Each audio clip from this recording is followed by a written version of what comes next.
Alright, let's count it down. 3, 2, 1. Let's roll. File name this time is going to be Claude. Claude, the Flame Champion. This is going to be very similar to the last run, except that Hugo will not be the Flame Champion this time.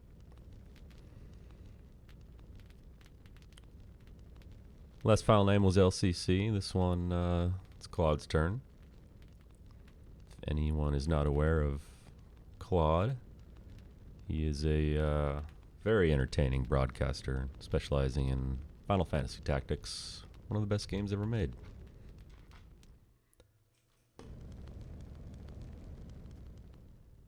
I would suggest anyone go follow him and check him out.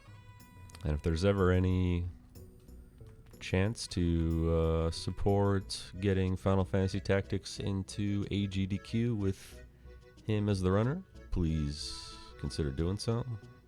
It's about time, I think. Anyway, I'm gonna get started here in Ghetto Chapter 1 as usual.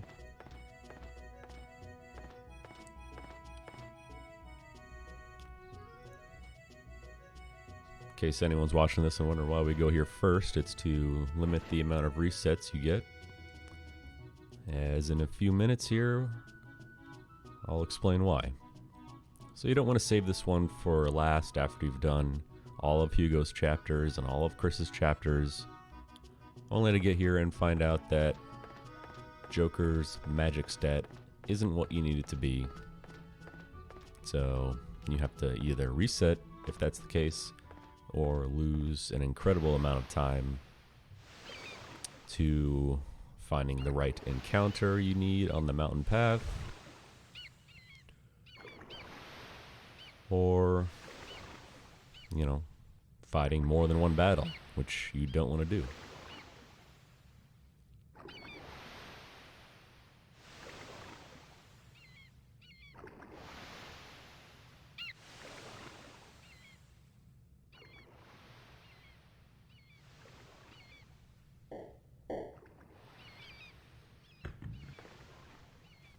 Ghetto Chapter 1 also has the boss fight at the end of Mountain Path, Twin Snake, which despite all of your best intentions and perfect run up until then, he can still end the fight, although it's rare.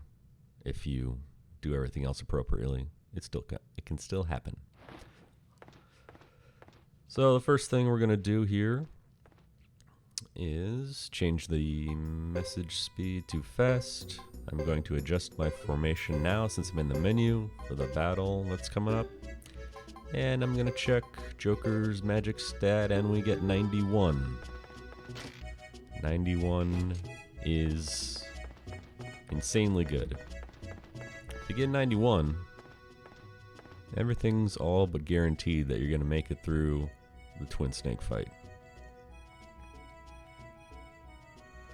The reason for that is Joker needs to get to 101 so he gets his level 4 magic spell, and he starts at level 22. He can get either a +2 or a +3 bonus to his magic stat on each level up. And so, you know, I have this chart which shows what encounter you can get on the mountain path and what level Joker will be at after that encounter is finished. So you basically just do the math. So we start at 91, he needs to get to 101. Even if he gets the absolute minimum +2, if he gets to level 27, he will definitely get his level 4 magic spell. There's, you know, even in a worst case scenario, he will. So 91 is a very good stat. It's not the highest I've got, though. I've got 93 before. And if that's the case, then you can take any encounter in the mountain path, even the worst ones. Of course, you also may get the +3 level ups, and you will fight 2 battles before we even get to the mountain path. So if that were the case, I mean, you can literally take any encounter you get there. So 93 is insanely good. I've only seen it once, but 91 very good too. The absolute minimum you can take is 83, but if that's the case, you can only choose 2 encounters on the mountain path, and you have to get a bit lucky with his level up bonuses. So depending on how much you love to reset, you may consider taking anything 83 or above. Or you could just reset until you get, 88, 89, something like that.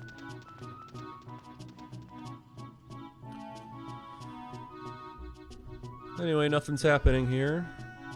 We're leaving VDZ, first town in the game. And I will say the phrase, nothing's happening, a lot. Because in this game, nothing does happen.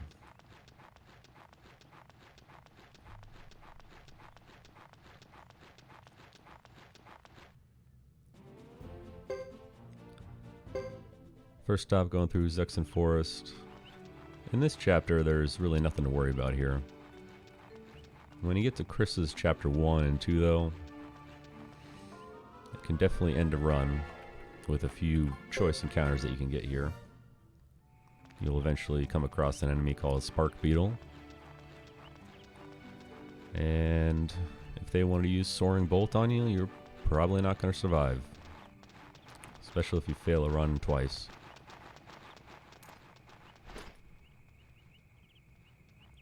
But I kind of found a way around that. It takes about a minute at a time to do so. But it's worth it in my opinion.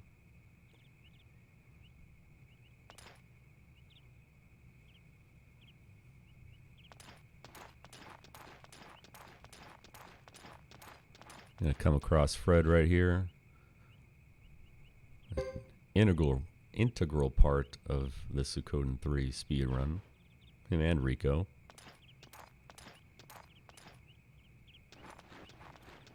We will definitely be using them at the end of the game.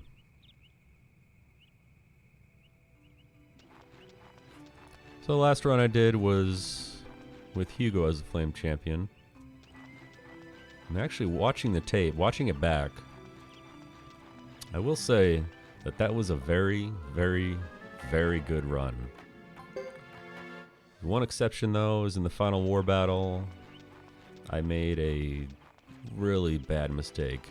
But after watching the tape back, it wasn't completely my fault. It was bad luck, followed by me not recognizing that immediately, and then proceeding to make a bad decision, which cost, I think I was checking the timer, it cost me a few minutes.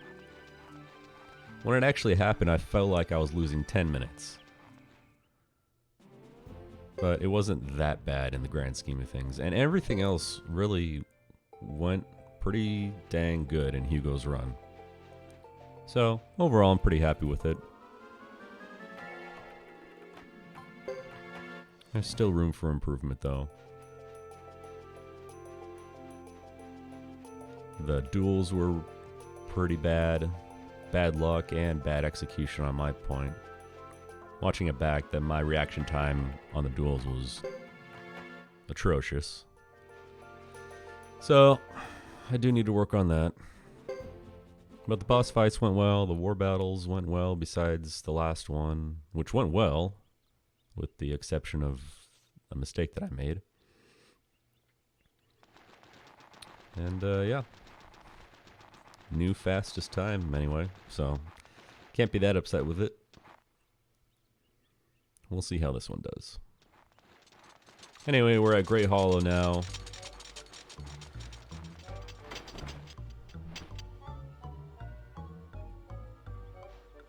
And you think something's going to happen right now, but nothing's going to happen, as usual.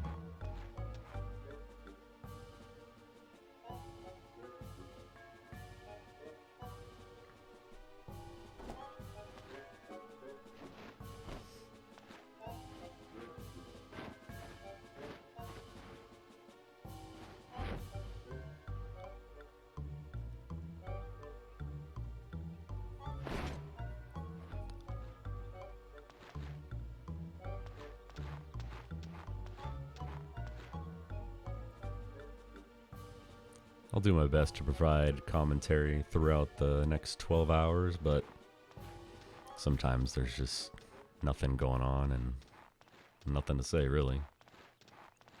Besides, as I found out last time, talking for 12 hours is definitely not something I've ever done before. Kind of ran out of gas near the end.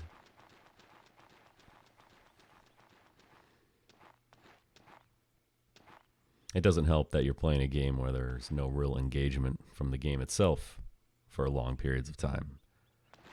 So my eyes kind of roll in the back of my head and I just go on autopilot, and then I'll make a dumb mistake. Because I'm paying attention, but I'm also not paying attention. Alright, we're inside Great Hollow now. Catchy theme here. Sounds like elevator music to me, but I'm okay with that. So the first thing we're going to do is leave immediately. So this guy, Shiba, he takes forever to walk anywhere. But if you go out a door and back in a door, it automatically moves him to his next walking point, which is right here. And we're going to do it again. And then again. That's not my strategy, though. I had no idea that existed, that it's 100% zero. Give credit to him.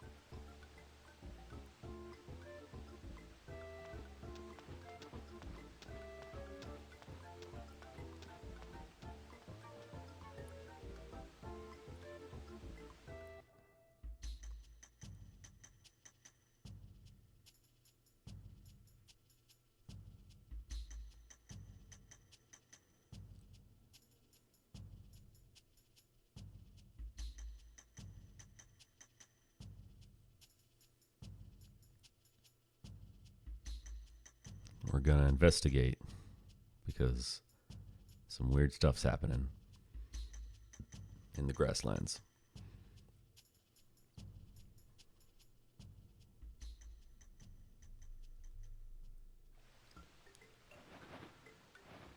Also, on the note of commentary, it is 6:30 in the morning, which is way too early to be awake. But like I said, I'm out of time in the summer. I gotta grind these runs out, and that'll be it for me. Because in about September, first week of September, or second week of September, I won't be streaming anymore. At least not for another year. But this project will be done by then, so I'll probably work on something else in the meantime.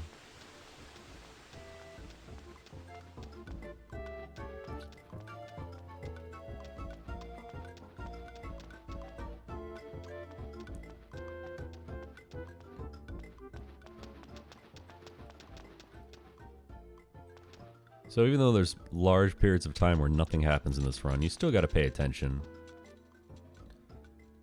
Crisp movement and precise menuing are very important. You can easily get tripped up running into a wall if you're looking over at your notes, not paying attention, or mismanaging your inventory. Because in this game, there's a slight delay when you're selecting something with your D-pad and pressing X to confirm. So it's easy to select the wrong thing because you try to do too much too quickly. Alright, first battle. This is an easy one. Kiddo's going to use Soaring Bolt. These guys are going to attack, run up, hopefully take some damage.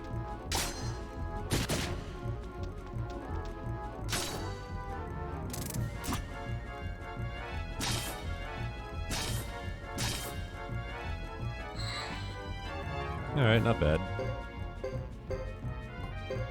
I'm going to continue, defend, because they're done acting. You really want to hope for the lizards to get a critical hit on your guys. Though that doesn't happen very often. It's not something you should ever try and count on. Because starting now, you want to get as many skill points as possible for Joker. And in this game, skill points are rewarded at the end of the battle across all surviving party members. So, the more people are dead that aren't Joker, the better, because he's going to reap those skill points from other people. The experience system is different, though. That's based on the amount of enemies you're fighting and their levels versus your levels. And at the end of the battle, it's split equally among how many party members you have, regardless if they're alive or not. So if you have one guy alive at the end of a battle, you'd think you get 6 times the experience, right? But that's not the case. Okay, so Sheba joins. I'm going to use this moment to go into my menu, de-equip everyone of everything.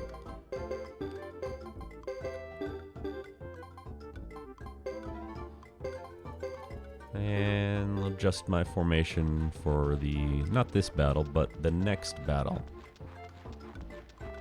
So you de-equip everyone because like I just said, from now on you want everyone to die except Joker. So he can get skill points that he needs for Chapter 3 to get his fire magic to an A rank.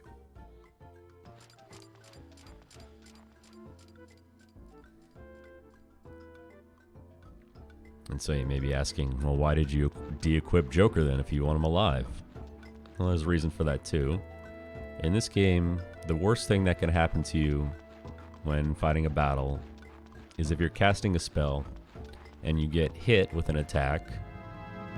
Oh. It's really rare to get an encounter right here.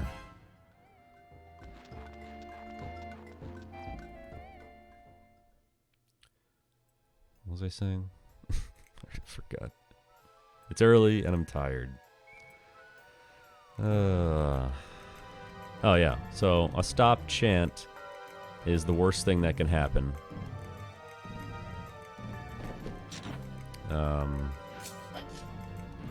You definitely don't want it to happen because it can really end your run. So we got Fake Chris, auto battle. You really hope that she casts ice magic on her first move, but we're not so lucky this time. Last time when I was doing Hugo's run, it was a perfect fight. She cast Breath of Ice immediately, and the fight was over in 10 seconds. It's actually rare to have her attack. Usually she's casting Kindness Rain, which is a worthless move, or she's casting Breath of Ice. Come on, guys, hit him. Okay, so that's not that bad. She didn't use magic at all, but still slower than Breath of Ice. What's up, SRD? Chris as Flame Champion? Well, you have to find out in about 7.5 hours from now. Wrong hair color and length. Hey, listen, Miki's got to let her hair down every once in a while, SRD. Hair color? I don't know. I guess I always viewed it as purplish. I think I put like a filter on your live split so it is transparent. That might be messing it up a bit.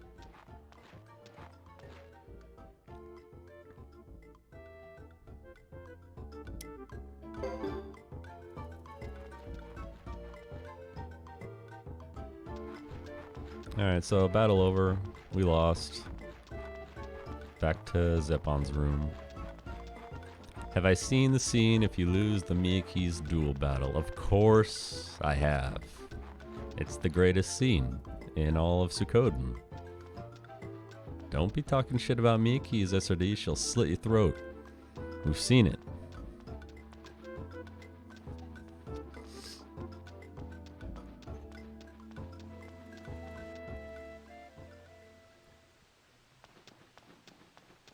She comes across as nice and everything, but, you know, you piss her off at a duel, next thing you know, you're toast.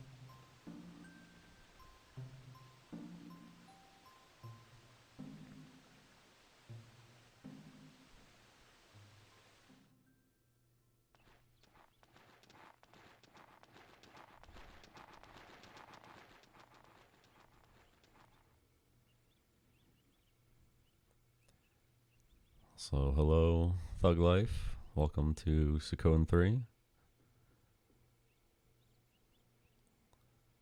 Only the finest of Suikoden 3 speedruns here, where you do nothing for 11 hours. And for about 30 minutes or so, you can choose a dialogue, fight a battle. You know, very exciting stuff.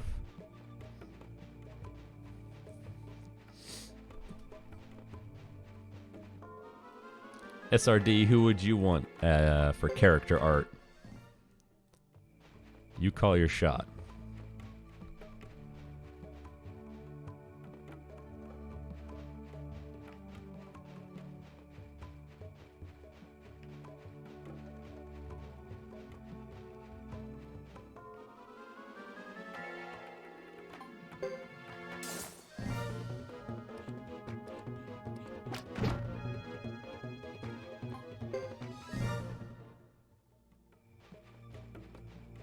Failed runs are going to be a staple of any Suikoden 3 run. I'm sure we'll see a lot more of them.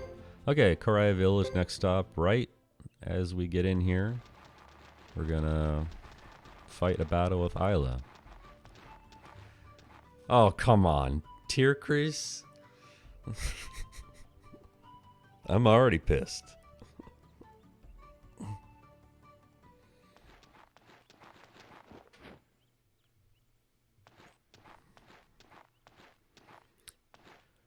I don't think I can name one character from that game.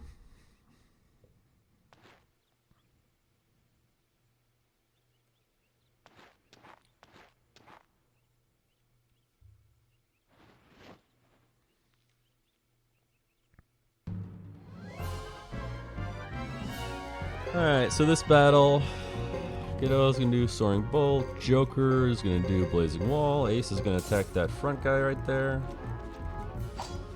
Hopefully they attack him and he dies. Oh, no, that's not good. Queen is supposed to be able to take 2 hits, but that guy just critical. And Isla just... Okay, well, that's fine. Okay. I lucked out and got a good enemy formation anyway, because this is going to hit everyone.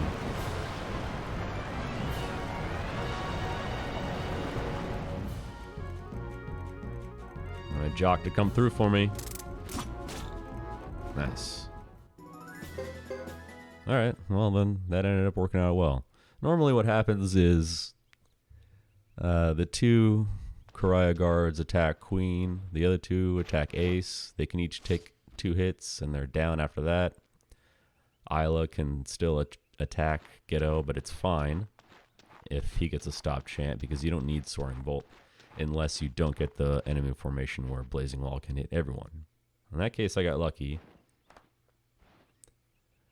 So it ended up working out well. Have I played it? Yeah, I have played it. I played it once. One too many times. As a Suikoden fan, I felt obligated to finish it with, you know, doing as much as you can. But just kind of left a sour taste in my mouth, I'll be honest. Alright, first thing we're going to do here is go to the item shop. Now, we removed all of everyone's equipment, and we're going to just sell it off right now.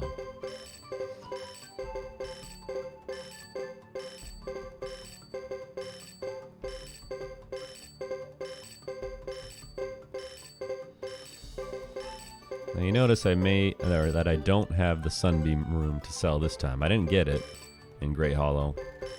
Even though it only takes a few seconds.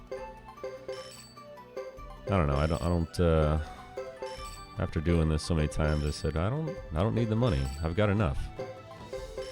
So I just skip it now.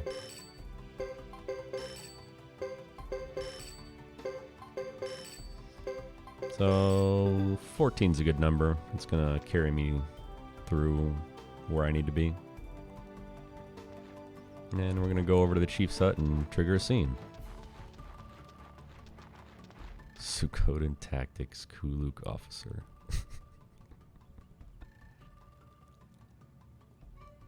That might be the next project I do, SRD. You might get your wish. I booted it up the other day just to get a feel for it.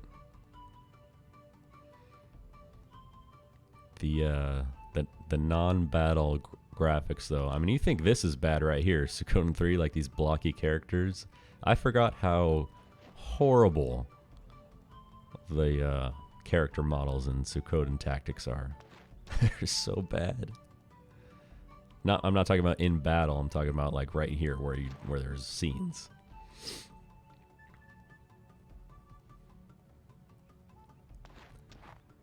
Keep in mind, though, don't get your hopes up, SRD.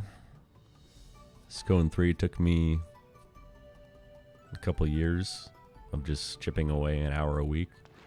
So, Suikoden Tactics, maybe. We'll see. I'll play around with it. And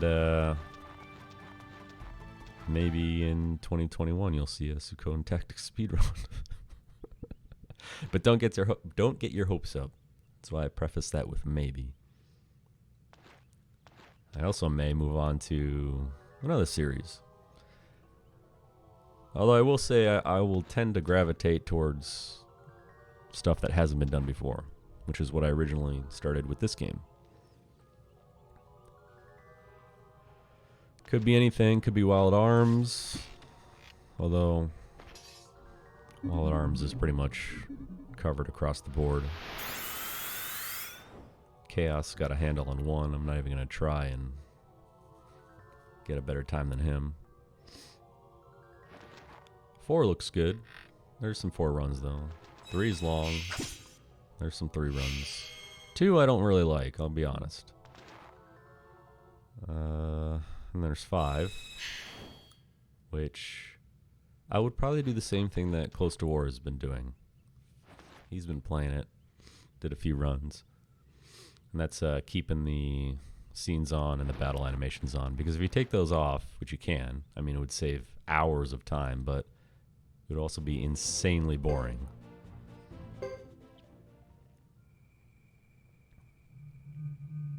Alright, so now your team's going to split up.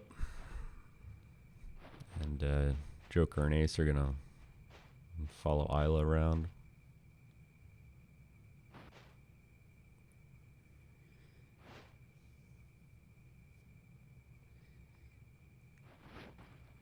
When you played as a kid, huh? SRD, did you grow up playing Suikoden or did you get into it later in life?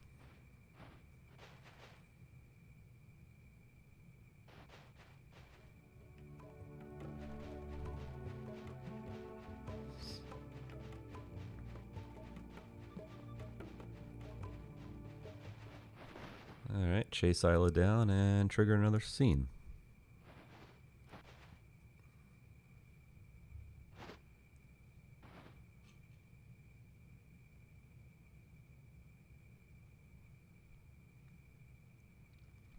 Grew up with it, yeah, same here. I played them all in order of release.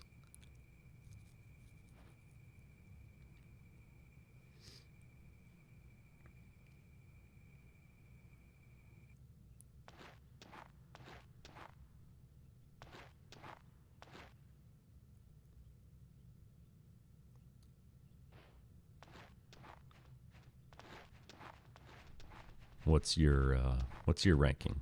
What's anyone's ranking? Feel free to chime in if you want. So I'm going to go 2, 5, 1, 3, 4, tactics, tier Chris.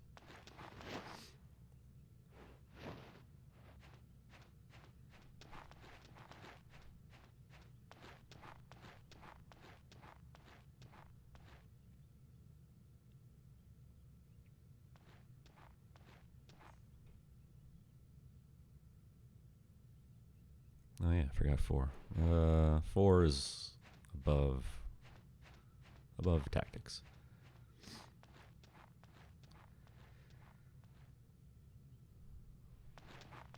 Two, 5, 3, 1. Yeah, that's seems like it's a pretty common answer.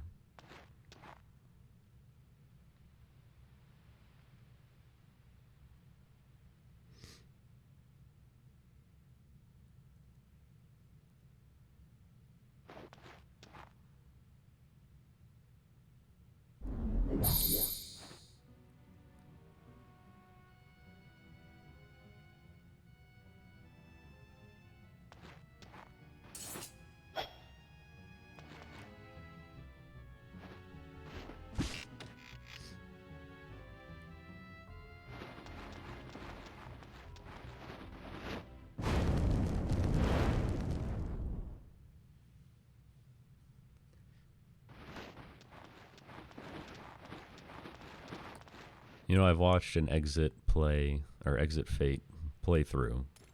Have not played it myself, though. That looks cool.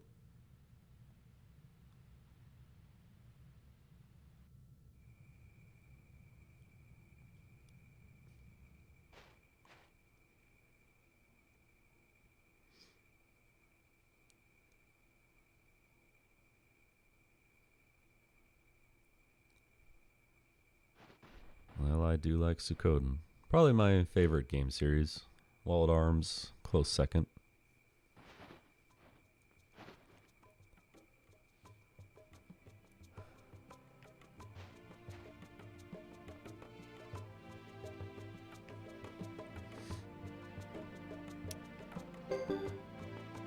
Alright.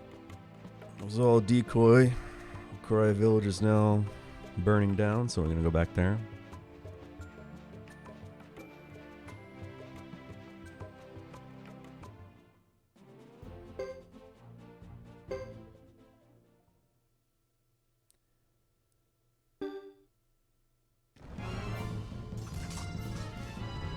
Very important dialogue choice here. In case you thought we were just going to haphazardly scroll through this visual novel, that's not the case. Every once in a while you do have to do something important to avoid a battle or to save time. And right now we're going to choose a dialogue box choice. Option 2, of course. So in this game you can mash through text. But if you use the triangle button to mash through text, it will not make a choice for you. So always mash with triangle to avoid picking the wrong choice. Now, what we did there was just avoid a battle with Boris, where we probably would not survive anyway. Of course, it also saves time as well. And we're just going to run. Inspired by Wild Arms. Oh yeah, with the cancelable encounters. Wild Arms is great. If you put the soundtracks of Suikoden up against the soundtracks of Wild Arms wins. Most underrated soundtrack. Probably in gaming, because no one really knows about Wild Arms anyway. But if you also don't really know too much about the music if you don't know about the games, but the music is fantastic.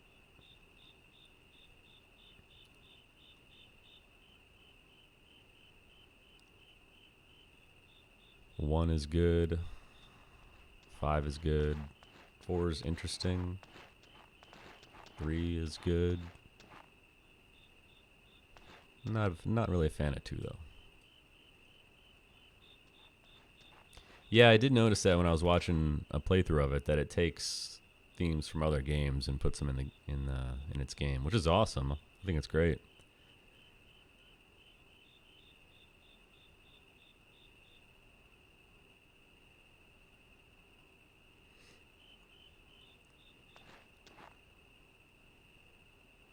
Alright, so the village is burned down, which means we gotta move on to our next destination of Caleria. And to do that, we gotta go through the mountain path, which is where most runs will probably end. You know, if you go into this without looking at Joker's magic stat, you get all the way here to the mountain path. You're going to fight an encounter, and then you're going to realize you don't have his level 4 magic spell. And then at that point, you got two options. You can either fight another battle and waste time, or you can reset and try again.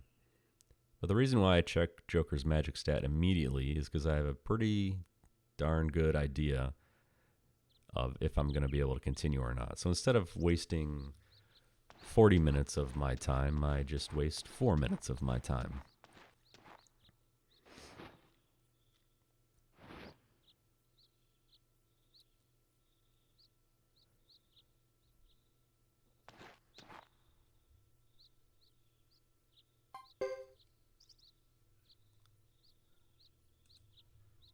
Now I chose option 2 there. All the dialogue choices are optimized for this game. However, most of them do nothing. I mean, we're talking about some that only save one text box. So, choosing it, wasting time to scroll to option 2 and picking it, it probably loses time actually. But I just went off of how many text boxes appear after you choose each dialogue choice, and that's how I made my decisions. A lot of them save almost no time, but there's a handful that do actually make a difference. So when I was doing this, I sat there with a stopwatch and timed all this like a true degenerate.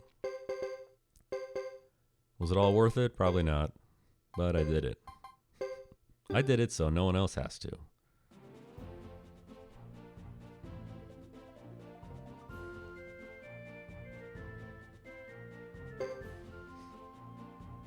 Alright, here we are.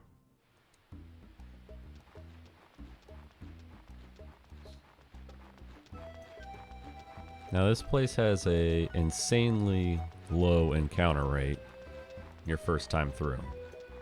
But it seems like after that, all bets are off. I have no idea why that is, but sometimes I'll get all the way to Twin Snake without even getting one encounter.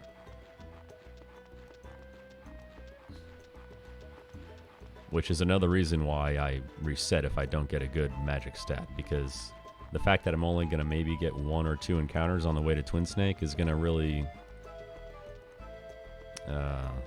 lessen the ability of you getting the right encounter that you need. So you come in here prepared and you could take any encounter you can get. But if you come in here unprepared with a low magic stat, you might get all the way to Twin Snake and be like, well, I didn't get any of the encounters I needed, so this sucks. And then you run around in a circle like an idiot, hoping for something to happen. And like I just said, lower encounter rate, nothing yet.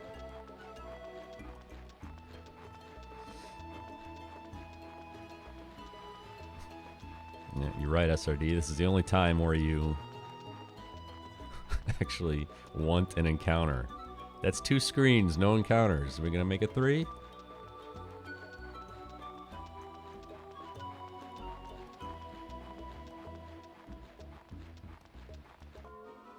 There we go. Oh, and it's a good one. This is one of the best encounters you can get.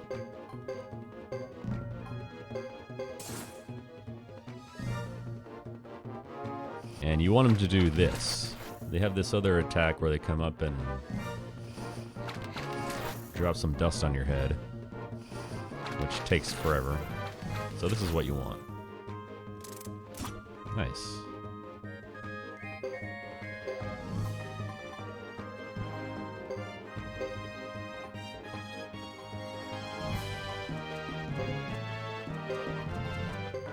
All right.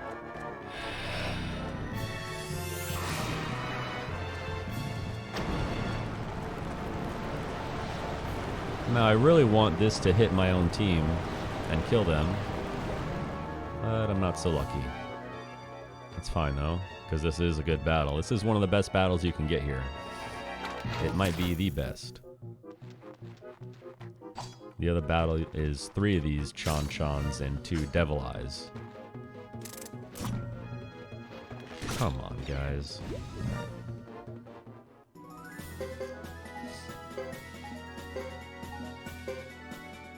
So you see his magic stat there at 106.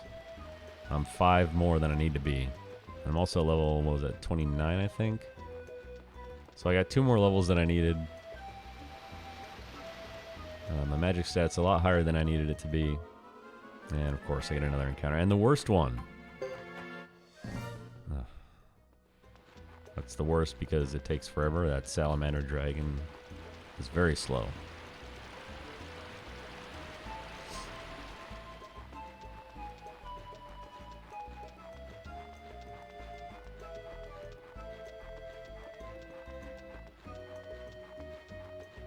Alright. So, like I said, 2 encounters. 2 encounters seems to be the average. And we're going to walk up to Twin Snake, and we're going to equip all our Jizos now. The reason you equip them now is because you don't want to have them on your party earlier, and you fail a run, and then you lose a Jizo because you fail a run, and your guy gets attacked, and just a waste. So, let's see what this guy got for me today.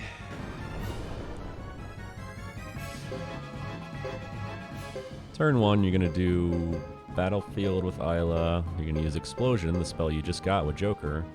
And I'm going to run up and attack the head for 2 reasons. 1, if he is casting something, you might be able to stop it. And 2, it puts him in range to die, which is what we want.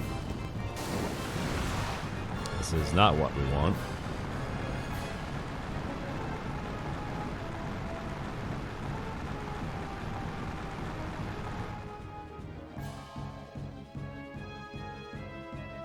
Okay, so you may have seen Isla's Jizo activate right there. And I'm going to cast Explosion to make sure my team gets in range, hopefully.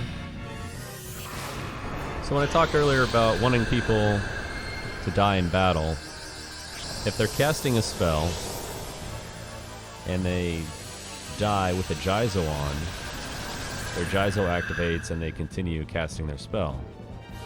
If it's in that scenario, you never lose your chant.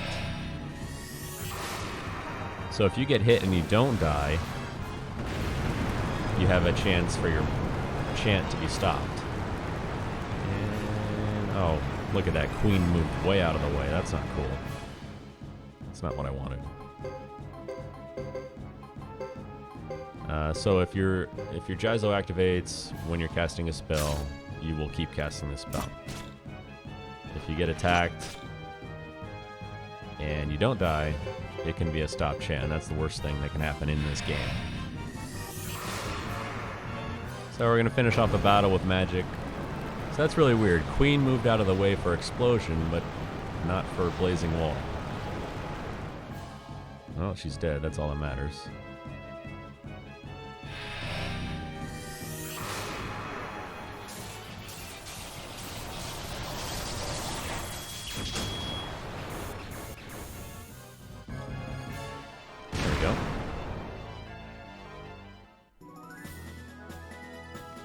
Jock is alive, which I'd prefer if he wasn't. Because again, that's just one more person eating up skill points that doesn't need it.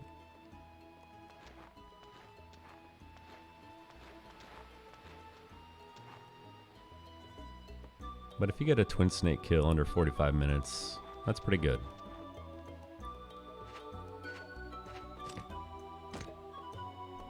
I'm going to open this chest, we're going to take the cash. And the armor, which we will sell later.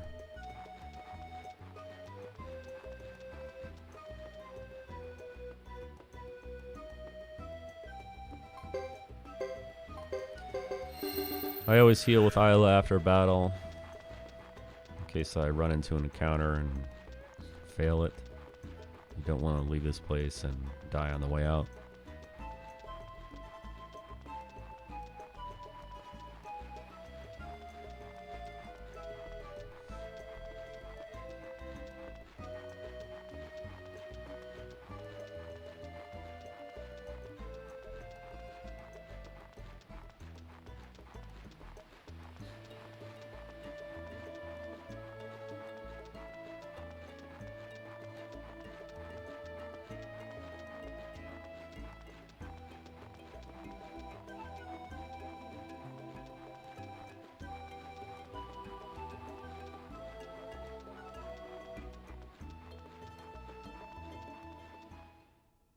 Alright, on to Caleria, where we're going to start watching scene after scene after scene. First things first, though, we gotta stay at the inn. We need to replenish our magic, and you have to do it right away, because if you go to your HQ, which is in the back half of town, and then you come back to the inn, you trigger all the scenes, and the next thing you know, you've got Ghetto by himself at the beginning of chapter 2, and then your party leaves town, and you would have to come back into town, back to the inn, and stay. That's your next chance to do it. So you do it now, so you don't have to come back later.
Why is my YouTube comments disabled?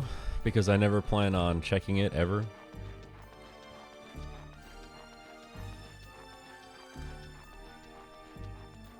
And I don't want to be rude and ignore people who may be trying to ask questions.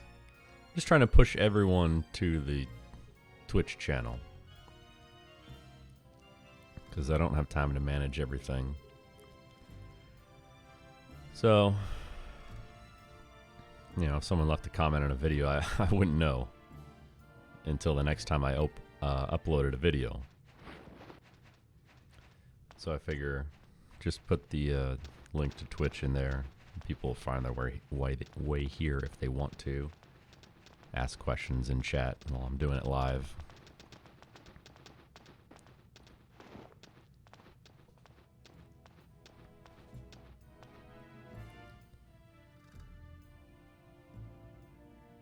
Notification. Yeah, I mean, I guess I could, but I'm usually never logged in there. You know what I'm saying? And I don't really watch a whole lot of YouTube anyway. The reason why I uploaded the video there and will upload the rest of the videos there is just for posterity, in case these videos. I know Twitch takes down your videos periodically, right? I mean, I highlighted the last run, but I don't know if that lives on forever or if it disappears after a while. So I just, downloaded the recording of it and uploaded it to YouTube.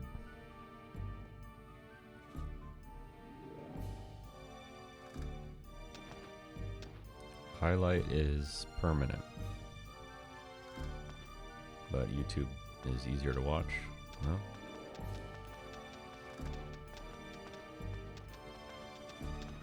SRD, I appreciate all this information because I don't know any of it.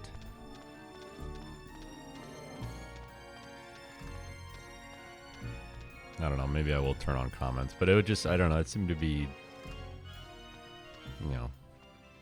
why would you want people commenting on your video if you don't intend to respond to them? You know what I'm saying? And it's not, a conscious thing. It's just I'm not going to be monitoring any accounts for anything I have.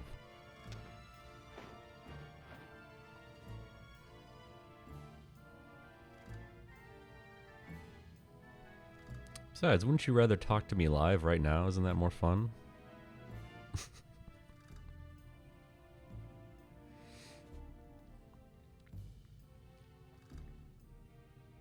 For example, I could say, SRD, how was your weekend? And I can do that because nothing is happening in this game right now, so I'm just sitting here mashing text. It is Sunday morning, 7:12 a.m. where I'm at.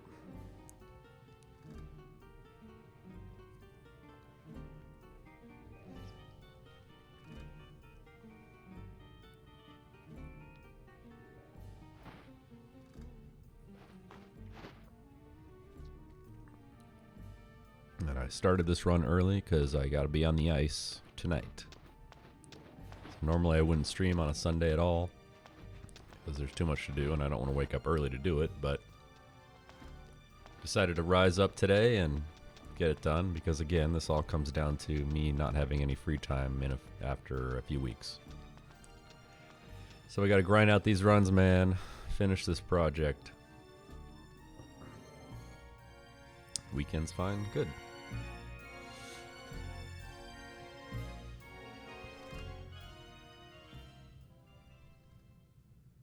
Glad to hear it.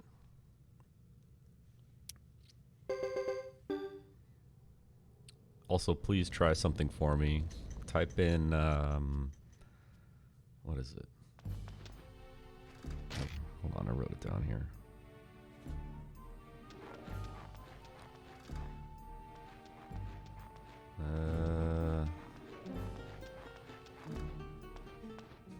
Exclamation point points.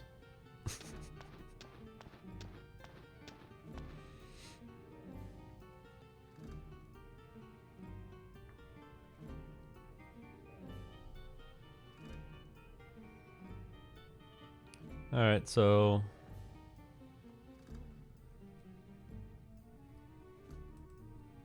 see, I did all that and I forgot to split. It's fine. I don't care about splits anyway.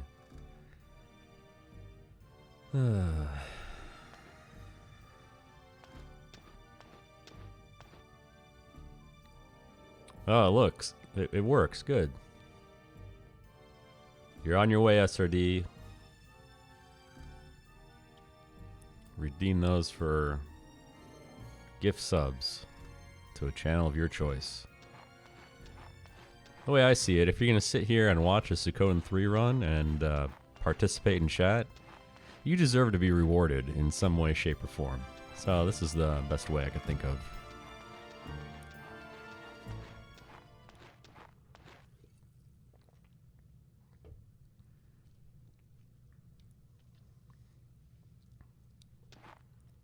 I don't have a scale of how much you'll need to cash in, but I'll figure it out. Figure out something that's fair.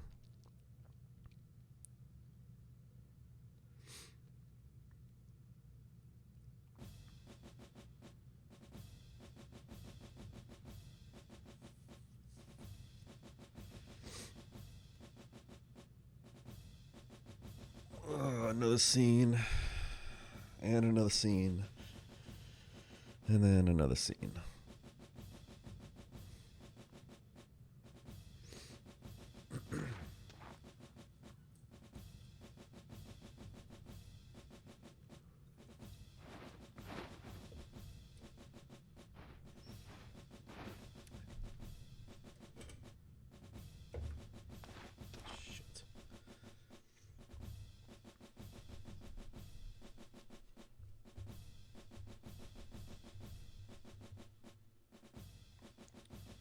By the way, if you hear any weird background noises, it's my dog bothering me.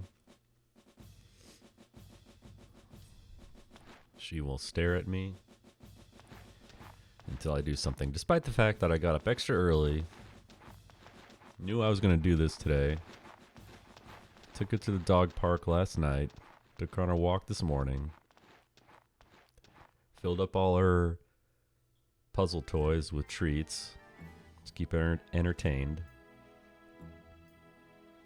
But none of that matters because she will sit here and stare at me like a fucking weirdo.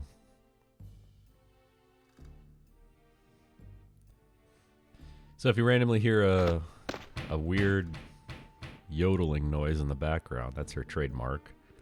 That's her.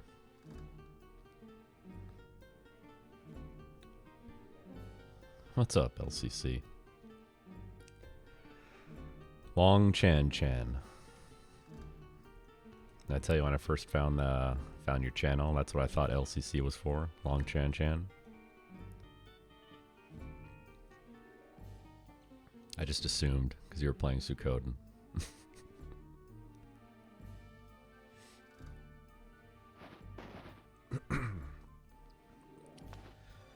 Hope you're doing good. Hope your weekend was good.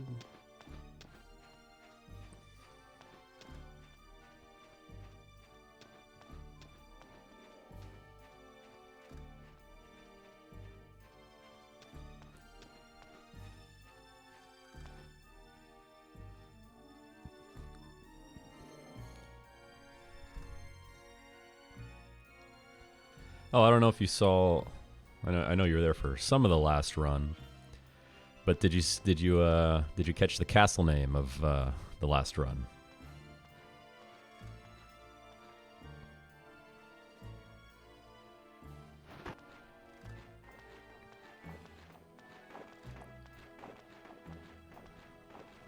All right, good. It was the only choice.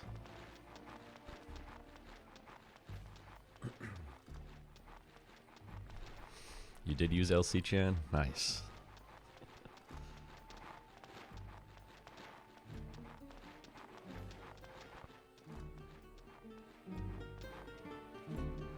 I just love the fact that in 5 you have enough characters to write out the entire thing.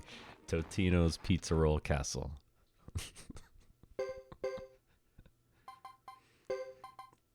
Classic outdated meme, yeah. The one that no one probably gets. Except me. It's alright, this time around, Claude is the Flame Champion.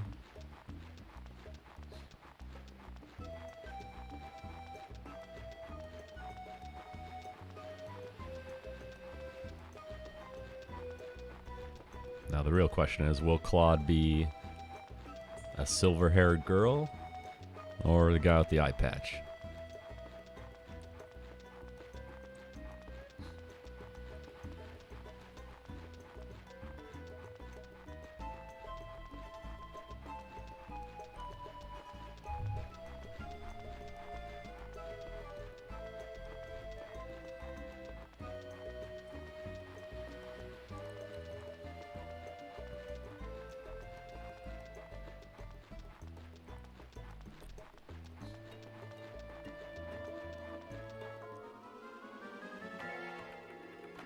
Is Snow Leopard the Flame Champion? No. I already know who Godot is going to be, and I already know who Flame Champion's going to be for 108. Just wanted to give just a respectful, file name reference to people who deserve respect. It's worth the valuable seconds of time lost to name your character.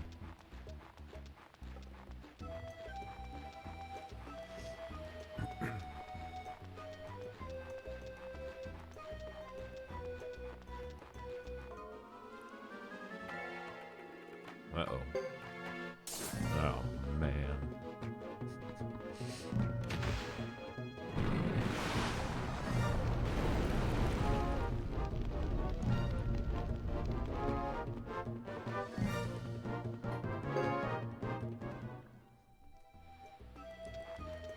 I've said it 10 times already in the previous run, and I'll say it again. Gedo's an old man. I think he says he's at least 80. That's the only dialogue you get from him. If he's the Flame Champion, he will say, I'm at least 80. And he proves it by his inability to run away from battles. 80-year-old man trying to run from a... Well, last run he couldn't even run away from a tree.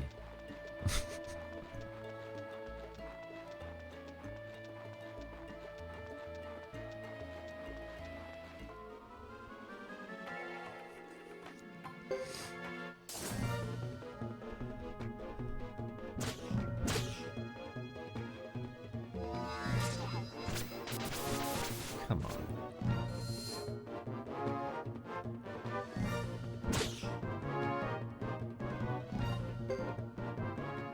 Alright. Yeah.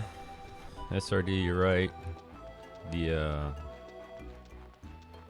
capitalization of the name should be the giveaway to you that it is Rune Incarnation. Alright, so we failed some runs, so we gotta heal up everyone before we go into Labuk.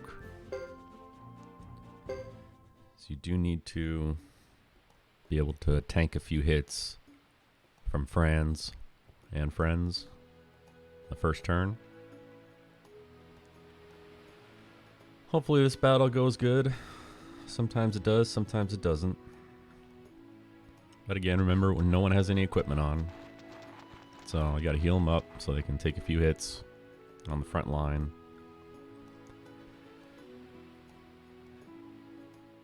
One thing you don't want to see is critical hits, because they can really mess this up. If you get a critical hit, the guy goes down in one hit, and that's going to leave Gedo and Joker open in the back. And if they get hit and their chant gets stopped, that's when this thing goes... That's when things get really ugly.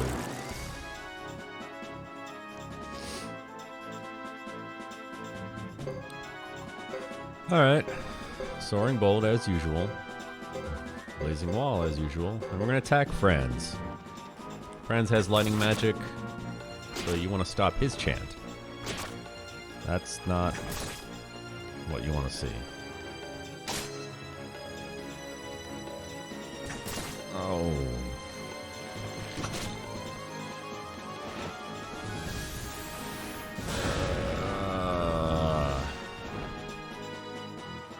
Well, things got ugly real quick. I'm gonna go for the repeat. Can't get them all because the one's stunned in the back. But at least this goes off. This should kill all these guys.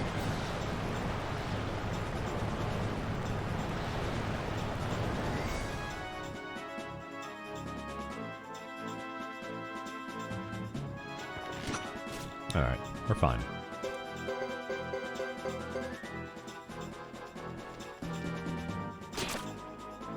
Well, maybe we weren't fine, actually. Glad he didn't come down and attack Gedo. He could have.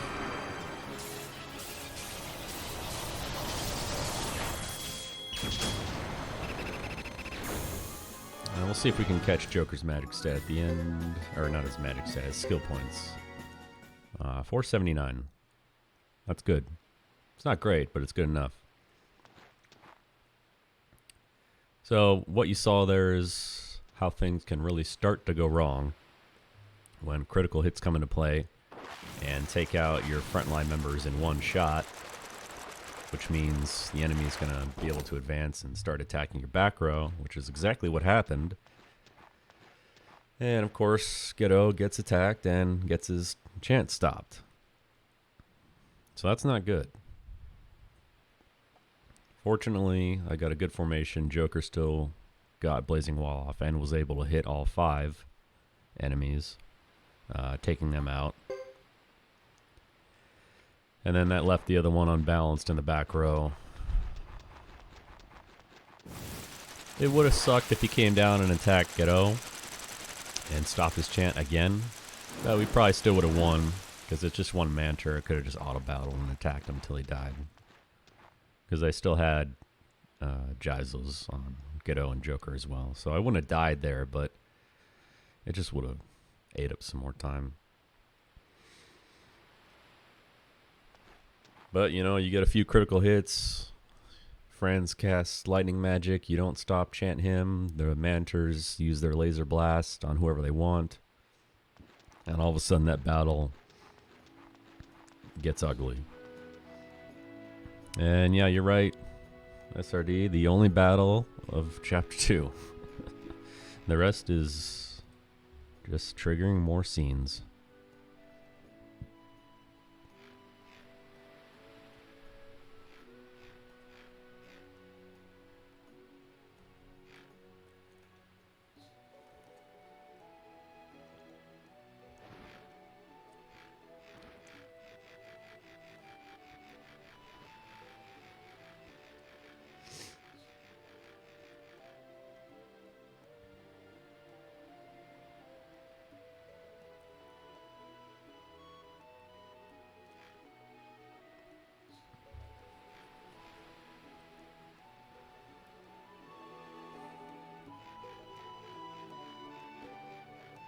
In a way, I'm kind of glad that these minor bad things happen, because at least it gives me something to talk about.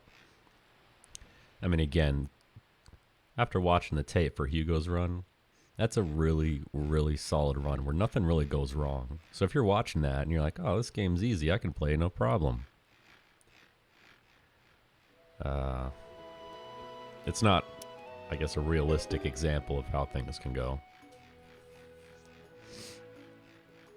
That, what you just saw, was more realistic.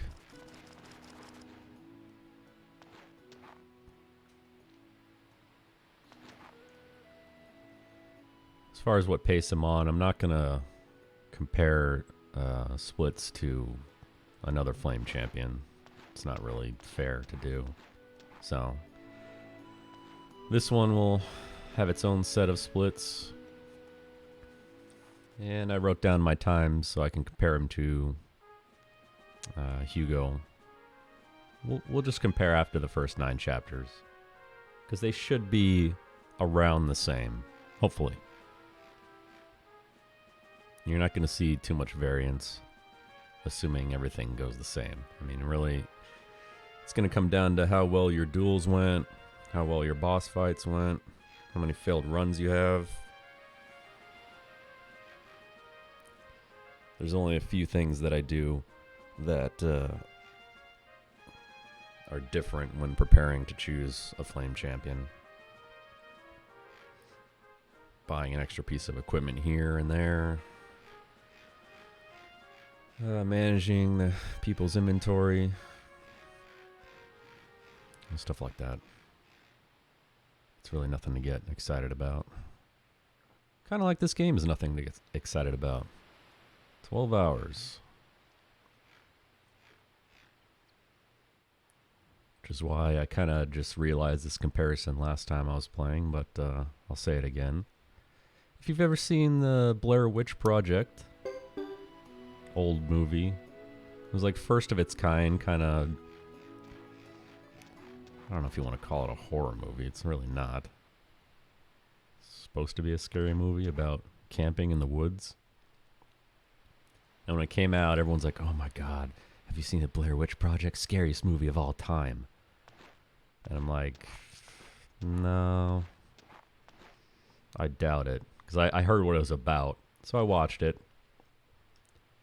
And when you're watching the Blair Witch Project, there's actually a Family Guy does one of their little cutaway scenes on their take. And I agree with it. It's Brian narrating the Blair Witch Project to a blind guy in the movie theater. And he says, nothing's happening, nothing's happening, nothing's happening.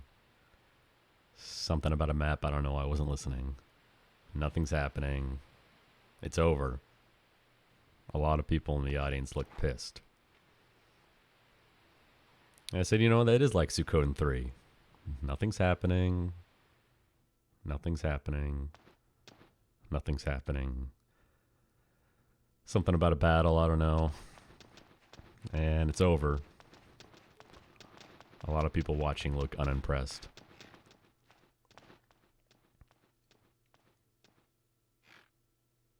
Anyway, if you do watch the movie, which I don't recommend because it's not good, that's a pretty accurate synopsis. Definitely not the scariest movie of all time, as some of my friends once said.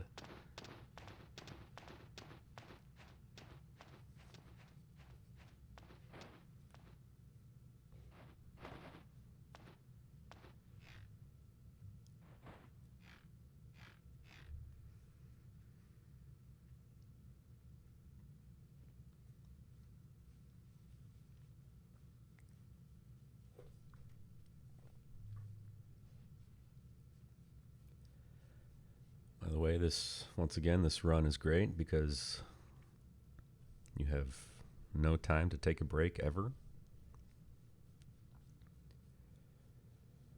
So if you're wondering, how do I prepare for Suikoden 3 speedrun? Well, you don't need to worry about the gameplay because all you do is mash text for 12 hours. But outside of playing the game, what you need to do is fast for 2 days and not eat anything. That's the real strategy right there. Because the longest break you're going to get here is in 1 minute, 30 seconds at the beginning of Chris's chapters.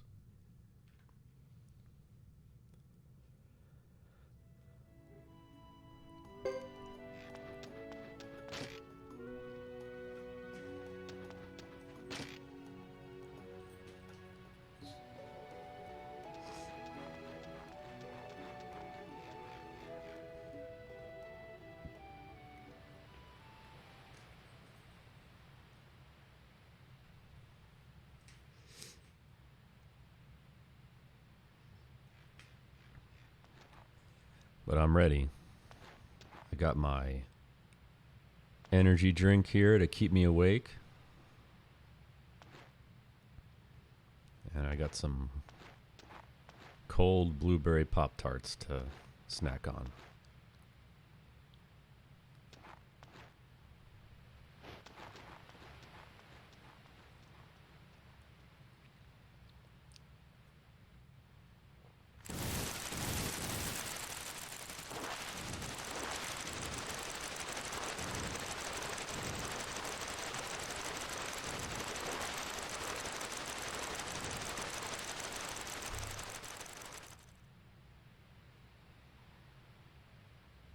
And that's probably the real reason my dog's staring at me. I think she's going to get some of this.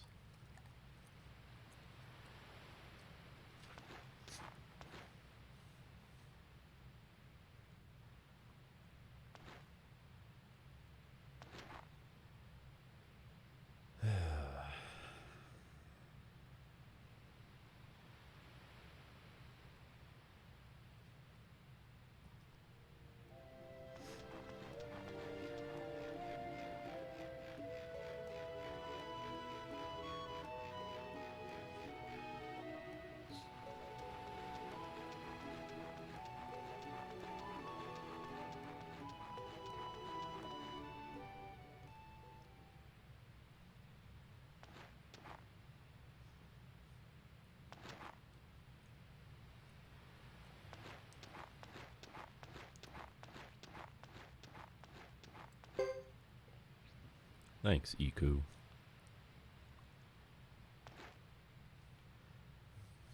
Alright, so the reason we caught a glimpse of Joker's God, I always just say magic stat by default. And the reason why we caught a glimpse of Joker's skill points at the end of that battle was it's at this point where you need to decide, do I have enough to get fire magic to A? And in Hugo's run, I did, no problem.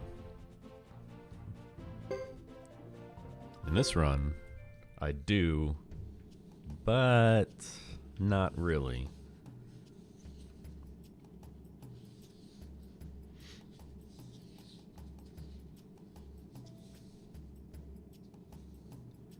Because you need 510 to get Fire Magic to A. Anything over 510 is great.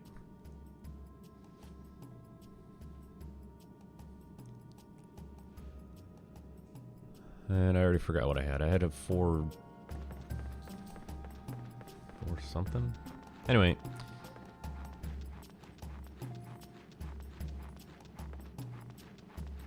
You can have 445 and you'll be fine.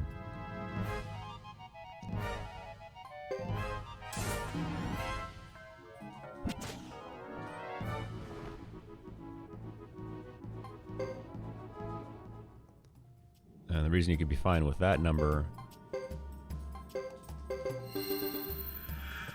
is you can forget a few of his skills and recoup some skill points to get to 510.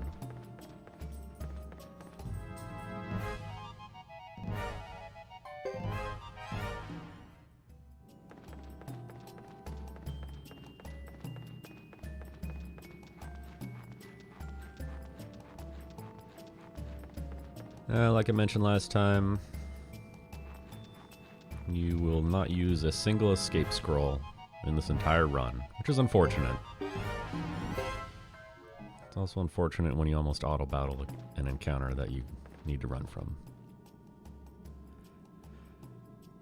This would be the place to use an escape scroll, but can't do it because you gotta trigger a scene on the way out.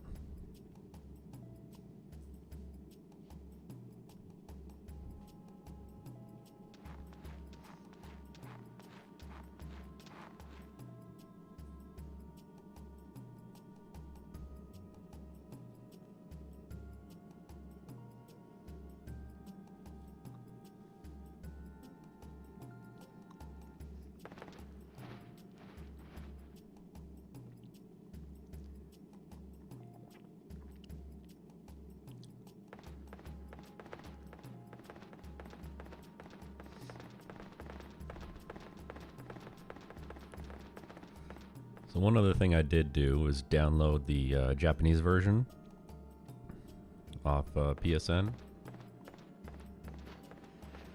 And I thought, you know, it might be fun to do a J run. Can I read or speak Japanese in any way, shape, or form? I cannot. And as much as I think I know what I'm doing by now, I'd probably...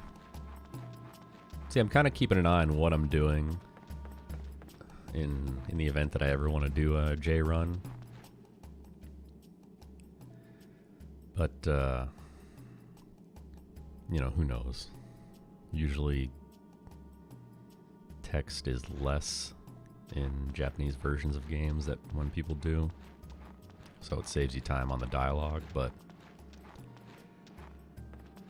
the good news is, for me, that most everything has a picture next to it, you know what I'm saying?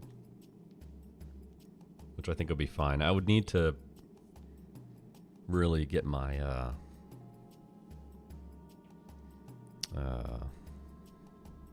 magic spells down as far as where they are on the list. And so I think about it, and then I think about doing everything in this game, and I said, yeah, I could probably do it. And then I thought of something else. I have no idea how I'd get through the duels. Is there a difference, SRD? Good question. I don't know. I have not played through it. Anyway, speaking of duels, you'll see this guy later. We're going to duel him. And dialogue choice option 3 is imperative, because if you don't choose option 3, which skips this battle, you will have to fight Duke and his team. And then you gotta go back and fight Luke and Sarah. You could take out Duke and his team, because you'll have Explosion with Joker. But when you get to Luke and Sarah, you're probably out of gas at that point, and you're going to get wiped. So make sure you choose option 3 there.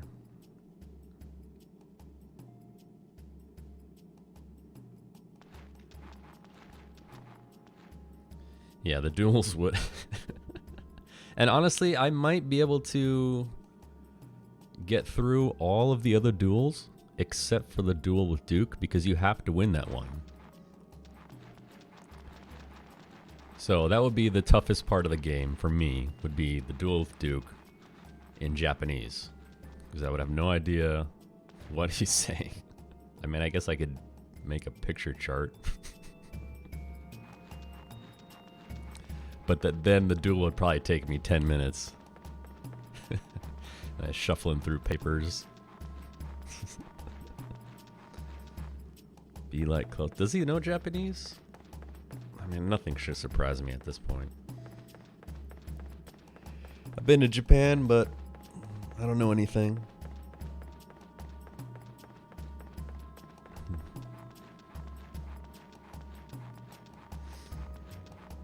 Memorize those symbols, yeah. Like, isn't that how you guys do it with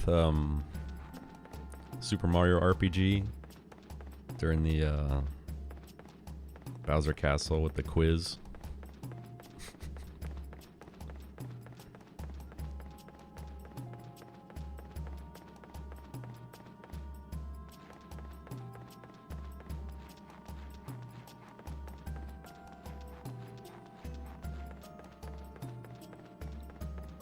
Oh, he goes off the voices themselves. That's interesting.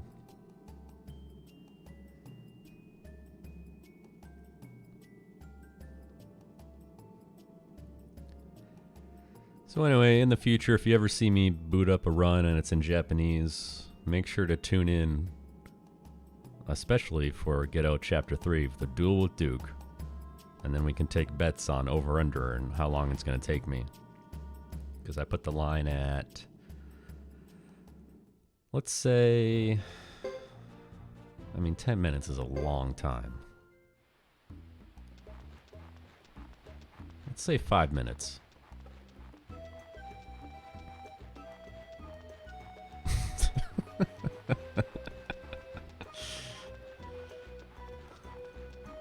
That's amazing.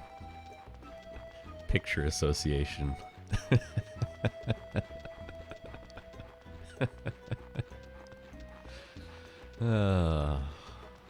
I mean, that might be the way to go.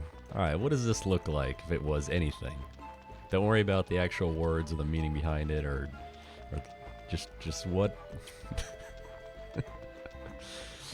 What do those words look like?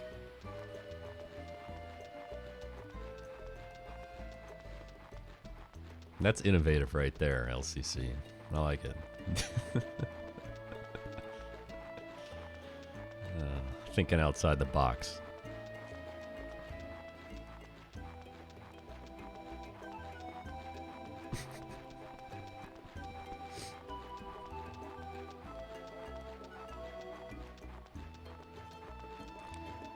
I was so ecstatic as a kid, and it didn't happen right away, but when I finally got 100 super jumps, I was on top of the world, man. This is a bad run to fail.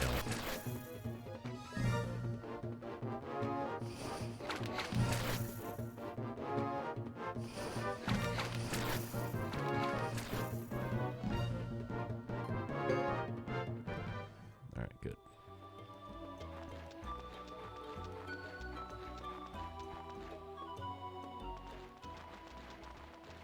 Well, yeah, that would really trip you up, because once you mash through the question, you have no idea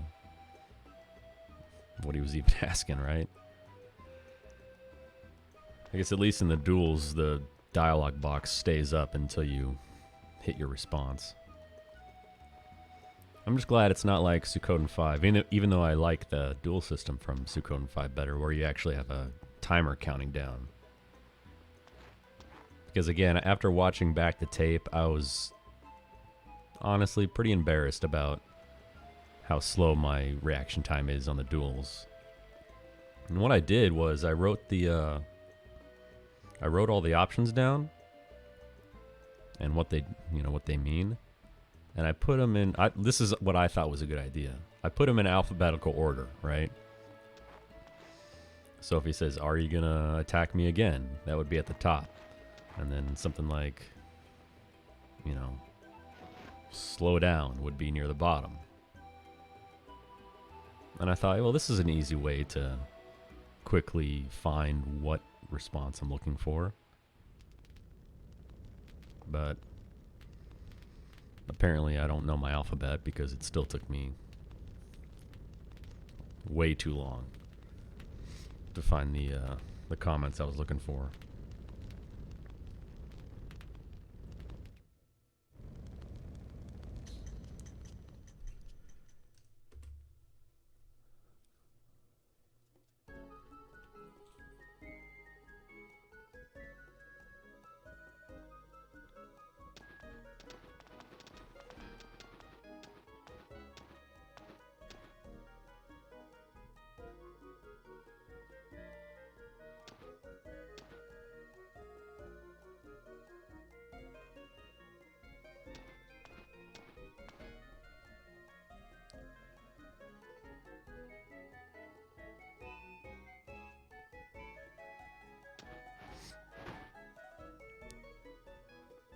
Was that an issue for you when you were doing 5, is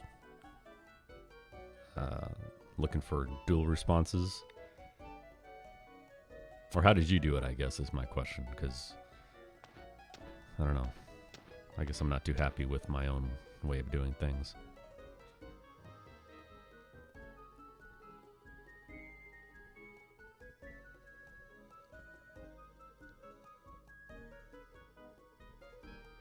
I feel like that timer counting down would force me to just make a decision whether it was right or wrong.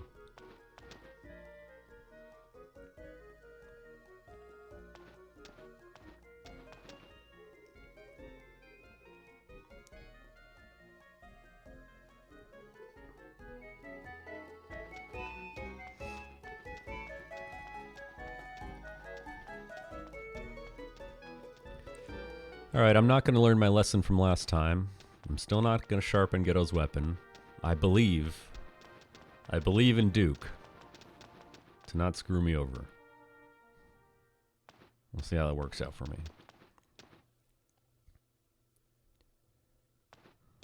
It wasn't a big issue. Yeah, I mean, it probably was.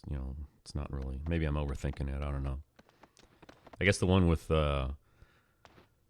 Kildrick, though, I think was probably the most annoying one, right? With Raging Kildrick, where he says the same thing, but with different amounts of exclamation points.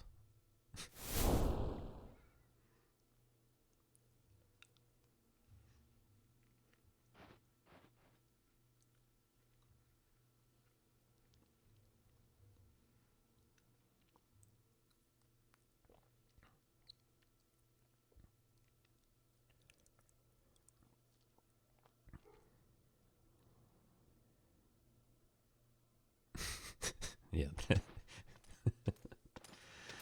Yep.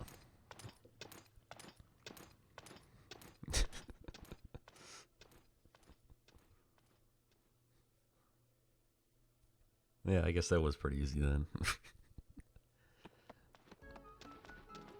Yeah, it might actually be this game, because I spent, a long time redoing duels just so I could get as many options as I could on my list, but every time I do it, I never see 90% of them. It's usually, maybe I should just chop my list down to 3 options. It seems like the only things you see anyway. Alright, so we're gonna go here. Get Ghetto's magic up to B+. It's good enough. Isla, we're gonna bump up her Earth. Go all the way to A. Earthquake, my favorite spell. Yeah, so 479. Not enough. You need 510. So I gotta forget these two. Now we have enough.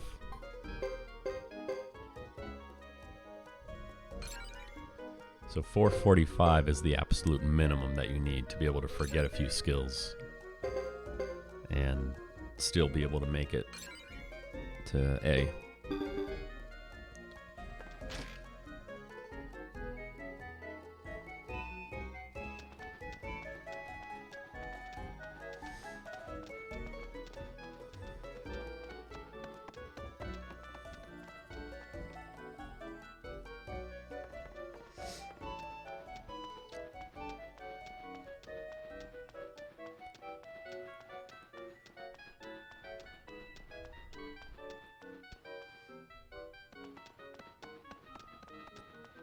Well, having them based on stats is what you saw last run when I couldn't even do one tick of damage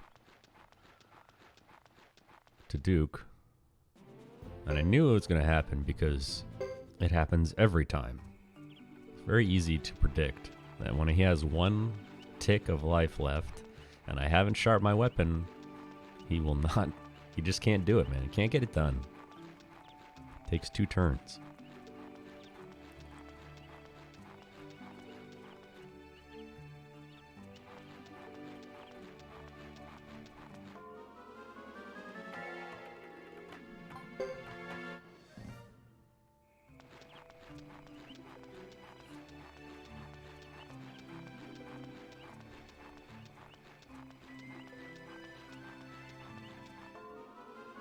Dang, you fought him with Thomas. Whew. Oh, come on.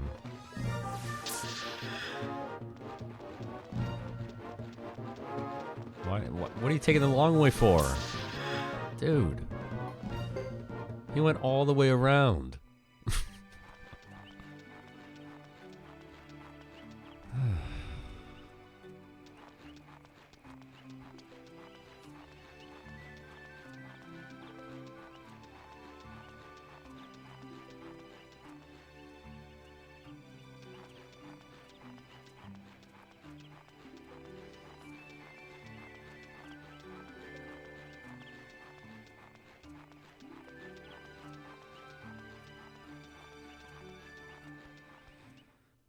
Duel with Flick is Zero's favorite, I know that.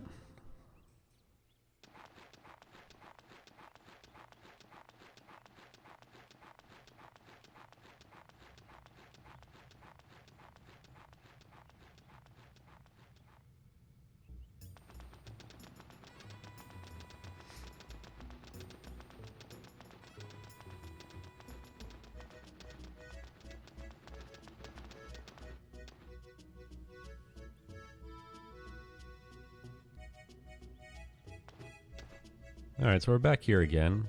We restarted the game. Very common for Suikoden 3. You always end up backtracking and end up back where you started. If it were me, I'd like to think I would have done the story with no backtracking. You can go to a new place every time instead of through the same forest 5 times in a row. But that's me.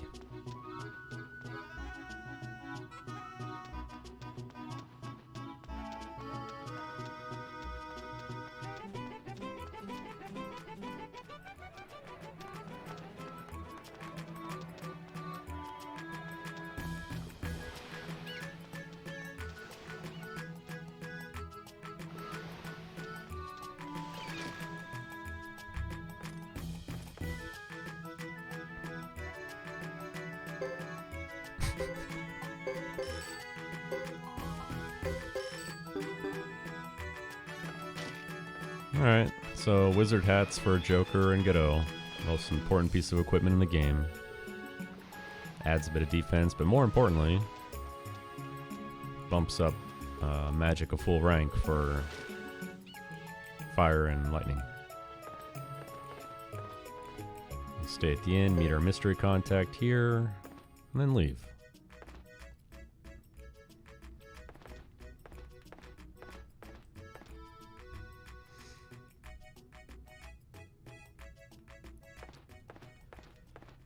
Ka 45.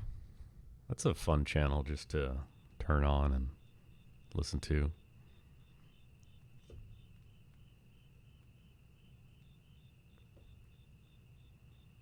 If I had to guess, that's an Australian accent.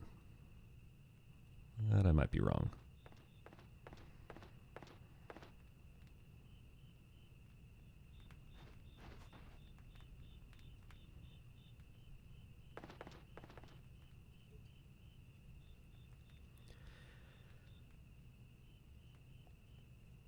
All right, good. I thought so.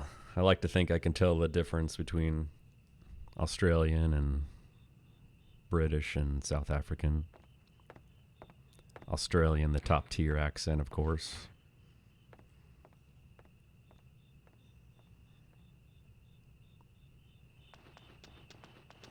One of my cousins lives there. Was lucky enough to visit him. Very cool country. Nice people. Expensive, but nice.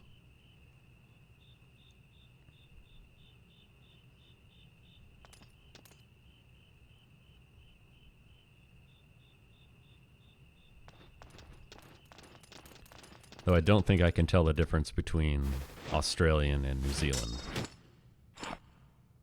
They're pretty similar. But people in Australia can definitely tell a difference.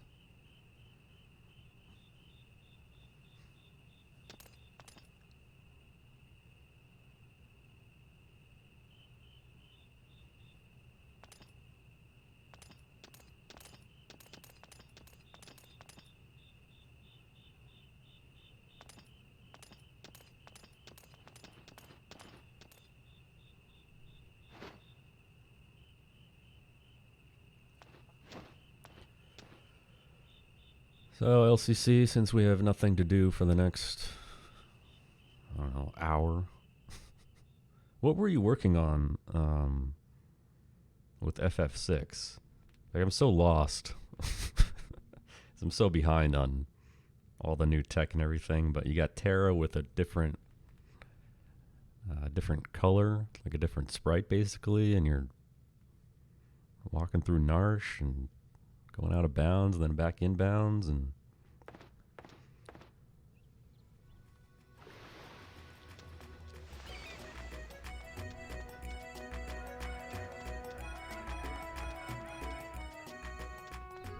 Japanese New Game Plus.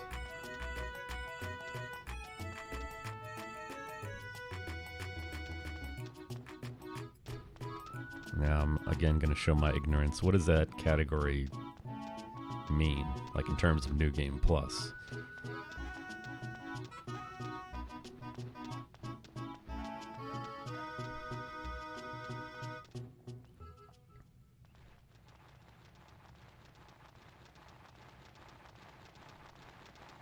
Can skip any event tile. Dang, dude.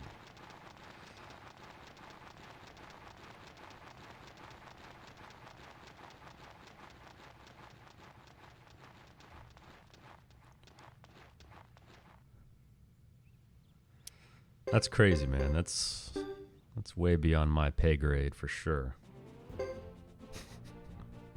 You know, because I'm not doing anything spectacular in this run. I'm basically just playing the game as fast as I can. There's no glitches, cool stuff like that. There's no sequence breaks. There's no nonsense to take advantage of. That would certainly be cool, though, but man, that's crazy.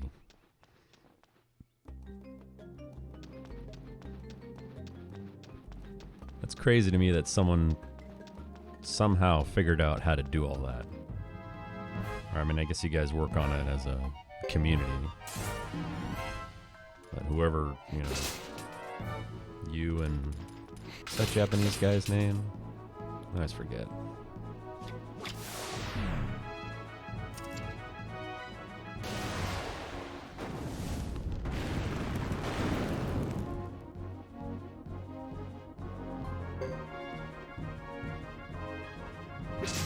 Eddie.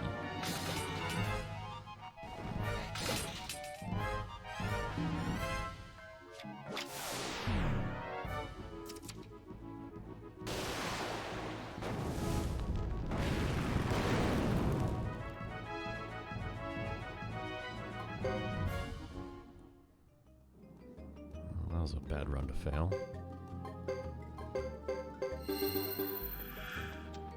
Turn the game into Wild Arms. Love Wild Arms. Yeah, with the whole chaos and his Hollow Man stuff. That's crazy too, man. A lot of people much smarter than me when it comes to stuff like this, that's for sure. Jeez.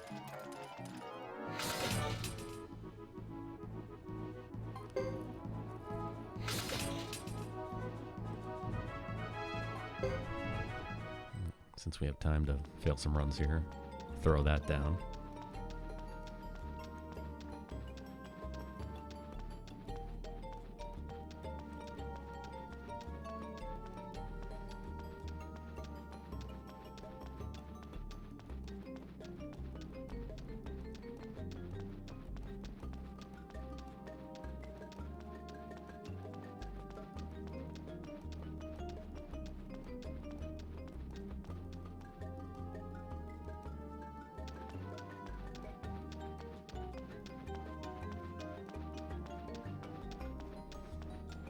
Oh, don't sell yourself short. That's a lot of work too.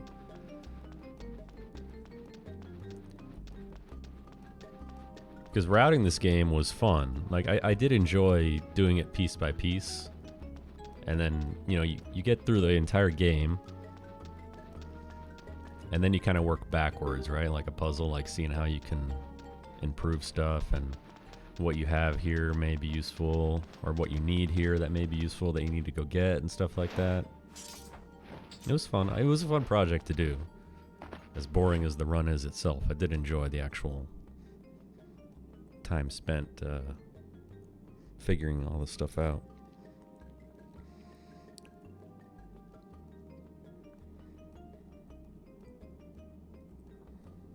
Now the retort glitch is really cool, actually. I think I was there when you were first showing that off in the, was it Rizza Pass? It's crazy. It's crazy how that works. And the boss skips in Kefka Tower, yeah. It's cool stuff, man. It's cool to see a game you grew up playing as a kid be just shredded. Alright, duel with Duke. But once again, the only duel in the entire game you have to win. Now, let's see if my non-weapon sharpening screws me over for the second time in a row.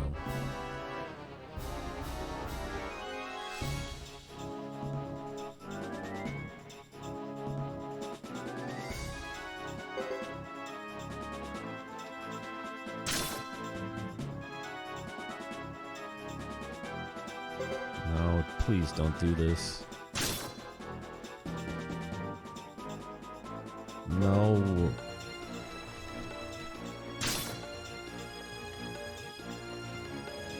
No.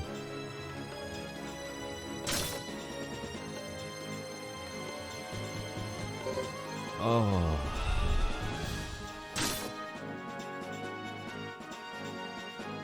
Oh my.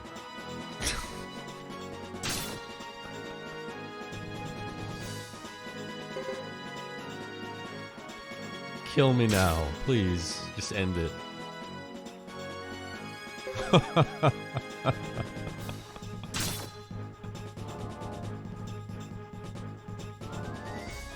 Oh. What was that, 6?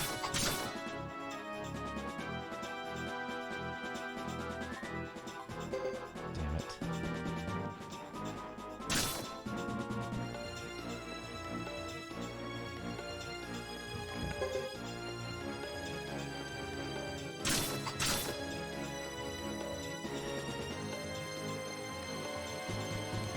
Stop defending, please. No.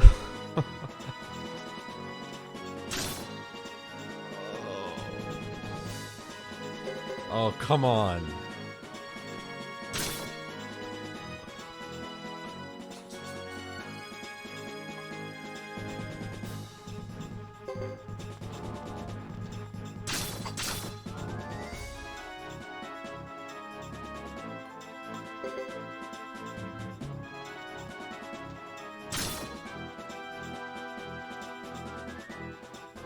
No. No.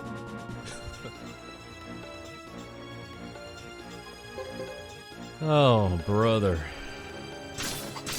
I'm gonna have... I think that's a new record. That's gotta be.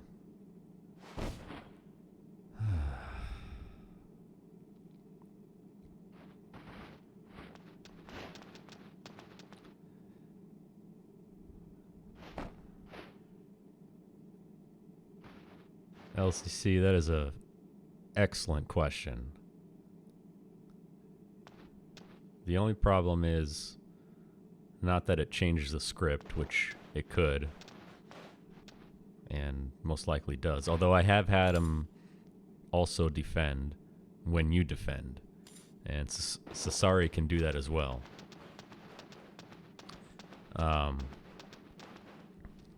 But Duke hits really hard. It doesn't take long for him to take you out. So you got to really, really pick your spots. And you got to take that priority gauge into account as well. Because attacking first is important, especially against Duke. Because, again, if you're attacking and he's going to go first, I mean, he can take you out. So you always want the priority gauge to be on your side. I don't exactly know how much damage he does, but if it came down to it, right, like he only had a few ticks left and you knew you could take him out with an attack, but he's got priority and he also attacks, he would go first and he might kill you. Oh, defend when he defends?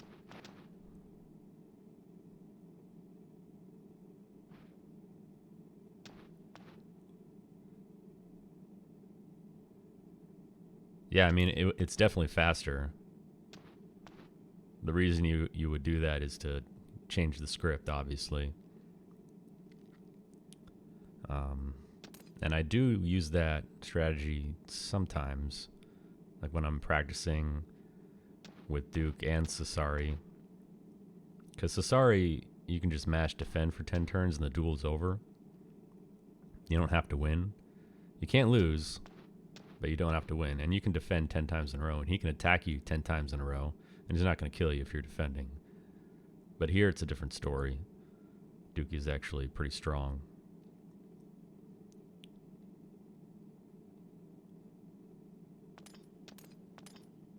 So yeah, it's a good idea, defend when he defends and then hope for him to attack you. But if he attacks, then you use death blow. But if he's got the priority, then he's gonna hurt you for a lot. And I guess what I really should do is go back to this duel, revisit it, and document how many ticks he takes off when he attacks you if you're not defending, because that would be something you'd have to consider depending on how the duel goes. Like, that was technically a flawless victory, right? But there are times where he actually does try to do something other than defend or death blow. Like, there are times when he attacks, although it's kind of rare. I tend to play it safe here anyway, just because you can die. But once I get through these runs and establish times for all 3 flame champions and do a 108 run,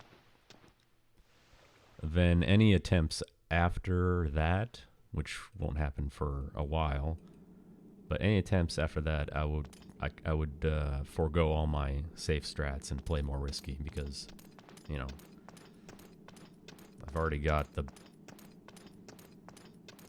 fastest time, so I might as well just go all in and see if I can beat it by playing a little risky.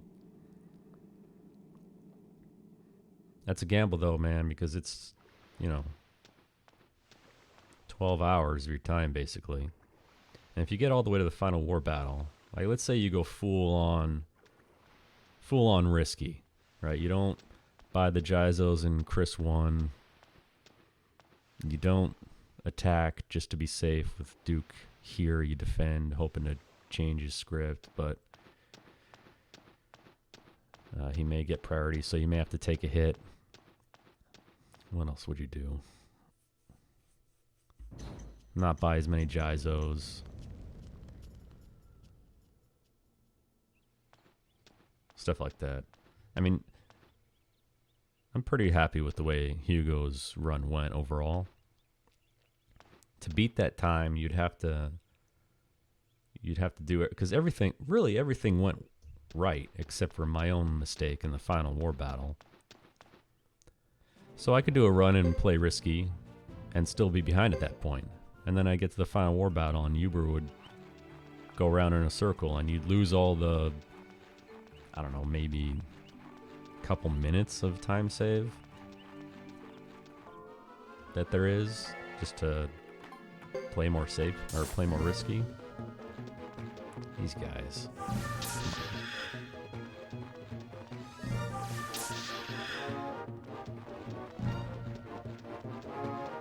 Dude, what is this guy's deal?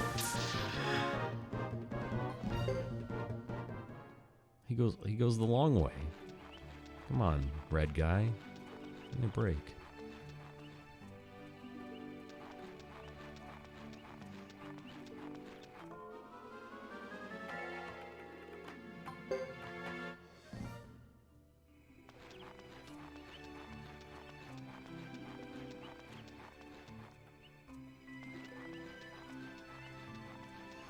But what really upsets me the most about that duel is it just doesn't fit into Duke's character.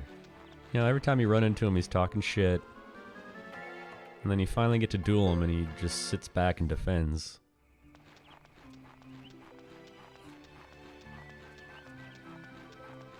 All talk, Duke. You're all talk.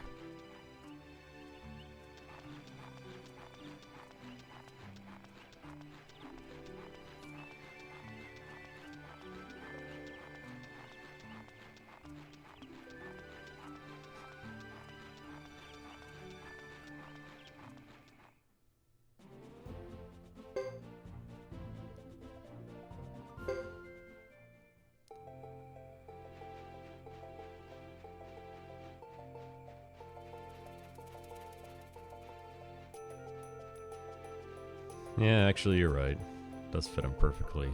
I know people like that, too.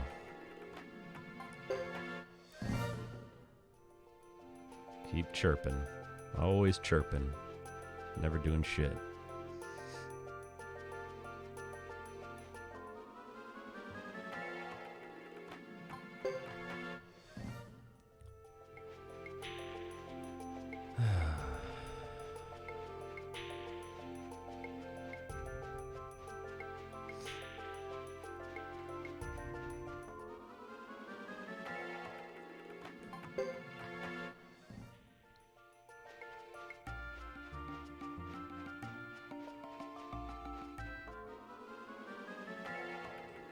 Man, that shows you how much I actually remember about that game. I completely forgot about that, SRD.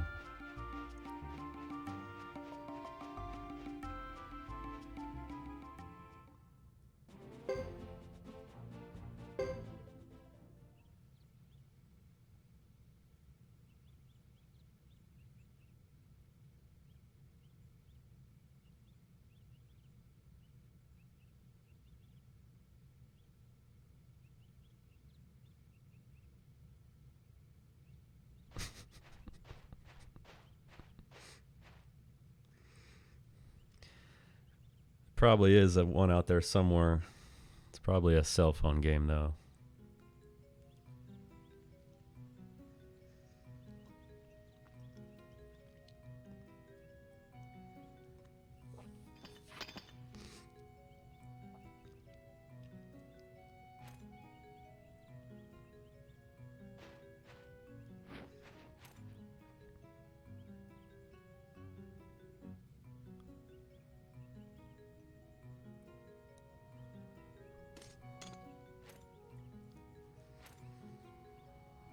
Oh, LCC.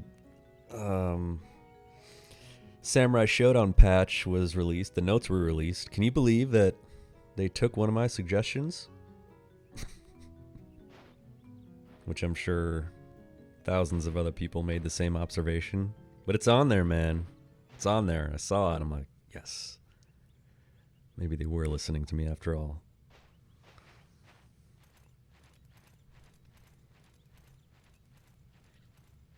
It's great because it's a 9-page document, but Shiki has it in a page and a half all to herself.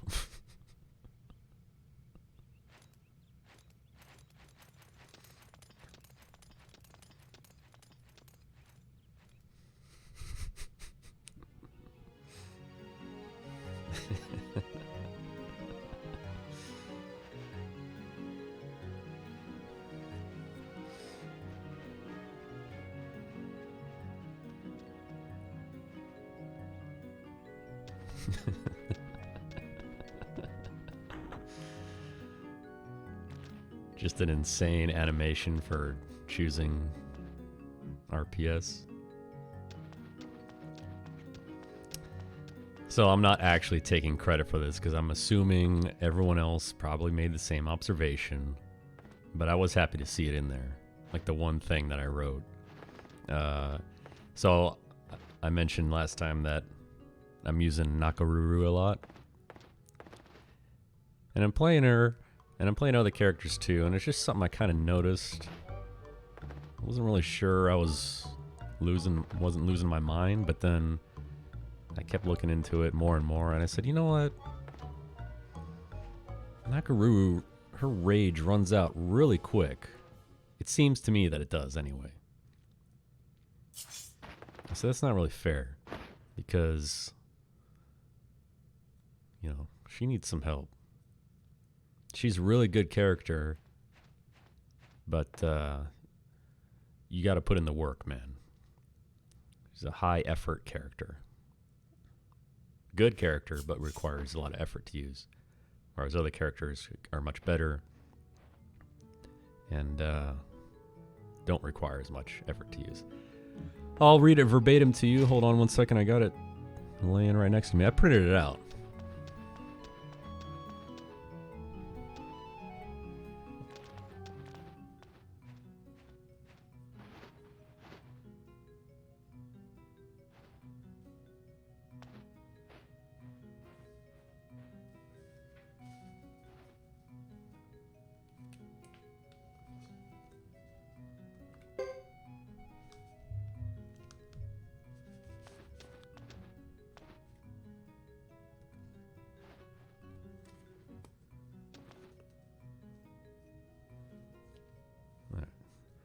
Nakaruru, line 1. Time in max rage. Time has been extended. Thanks, guys. I did it. Meanwhile, they probably never even read my email and just realized that on their own.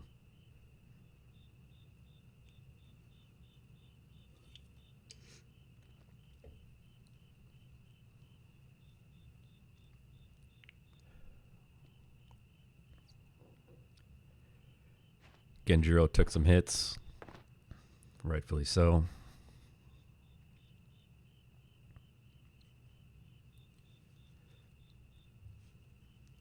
I was watching one of these fight game channels on Twitch. I was doing I don't know, I guess they're in New York or something.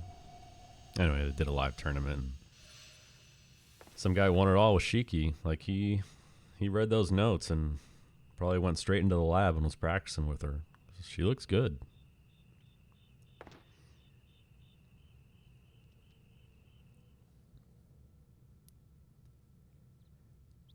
Yeah.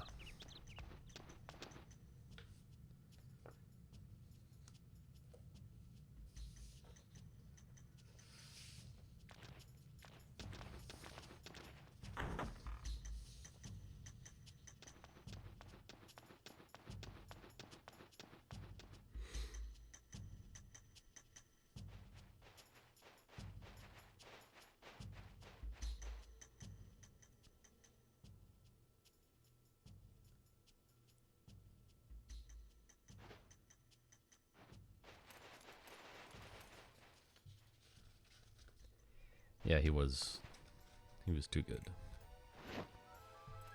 Not that there's any excuses when you're playing, you know? If I'm playing Genjuro and I get my ass beat, then it's my own fault at the end of the day.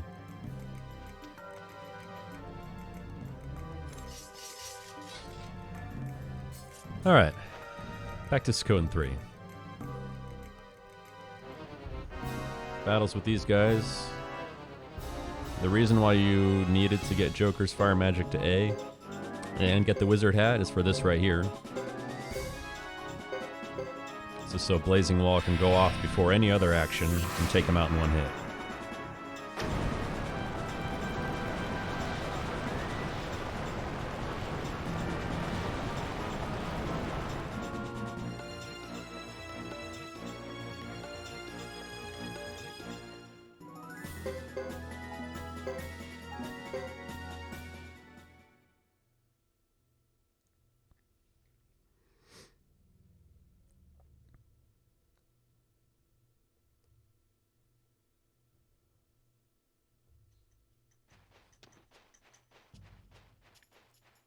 There's 3 battles here. That was the first one. Second one is exactly the same, only the enemy formation is different, so you gotta adjust your targets. When you're casting a spell, I don't even look at the actual targets that I'm casting against. I look at their names, because they'll be highlighted in green if it's gonna hit them. So instead of just trying to figure out if that giant circle is covering an area or not, I just look at the bottom left. And everyone's highlighted in green, so it means it's going to hit everyone.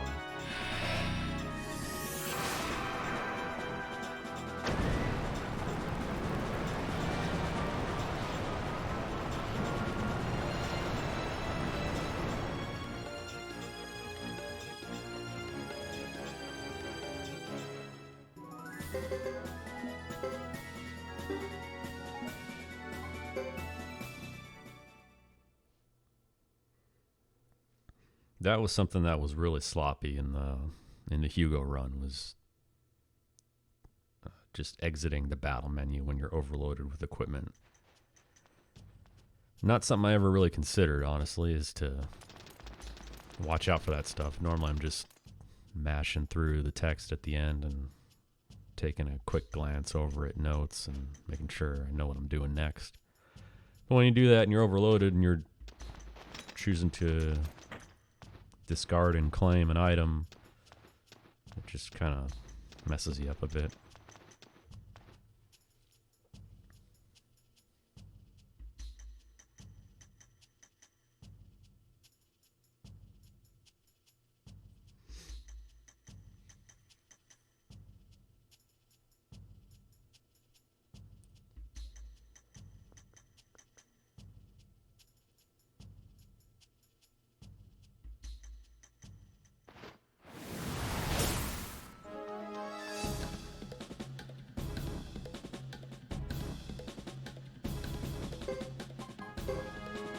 This time we're going with True Lightning, Thunderstorm.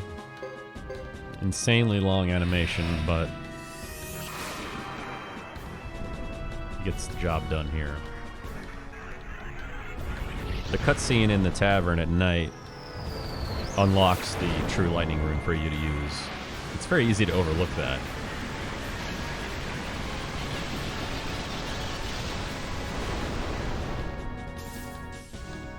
Overkill, for sure, but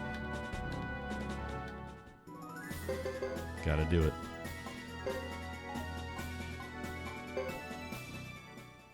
Alright, successfully avoided the drops.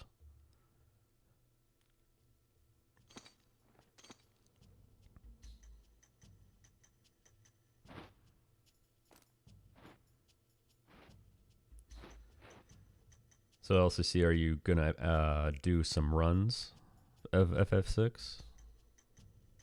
Or are you still like in the early stages of putting everything together?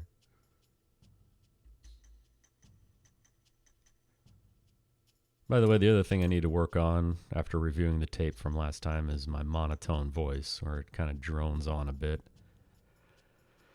Try and bring a little more energy. Because I was listening to it back, I'm like, God damn. I couldn't sound more disinterested.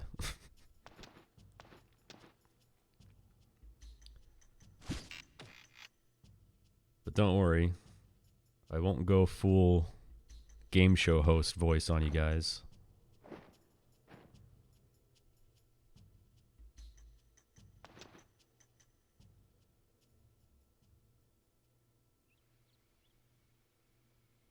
Nice. So are you going to go for sure this year, or only if it gets in?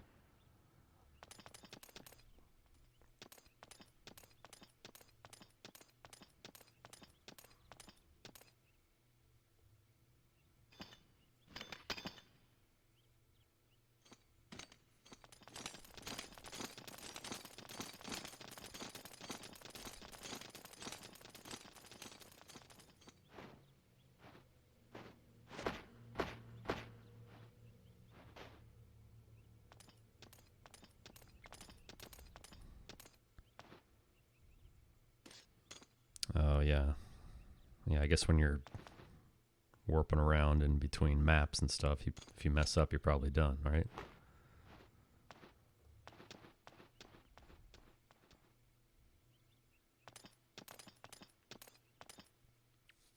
Plan on going? That's cool. Never been to one. I honestly doubt I ever will go. What's it like, though? Just like a big party, or people just there solely for speedrunning?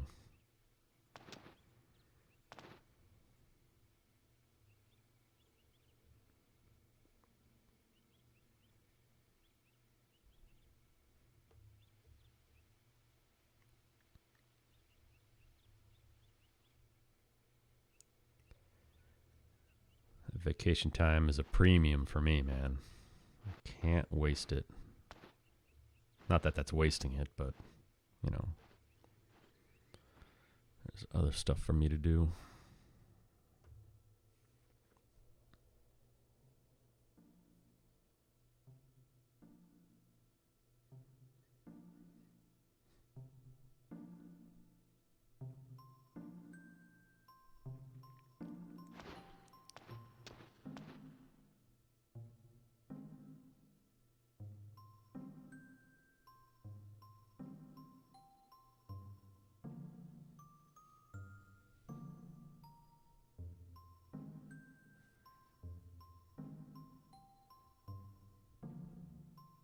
Yeah, that's probably how I would do it too, honestly. I mean, I definitely wouldn't end up going to one unless a run got in. But, you know, it would be like, check it out for the day, do my stuff, and then, you know, go do other stuff outside of the venue.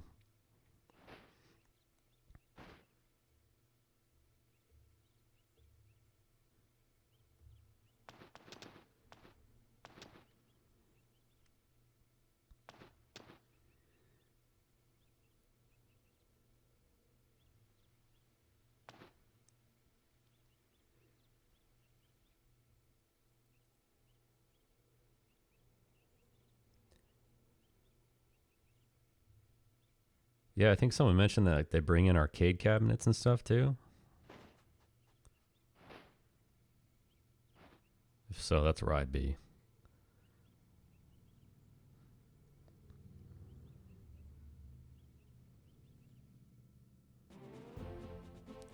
And we do that shit like we did in the 90s. You want to play, you put your quarter up on the arcade and wait your turn.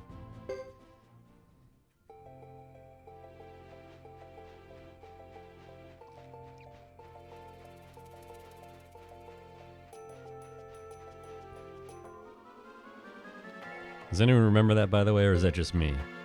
Like when you rolled into an arcade and you got your tokens, you'd put your quarter up or your token up on the machine itself to indicate that you wanted to play. And you waited your turn.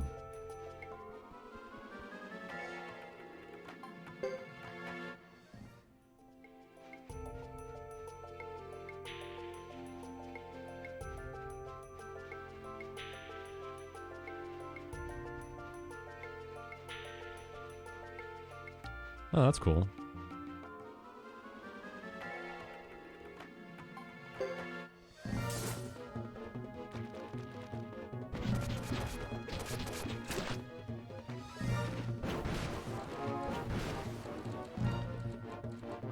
Yeah, I hope that Evo's at the Mandalay Bay again, because that's a nice place. I've been there before.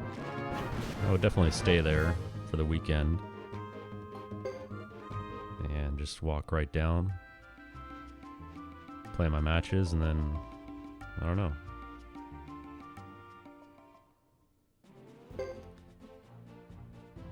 Vegas is like a 40-minute flight for me, so... And while talking, I just realized I just... God.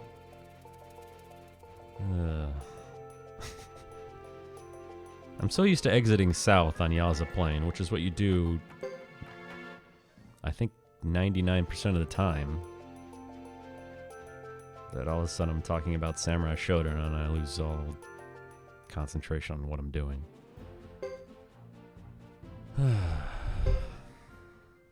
Oh well. Not that bad of a loss there, just walking up the north part of Yaza Plains again.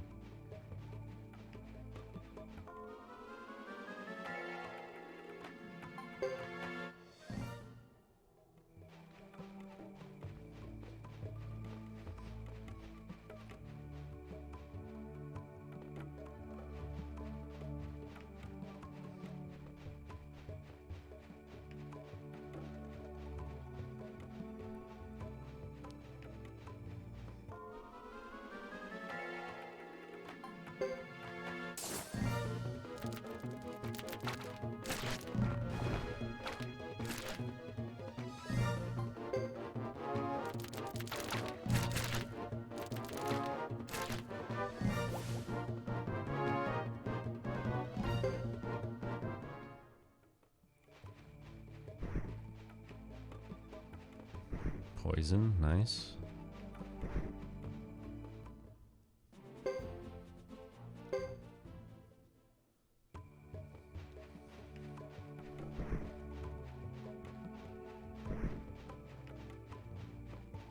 Again, this is where you would grab Kathy in a 108 run. Don't count the horses before you get to her. They change after you talk to her. And then you do have to count the exact number because she's going to ask you a few questions. One, is there more or less horses than whatever number? And then you got to tell her exactly how many there are. If you mess up, then she walks off and doesn't come back for a while. How many horses? I don't know. 17, 18, 16... 19, one of those.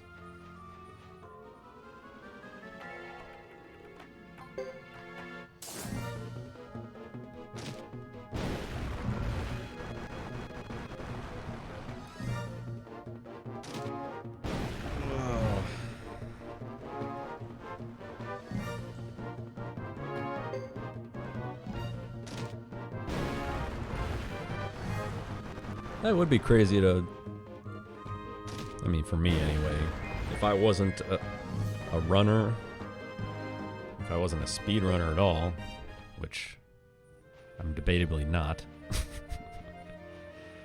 to just go to the GDQ just to, you know, if you weren't running anything or if you're not, I guess, I don't know, who knows.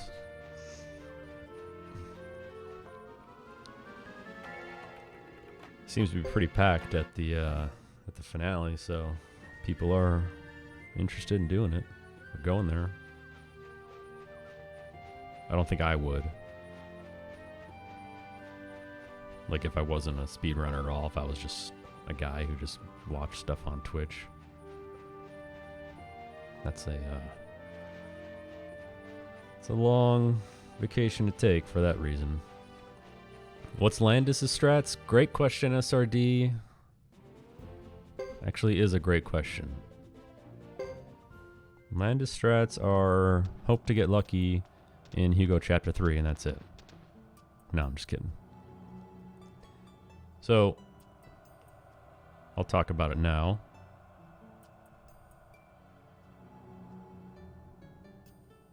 Well, that's even crazier to go over to Europe. Well, I'd probably rather do that because, again, I'd be spending like a day at whatever event it would be, and then I'd be going out to see a bunch of cool shit. But Landis, so this is how I do it. For one good reason. Normally, my first thought was just to defer and get Landis last while I'm hunting for crab rice bowls in Kuput Forest, but I prefer to get them early. Come on.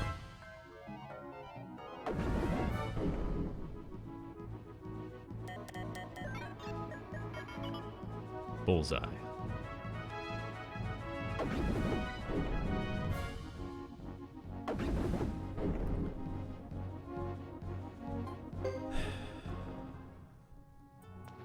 So you don't have an option to get him with Godot because this party is full.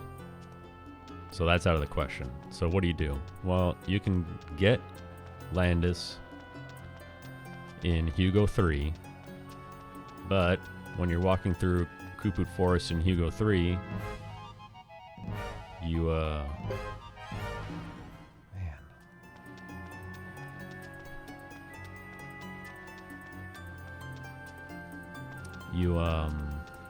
you can't run from the encounters there. I mean, you can run, but you can't let them go.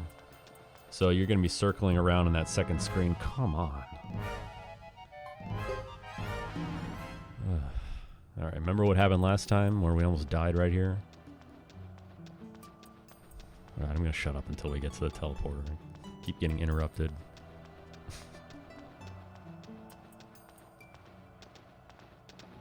All right, we did it.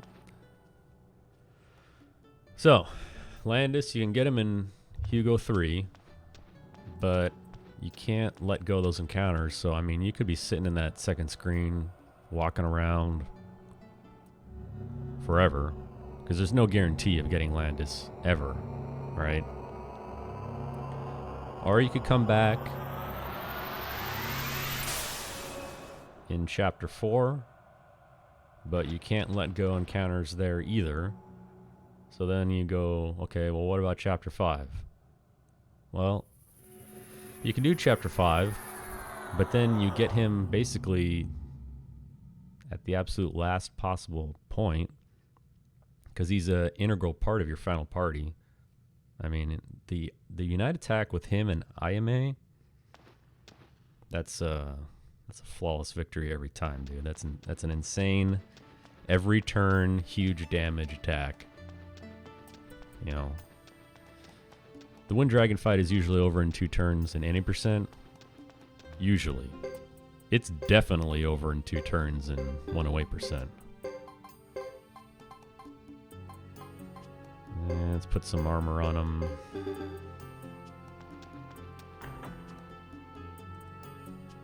Couple Gyzos for the Flame Dragon fight. Medicine for emergencies, and the best armor that you have available. Alright. Remember to split.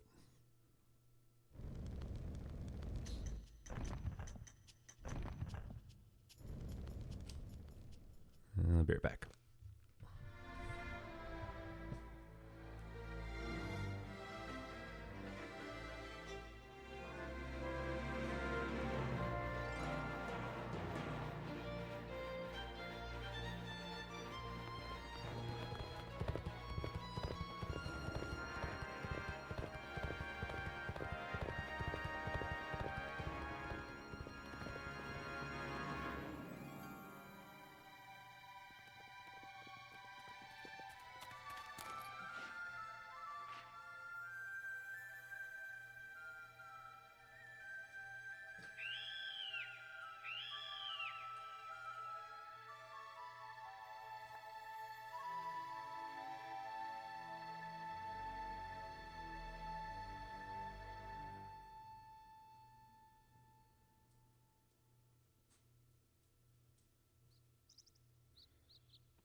I don't know what it is.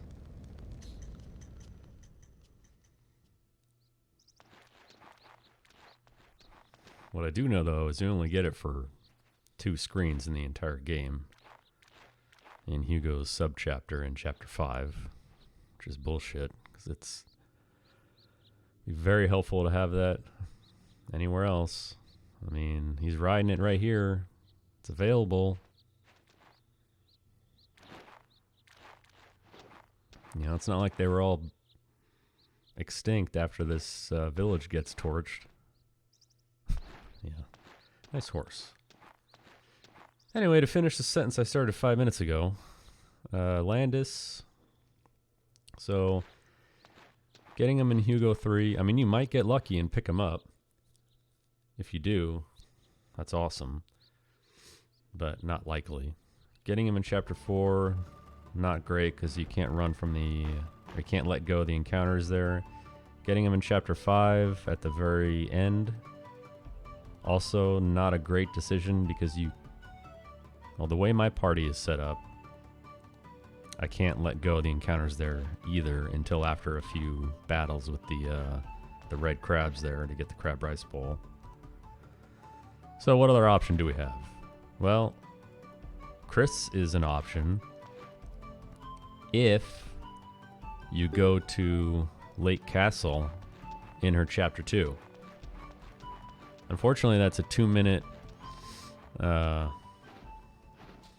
it's like a 2-minute scene for you to go into Lake Castle. But by doing that, you unlock Chris's ability to recruit people. And she goes through Kuput Forest, and she has the ability to let go of the encounters in Kuput Forest. So, what do? I take the 2-minute time loss by going to Lake Castle. And my first trip through Kuput Forest, I get Landis right then. Because I can run around as much as I want, and I can get an encounter and just let it go immediately. And it just cut down the amount of time you would have to a failed run. You know, so that's my ideal place. And I like getting him early because I like getting him skill points and levels for the battles that you'll be using them in, like Sarah at Sindar Ruins, Water Dragon at Sindar Ruins. Both of those get a lot of skill points and levels, so it's good to get him early, and that was the best choice for me. And it all has to do with the ability to let go encounters in Kuput Forest. So you can just run around in circles forever until you get them.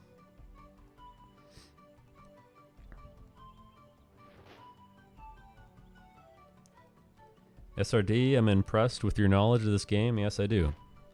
I go right back into Almacanon at the end of Chris's chapter, right before you go to the Flame Champion Hideaway, and grab Brody and Estelle there.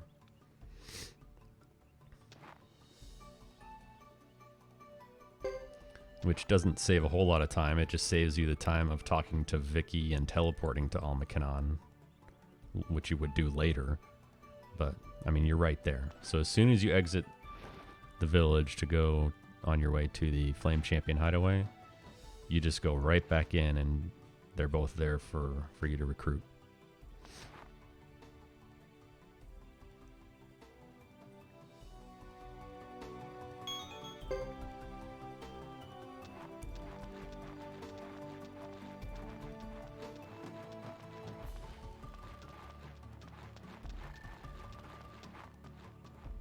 I doubt I'd be able to either, LCC.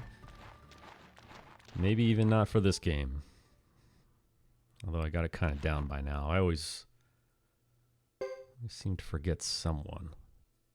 You never know who it is. But like 5, there's some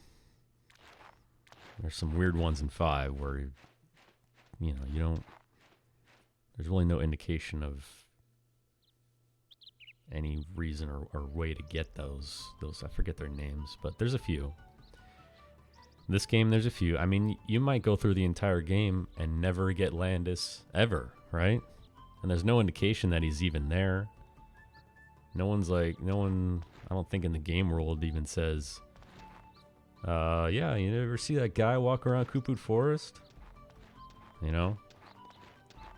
And if you're playing this game casually for the first time, you'd probably, even if you got Landis, you're like, where the fuck are my last 4 stars at? You don't realize it's Luke, Sarah, Uber, and Albert are all stars of destiny in this game for some reason. How long do I usually take to walk around in Kuput Forest when recruiting Landis? I wish I had an answer for you. Could be 5 seconds. Could be an hour. There's no guarantees there. Like I marked when I was testing Landis, I would mark which, you know, I'd take a few steps and open my menu. I'd take a few steps and open my menu. Repeat until I get them. And then I make a note of that, like where on the map I got them. And I always try to recreate that, but it never works. I mean, it's just random. You don't know.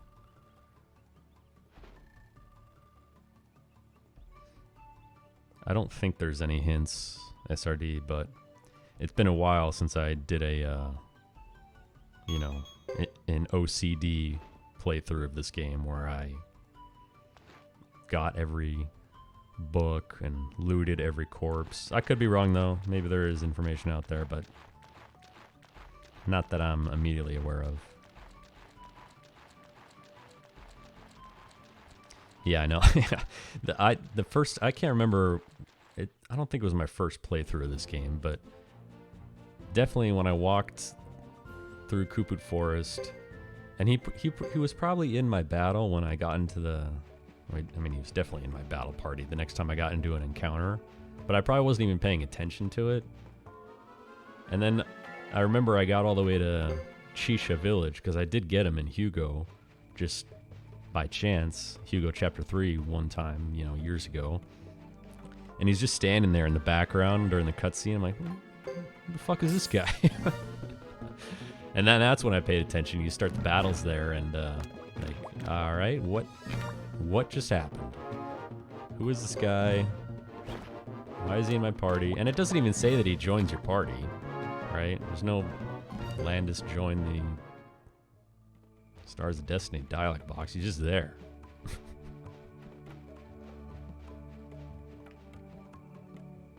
Yeah, you might be right. Like I said, I don't know for sure. I would imagine there would be a hint somewhere, but I don't. Off the top of my head, I don't know. That's something only a true lore master can tell you. Meanwhile, these guys are ruining my day. Alright. Heard of someone who got all Suikoden 2 characters without a guide? Let me think about that for a second. Off the top of my head, Tetsu. Okay, so I'm going off what my experience was, because I always play games without a guide. And after playing Suikoden 1 when it was released, I'm familiar with Suikoden now. When 2 came out, I'm like, all right, I got a bunch of people I need to recruit. Check the tab of the stars. I'm missing people. Tetsu with his, you need to talk to him with toasty status, and toasty status being achieved through eating fried tacos. I did not. I will fully admit that one eluded me.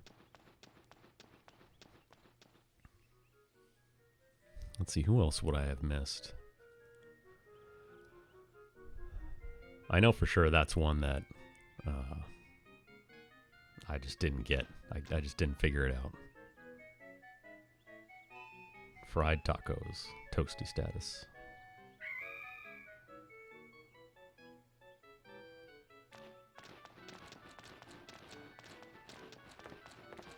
Oh yeah, the Ninja Village, yeah. Although I'm pretty good at exploring, historically speaking anyway, you know. I'm always like running across. Ever since, and I was trained early, in a game called Final Fantasy II for the Super Nintendo Entertainment System, which I didn't figure out till years later was actually Final Fantasy IV. But anyway, in that game, you were on the moon and you saw this sword off to the side, and you're like, "Oh, I'll come across it eventually," but then you never do. And there was no indication of an invisible bridge at all, but I remember just like, you know, as a kid, I would just hold my D-pad down in the direction I wanted to go. Just, you know, I don't know, just being flustered about like, why can't I get over to this area? And I'd be holding left, and all of a sudden I'm walking across nothing. I'm like, oh. It was there all along.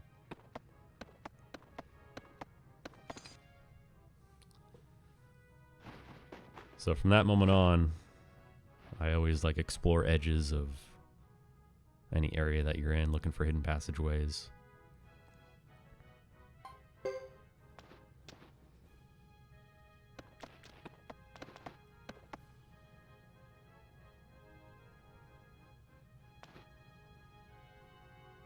Ulan, I think, was another one I couldn't figure out. Going into, jeez, I can't even remember the town name. But you need the female party, and you need to walk in a certain part of town, and then she'd appear. That was probably another one I didn't get for a long time.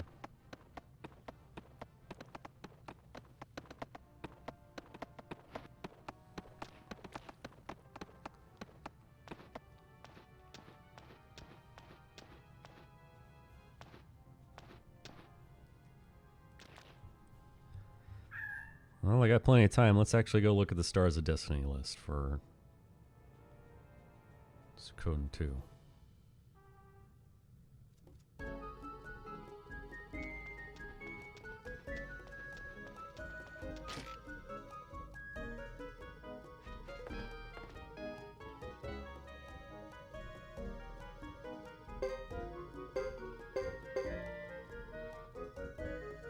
Alright, so what we're going to do here... I'll get back to that later. What we're going to do here is manipulate the turn order in the upcoming battles by only raising Hugo's Wind Magic 1 rank.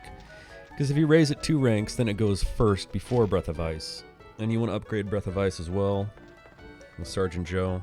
Because in the second battle, you need to cast Breath of Ice and Wind of Sleep. And you want Breath of Ice to go first, because if you put everyone to sleep and you use Breath of Ice, it can wake them up. So, strategic skill leveling up right there.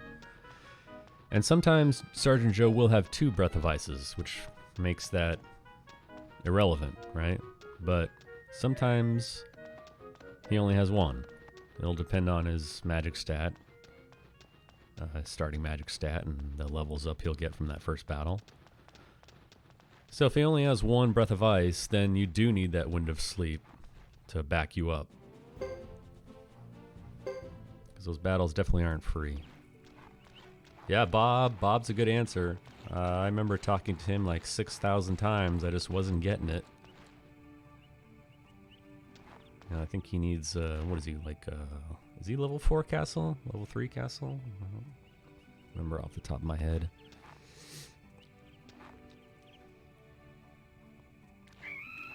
Bob's a great character, though. I always used him casually. I didn't care if his rune took up a turn to use. He would just shred people in werewolf form. Loved it.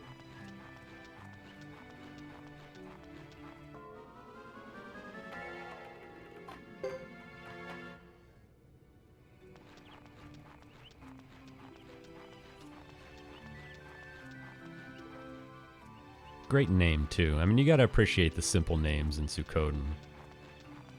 Bob.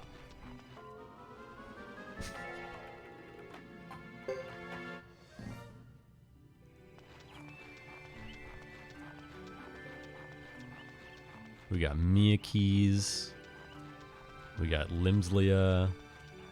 Arstadt.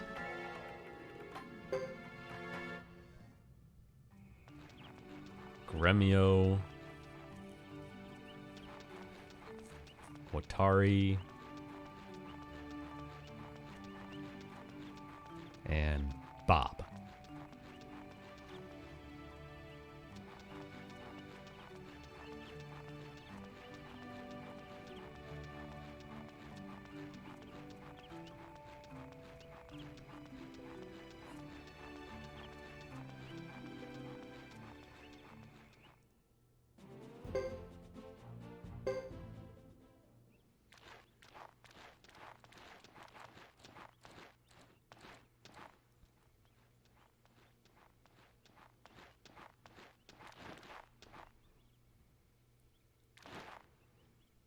That's true. 5 did have a lot of weird ones, but it also has Kyle and Craig.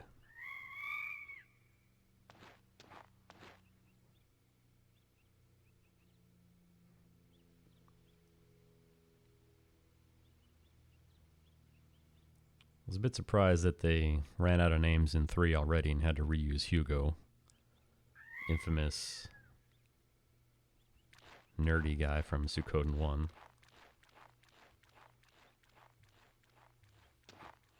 Maybe that's why they started making the names weirder. They just ran out.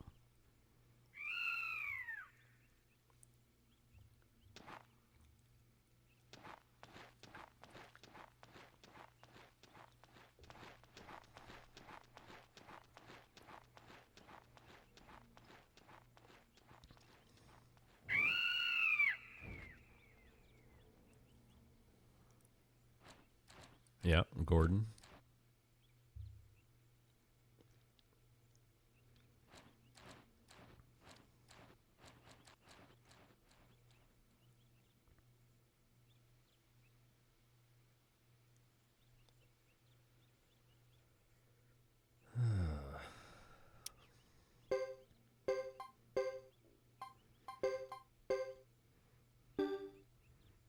Man, I don't know if I'm cut out for streaming in general, I guess, but definitely not for these long runs. We're at 2 hours and 40 minutes, and I feel like I've been talking for 12 hours.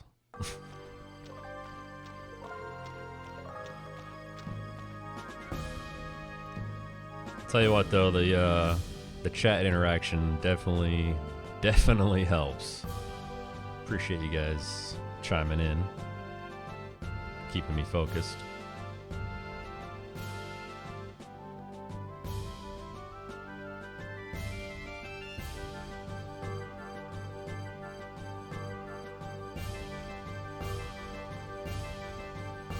That's a good point, SRD. Most people start out small, yeah. Yeah, I went right in with 12. Smart. Because again, I was watching my tape backwards. Not backwards, but watching it back. And realizing that there are long periods of time where I don't say shit. And I gotta imagine if you're watching the highlight run and you weren't there when people were talking in chat, then it's probably really boring.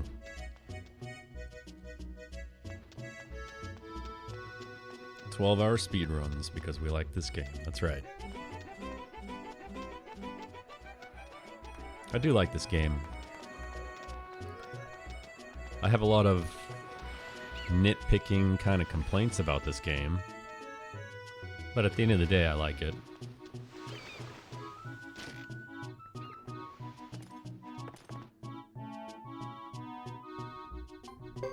Alright, so now we're going to sell off all Lulu's gear. I'll keep the lunchbox.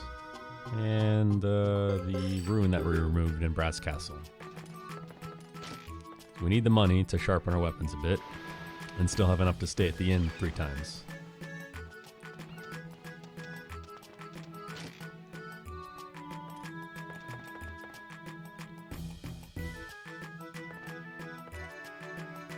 So Sergeant Joe is the stronger character, so I bump him up to max, which here is 7. And spend the rest of the money that you have on Hugo. You can just smash through. You don't have to worry about spending too much because you'll be stopped.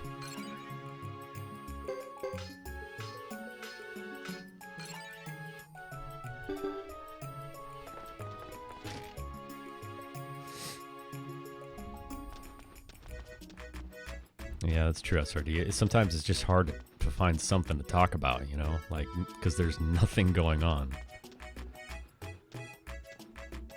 Alright, let's go to the left of the fountain this time so we avoid the whole choppy movement. It looks weird and freaks me out.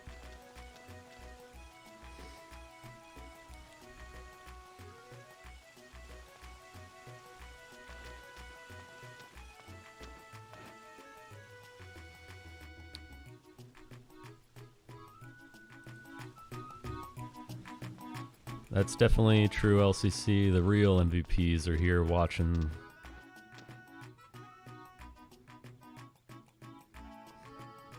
Presumably because they like speedruns and because they like Suikoden 3. I doubt anyone is just randomly stopping by and be like, oh, what's going on here? Or if they do, they immediately leave. This guy's out of his skull. Speedrunning a 12-hour game.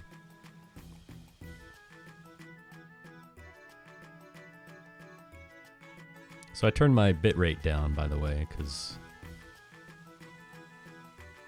I don't know. Hopefully it's not buffering for. I don't think it was last time, but I turned it down a bit just to be safe.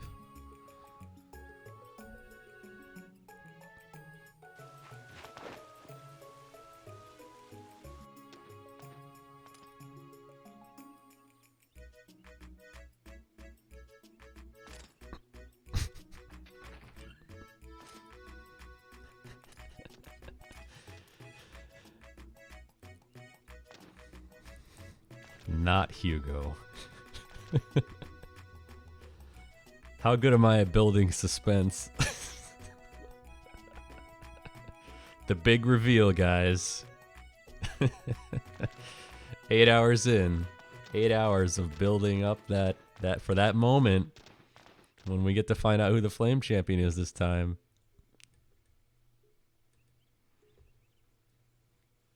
I know that's why everyone's really here. Feel free to guess now, and you can even guess Hugo if you like. Maybe I'm just fucking with you. And I'm going to do Hugo again, because I wasn't happy with how the last war battle went.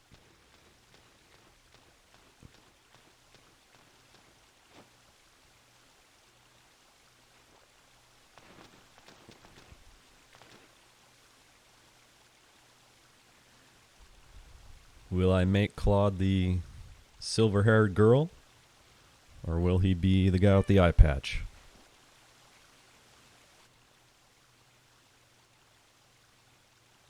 Thomas's chapters. No. No, that will not be the reveal today. Sorry.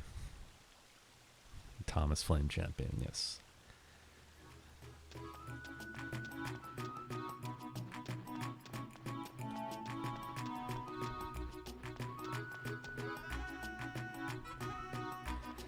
So I have an idea of, and I'll explain everything when I'm done with, Jesus, man, come on. Get around the cart. When I'm done doing all 3 Flame Champion runs, I'll talk about who I think is the fastest, who's the easiest, who's the most consistent. But we won't really know until that point in time. Although I'm pretty sure I have an idea of where the final standings are going to be. So did I do them in reverse order, slowest to fastest? Did I do them in fastest to slowest? Or is there really no reason for doing this? Just completely random. Find out soon at twitch.tv/SpaceCoyote. Only the finest of Suikoden 3 content here.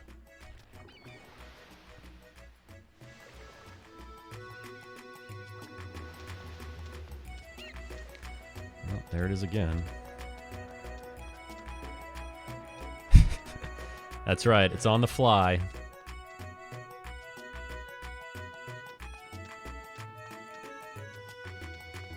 The 70-page Word document I have means nothing in front of me. It was all a farce.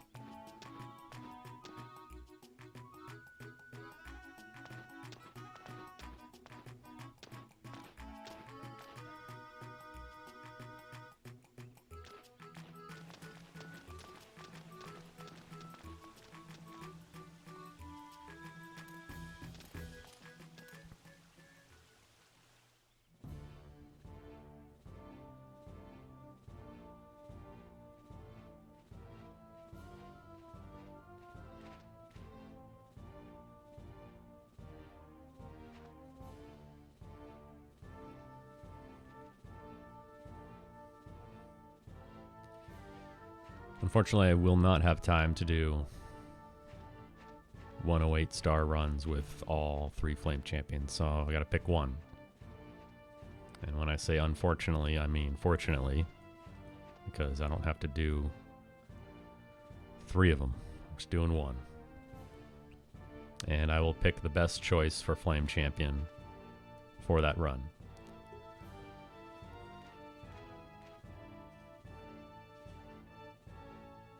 Because by the time this is over, I mean, the goal was just to show everyone what a run of each Flame Champion looks like. You know, who's the easiest, best, most consistent person to pick. And then take that information and turn it into a 108 run. I mean, because a 108 run with the other 2 Flame Champions is going to be, you know, the same difference.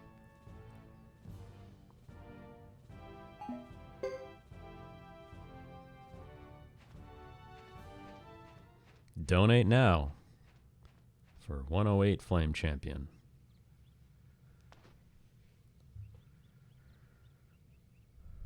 That's where the real dollars come into play.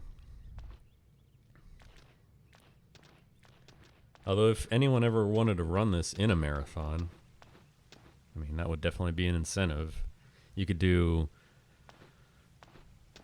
file name, which is Flame Champion name, although you don't have to take the name in Chapter 4. You can do Thomas's chapters. You can do 108 stars. You can do Flame Champion choice, obviously. You can do Luke's chapter.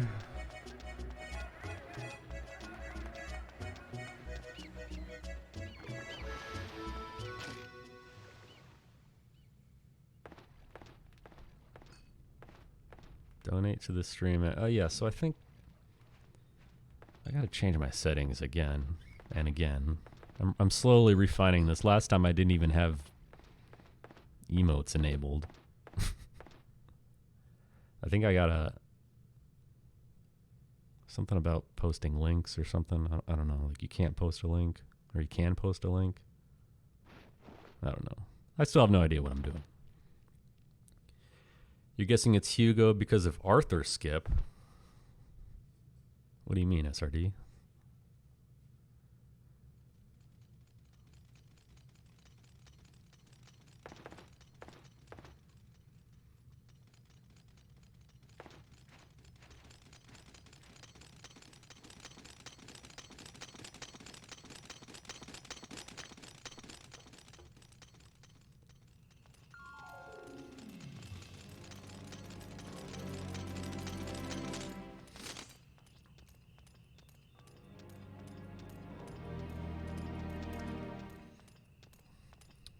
Oh yeah. Hot tech.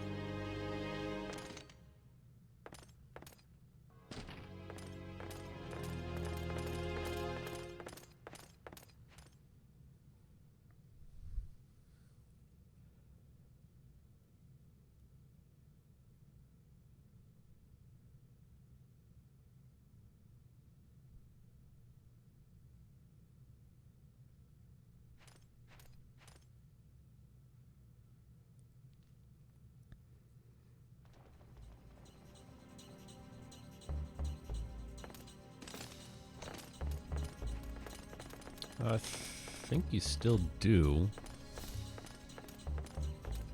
Because you can't lie to him. Something like that.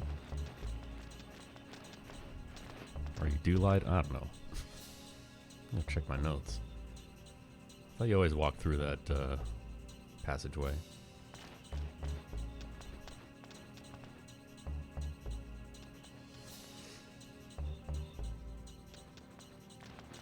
Alright. Offer a sacrifice to the Wind Rune. Let's see if we die.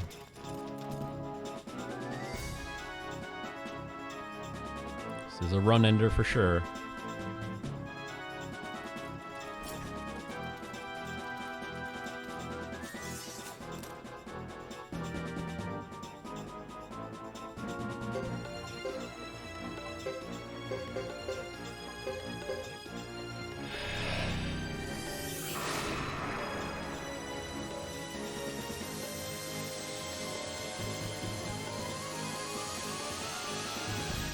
Nice. 2 is good. We'll take 2.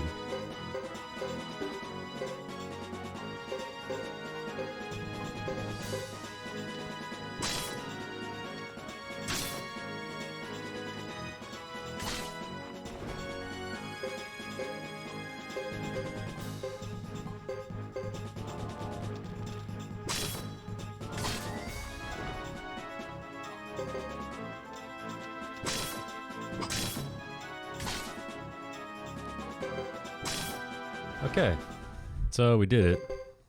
We're still alive.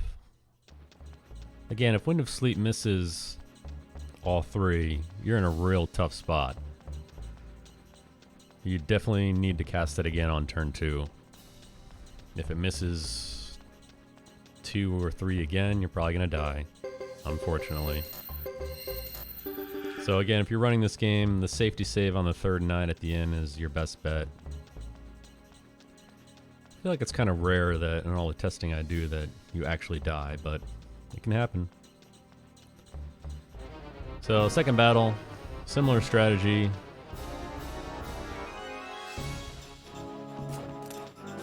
Let's see how it goes.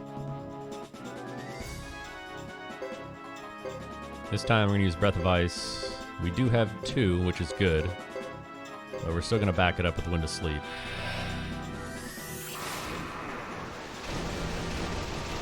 Again, Sergeant Joe is not guaranteed to have 2 Breath of Ice casts right there. Depending on his magic stat, he can only have 1.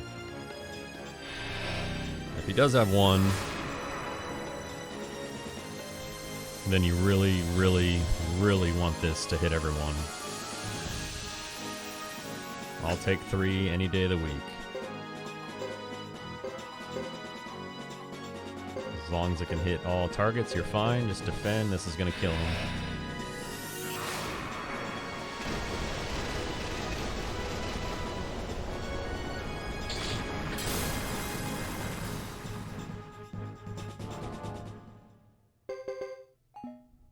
Alright, we made it out of Hugo alive. Chapter 1. So the next part that can really end your run isn't until Chris's chapters. What's up? Funeral Air. Hello and welcome.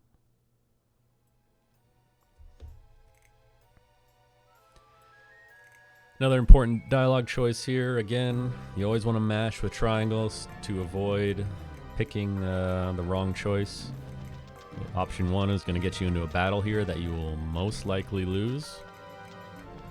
I mean, if I had to bet money on it, I'd bet that you'd lose. So you want to avoid that by picking option 2.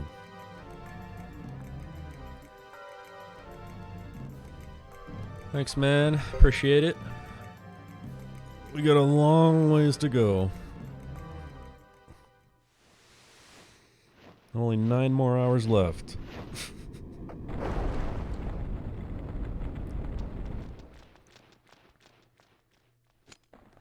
Like I mentioned last stream, if you're playing Suikoden 3 and you're doing a run, and you finish a run, that's a win. This is a real serious grind. It's not easy. Biggest challenges are staying awake.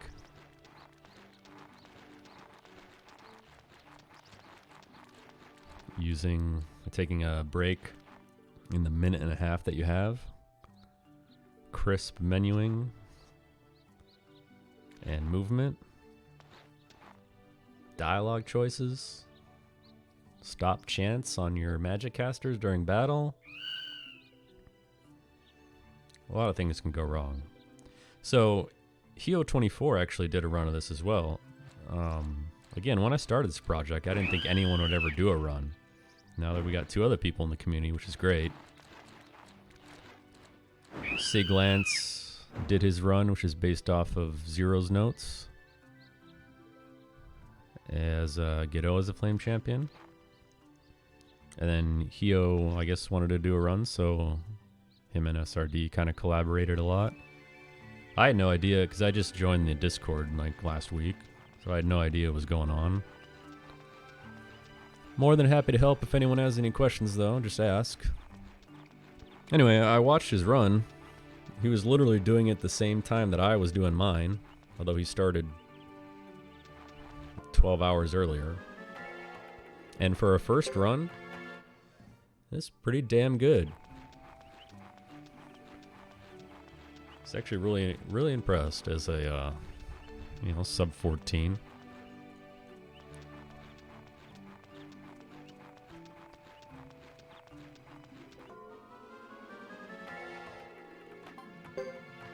Yeah, Suikoden 3 is definitely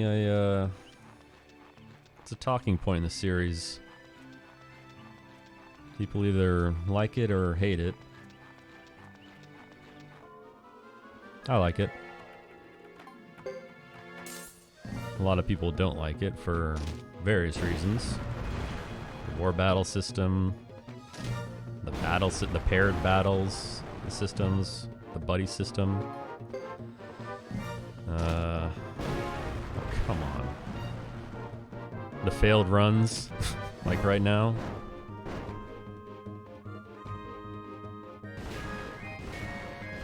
I mean, if you're not a Suikoden fan and you just pick this game up randomly, it's probably,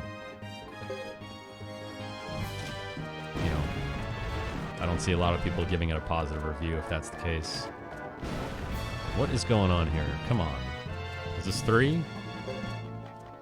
Was that 4? Or was that 5? Did we just set a new record for failed runs?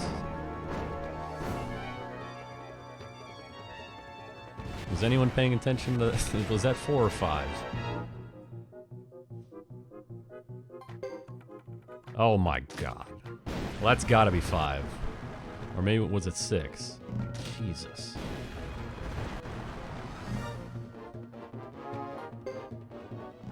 Oh. Alright, I'm making a note to check. 3-hour mark. Hugo Chapter 1.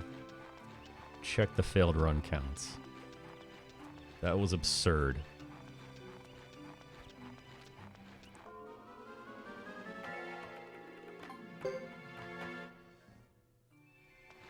And of course it was against those beetles which have that slow attack animation. That was... Wow. I definitely gotta look at that later.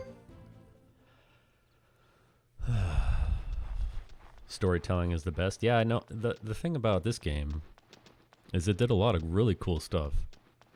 The characters are great. The storytelling is great. I love the Trinity sight system. I love the idea of it. I wish there wasn't so much backtracking involved, and I wish there was more crossover between the Flame Champions choices during their first 3 chapters, but I thought it was a really good starting point for, to change things up and to move forward with it. Of course, they didn't do that. They went straight into 4 and, reverted a lot of stuff back to what 2 was like.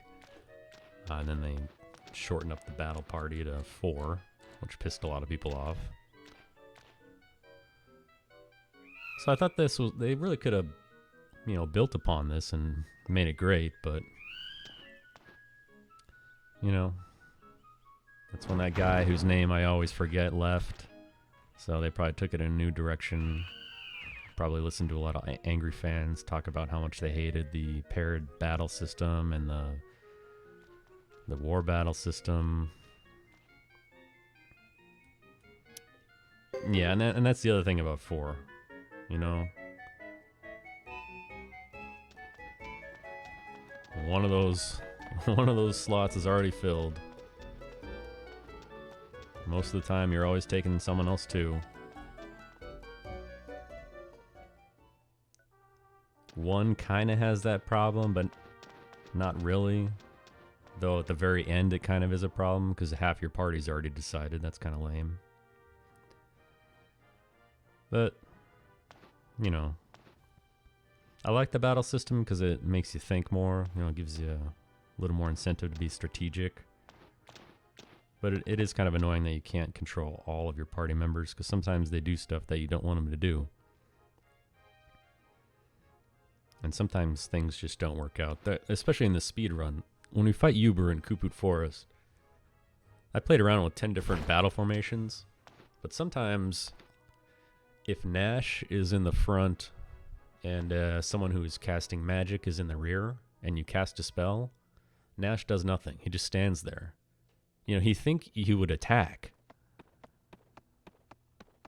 right? Because that's what's supposed to happen. But he just stands there and does nothing. And then there's other times where you defend, and if Fred is in your group, then he ignores your defense command and always goes up and attacks and puts himself in danger. So it's not perfect, but, you know, like I said, they did a lot of interesting stuff in this game. A lot of good ideas to base stuff off of. Yeah, the skill system in this game is really cool. I do like it. Definitely adds a lot of strategy, especially with magic. I mean, magic skills have the biggest influence when raising your rank. You want to cast Earthquake? Well, it's going to take you 3 turns. Unless you raise your magic skill. So, definitely found out stuff the hard way. And I'm glad it did that, you know, because it really made you... It wasn't just like a fake skill system where the benefits were marginal. Like, they actually did make an impact. Again, especially with the magic casting, you know, the casting time going down and having you be able to see a definitive amount by looking at all the little ticks along the status bar at the bottom. You can actually tell when your spell is going to go off, and you can plan it along other spells. Yeah. Oh, that's really cool.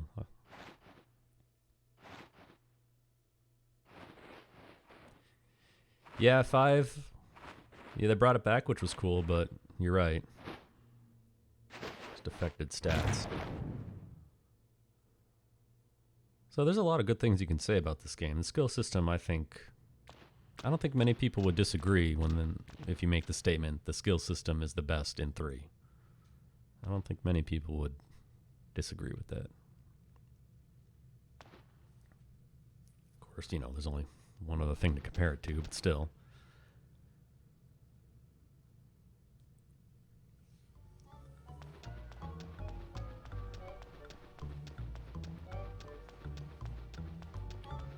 Though overall, I do like 5 better than this game.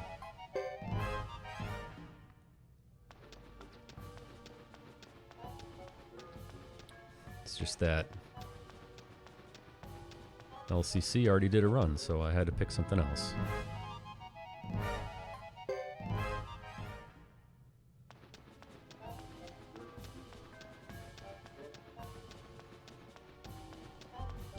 By the way, LC Chan, did you, when Close to Ward ran this, did he like reach out to you and ask for your notes, or did he start from scratch, or, I mean, assuming you watched your run and probably took a lot of the basic ideas from it. I don't know if you guys actually collaborated or not.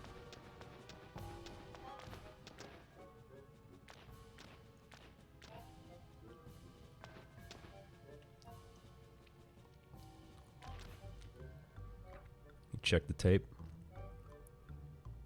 Yeah. I mean, I assume if anyone ever wants to run this, that's the first thing they would do. Watch some runs. I don't know if that's common or not, like reaching out to other people and saying, hey man, can I have your notes or something like that?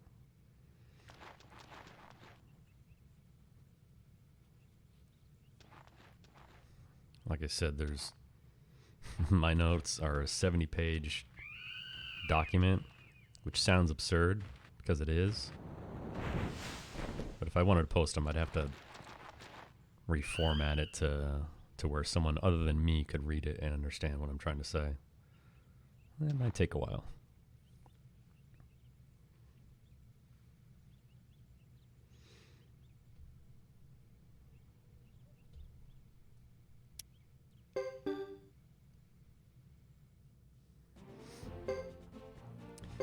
"70 pages, that's right."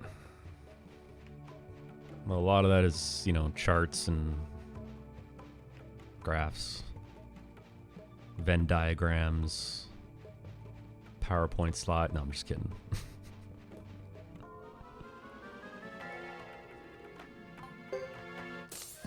He's a real RPG speedrunner. Are you saying that I am a real RPG speedrunner now?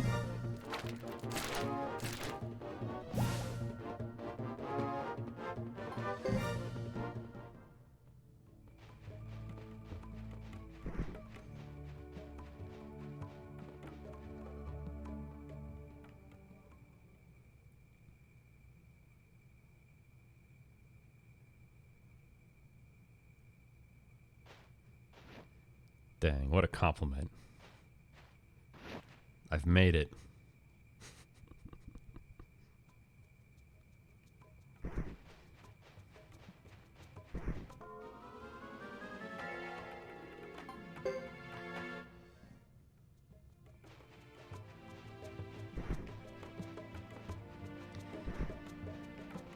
Yeah, I don't think I would benefit from starting a new game and just start off by reading someone else's notes.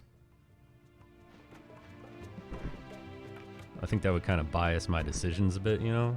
I prefer to start from scratch, figure out stuff on my own, and then look over other people's notes so I, you know, maybe I missed something or I don't know. That's just how I would do it. I would never just assume that everyone was right.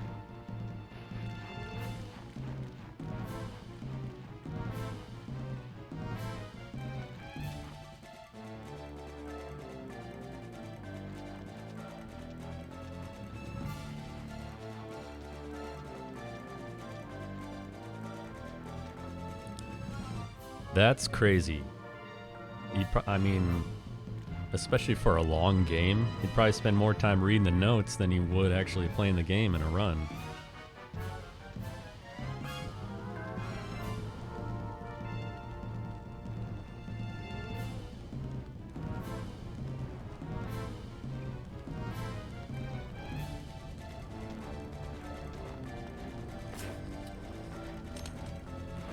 Alright, Lulu's dead. 50 seconds of free time. Quick break.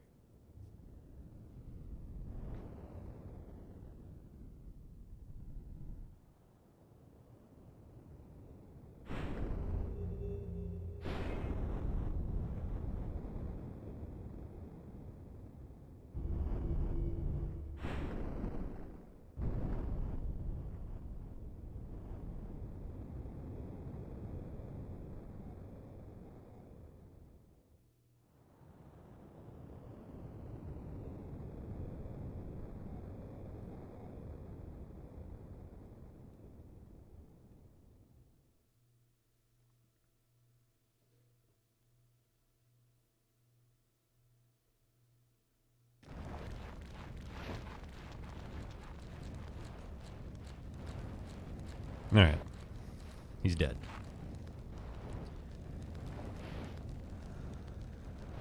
Yeah, I mean it's fair for someone just wanting to,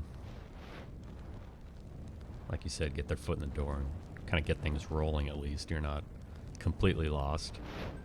But I think you'd have to be interested in the game itself, so you'd want to work on it. But yeah, who knows? Yeah, and they just end up giving up. Well, I think when you put in the time yourself and do all the stuff yourself, it kind of incentivizes you to, you know, to finish it.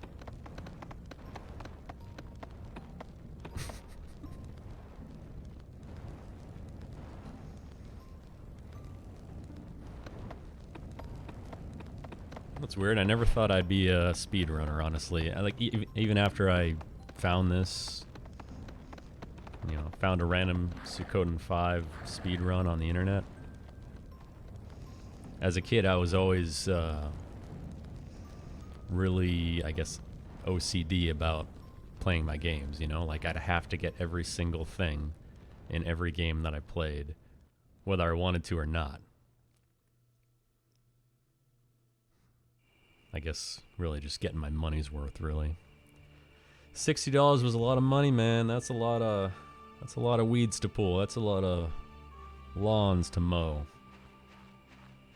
I earned that copy of Final Fantasy III on the Super Nintendo. And dang it, I was gonna do everything.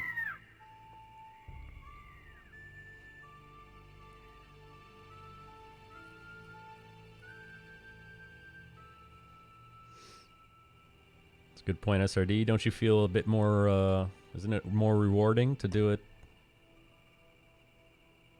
on your own?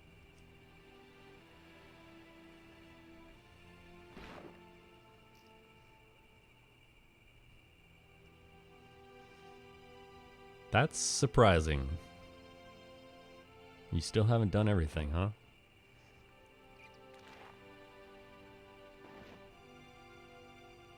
What haven't you done?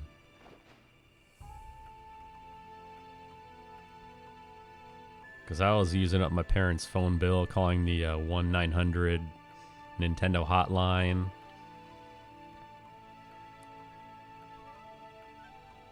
As a dumb kid, wasting a lot of money.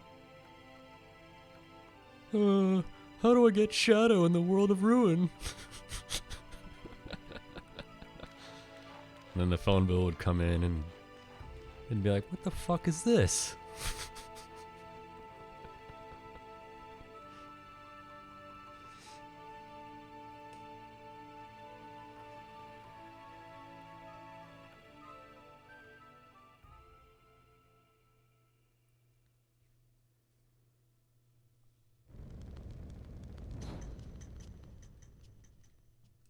Oops.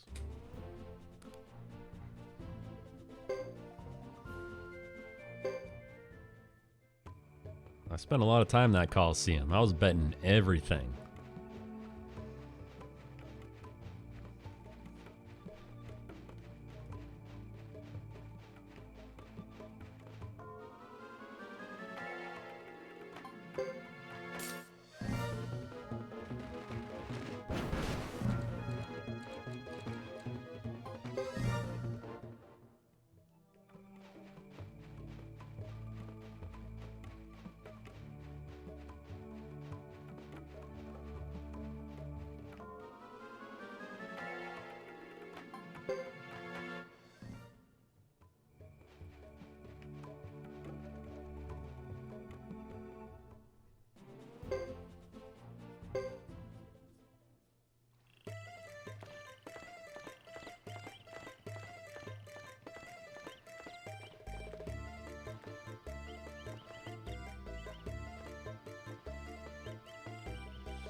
Alright, another rule of Suikoden speedrunning, no talking during Duck Village. Also, I'll click on that link later.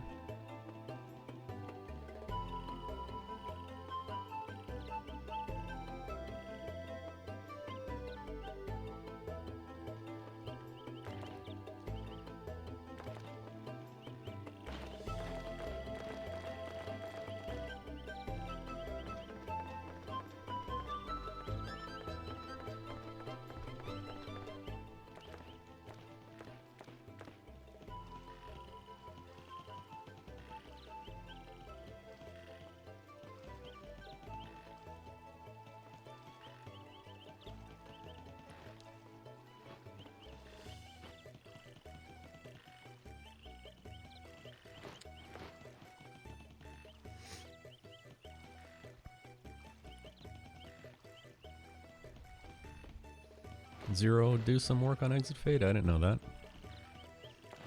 Well, SRD, we're all counting on you. You've said it. It's documented now, so I'm going to hold you to that. Has there been a tactics run yet? Not that I know of. Though I did mention at the very beginning, which I think got a positive reaction from SRD, that might be my next project. Suikoden Tactics coming soon to twitch.tv/SpaceCoyote in the summer of 2021. Rise up. By the way, there's no guarantees that I'll actually do that.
Alright, so as I mentioned last time, Hugo Chapter 2, nothing happens. It's an insanely boring chapter with a few dialogue choices. You skip the fight with Uber, you skip the fights at Great Hollow against the Zexan soldiers, and then you move on with your life. Oh, and you also lie to Jimba about delivering his pentacle. Because you definitely promised that you would do it, but then you don't. And that's why Jimba dies.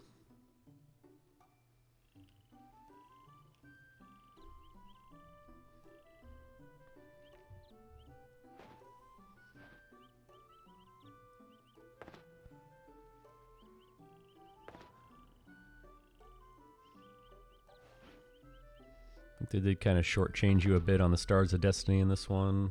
Lulu's a star, he dies. Jimba's a star, he dies. Yoon's a star, she dies. You got the Sarah, Luke, Albert, and Uber, who are all stars, who aren't really on your team. So maybe I'll change it to a 101 stars.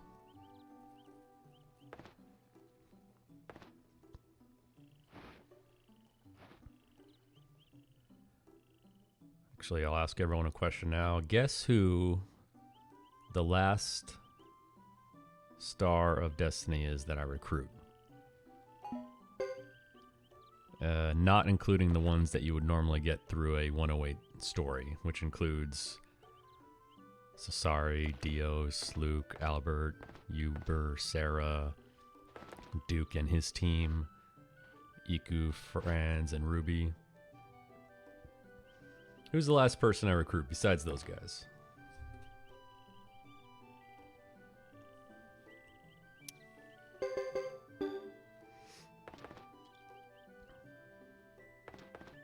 Correct answer gets a prize of some sort.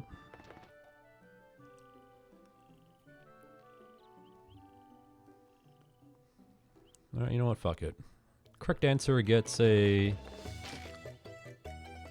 gift sub to the channel of your choice. If you get it right.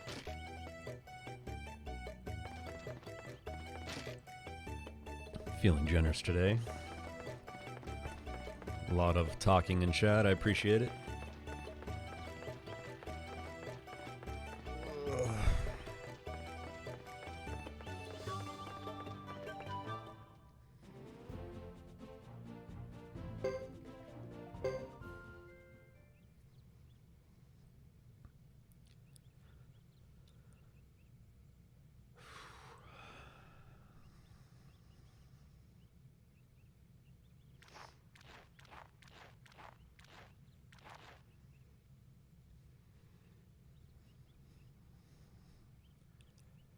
Well, now we're at Great Hollow, and for some unknown reason, Lily's going to be able to discover the secret entrance.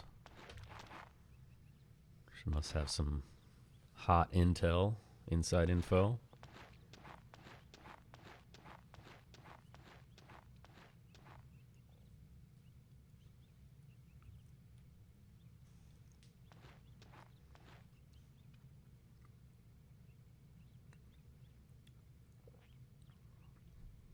Edge is a great guess. He's in the last 5, but not the last one.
Guillemot, another great choice, but he is actually earlier. And I actually really like my strategy for getting Guillemot.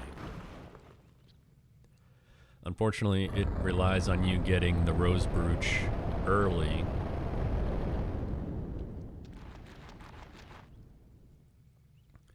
Because you want to do everything in one visit to VDZ before you go to Ancient Highway, and then grab them there.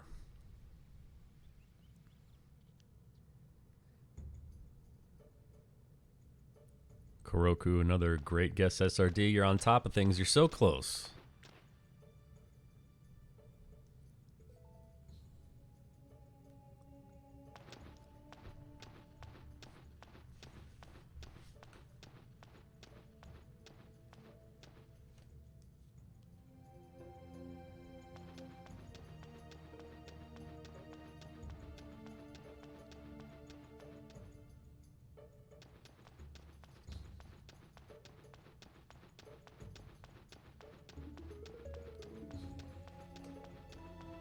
So close, SRD.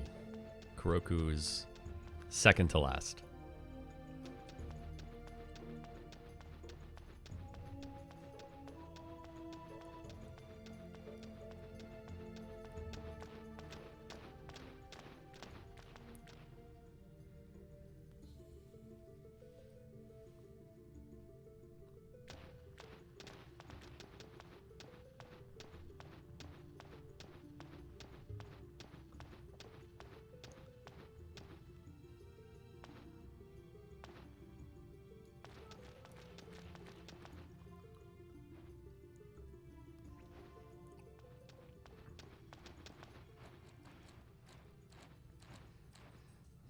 There it is. Jefferson is the last person I get.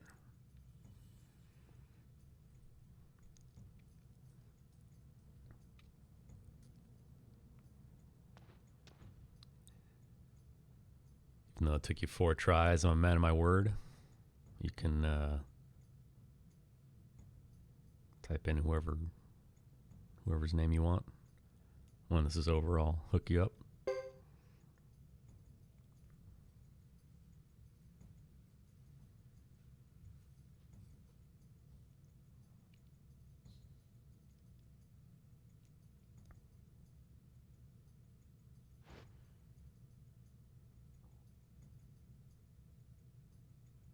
Because 3 of your guesses were in the last 5, so I respect that.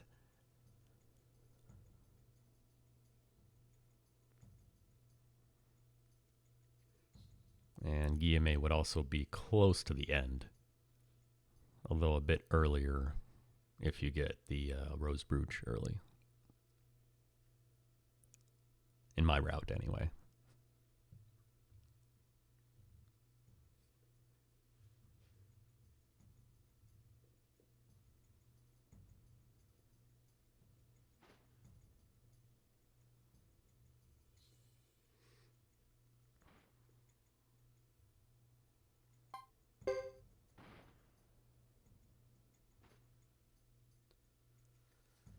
Also, this is the weirdest set of dialogue choices in the game. Frontal assault, right?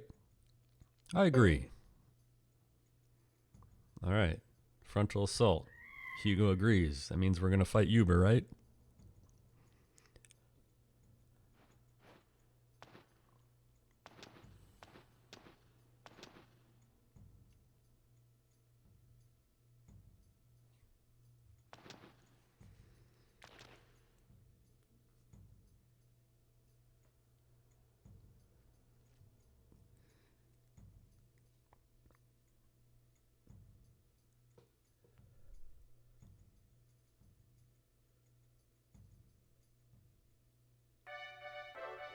Here's your frontal assault right here.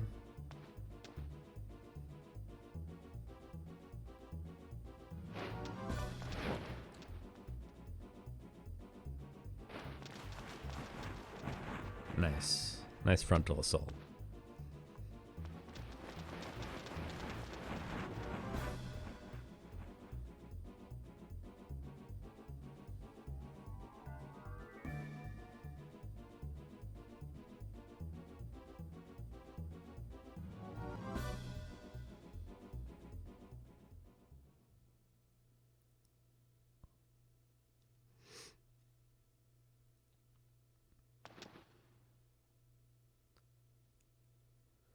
So that skips the battle with Uber.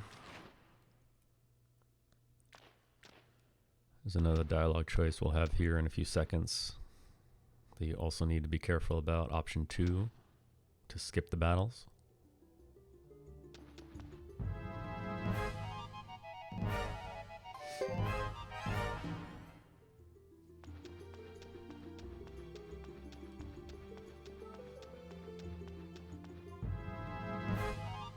If we can ever make it there.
And we did it.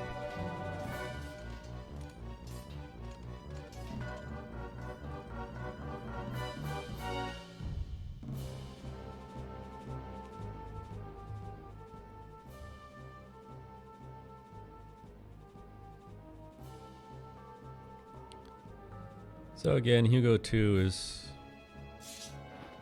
pretty much all dialogue and scenes. Hugo 3 will fight some battles. Chris 1 will fight some battles. Near the end of Chris 1 is our first chance to go through Saxon Forest against the Spark Beetles. Hopefully we don't run into any, but if we do, hopefully we don't fail any runs. Then at the beginning of Chris Chapter 2, same thing, we're going to go back through Saxon Forest. And again, you're going to hope you don't run into any Spark Beetles, and if you do, you hope to not fail any runs, because they are brutal. Even though we're going to have enough Jizos to go around to survive a few failed runs, if that ends up happening. Which can, because we just saw it in Hugo Chapter 1 with, I mean, I wasn't counting, but it looked like either 5 or 6 failed runs in a row. Which is a new record.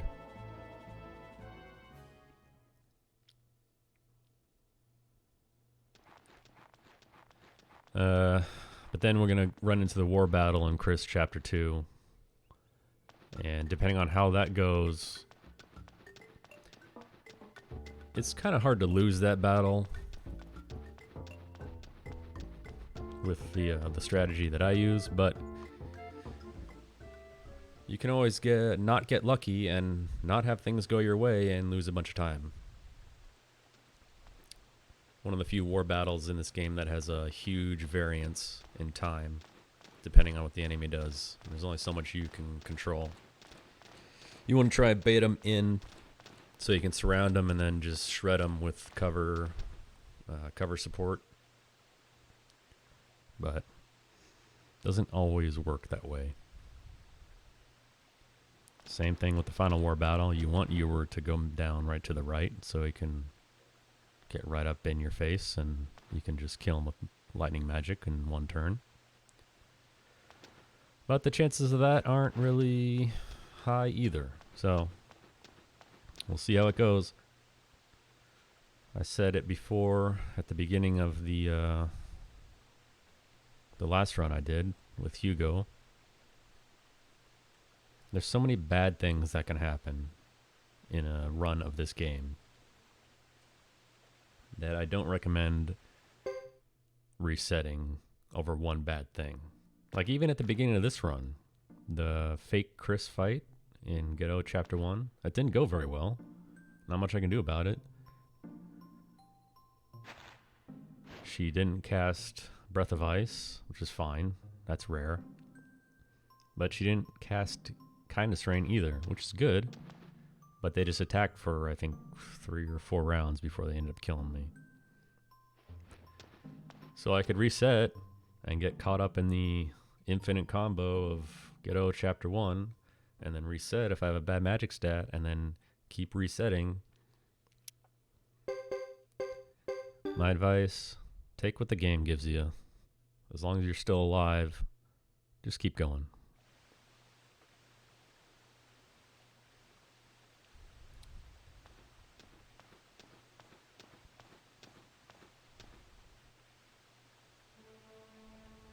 Don't reset. That's right. Never reset. I will safety save exactly once over a course of about 12 hours. And the only reason I safety save is because I'm playing this on the PSN version. And there's a known soft lock that can happen in beginning of Chapter 4 while you're leaving Brass Castle while the map is auto-expanding. It can lock up and there's nothing you can do about it. So my feeling is that if I die in a battle, I either got really, really unlucky or more likely it was probably my fault. And if that's the case, then I deserve my run to end. But if it's something that is completely out of my control and arbitrary, like a random soft lock happening, then that's bullshit. And I will restart, even though it will probably lose, you know, a minute or two.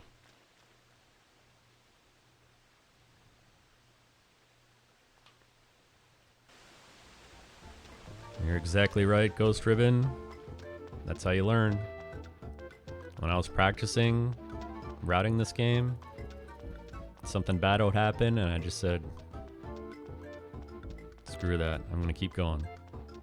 Because something else is gonna happen that's bad that I probably have never dealt with before. And that is exactly how you learn. Speaking of making mistakes, don't forget to get the iron hammer here, you're gonna need it. You'll need that to recruit Peggy later. Can't do it now because we haven't been to Lake Castle yet. But at least we're almost done with this boring dialogue, scene-heavy chapter. Well, not yet.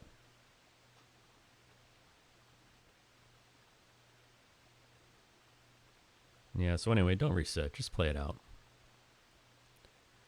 Because a little bit of bad luck in the beginning may result in insane luck later on in the run. You never know. Especially in a game where we're not yet manipulating anything to happen. I'm pushing all that work off to 0 because I'm lazy. And I don't know how to do it anyway. All I did was start from scratch and optimize dialogue choices, boss fights, battle formations, war battle strategies, movement, the small sequence breaks you can do. You know, started from the ground up.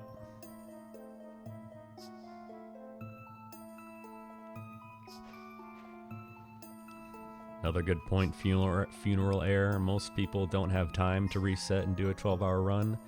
But if you know this guy on Twitch, his name is Close to War. That guy is the real deal. I've seen him reset over 6 hours into a run because he didn't like where it was going. Yeah. Yeah, I saw that run, SRD. He reset at the was it the Bronze Suns in that game?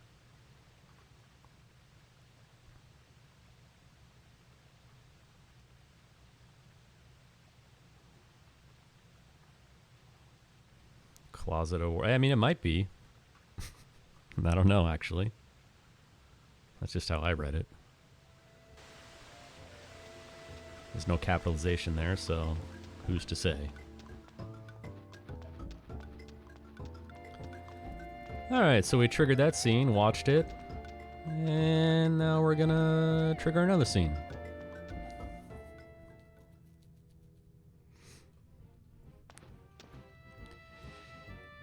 Yeah, so I mean, I have barely enough time to stream as it is, let alone for a run that's gonna take 12 hours.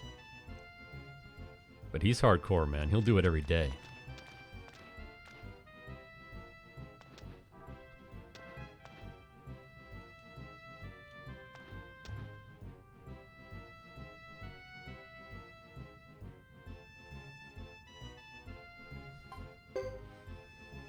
It's a great point, LCC. Maybe we should actually ask him.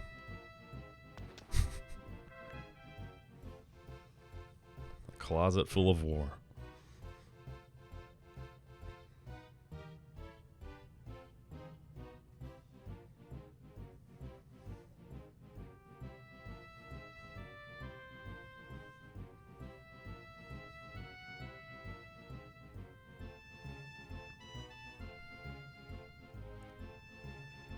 This is where Lily stiffs you on the 2 Gs that she owes you. Thanks, Lily.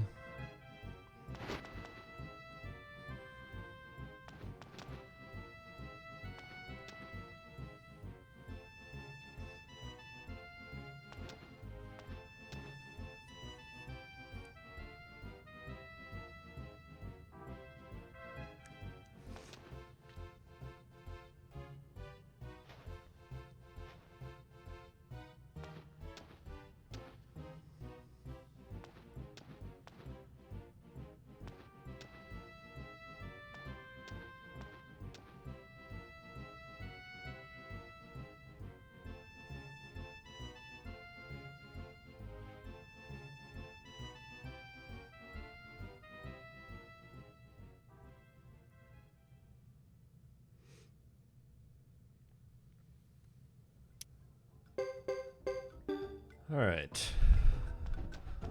Not done yet. I gotta go outside and talk to Jimbo. And then we're gonna go back inside, talk to him some more. Then we're gonna add Fubar back into our group because for some reason they kicked him out.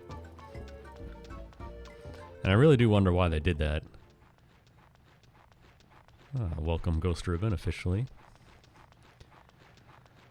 I really do wonder why they kicked him out. I think maybe they wanted the upcoming segment to be harder, so they just kicked him out of your party, because there was really no reason to do it.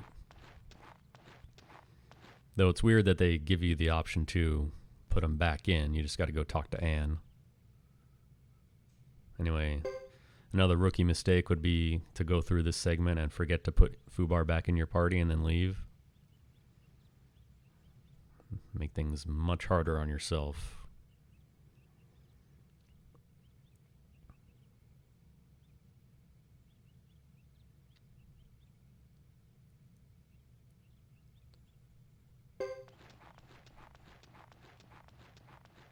They sure do. It's not just this game either, man. Everyone's always coming or going or taking up a spot that you don't want taken up, or joining your convoy, or doing something. Twaken, yeah. Yeah, you can get them right now.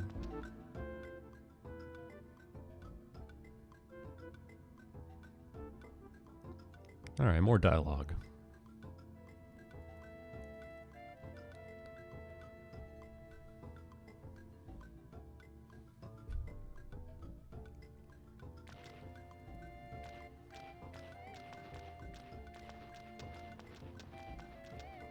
He is a beast. He is one of the few people who can wear a shield in this game. Which means he's a great choice for a tank.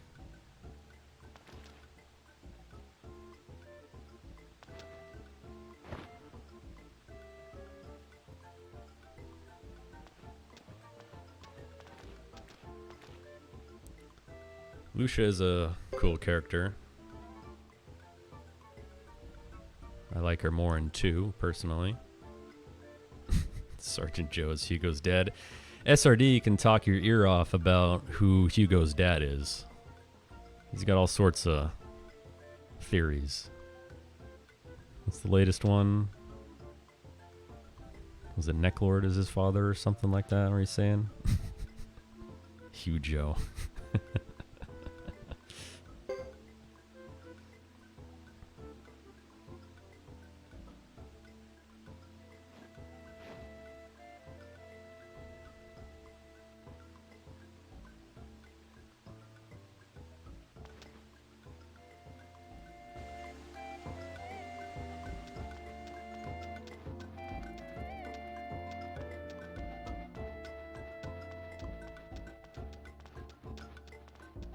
Hugo's dad is the best lore since Squall is dead.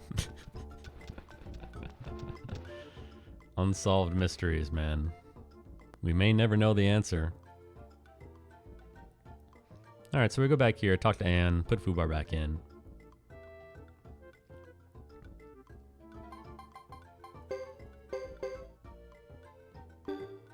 And that's it.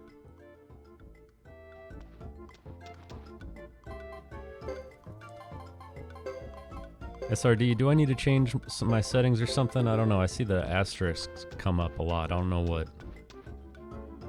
that is. I didn't touch anything, which is probably a bad thing, which means I probably should have touched something to unblock stuff, but I don't know.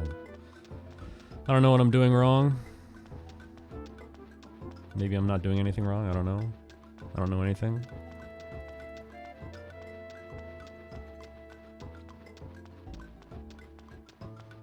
Great Simpsons reference, Ghost Ribbon. Simpsons references always appreciated.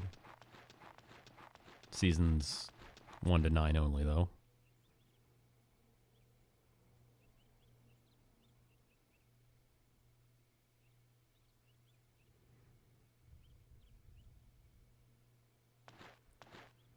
No, it just shows 3 you know, asterisks. That's weird.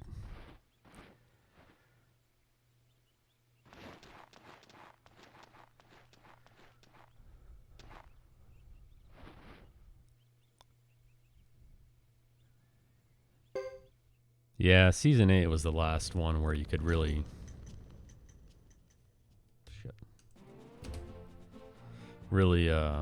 cherry pick any episode and get a definitive quality experience. Season 9 is where it kind of starts to tail off. Season 10 is where it really does start to tail off. There's a few good episodes in there, but that's it. And then season 11 on, it's over. I refuse to watch.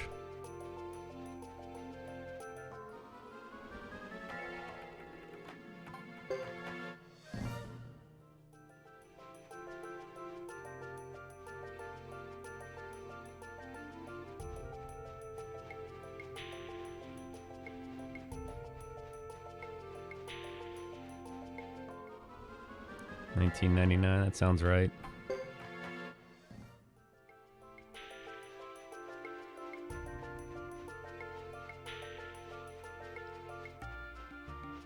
God dang, that was 20 years ago. Oh man, insane.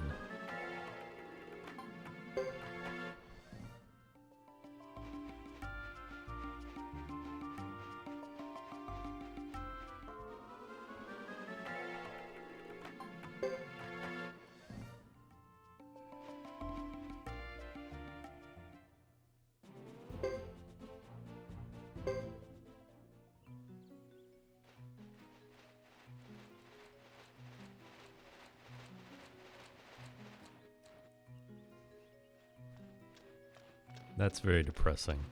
The show hasn't been funny in 2 decades. Yikes.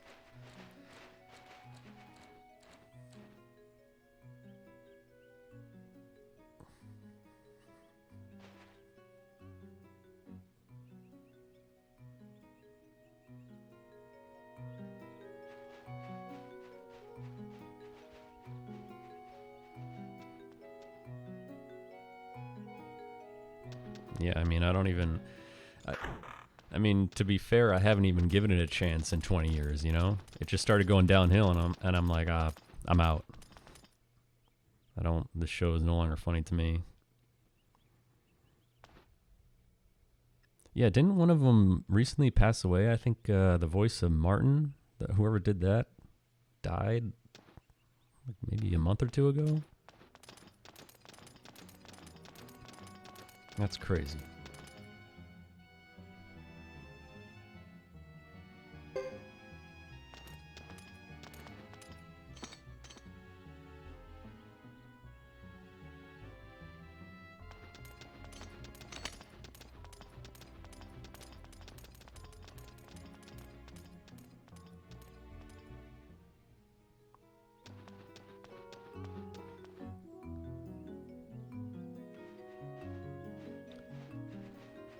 That's a really tough question to answer. What's your favorite Simpsons episode?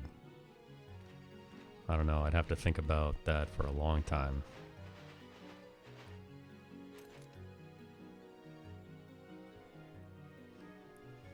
The one with the Space Coyote is definitely one of the most original ones, that's for sure. I don't know if it would be my favorite, though.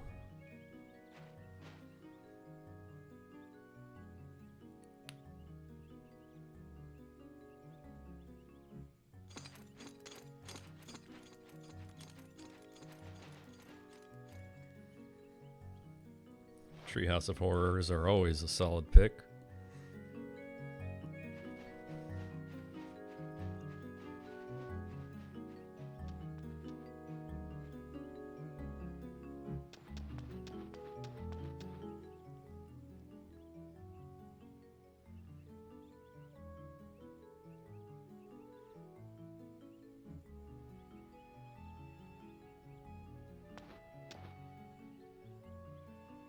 Yeah, most memorable, definitely. That was a huge thing back in the day, man. Everyone was talking about it.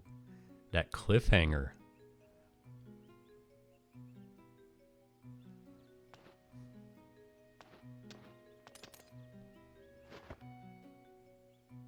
Bart gets a credit card, orders the dog. Yeah, that's good. Laddie. Santos L. Halper.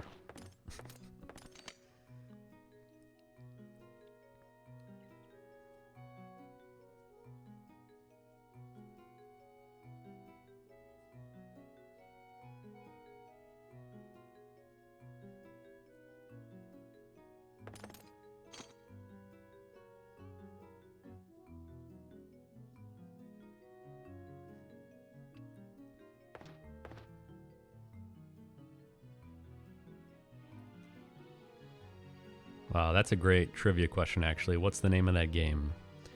I think it has something to do with Dingo. Dingo something, man. I used to be unstoppable at Simpsons trivia as long as it was from the first, 9 seasons. Sadly, that knowledge just erodes over time. Though I can still hold my own on any Seinfeld trivia contest, that's for sure. Dingo Dash, that sounds right. It was Dingo something.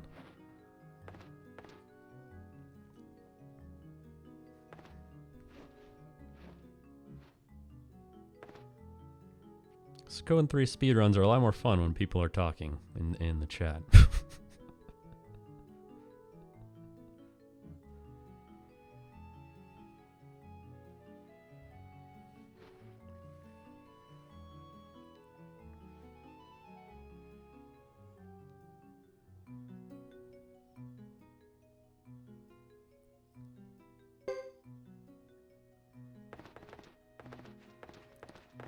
Stonecutters is another one of my favorites.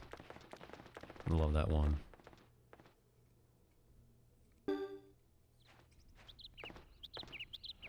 Remove the stone of shame. Attach the stone of triumph. Shit. Oh yeah, the Australia one's great. Phil Hartman, dude, he was just legendary. Legendary voices. In that one, he did the ambassador voice in that one.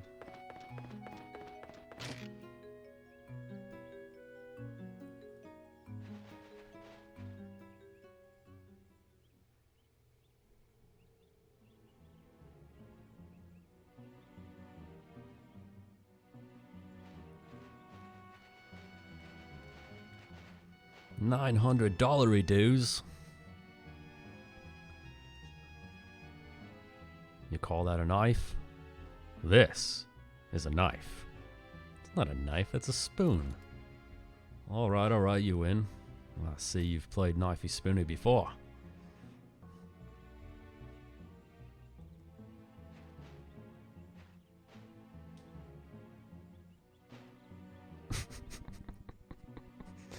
Yeah, that's a good one.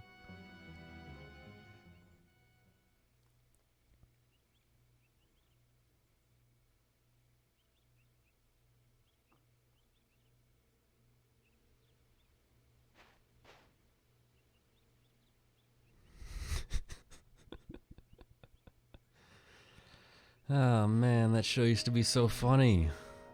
Oh.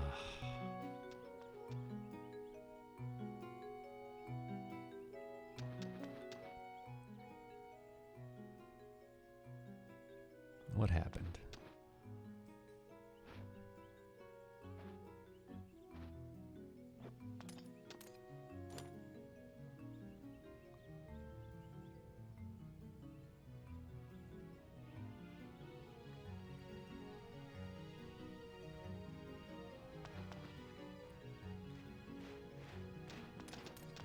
Some of those jokes are really edgy at the time. Like the one where Jay Sherman is a guest star as the critic, the movie critic. And he's reviewing the movies at the beginning of that episode, and he's talking about McBain's stand-up comedy. Oh man, and McBain, such a great line. He's doing his Woody Allen impression. I'm an erotic little nerd who likes to sleep with little girls. Oh. And then someone in the audience tells him that joke sucks, and he throws a grenade at him. Oh, man.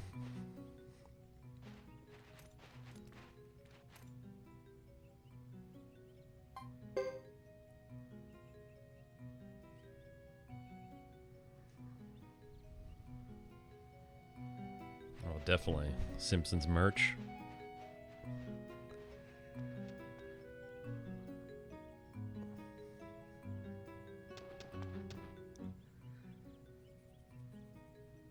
Alright, so just to describe what's going on right now, nothing is going on. We go back and forth to the entrance to the castle and to the entrance of the town until we get to see Caesar come in. And this is my favorite dialogue, or I guess scene trigger of the entire game, because it's so dumb.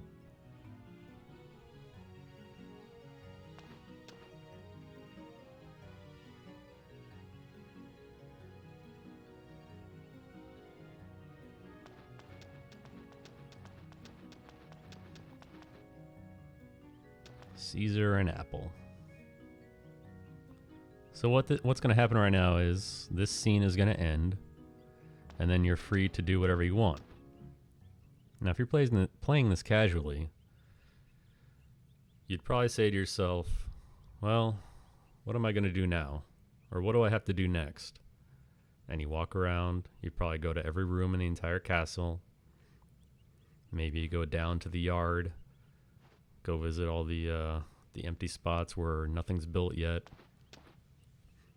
Maybe you'd even leave town. And you eventually give up and you say, well, I have no idea what to do. I can't figure out where to go. And then you come back to the screen and you approach Caesar. And that's what you need to do. Which is really dumb. I mean, they should have just made it one scene, you know? Because what are you going to do in between leaving the screen and coming back? You're not going to do anything. And you could have done it before coming here anyway. So we leave. And then we come back. And now that is going to progress the story.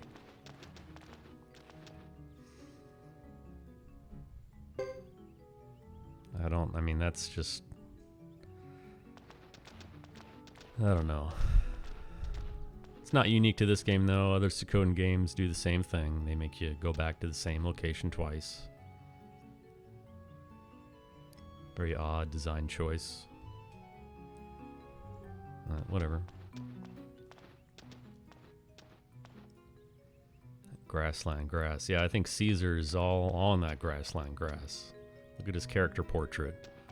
Look at his hair.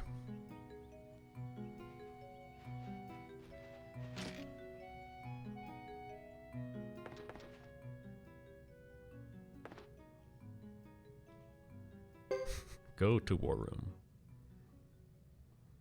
Go to war room. Now, go to war room. Well, that was dumb. I didn't cancel the save there. But whatever. Go to closet of war.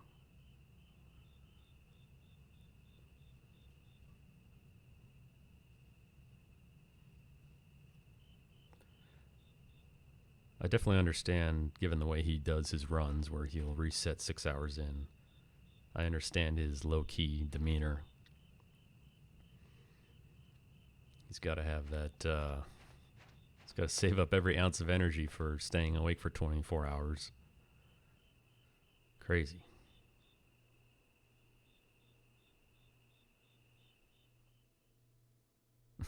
Please, I do want to see those notes.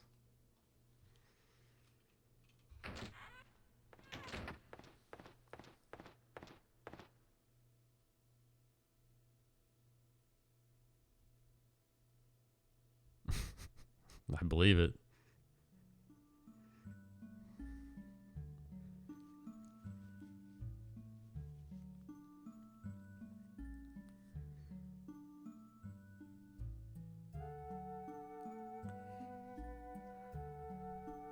I'm not sure, but I think this is the only place in this game where you hear this track.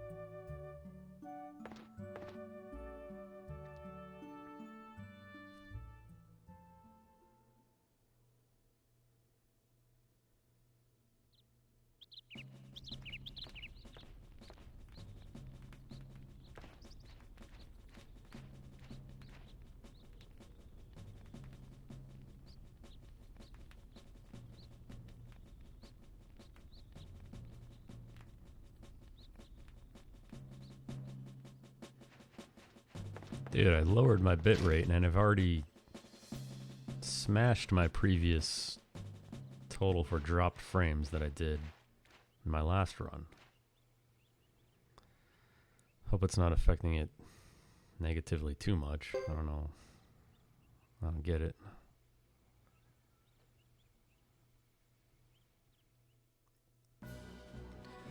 Alright, so first war battle, where you have zero control.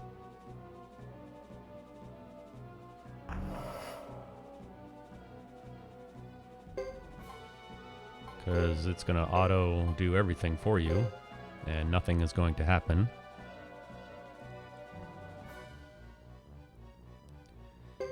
Stream seems fine. Oh, that's good to know. Thank you. Again, I'm new at doing this, so I have no idea what I'm doing.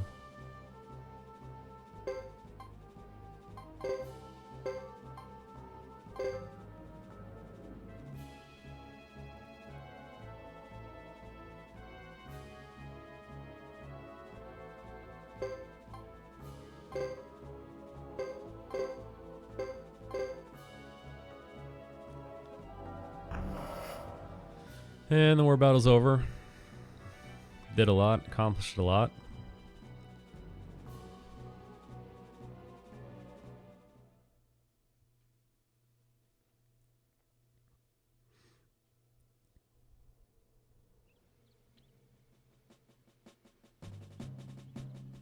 Now we're going to leave this place and walk through Yaza Plain and fight 3 battles on our way through it.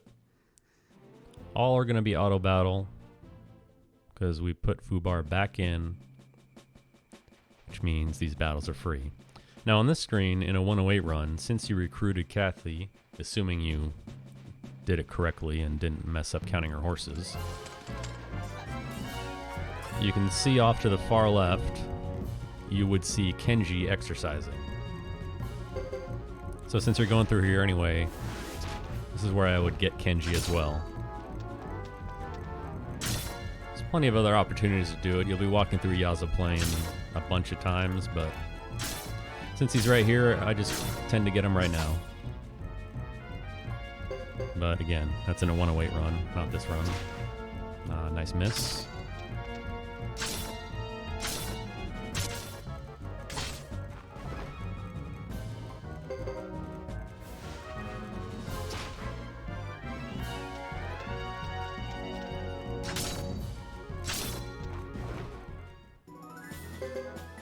Going back to the whole thing about skill points, I only, like I just did, I only heal Hugo and Fubar because I don't care if anyone else dies. I'll never use them ever again, and that just means more skill points for Hugo and Fubar.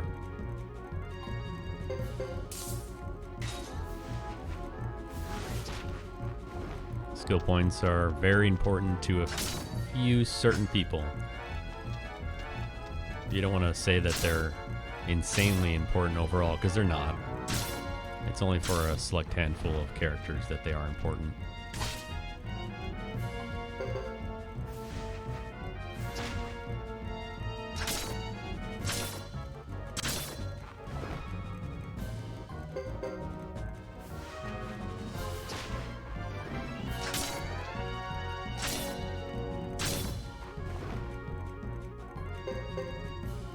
If for some reason you forgot to put foobar back in,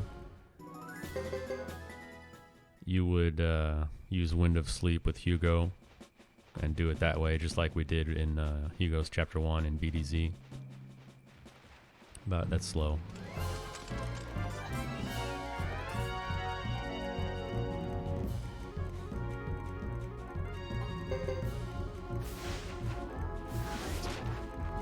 Nice critical.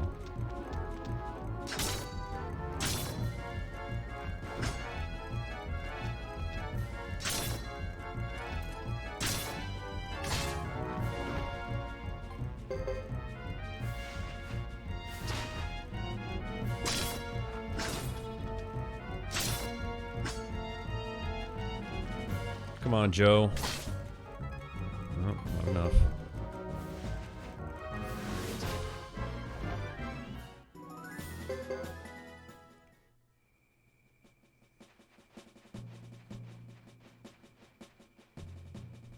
And that's it.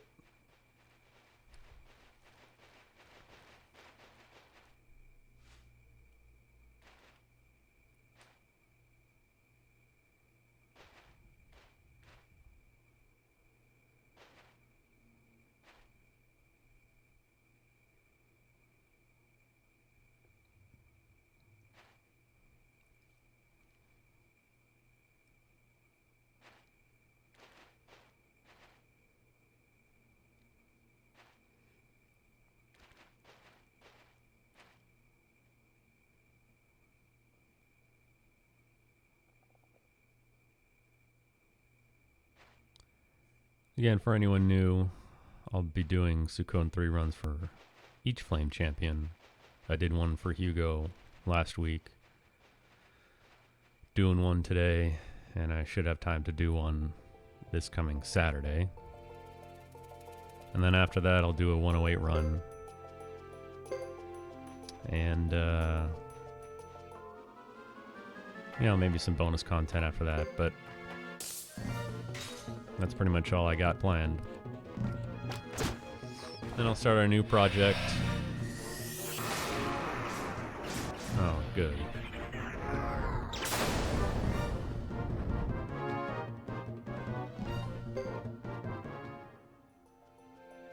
Start working on a new project slowly. I don't know how people feel about routing streams. I can't see what's entertaining about it at all. I mean, I don't know. I guess now that I'm set up to actually do a stream, I can consider doing that, but I have to imagine it would be insanely boring, especially if I'm playing Suikoden Tactics and just resetting battles over and over to try and manipulate enemy movement and turn order and, you know, the elemental effect you can have on the battle grid. A lot of things to consider there.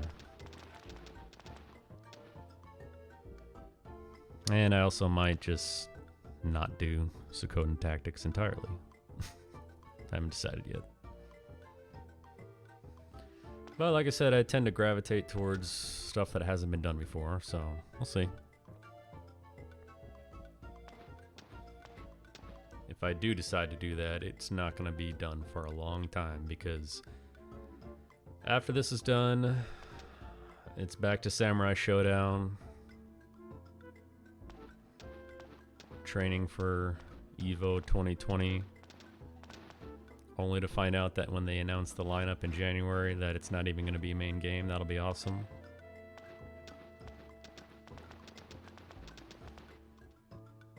There's some casual stuff I want to do. Like I did, I was a backer for Bloodstained.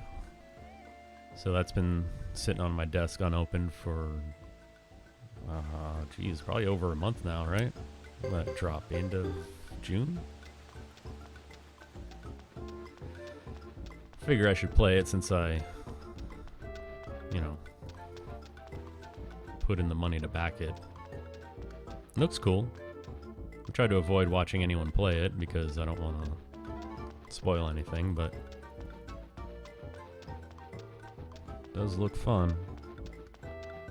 big fan of Castlevania Symphony of the Night, of course. That's what it's based on.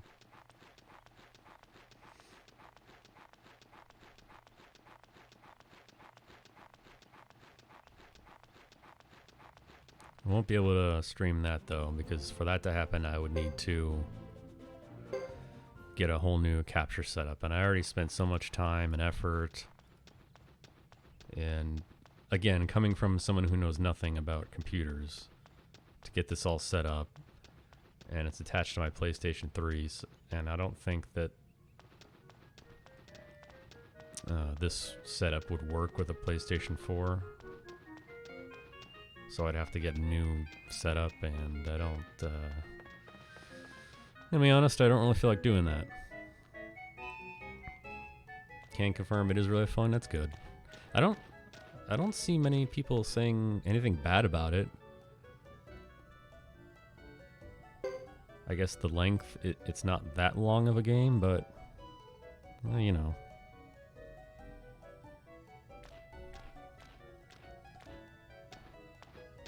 As long as I have a fun time playing it, that's all I really care about. I'm not going to be salty if it's not 100 hours long. Fun fact about this scene right here, you can skip it. I mean, you can't skip it, but you can walk around it. And approaching them triggers this scene. If you head directly south and hug the wall, or north against those buildings there, you can walk around these guys, go back into Brass Castle, go over to Jean, recruit her now, and then come back. But there's no reason to do that, because you don't need Jean yet, and that's really slow, but interesting to know that you can do that.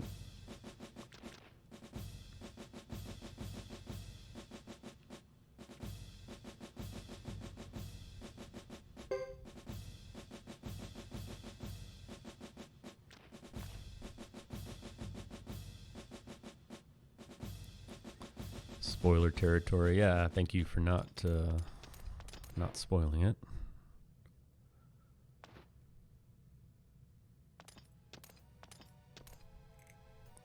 So here's another battle that you can choose to fight if you like, but you don't want to do that. You want to skip it.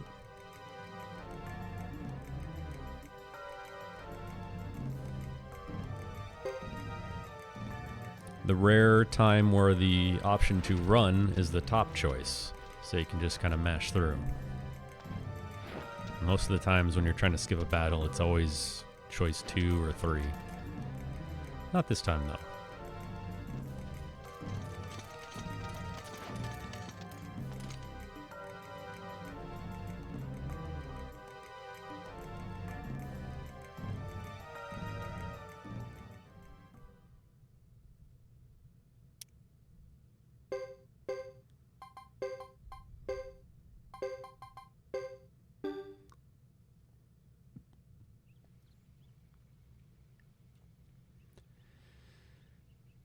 I don't know why I adjust my formation there. It's kind of a waste of time.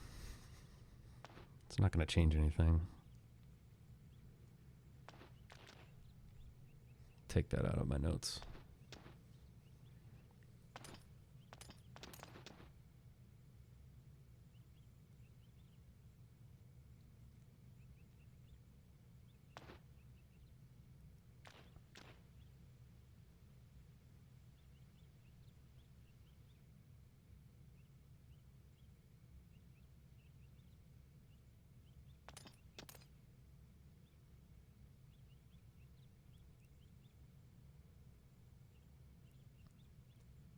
The bad thing about running this game, if anyone's ever interested to run it,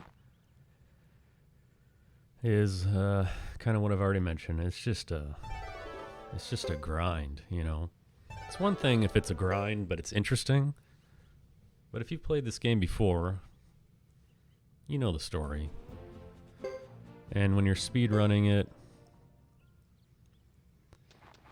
I mean, you really do realize how so much of the time spent is just not doing anything.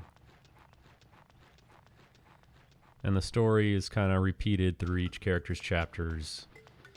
So, in my opinion, and other people may disagree, But this run doesn't really pick up till the end of Chris's Chapter 3 when you fight Uber in Cuckoo Forest. That's when things actually start happening on a regular basis. You can kind of be more engaged at that point. So anyway, Apple's right over there. We're going to go talk to her in a second. But if you remember earlier when we got the hammer, this is what we do right now. Going to recruit Peggy, who is going to be a huge important help right before the final war battle. Good question. There is a difference in Flame Champions. That's what this whole project was originally about, is which Flame Champion is the fastest, which is the easiest, which is the most consistent.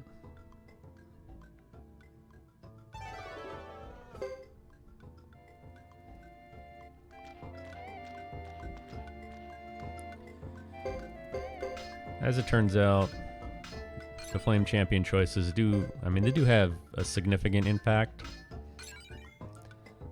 Each one has their pros and cons. Each one, Chris has an extra scene when you're getting the water rune, but she does get to travel on horse, so she moves a lot faster. The end result, though, without spoiling who the Flame Champion's going to be this time or what my final conclusions are, is that in any given run, with the same level of play, you can do a run back to back to back with Hugo, Chris, and Ghetto, and anyone can be faster than anyone. Because at the end of the day, the things that are going to impact your time the most are failed runs and the quality of those failed runs. Because sometimes you fail a run and you lose a few seconds. Sometimes you fail a run and you legitimately lose an entire minute. And all those add up. Like the battle in Hugo 1 where I failed either 5 or 6 runs in a row. That's a huge time loss. There's nothing I can do about it. So we talked to Apple. We're on the way to Chisha now, but another rookie mistake is leaving this place without talking to Luce here. It very briefly tells you to go talk to her. And it's not even adamant about it.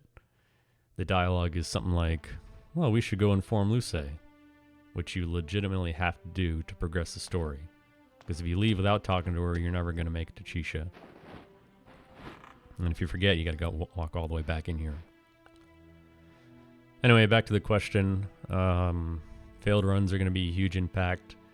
The luck you have with duels, which if you saw the duel with Duke was atrocious, that's a huge time loss. I mean, he can go all in and just death blow you 3 times in a row, and you're gonna come away a winner with a quick fight there. Didn't happen this time though.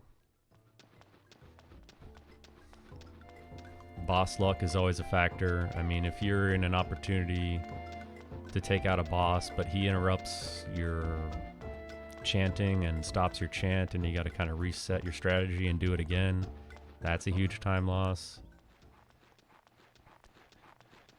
So boss luck is very important, especially in the battles at Sindar Ruins in Chapter 4 with Sarah and the Water Dragon. You really, really want those to go your way.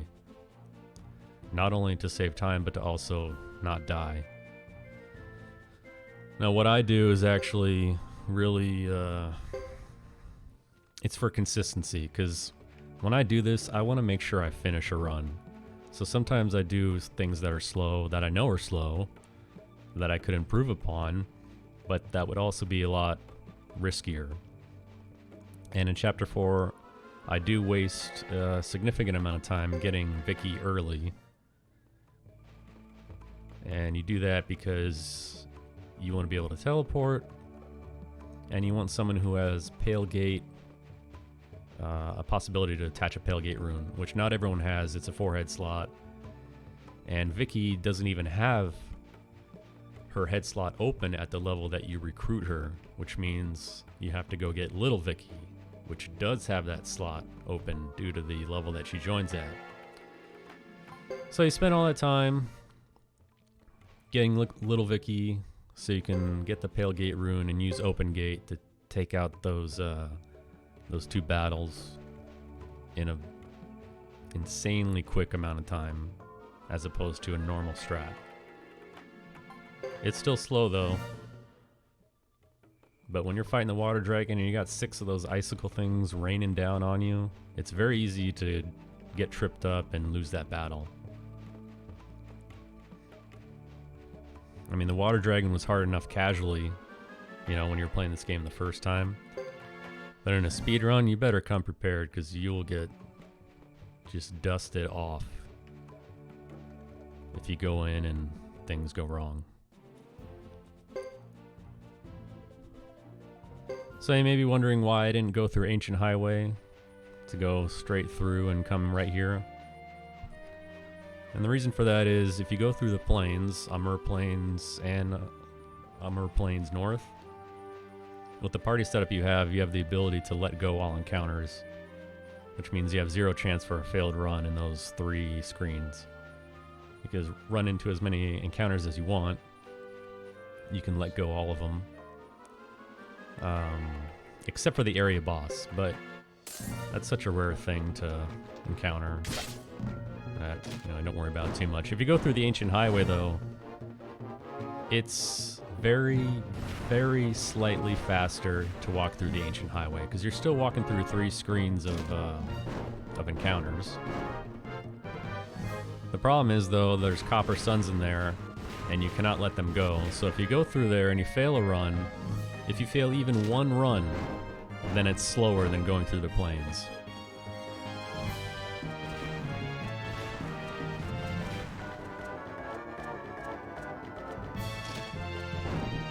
And these beetles are really just doing me a disservice this run. This is the 2nd time. These attacks are so slow.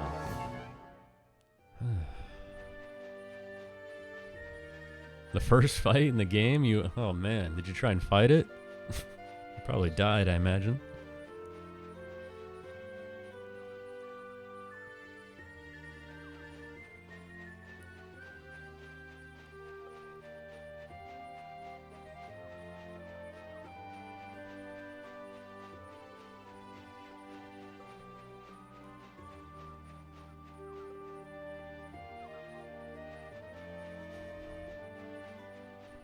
Nice.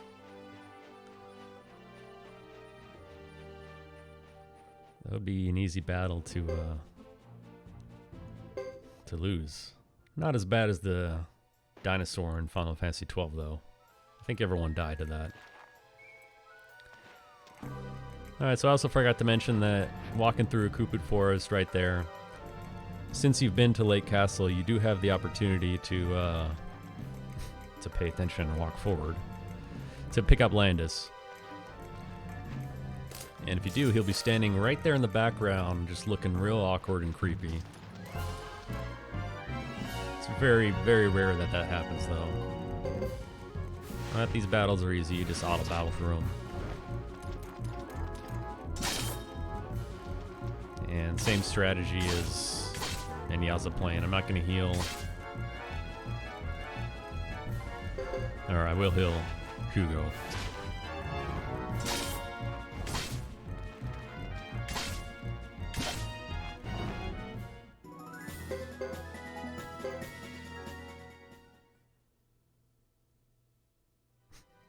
Yeah, could you imagine every battle was an area boss battle?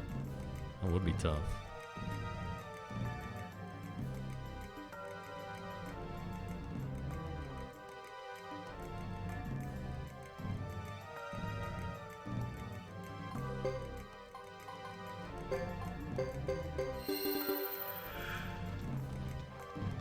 And again, you really want to make sure you get the skill points for Hugo and Fubar.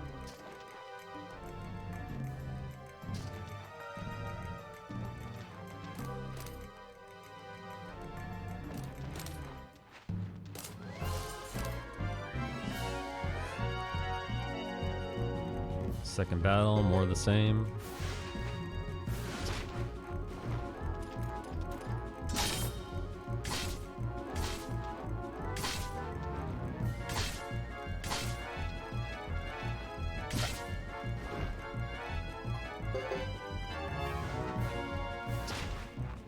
Nice, huge damage.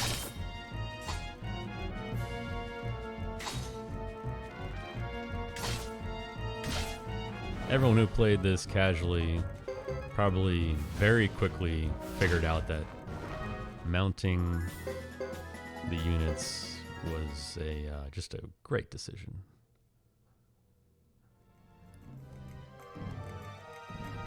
Alright, one of my favorite dialogue boxes in the entire game is right here. Sergeant Joe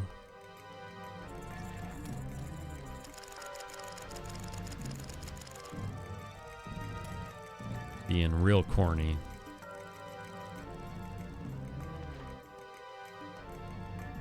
Where is it?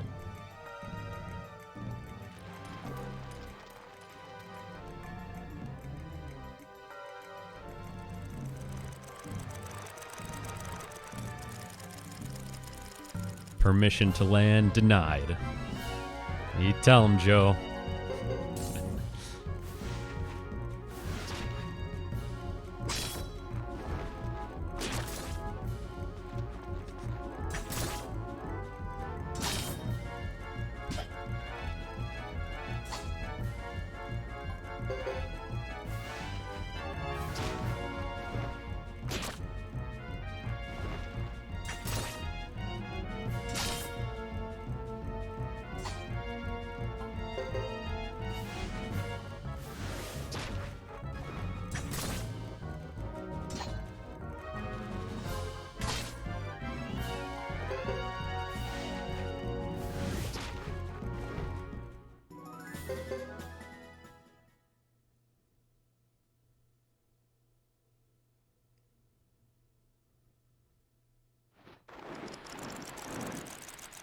Yeah, did you see that, man? That's nuts. I don't know why that happens. I've seen it a few times.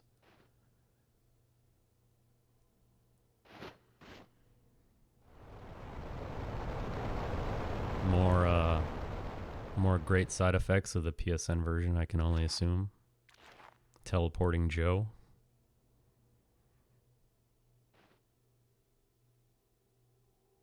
He powered up with that hot dialogue. Permission to land denied.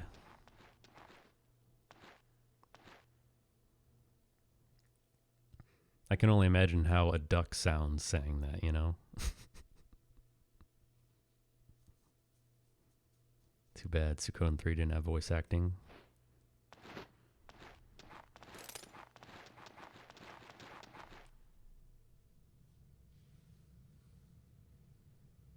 Yeah, I'm gonna have to go back and clip that or something.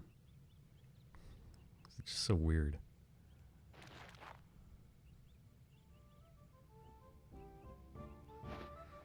Alright, Chisha, another great town theme.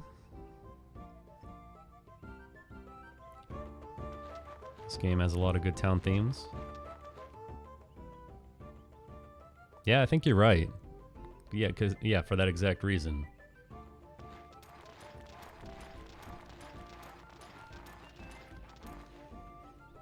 I wonder how quickly they realized they ran out of money. You know, I have to imagine that's part of the reason why all the backtracking exists as well. And that we never get to see the Saphir clan at all, despite it being mentioned more than once. Strike. Third strike.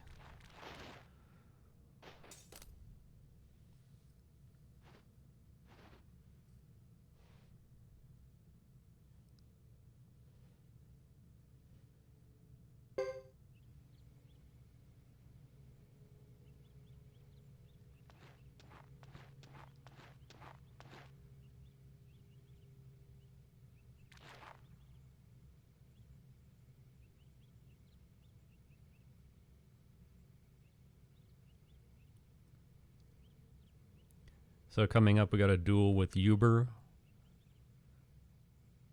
which will be over in one turn. And then we got a duel with Sasori. And much like last run where the duel with Duke sucked and the duel with Sasori really sucked, so far we're on pace to do the exact same thing. The duel with Duke... That duel with Duke earlier might be the worst duel I've ever had with him. I'll have to go back and check, but I'm pretty sure I've never had luck that bad before.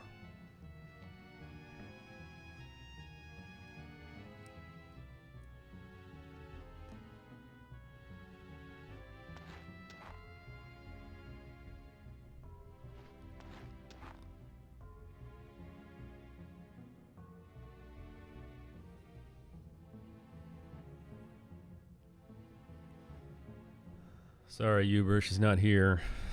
You have to pick on this guy.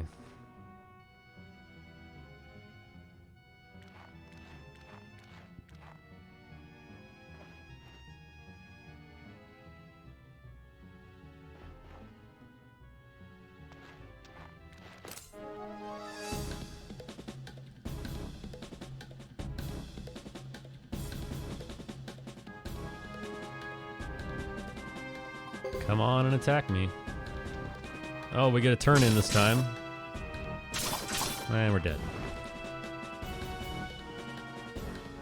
Sometimes Uber will go first and just kill you outright, so lose a few seconds there. My advice, never try to challenge a guy to a fight who has one red eye and one gray eye. Good life advice. Nice. Thanks, LCC. I'll glad I have that available. I do want to look at that again because it happens so fast. You're like, what you think you kind of think you're seeing things like, what the hell just happened there? But that's not the first time I've seen that.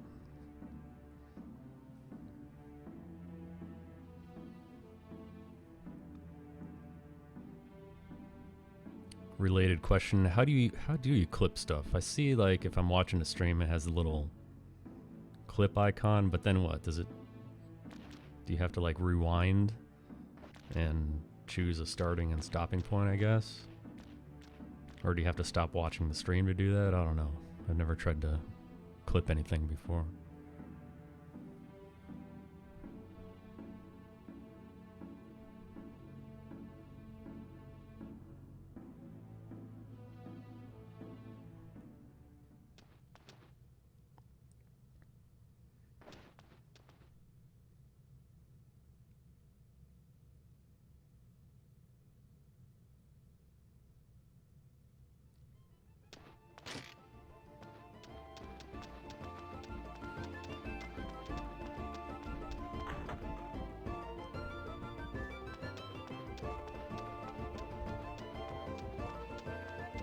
Oh, okay. So it opens a new tab and you gotta...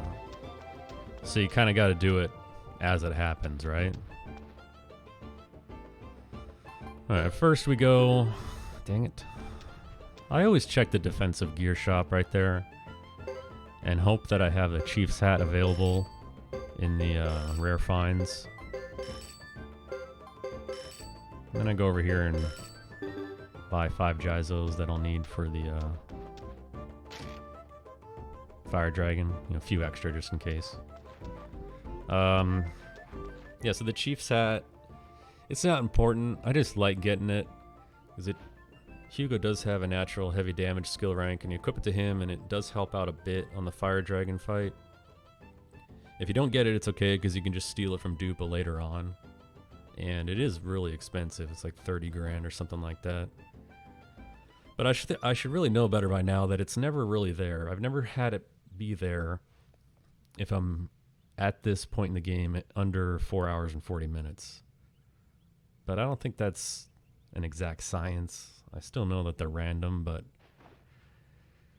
anytime I'm around 4:45 or so, it's always there. It's just never there before or afterwards.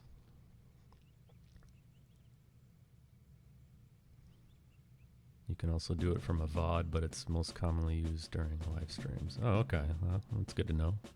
Oh. Hey, oh, it does work. Thanks, Streamlabs.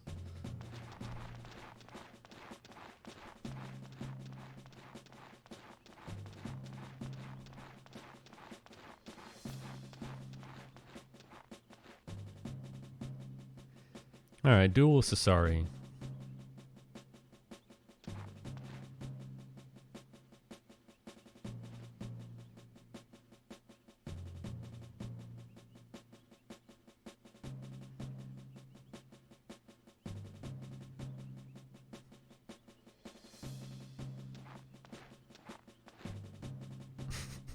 Glad you like it. I like it too. I think it's very accurate.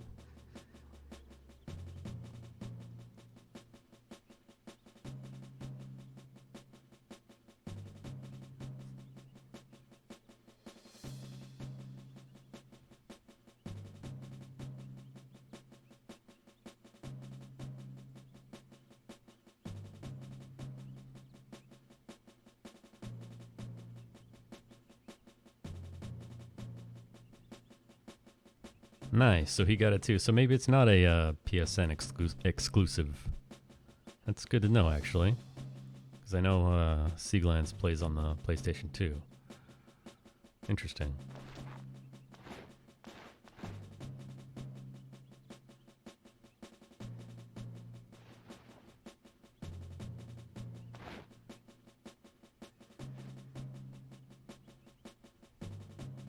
Maybe Joe can teach Vicky how to teleport so she doesn't fuck you over with a sneeze.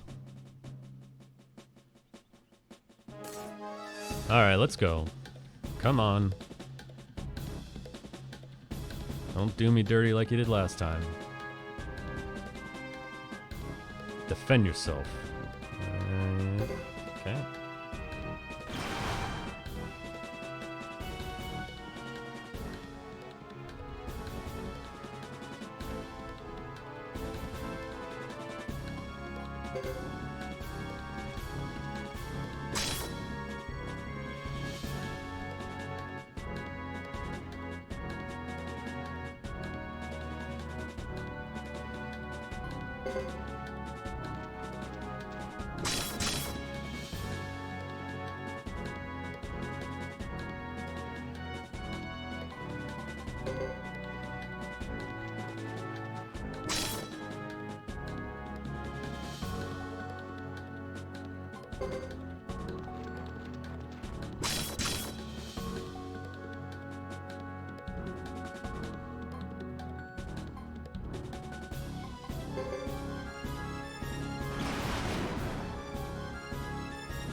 Why didn't I just attack there? I could have... Oh, Christ.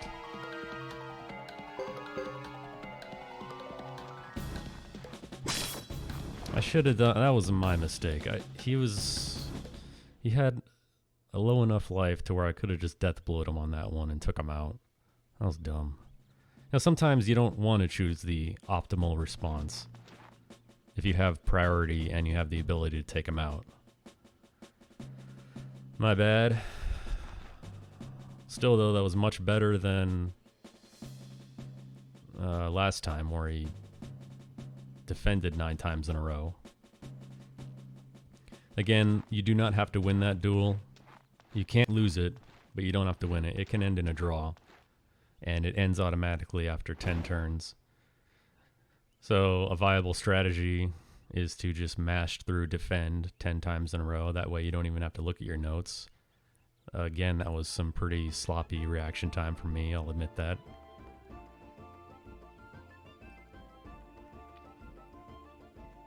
And there's no way he's going to kill you if you defend 10 times in a row. Because last time he defended 9 times in a row, and I attacked 9 times. And then the duel ended, despite me choosing every optimal choice, the duel ended without me defeating him, which is embarrassing. So I'm almost tempted to just do the defense strat from here on out. I don't know. We'll see.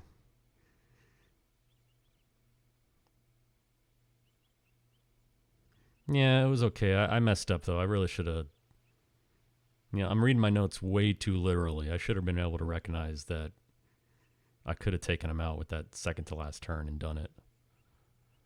That was dumb. Oh well.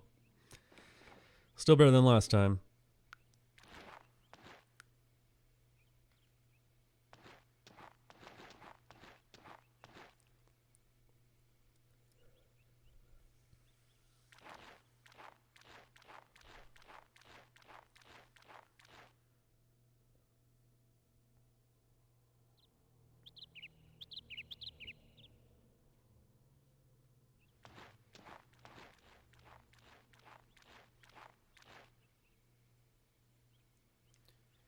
Sergeant Joe, hungover. Hungover teleporting Joe. I know how you feel, Joe. I know how I feel.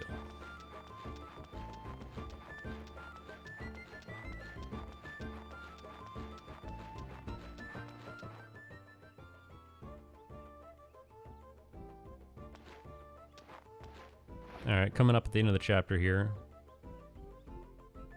Hugo's now at that age where he doesn't accept hugs from his mom anymore.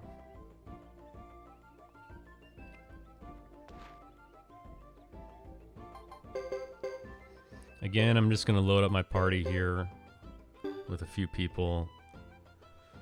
Because I always get really paranoid about Flame Champion Hideaway, and then I'm going to fail 18 runs in a row with the Copper Suns, and they're just going to end my run right now.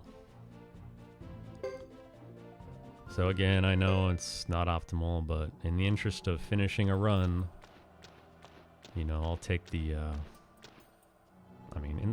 a few seconds over the course of 12 hours is going to make or break your run.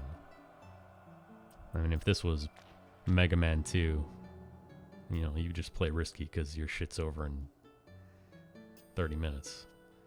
Not here, though. I don't have time to die and try again. So I will always do anything in my power to make sure I don't die. Of course.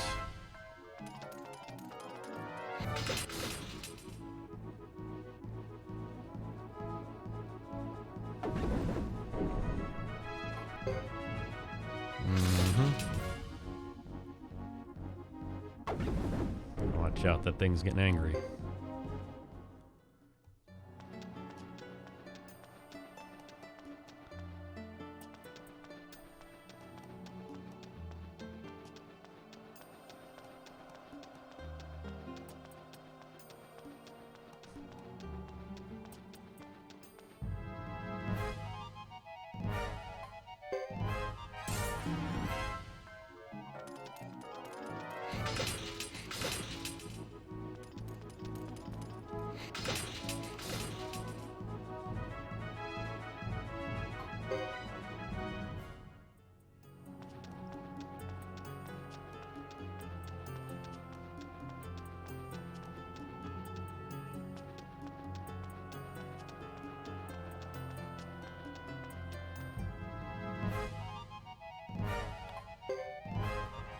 Nice encounter rate.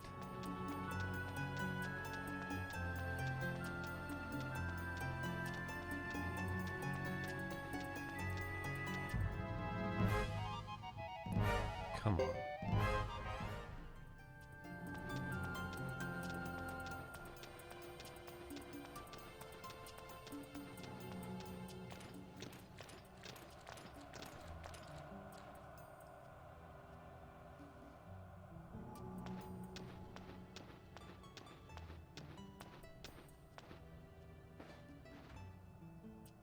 All right, we made it.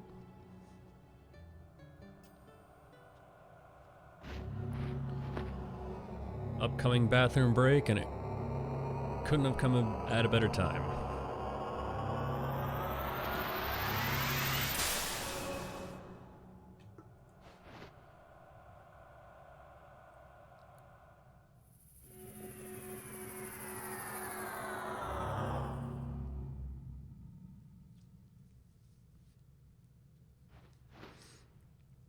Again, after this chapter's over, this is the longest break in the entire run at 90 seconds.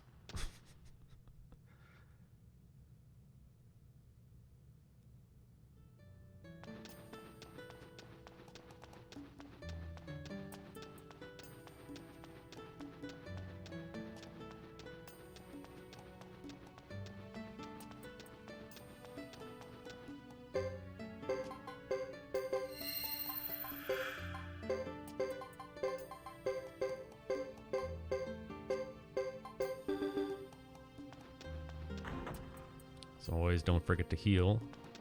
Equip a few Jizos for safety purposes. How did she get here so quickly?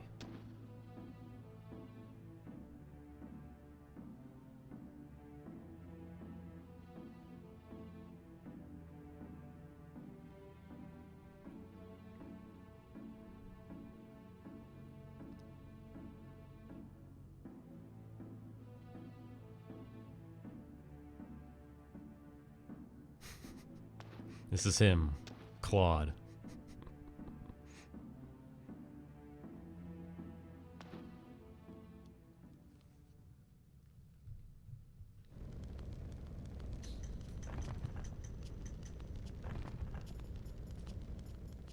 Right back.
So Chris's chapters were, again, we're gonna mash a bunch of dialogue and go through the same forest a few times on one side of the map, and then again on the other side of the map.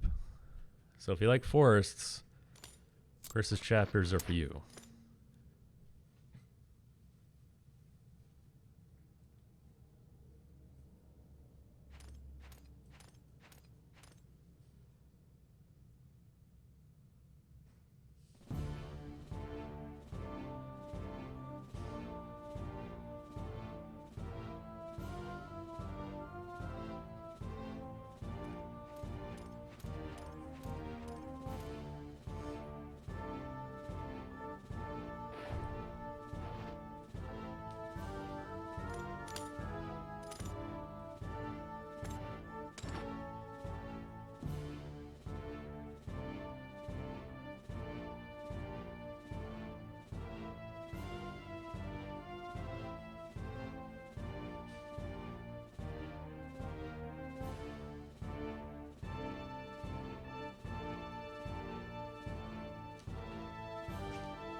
Sorry, I'm trying not to chew into the microphone. Yeah, Almakanan is probably the best town theme in this game. Really good.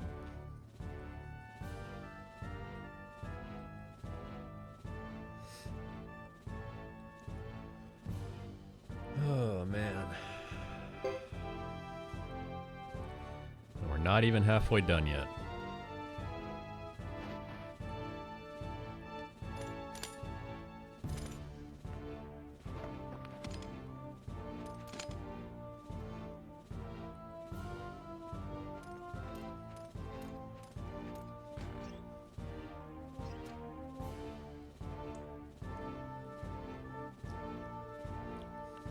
Like I said, I had to start early today because I got to be on the ice later tonight.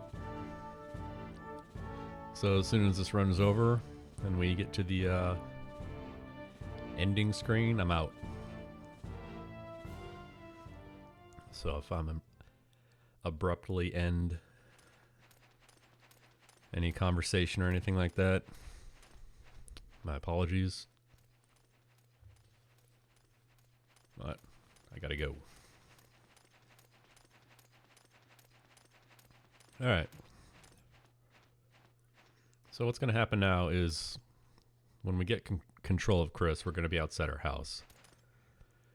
The next thing to do in terms of story is to go into Chris's house, sleep, and then exit the village to really start our chapter. However, I'm going to steal LCC's term and activate easy mode. And by that I mean I'm going to go back to the guild hall and load up on Jizos with the Korra mill I've got stashed away in my pockets. Is this slow? You bet it is. Walking all the way back to the guild and then all the way back again to Chris's house. But, again, in the interest of not dying, that's what we're going to do.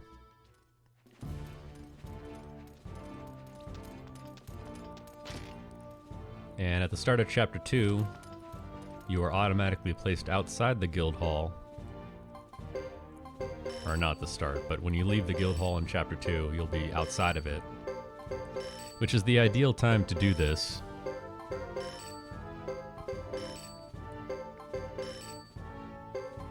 However, that requires you to walk through Zexen Forest one time without any Jizo protection at all. Now, if you want to do that and waste about 5.5 hours of your life if you happen to get unlucky and run into a group of spark beetles and fail a run and have them cast Soaring Bolt on you to where you just die, by all means, go for it. Am I going to do that, though? Hell no. Easy mode activated.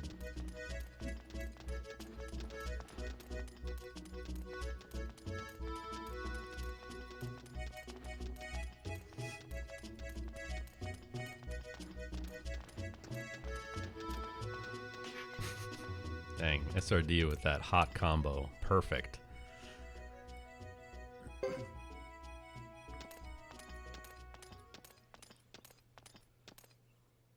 Yeah, the Dark Hairs can cast Lightning Magic too, and they can also ruin your day. Spark Beetles, though, definitely top tier in terms of dangerous enemies in a Suikoden 3 speedrun.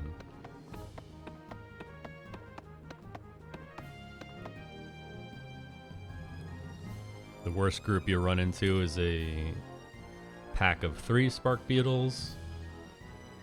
There's also the 2 Spark Beetles and 2 Dark Hairs that you can run into. None of those. You do not want any of those.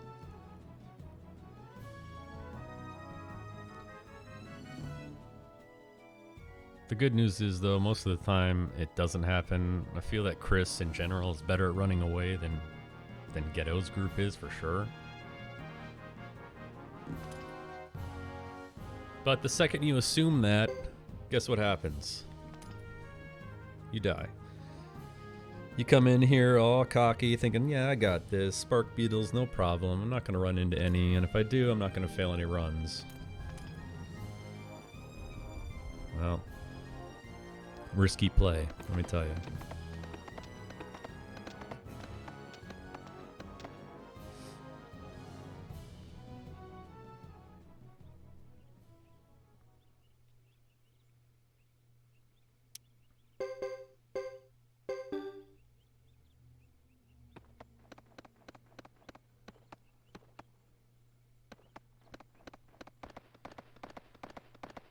So we get the horse, which makes things a lot faster.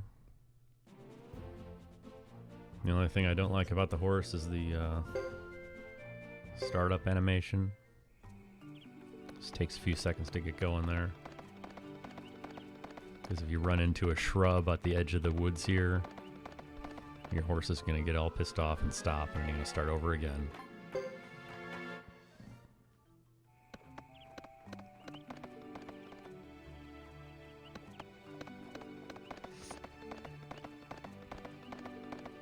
It's a lot like the horse in Shadow of the Colossus.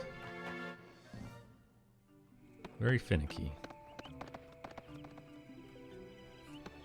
Aggro.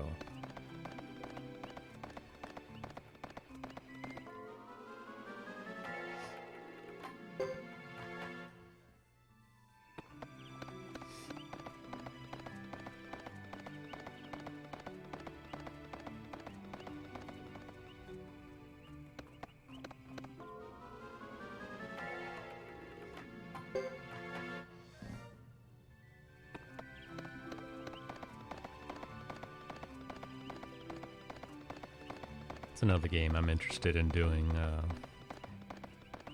speedrun of. One of my all-time favorites. And you can just do time attacks, you know, individual levels. I think that's how the community does it anyway, right? Although I'm sure there are people that, you know, do runs of the entire game. I've watched some of those. They're actually really cool.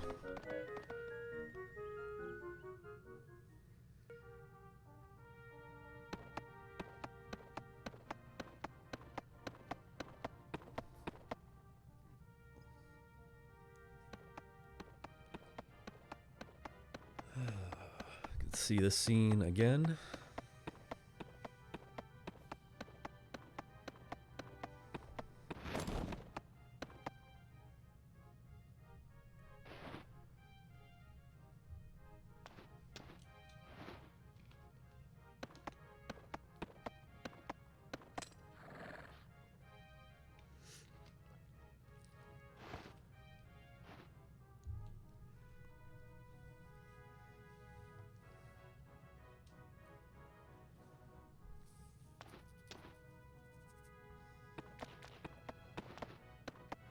So not much happens in Chris 1.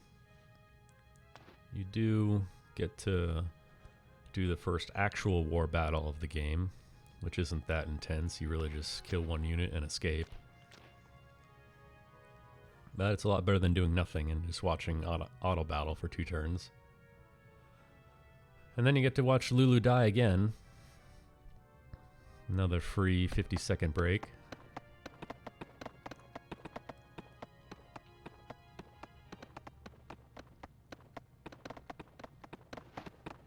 Kind of sucks that most of the breaks are crammed into this window right here. You got the intro. It's about 1.5 minutes. You get Lulu's death, which is about 50 seconds. You got the only time in the game where there's an auto-scrolling or auto-advancing text back at the guild hall in Chapter 2. And then you got the 2 breaks at Ixay Village.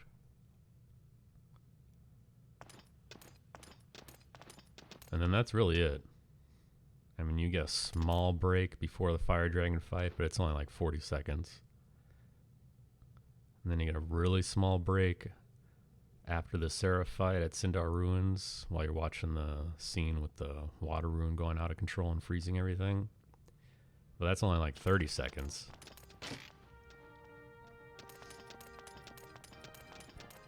And that's really it for the rest of the game. So...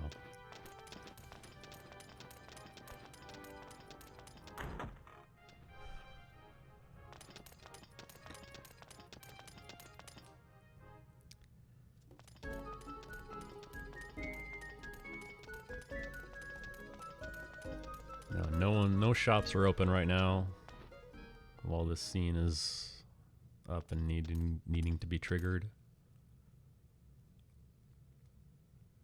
Just more mashing dialogue and then dialogue choice, and then we'll sharpen our weapon.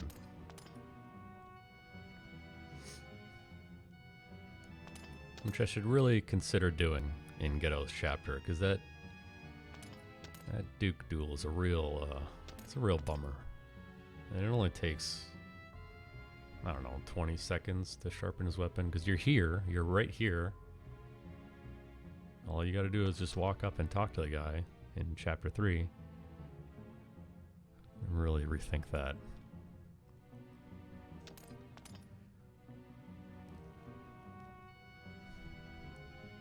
Just so dumb when he's got one tick of life left and you can't even take him out.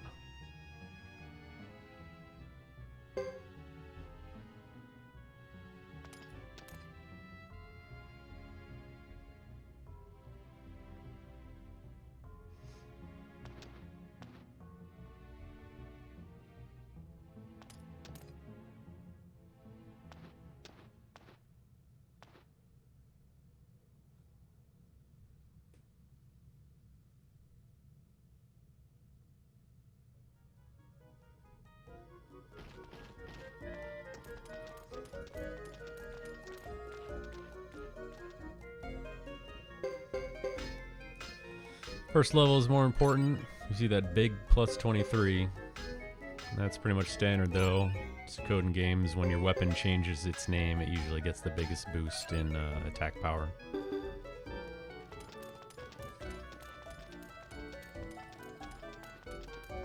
Since we're there and we got the cash, we're gonna go all the way to 8.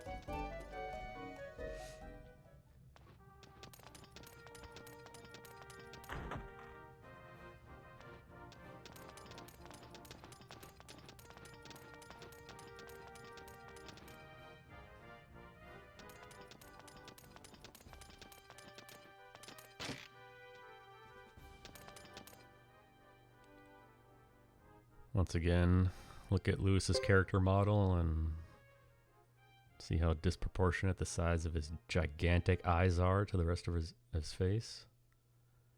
It's weird.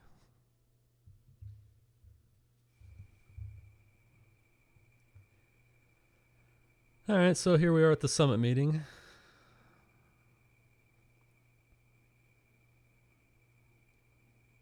This is where shit starts to get real. In the story, anyway.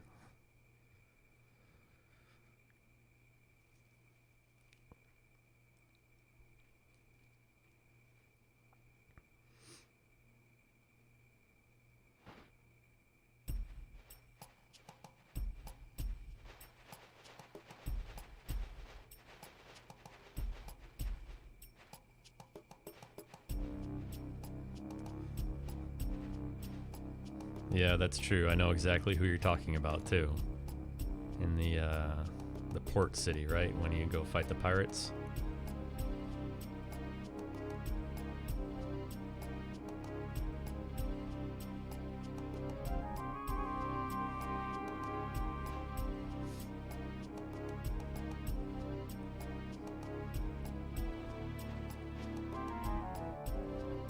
I do like it when games do a little bit of a throwback, you know, like in that specific scene it plays the Suikoden 4 battle theme,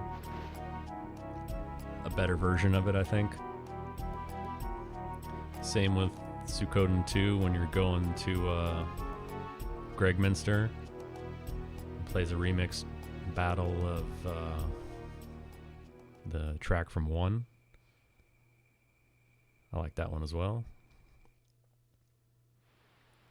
I'm a big fan of battle themes in general, which is one of my complaints about this game. I don't really like them too much.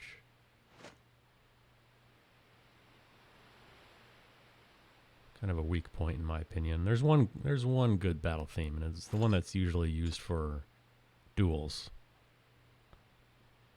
Not every duel though, but most of them.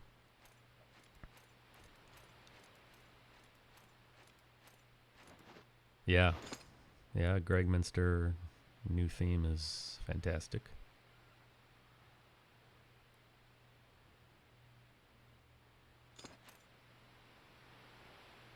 Did everyone donate to the Suikoden 2 orchestrated soundtrack Kickstarter thing?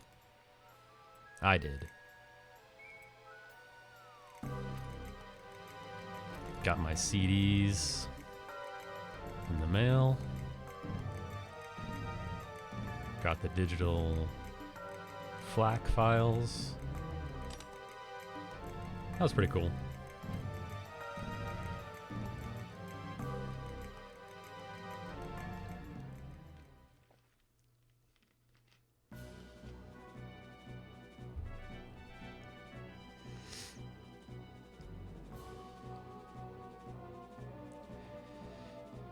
Yeah, I mean, most people didn't, you know. I get it, the whole crowdfunding thing, you know, very divisive subject. All right, so in this one, we're going to just retreat our 2 units to avoid them having to retreat from being attacked.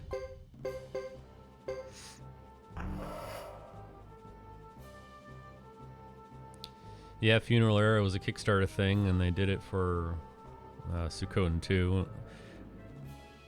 They raised enough money to do it, but I guess there was a lot more costs involved than they thought, so they're originally going to plan on doing a Suikoden 1 one, but they think they've kind of changed their mind on that, at least for the time being. Roland! Watch this do 0 damage. Oh, nice. It didn't. I hate that attack, because it's dumb. Sometimes it will do 0 damage.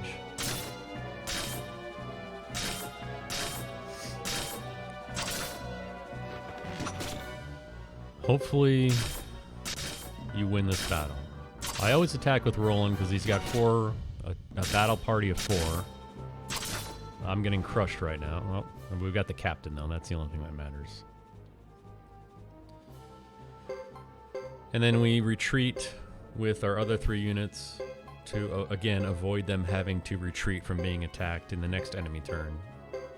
Now, Roland's going to get attacked. I'm going to retreat with him. I'm going to hope for a successful retreat, but those never happen, so you never want to count on that. Oh my goodness. I should say that every time. Nice.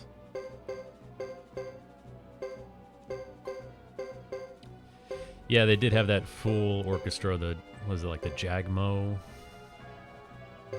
series, I think. Anyway, this battle's over because you just move 1 unit to the end square and safe retreat. Yeah, they did. They hired an actual orchestra. I think it was like the Budapest Royal Orchestra or something like that. I don't remember exactly.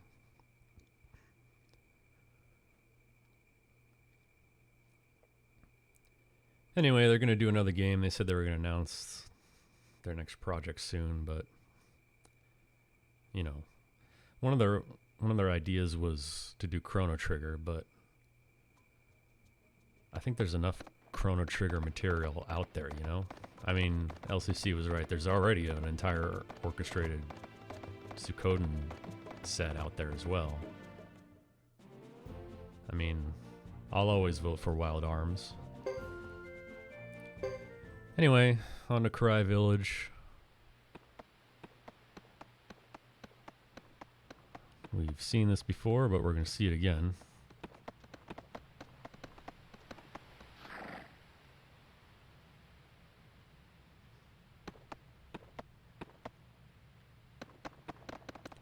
Yeah, it's worth listening to. It's a little more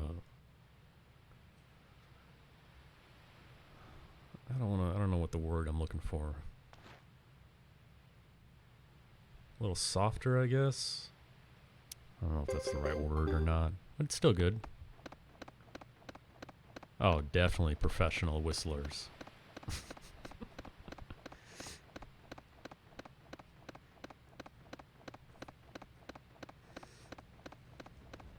Wonder how much money you can make if you're hired to be a professional whistler.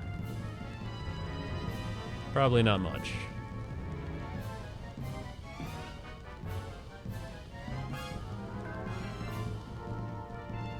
I forgot to mention that when you come here as Hugo, you do have the option of dueling Chris.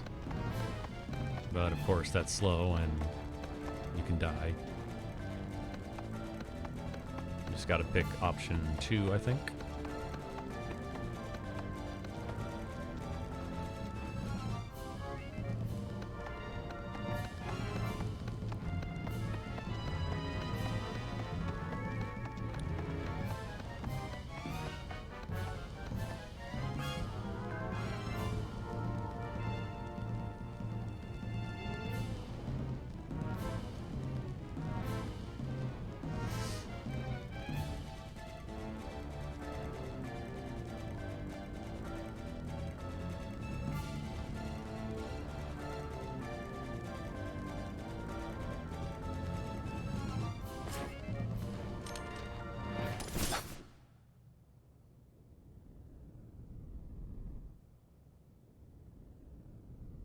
I didn't even recognize this as a possible break until the first time I actually did a run of it. And I'm sitting here like, God damn it, how long is this scene anyway?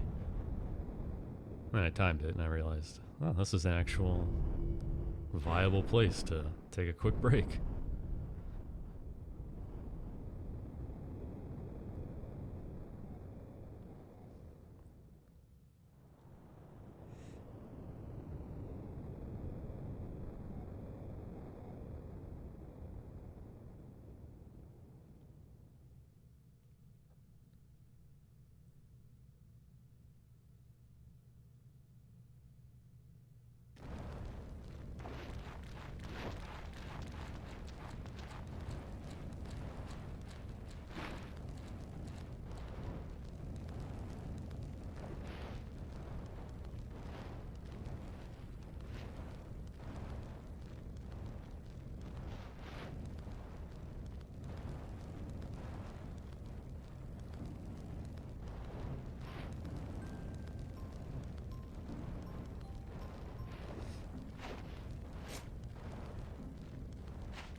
These guys are gonna casually walk back right here and...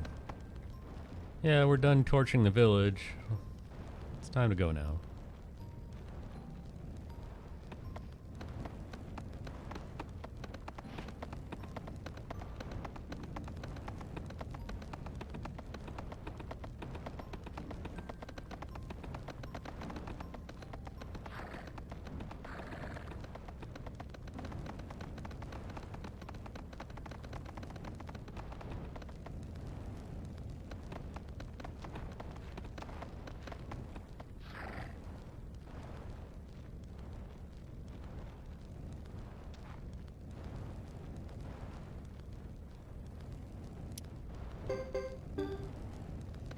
Alright, these battles are easy enough.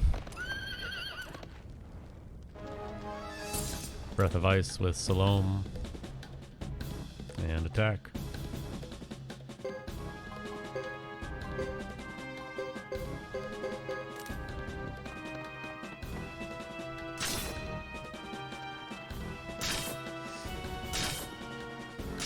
Okay, or they could just land a bunch of critical hits.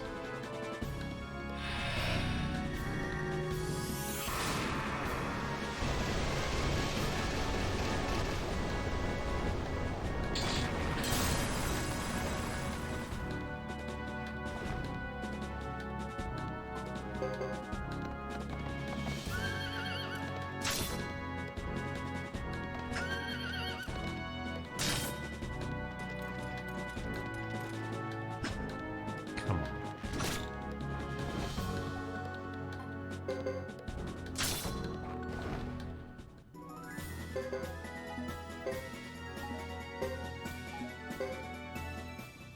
Man, all these drops.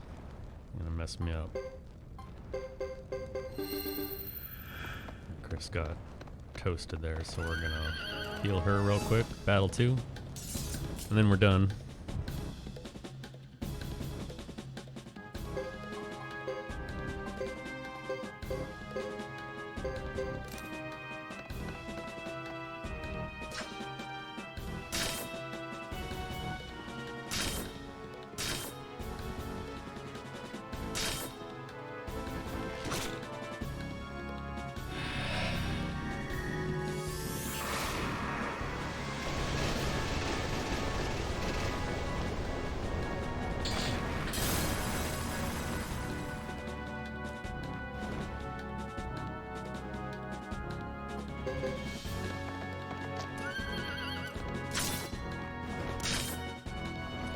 Dang, dude, Roland got taken out.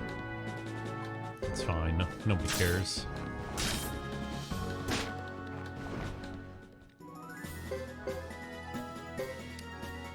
More drops. Look at that hut right there. Not on fire, right? Well, now it is. Just spontaneously combusted real quick.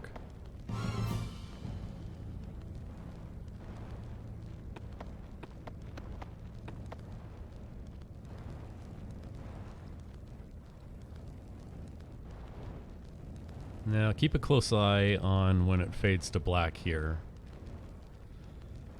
because I do see something that happens kind of often. Look for an image to just appear real quick of like Chris facing forward. Oh, do you see it? You gotta look real quick. It just kind of like scrolls up.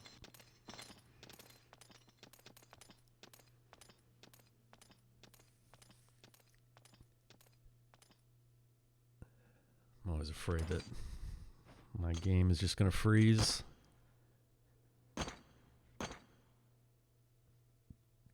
Whenever I see weird stuff like that.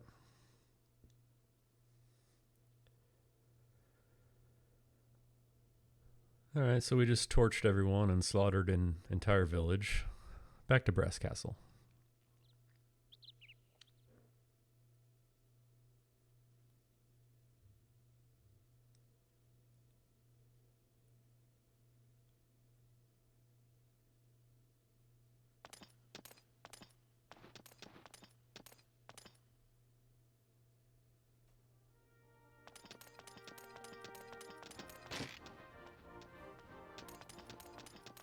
And like we'll be doing a lot in the near future, go to Salome's room. Yes, very honorable.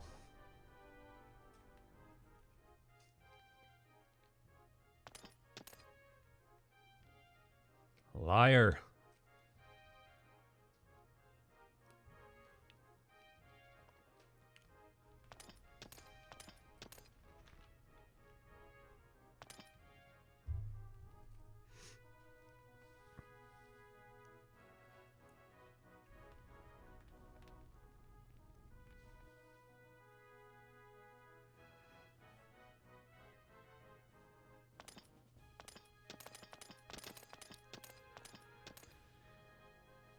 So again, we're about to make the most dangerous walk in the entire run.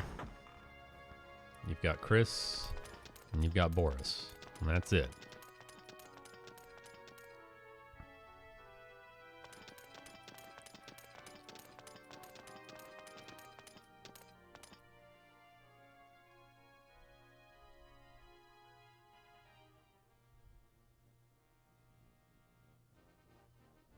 And these two bozos were busy chasing around Hugo into an oven. Thanks, guys.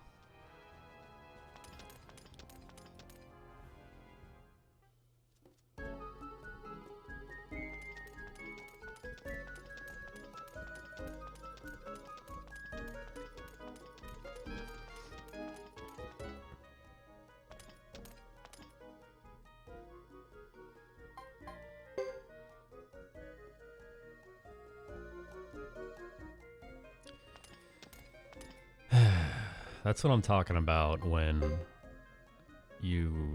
there's a slight delay whenever you try and select something and when you hit confirm on something in this game. And you think I would have learned by now, but apparently I haven't. Where you press down and nothing happens for, you know, a quarter of a second. So you double it up and you press down again. And then you press X and then nothing happens, and then you're just trying to correct your own mistakes, but you end up picking the wrong thing. Now luckily, now that happened, I'm going to be paying very close attention, because if that was a dialogue choice that actually mattered, that could end a run right there. Like, that's how important some of these dialogue choices are.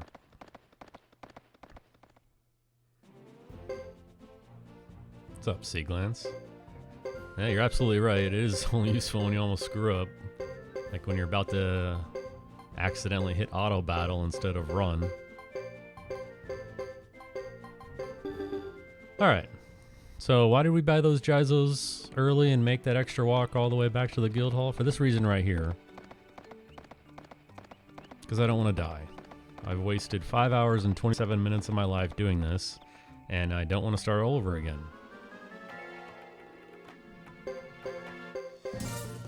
Now, we are going to fight this battle. And we're going to miss. And we're going to miss again. Oh, come on. And get the critical hit. Oh. Just end it.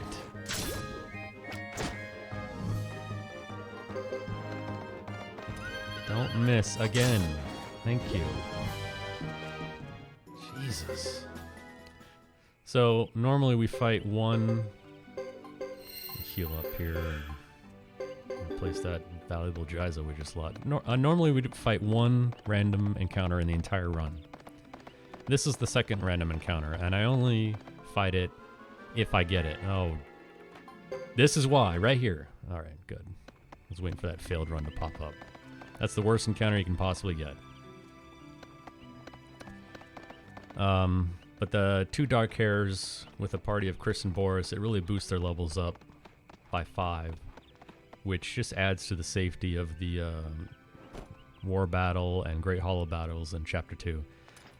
It's not a necessity, so I take it if I get it. If I don't get it, I don't spend any more time in this stupid forest than I already have to, because it's too dangerous to do so. So if you're going through here and you see two dark hairs, I'd recommend fighting them. But if you don't worry about it.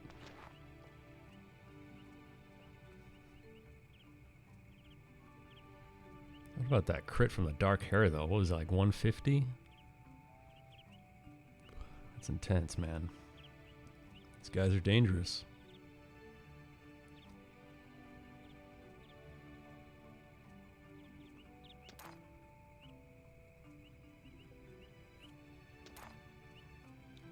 And the two dark hair battle is available on the way here and on the way back. So even if you don't get it the first time, you got another chance to get it.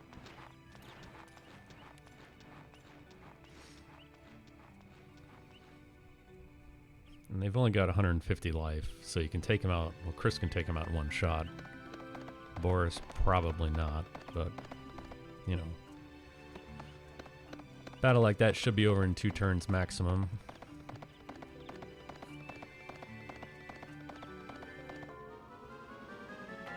Oh, hello. Oh. Okay, we failed the run. But they didn't use Soaring Bolt. I'm ready for it, though. Oh, come on.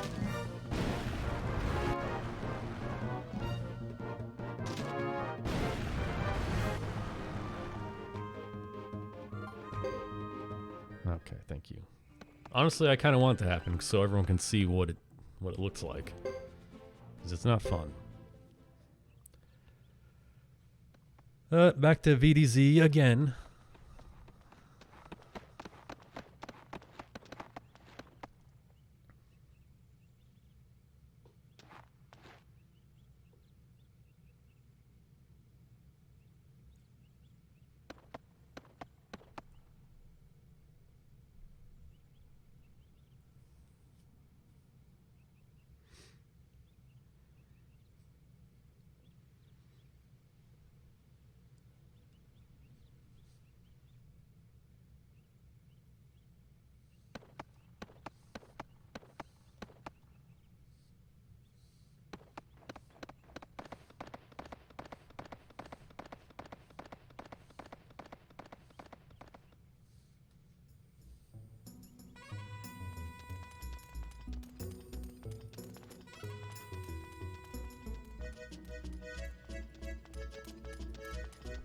all we do here is go to the council building and then go to Chris's house.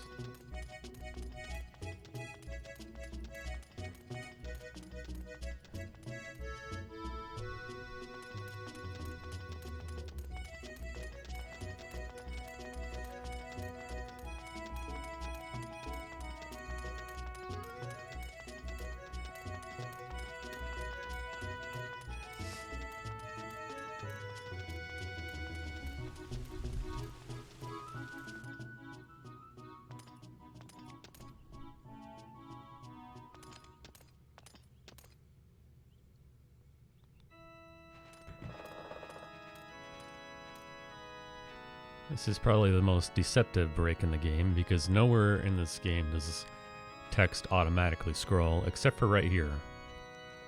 After this balderdash, when you see that in the dialog box, you can hit X and then it'll play itself out.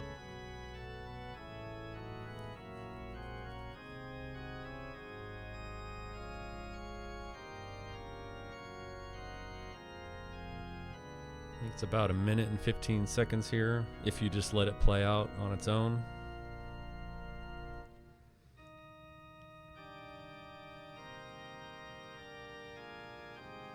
But you just had 1.5 minutes, about 35, 30, I don't know, 30 something minutes ago, so you probably don't really need it.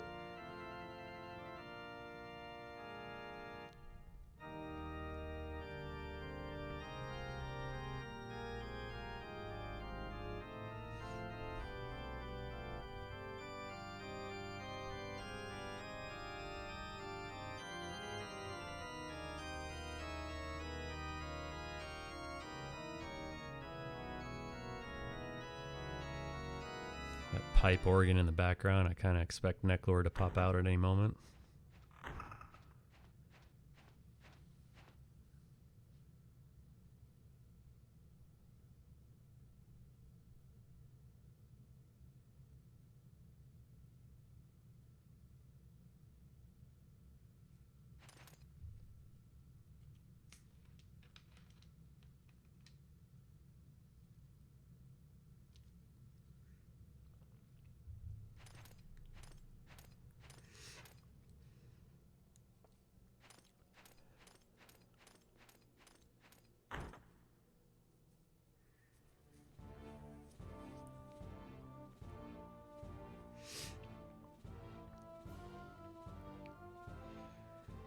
To hang out with these bozos for a while. And they're going to tell you to... Oh, thanks for slaughtering the Kryans. Now you get to go slaughter the lizards.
This is a great spot to just lay back in your chair and close your eyes and mash until you hear the music change, which is what I just did.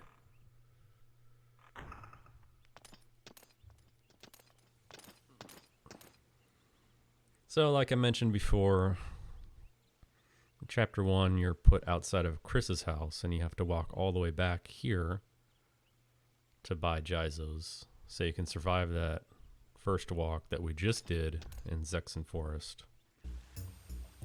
However, the ideal spot to buy them would be right now, because it starts you right outside the guild hall, so you would just go back in and buy your Jizos now. But again, that just means you're risking that first walk through Zexen Forest without any protection from death. You want to make that call, that's on you. If your run ends 5.5 hours in, then that's also on you, because now you know better.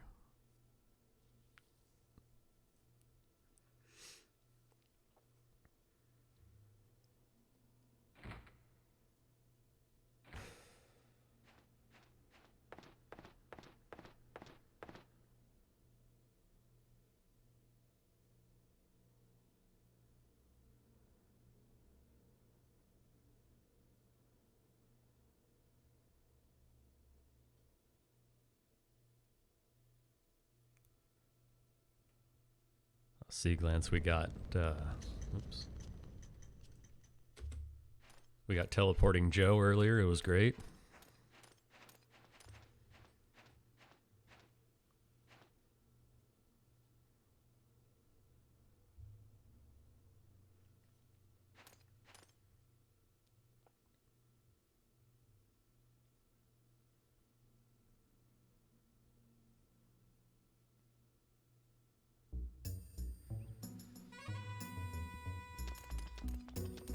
Yeah, we came all the way back here to get new orders from the council, and now we get to go back again.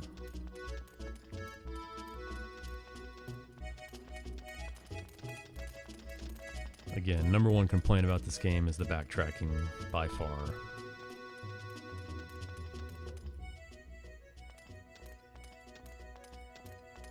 Definitely a valid complaint.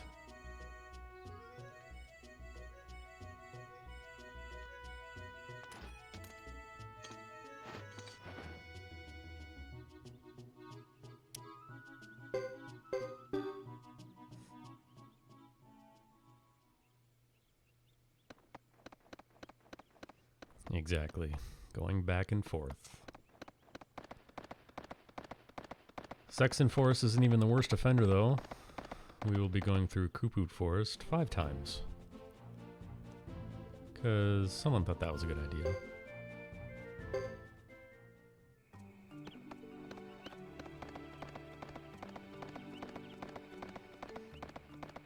Now again, we're going to watch out for spark beetles.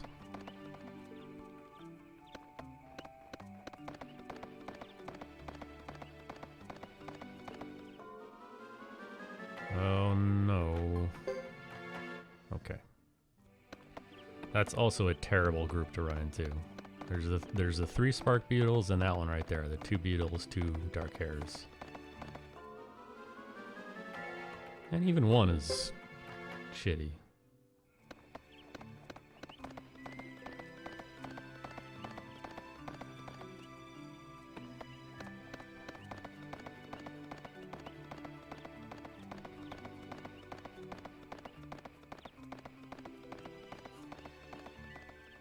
Alright, we did it. No soaring bolts at all, which means buying the Jizos was just a complete waste of time. But you know damn well what's going to happen the day you decide not to buy them.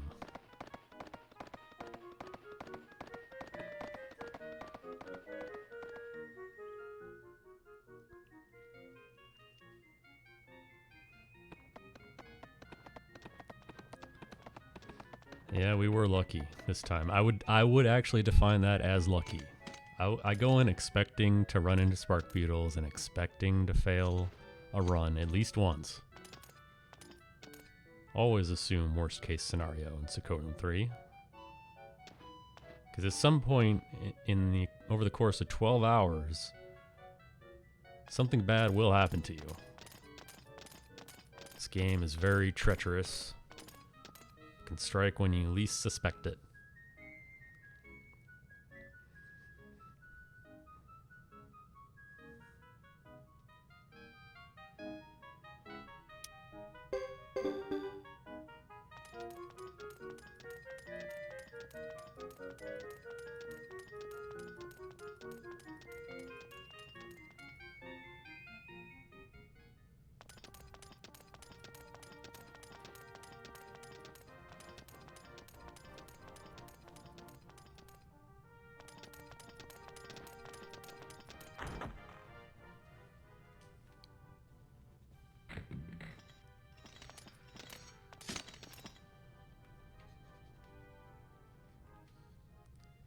But now we got a war battle coming up.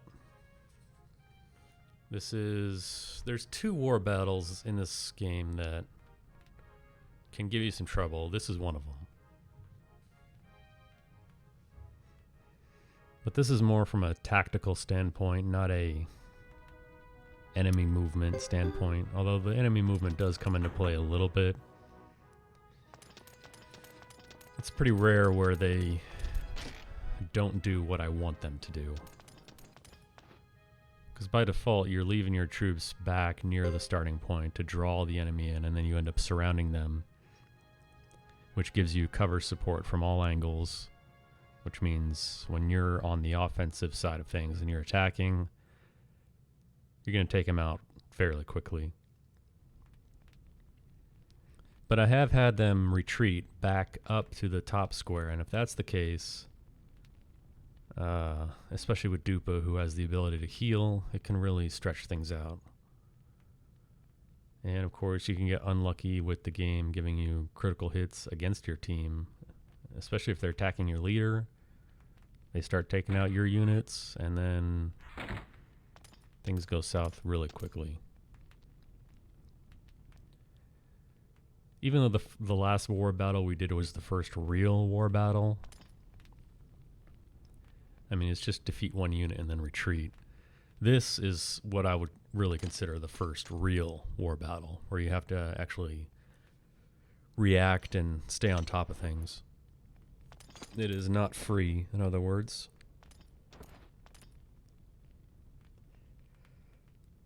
But first we gotta watch this scene, and then we gotta promote underage drinking by getting Lewis hungover for tomorrow morning.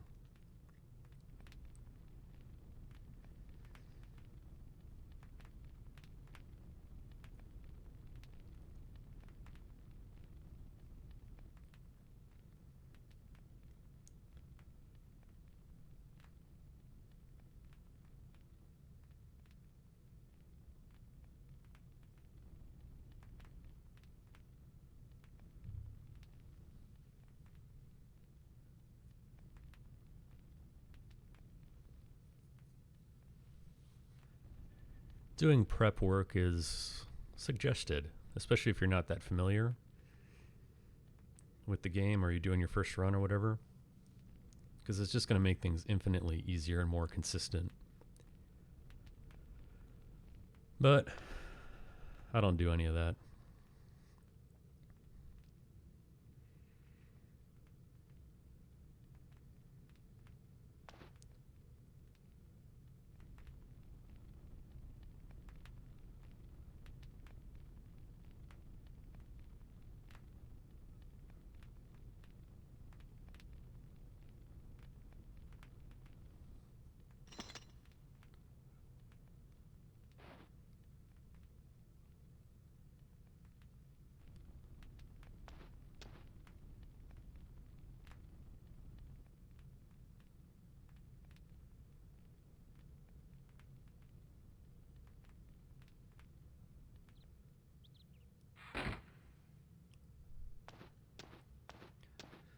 Hungover Lewis.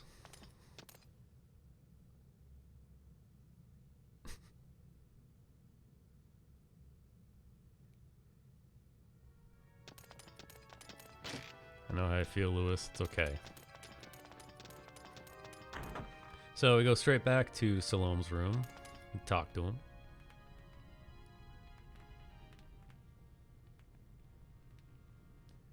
He even tells you to go prepare. And option 1 is, no, I'm not ready yet. And then again, option 1 is, no, I'm not ready yet. You have to adamantly really go in and be like, yeah, let's do this. Which is the game's way of telling you, maybe you should go do a safety save or go buy some equipment or sharpen your weapons, etc., etc.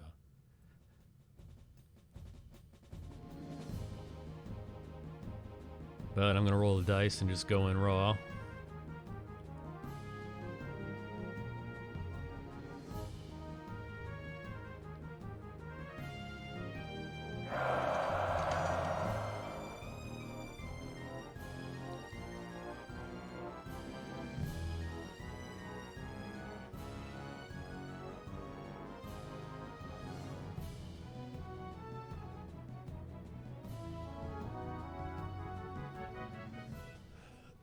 All right, let's do this.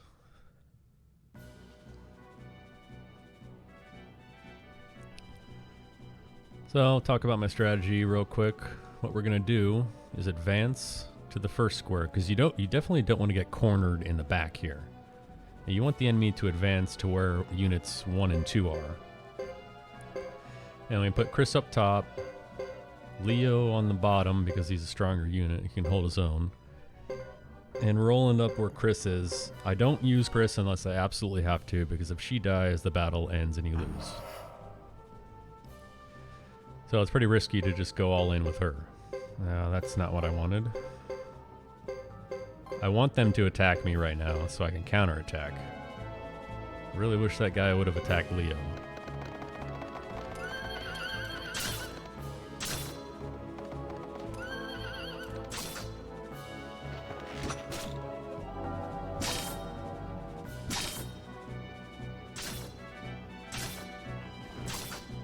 Nice.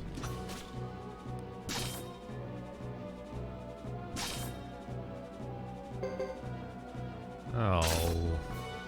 You hate to see him retreat. It's so dumb.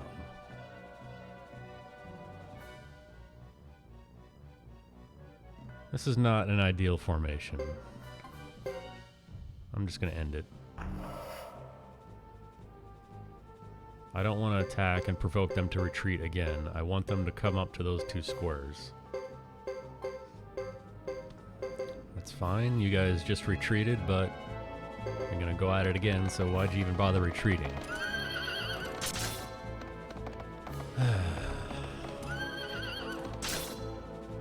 You really do like it when they attack the leader, because once you kill the leader of a group, it's over.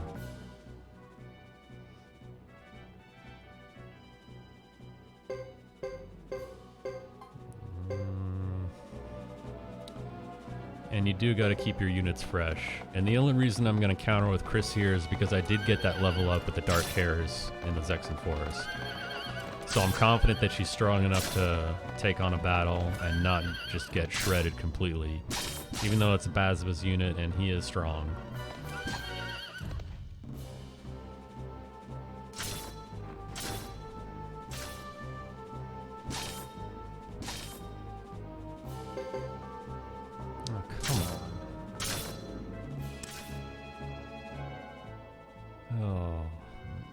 This is not going to plan. No.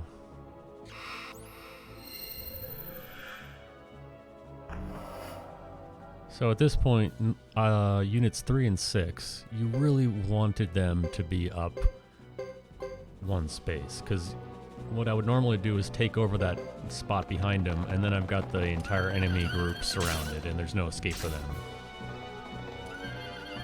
So we're gonna change the strategy up a bit and play a little bit more passive and just wait for them to come attack me, and I'll try and push them in from the sides. Shiva's unit is really strong. Hard ones to take out, and they just killed one of my units.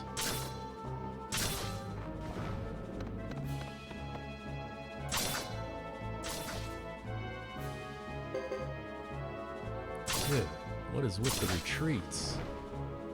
Oh, that's what you don't want to see. They retreat and he's got 30 life left.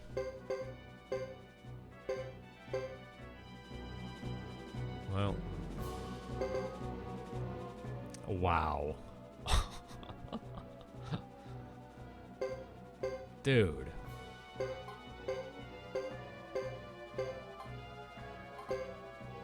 and they're always gonna counterattack with a fresh unit. Lucia's unit is especially dangerous.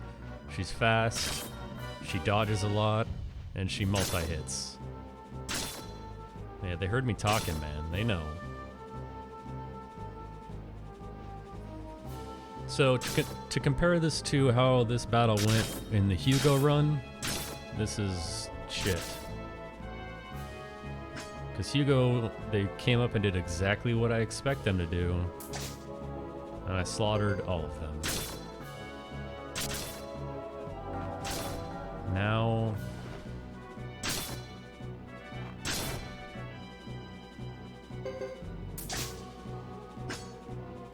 the dodges, dude, I'm telling you. Well, 3 in a row.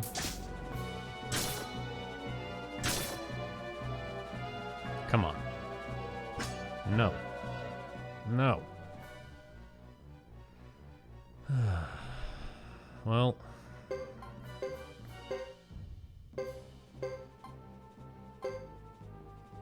And of course, Dupa's unit is one of the strongest on the entire field.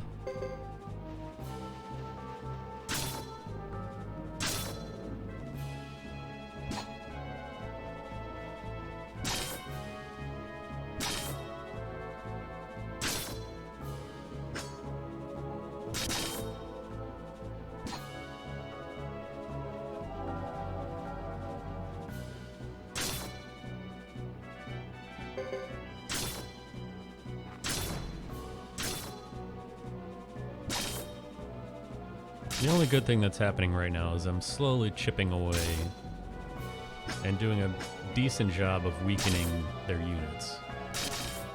Well, not anymore. Now I'm getting smoked.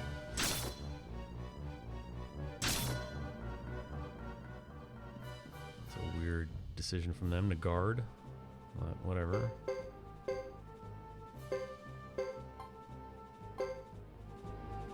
Again, they're usually going to counter with their strongest available group.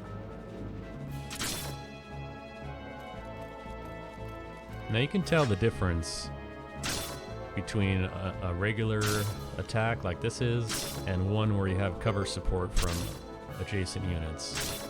You look at the difference in damage, it's very, very clear. That's why you really want that cover support.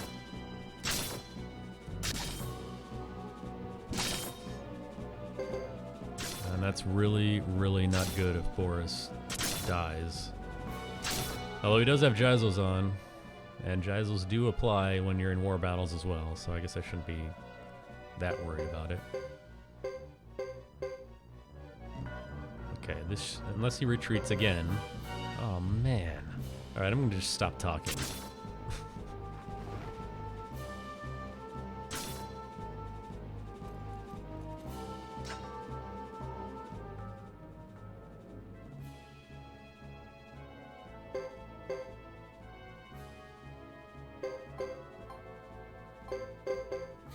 There's the heal.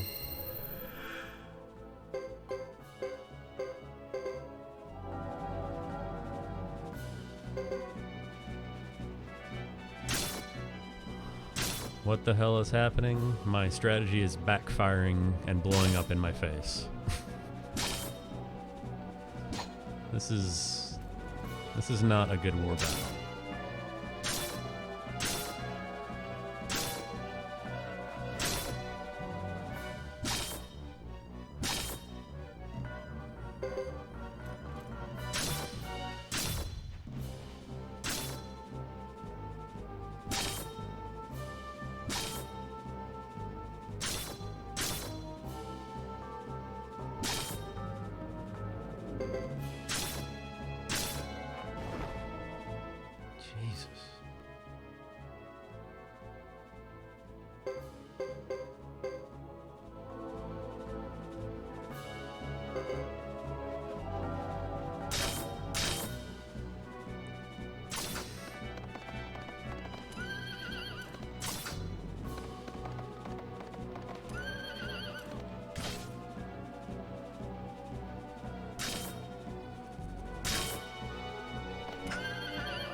Oh my goodness, he's gonna retreat again. Whew. Well, I'll tell you what I'm gonna do when this is over. I'm gonna make a highlight of this battle and title it "What You Don't Want to Happen." Thank you.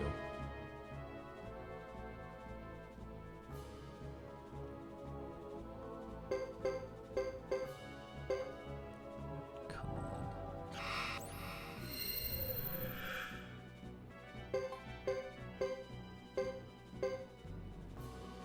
Please don't retreat. No. Remember 2 minutes ago when I said I was going to stop talking?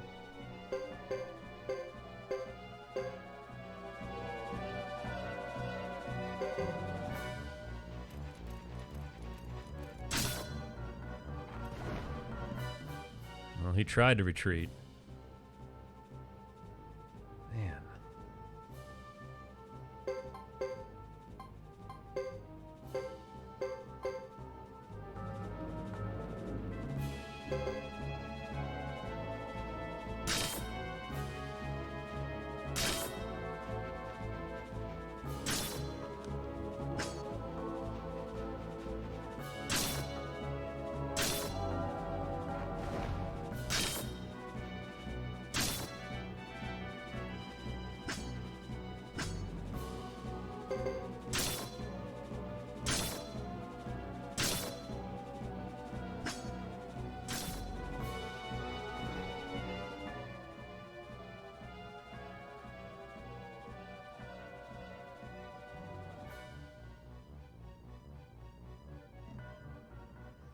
Okay, if you were watching, we got a major victory because no one died. But there was nothing major about how long that took. That was awful.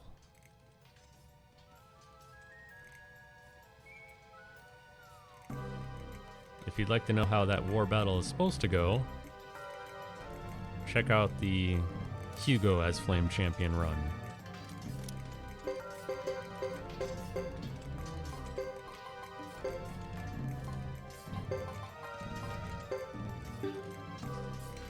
Classic Suikoden 3 right there. So what I'm going to do now is equip at least one Jaizo to everyone, because these battles are tough. The lizards hit pretty hard. And adjust my formation to hide Percival behind Roland back there. I always go with the Phoenix rune because I got the levels up from the Dark Hairs, which means Chris can one-shot one of these lizards. Hopefully, anyway.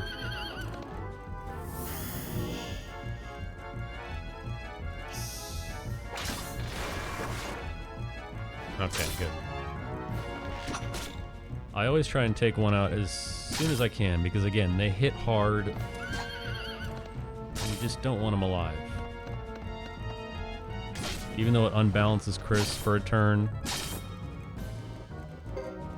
I'm okay with it because it takes one off the battlefield.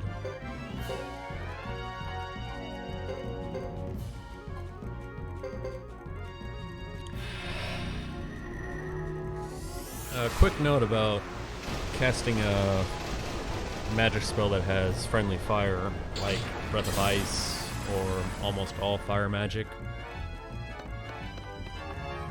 If your team has a good affinity with one another, they'll move out of the way. So I have no issue with casting Breath of Ice when it's going to hit everyone on the field. Because I know this group is in tight with each other and they will move out of the way. Same with Godot's group for the most part. But if you go in a party that isn't familiar with each other and you try to do that, then you're going to hit yourself with Breath of Ice. I don't know the exact mechanics behind it, but it has something to do with the affinity of your group.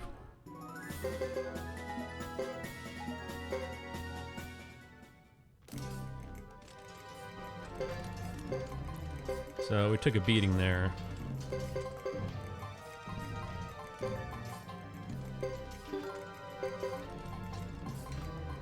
Re-equip Jaizos and heal everyone.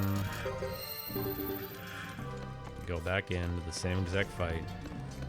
I'm not going to use Breath of Ice this time because Percival only has 2 uses of it, and I want to save the second one for the fight with Shiba after this. I use it on the first battle because your team is weaker in that first battle. It's better to use it there, but then you get some levels, and you fight this one, you're a bit stronger.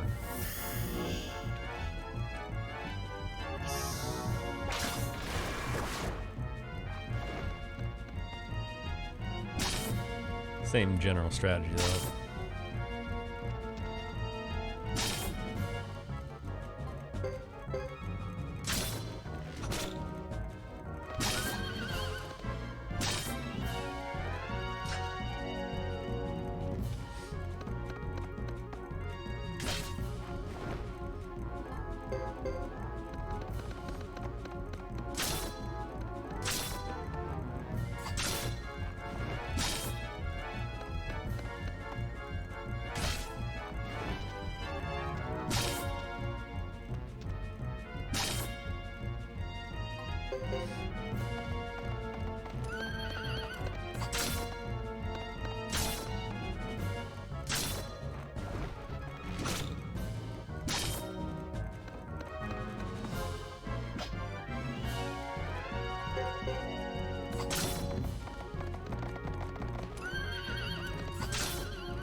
Alright.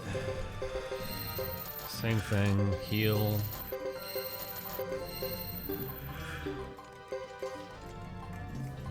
I should probably pay more attention to who's dying and who's not. Anyway. So we walk up, fight Shiba. This is the last battle, so kind of unleash on him.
I'm gonna try and pick him off here. I don't go after Shiva directly, because if you do enough damage to Shiva, he goes into Berserk status, and then he can really do a lot more damage. And you still got the other lizards chipping away you as well, so I generally save him for last.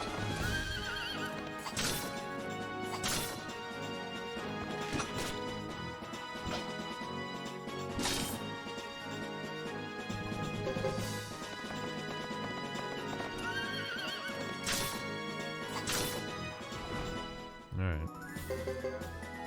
Not bad. That war battle was gross, though. Well, that's the way it goes.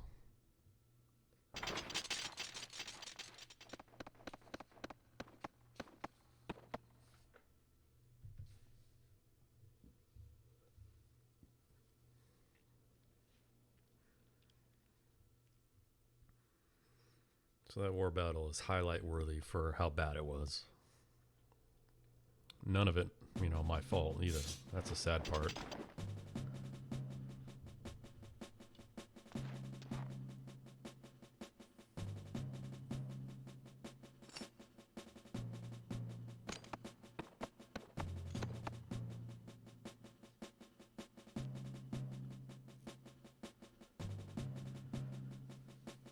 Fun fact, there is an optional duel here that you can do, but if you do Hugo's chapters first, you don't get the chance to do it. Chris versus Lucia.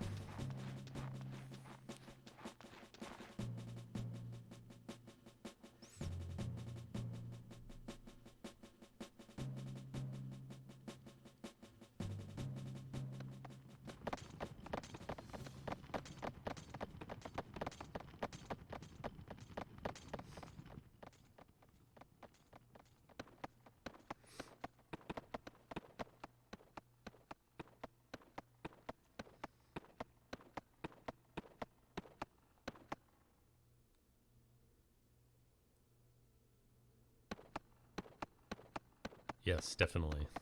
As far as story is concerned, as long as you do it before Hugo. Chris 2 before. Is it Hugo 1 or Hugo 2? Anyway, Chris first.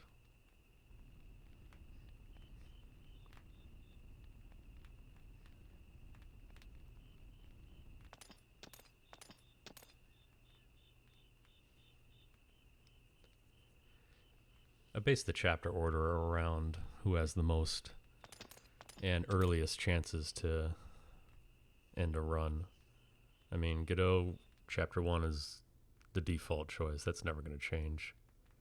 Joker's magic stat sucks. Reset. 4 minutes of your life.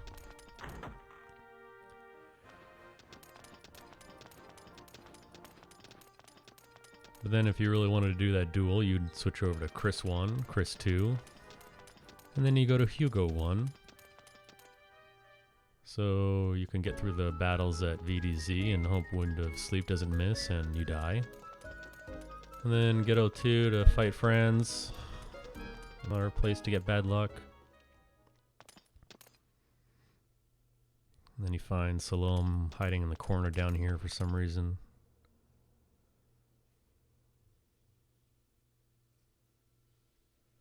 And you get to go back through Zexen Forest again, this time alone. You don't even get Boris this time. And even though you only have to go halfway through the forest, you can still run into spark beetles. They're still there.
Thanks for opening up the path to Mount Hightow. Really looking forward to going there right now.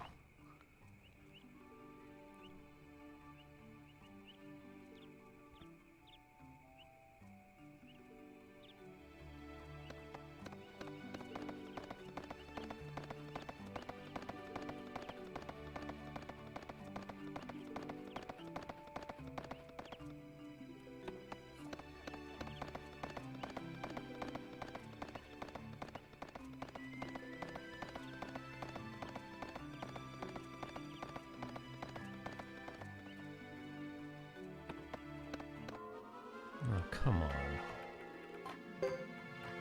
That's a rare encounter. Those guys are also a good encounter to take, but I don't recommend it because they dodge a lot, they're fast, and they can kill you. Alright, we did it. No more spark beetles. The spark beetle threat is over.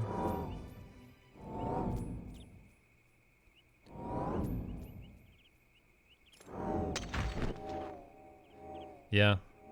You can go back to Great Hollow. In fact, you can actually leave while or before you do the 3 battles at Great Hollow, and you can leave and go back to the world map.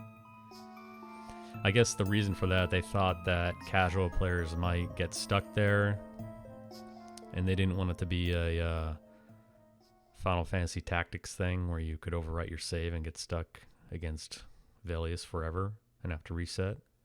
So I imagine that's why they let you leave and go to the world map again.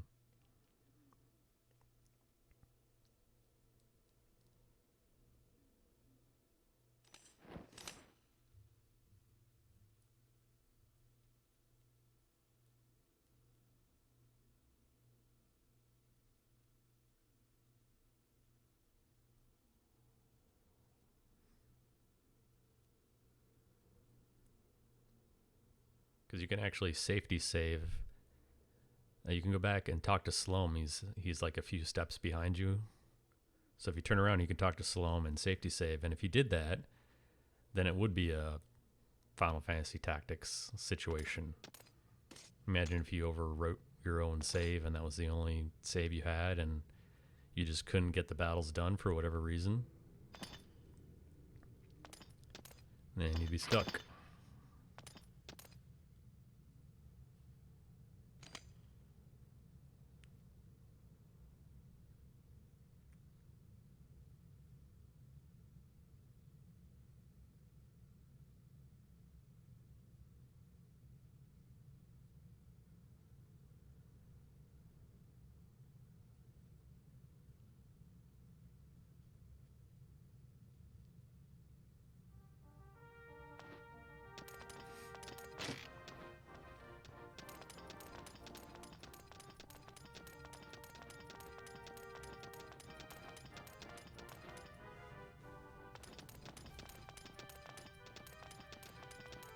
Yeah, you're right. It would be hard to fail. But, you know, I don't know, maybe whoever was testing the game had a problem with it or something. Alright. Let's go to Ixay.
Now, if you're going through here and you run into some spiders and you fail, oh, come on. Man, I am just... Wow.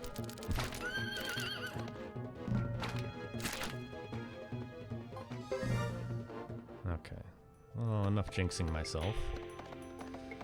Anyway, if you run into those spiders and you fail a run like I just did, and they attack you and poison you, please... Thank you. It's important to heal, because Kindness Rain will heal your status as well. So you can use Kindness Rain with Percival to heal, and it'll clean up your status as well. You don't want to have poison coming in here.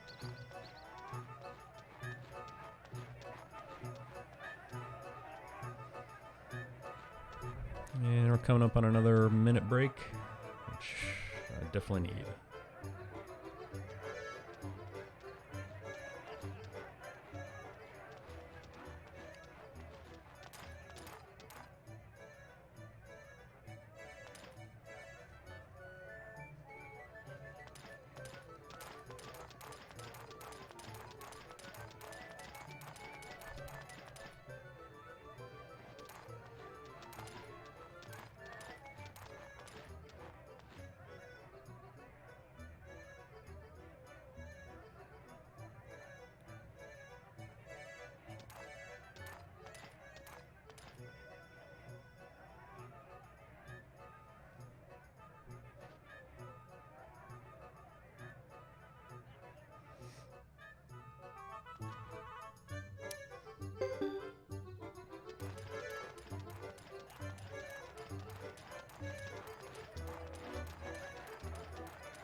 All right. Right back.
Everyone's favorite, Nash. Would have been nice if they would have crammed the break that we just had right up against the break that we're gonna get here. With the cutscene of the lizards storming this village.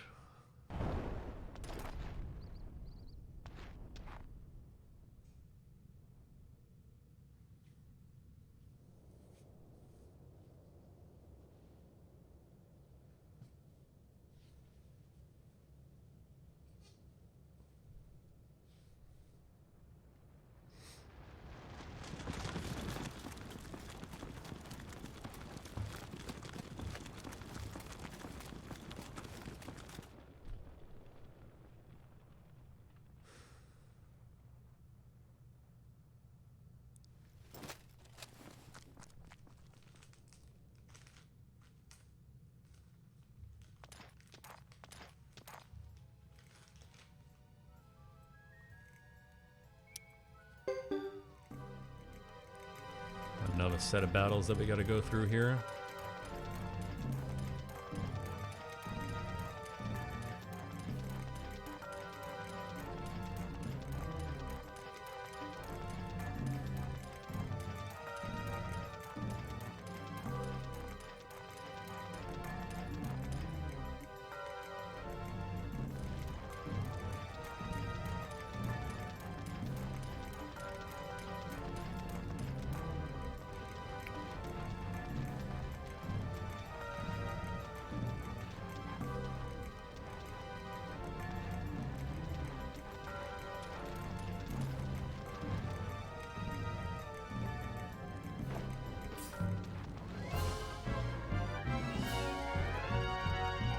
These are easy though. Breath of Ice, everyone's favorite. Chris will attack. Now Chris is going to take a lot of damage here, which is fine. Because we've got another duel coming up against Jimba. And the duel versus Jimba is one that you can win or lose, with no effect on the outcome of the game.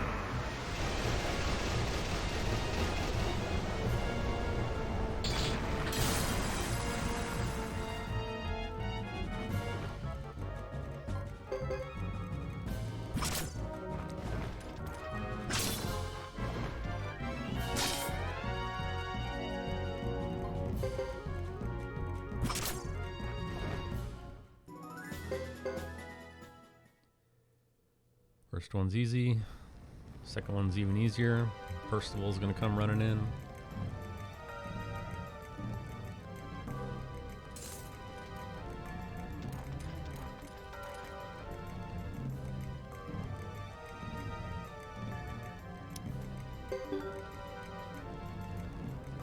And we're gonna do the exact same thing.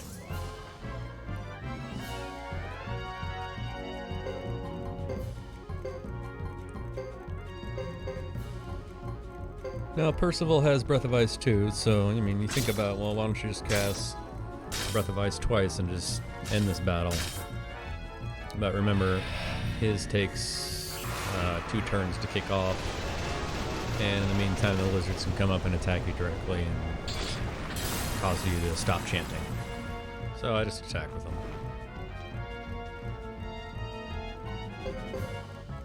And this should be enough.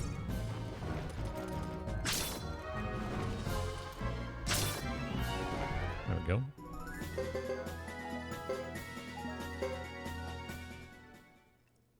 More useless drops.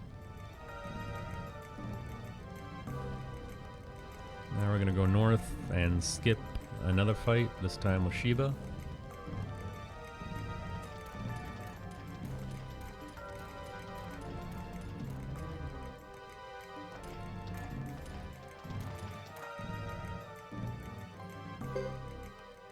Option 2.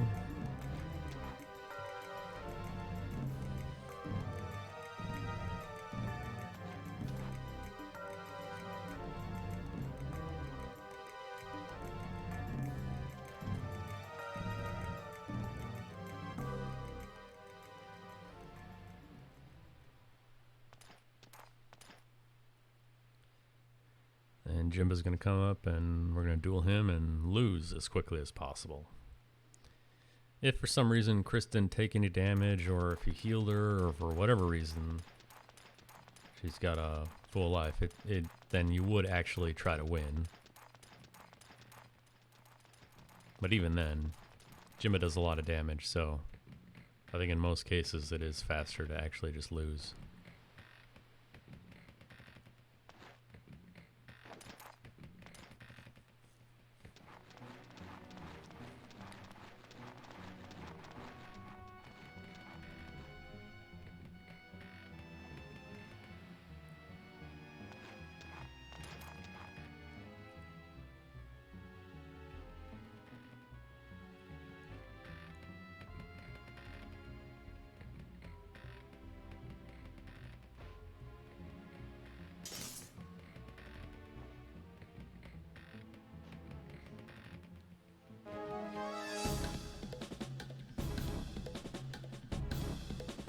Alright, Jimba, what do you got?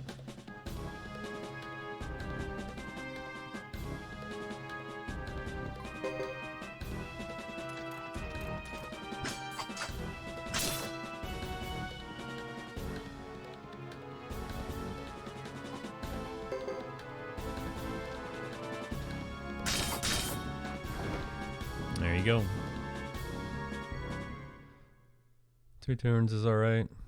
It's better if it's a 1-turn duel.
Another difficult part of a Suikoden 3 run is wearing headphones for 12 hours straight and sitting down for 12 hours straight.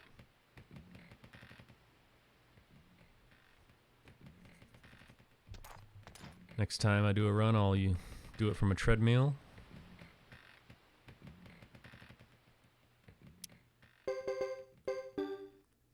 Alright, all your knights come back in the party just in time to not fight or do anything, of course. There's nothing left to do here, so we just leave. Back to, you guessed it, Brass Castle. And then we can finally end this chapter.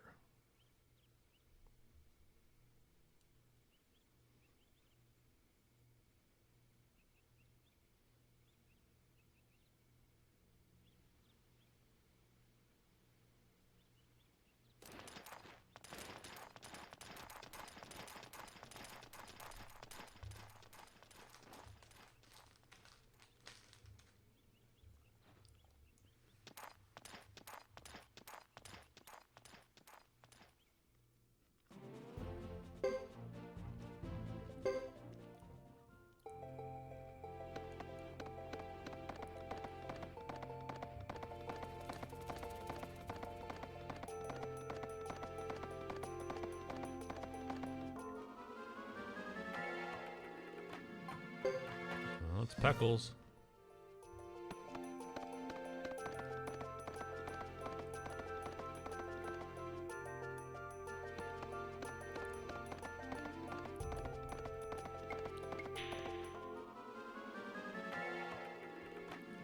There he is again.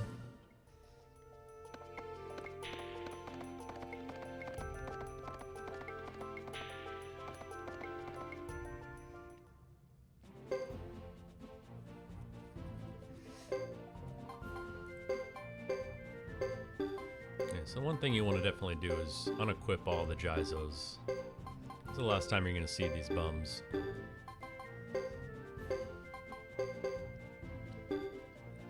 I also de-equip Chris because she gets a fresh set of equipment.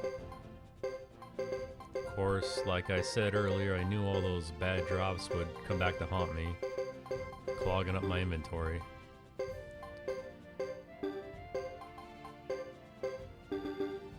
Sloppy menuing right there.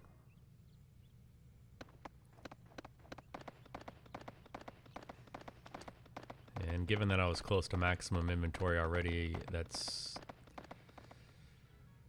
going to be another time where that might be a problem as well. Just got to keep an eye on it. That's easy. It's something easy to forget about. You'll sit there looking like an idiot, rearranging your inventory for a minute.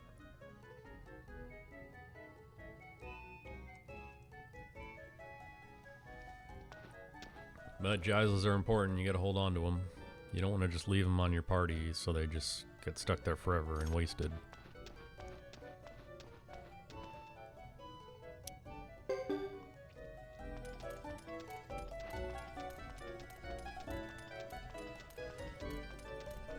But first, some scenes to watch.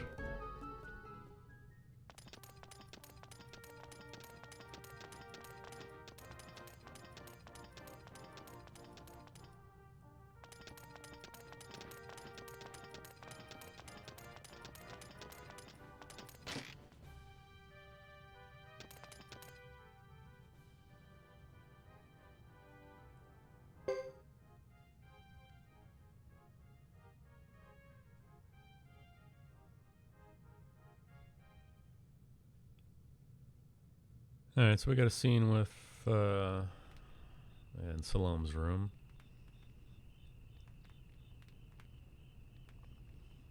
It's a very long, boring scene.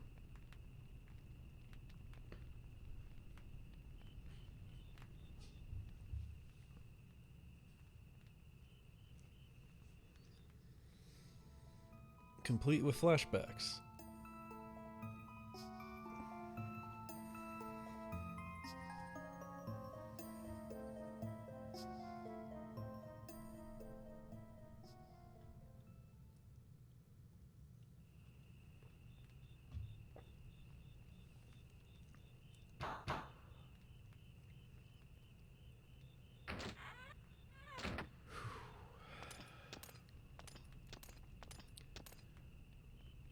He's basically just going to tell you to go do your thing. Don't worry about us, we'll be fine.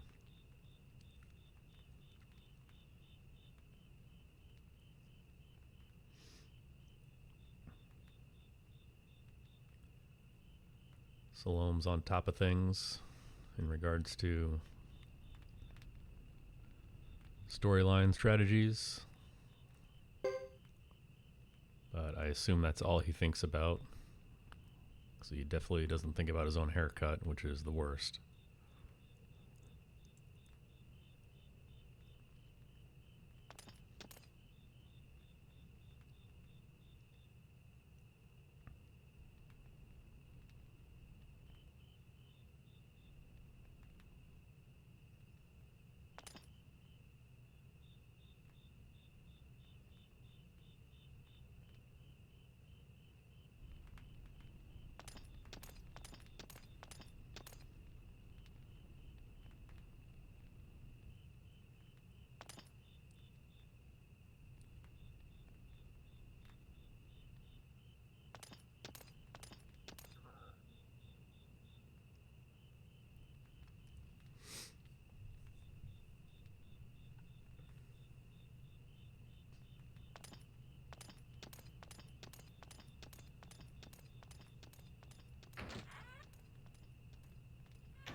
Nash is creeping on you right now.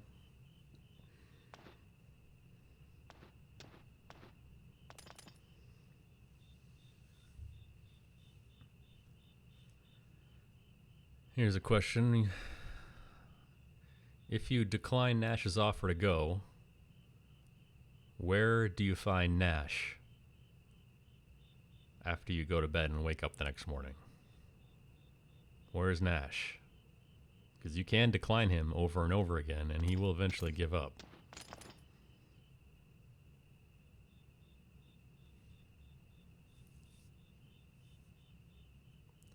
However, you can't progress the story until you find him and agree.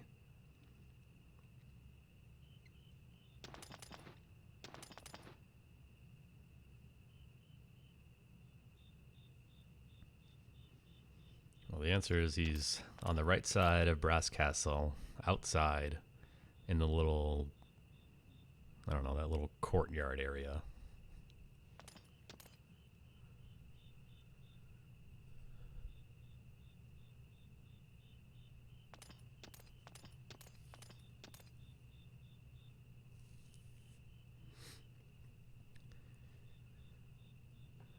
You got a new costume for Chris? Grassland style? She must have seen Huber ditch his armor and said, yeah, I'm going to do the same thing.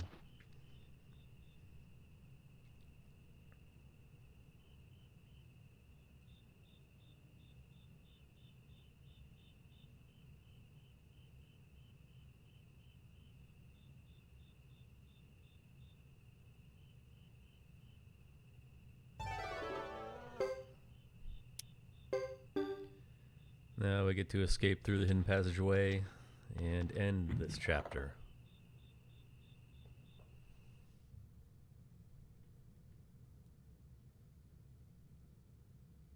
The passageway that she had no idea existed.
Come on.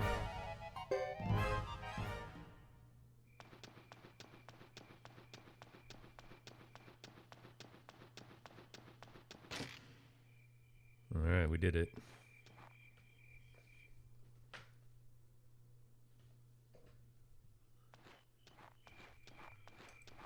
On to Chris Chapter 3, which will finally start to pick things up in the speedrun near the end of it. But not before we go through the same forest 5 times.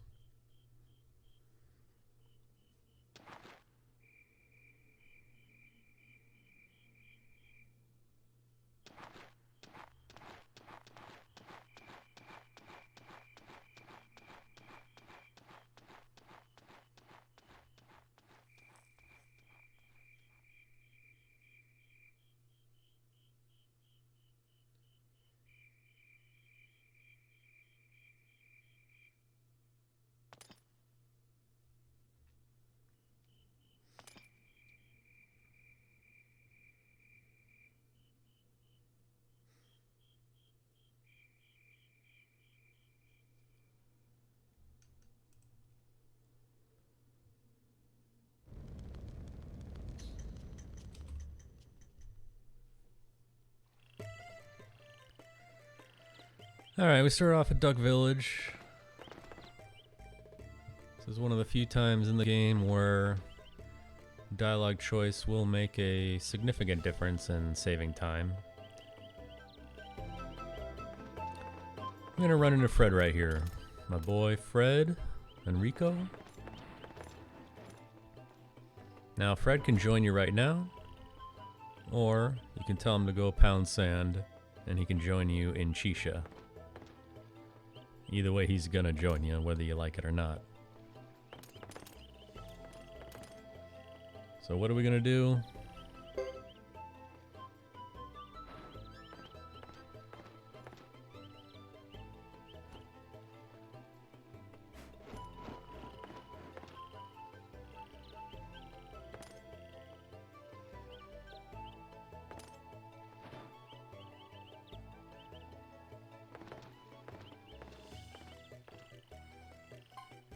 Buzz off.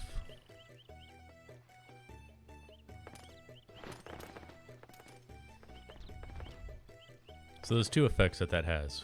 One, it's going to save a bunch of dialogue between Fred and Rhett and Wilder up here. So they kind of get into an argument with each other. But more importantly, it's going to adjust and raise up your average party level a bit. So the fact when Rhett and Wilder come with you on your first time, only your first time through Cuckoo Forest, your party level is going to be high enough to where you can let go all encounters. And if you brought Fred and Rico, you cannot do that. I think there's maybe 1, maybe 2 encounters you can let go, but anyway, the point is it's faster to tell him to get the hell out of here, leave me alone, than it is to actually take him here. Because as soon as you get to Chisha, he's going to join anyway.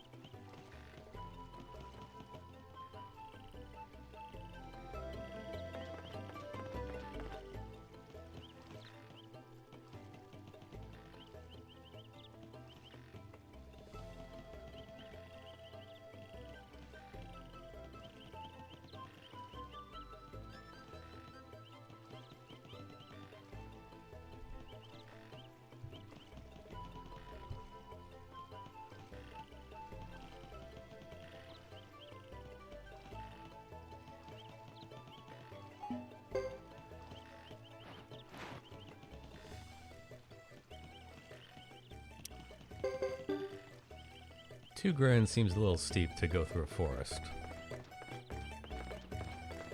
Now what do I know?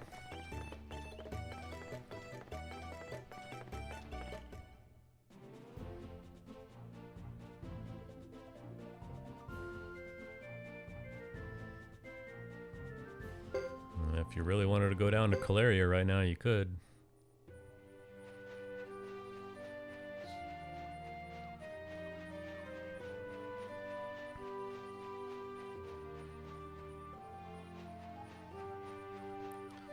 So SRD asked a question earlier about when do I get Landis in a 108 run, and the answer is right here. I take the detour with Chris to go to Lake Castle to open up her recruitment. And because I can let go all encounters in this screen with this party, I just get him now. Because I want him early before I go fight the Sarah and the Water Dragon at the Sindar Ruins. Because I do want him to have those skill points and levels. If you put off getting him till the very end, you know, that's probably faster. But then he's missing out on skill points and levels, and it's just one more thing that you have to worry about at the end when it's pretty... I mean, I guess I can't say ideal to get him there, because you do have to lose some time to do it, but I like it. Of course, the god luck is to get him randomly by chance in Hugo Chapter 3. If you do that, then, you know, you'll probably end up with a time that's not beatable. So 108 runs, just grind out Hugo 1, 2, 3. If you don't get Landis, reset. I ain't gonna do it.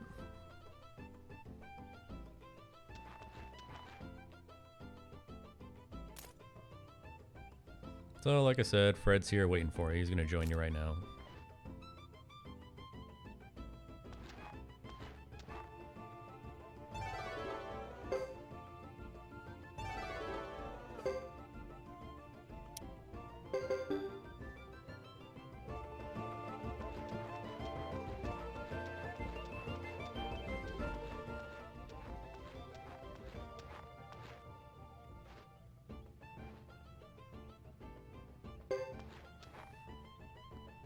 Great dialogue choice available right there.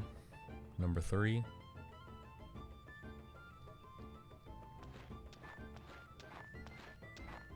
Reinbach the Third.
So before we go back through Kuput Forest, gotta fight our boy Franz again. He's back.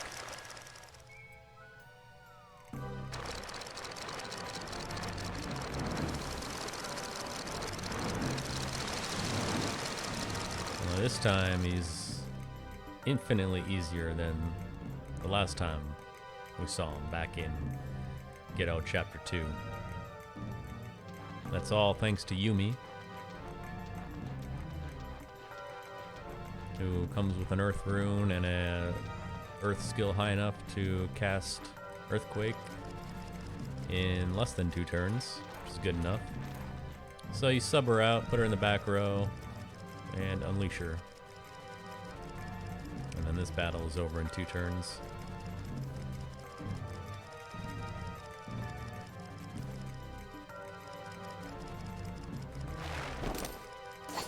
You want to sub out one of the ducks because they're useless and you'll never use them ever again. Doesn't matter which one. I just picked the one in the back road by default, so I don't have to make an adjustment to the formation.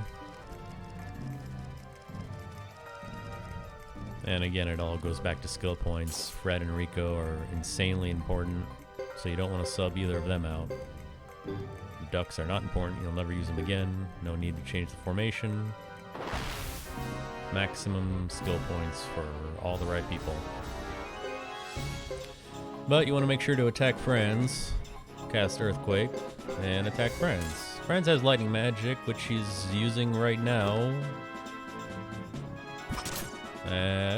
That's exactly what you want to happen, and that's exactly why you attack friends. Because you know he's going to try casting magic, and you have plenty of times to interrupt him and stop his chant. And that's what we did, so this battle went exactly as planned.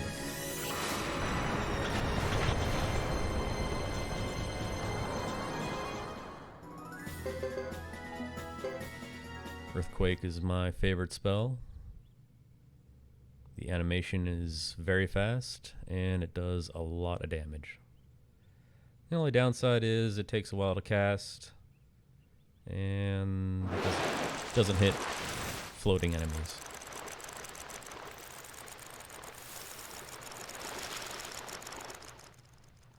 But there's only one point in the game where that might be an issue, and even then it's a backup strategy, so... Overall, it's a great spell.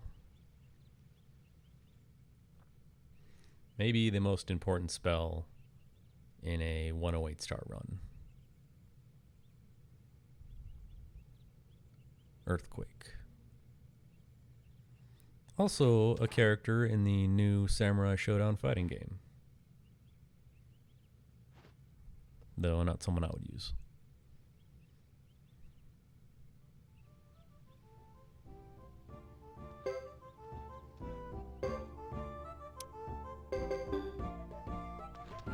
I've got a bunch of menus where people leave and join and leave and join and then leave and then join again. This is an odd story trigger though. Like you just have to go walk to the entrance of the village and ponder your own thoughts, I guess.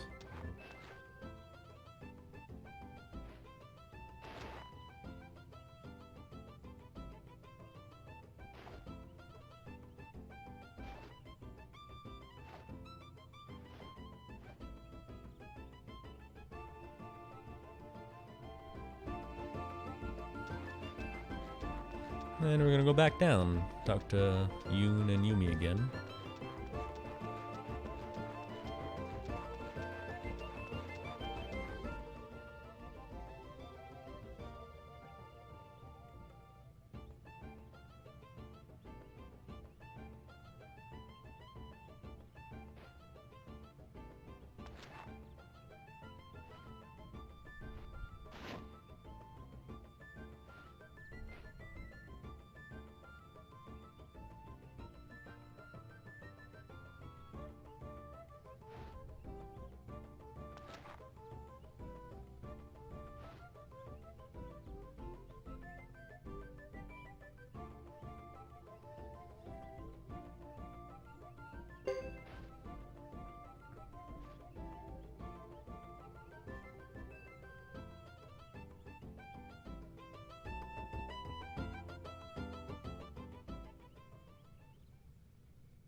So I think by this point in Suikoden 5, you would definitely have your castle by now.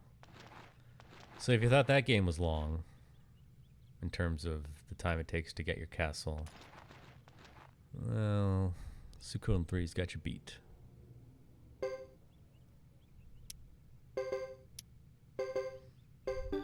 People are leaving, joining, leaving again.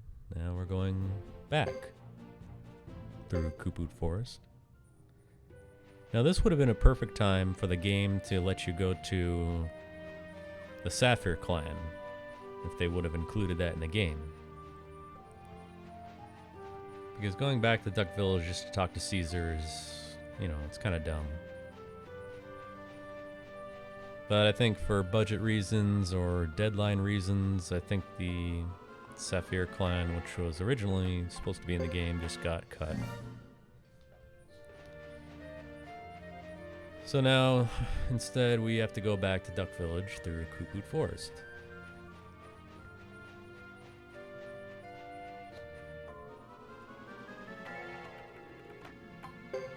And unfortunately, the encounter types have changed, so our ability to let go enemies has disappeared. But it was nice while it lasted.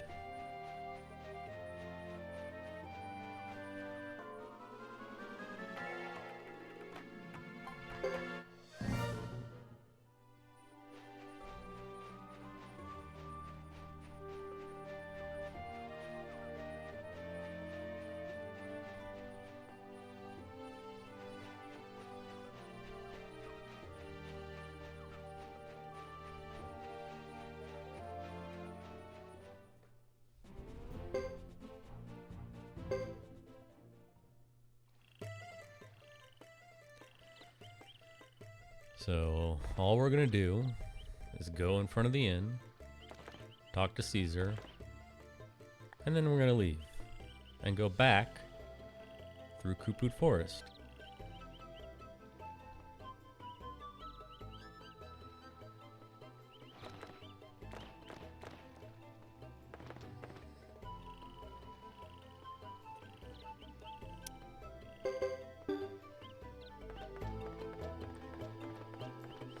Even though 108 star run takes longer than any percent,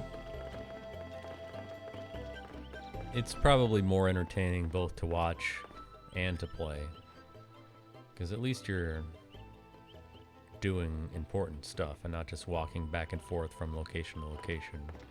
I mean, there's still long periods where that does happen, but it's a bit more engaging when you actually have more stuff to do.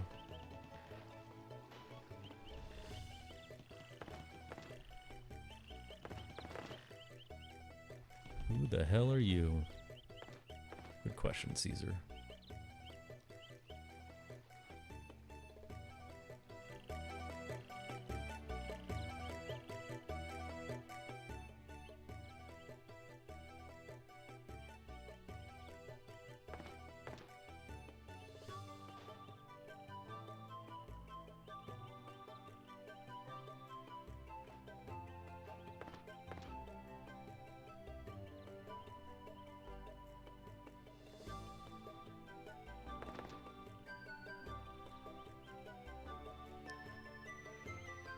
Oh, man.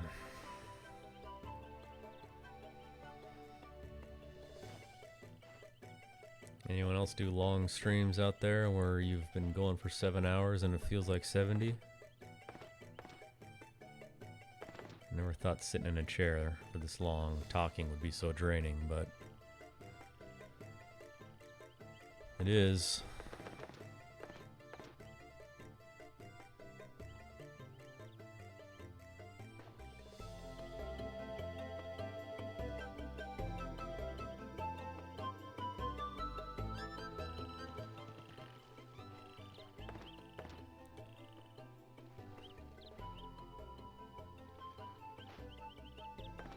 Again, things really start picking up about half hour from now.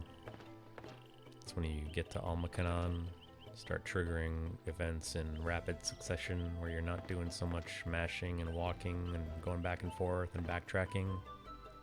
So from that point on, it's pretty much destination after destination all the way to the end.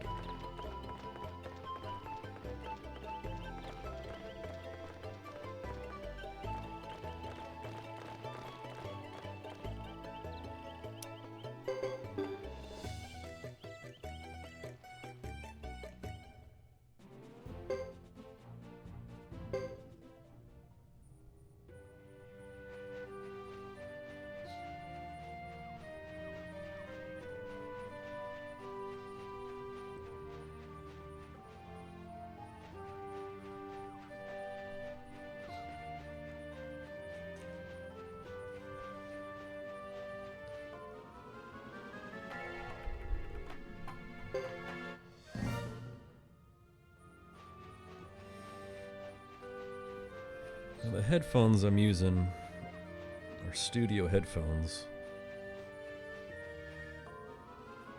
Studio quality headphones. And the thing about Kuput Forest is I'm picking up noises that I've never heard before. I mentioned this last time, but there's this very subtle background. I don't know how to describe it, but first time I did this with these headphones on, I don't know. It's like I've never heard that noise before.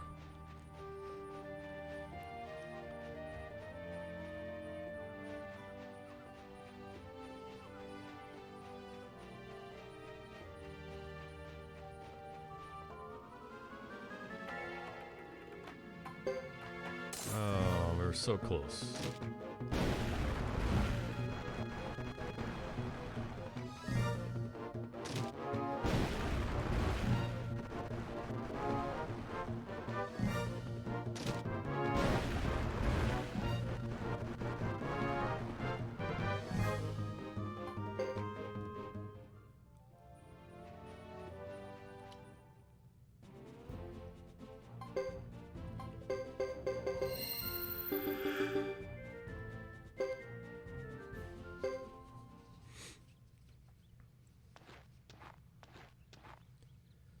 Got a war battle coming up here.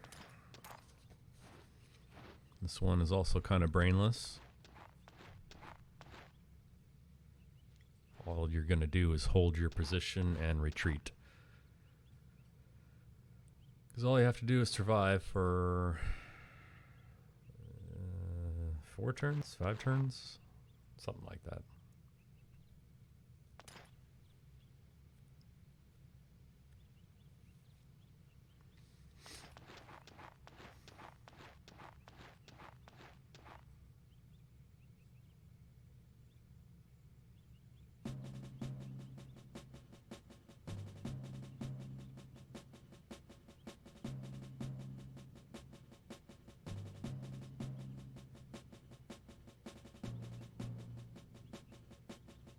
You don't need to make any adjustments here.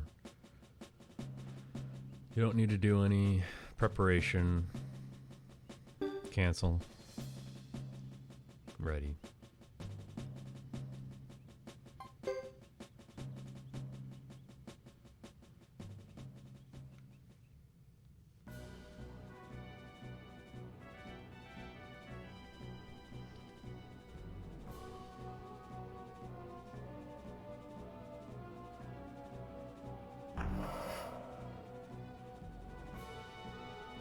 These guys are going to come in, they're going to attack. All you're going to do is end your turn, hold your position,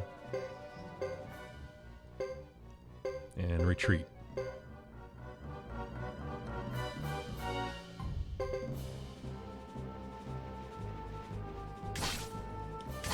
Successful retreats are rare, so you never want to count on getting one.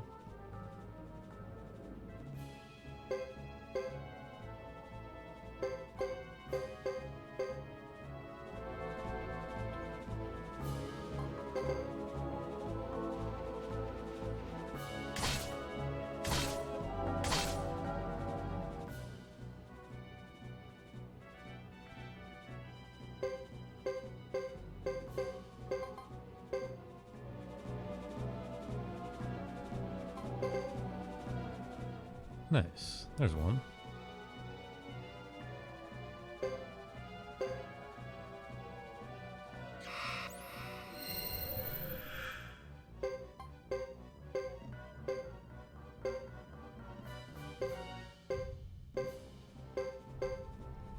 Again, advance, hold, end your turn. Enemy is going to attack. You're going to retreat again. Dang, dude. 2 successful retreats. And a wasted turn from them.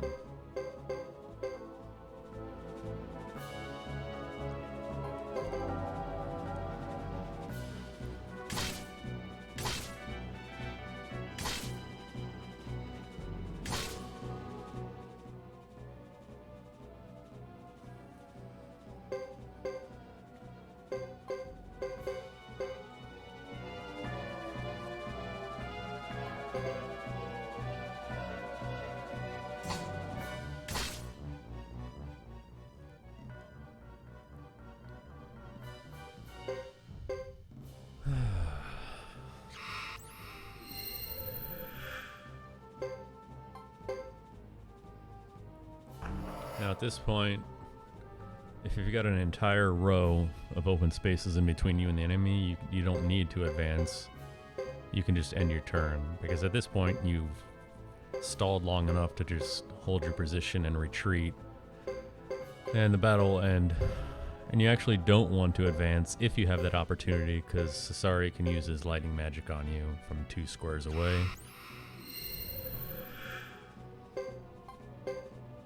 Again, just end the turn. Wasted turn 1, wasted turn 2. He's going to attack here, it's fine. Gonna retreat.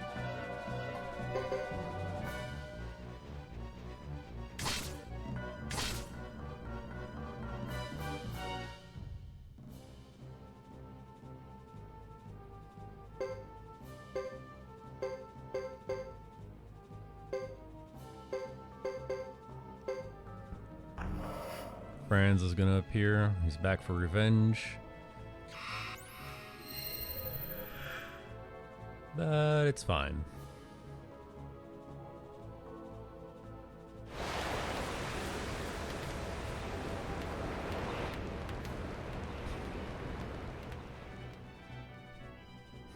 What is it? What does Franz say right there? It's like blocked out. It's like it's shit. They scared him away with something. Some sort of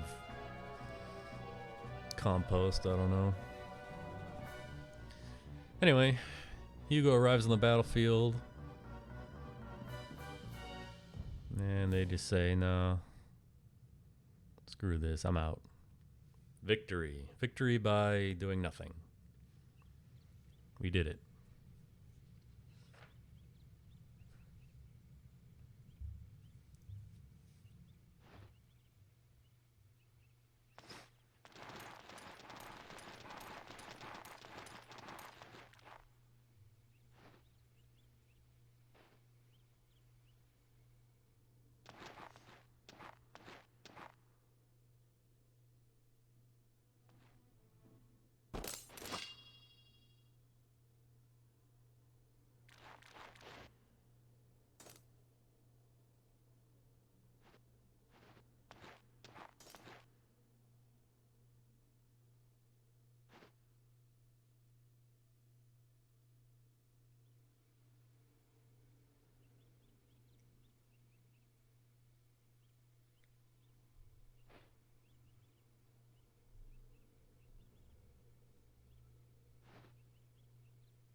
Sergeant Joe, keeper of the peace.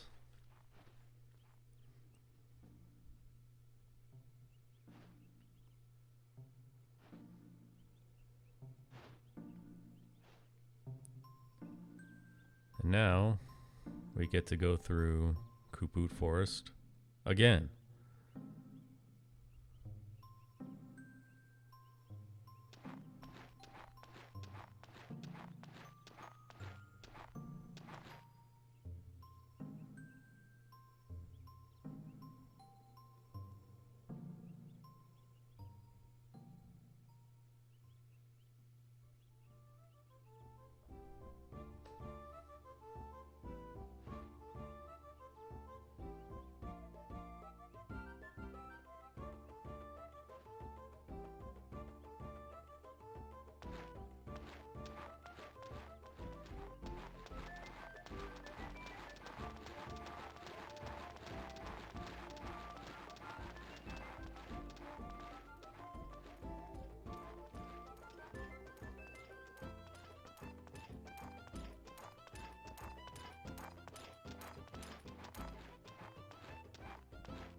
Except this time we're going to go the northern route. Through the area that was previously protected by some sort of force field that you can't see.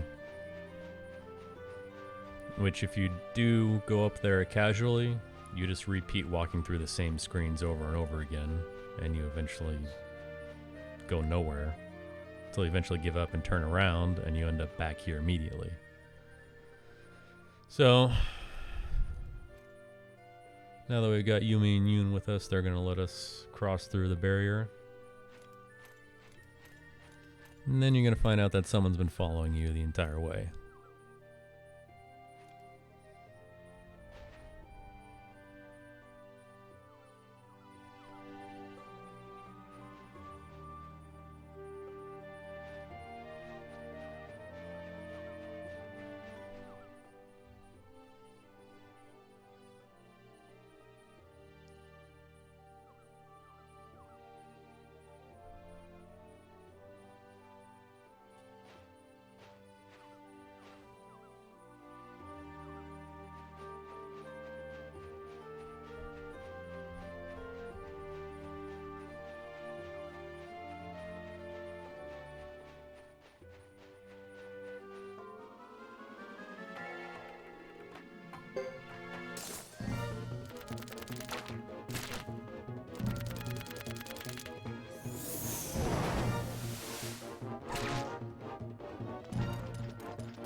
So, to prepare for this boss fight against Uber, and the real reason you bought all those Jizos early on, is to load your team up, at least with a few each. You really want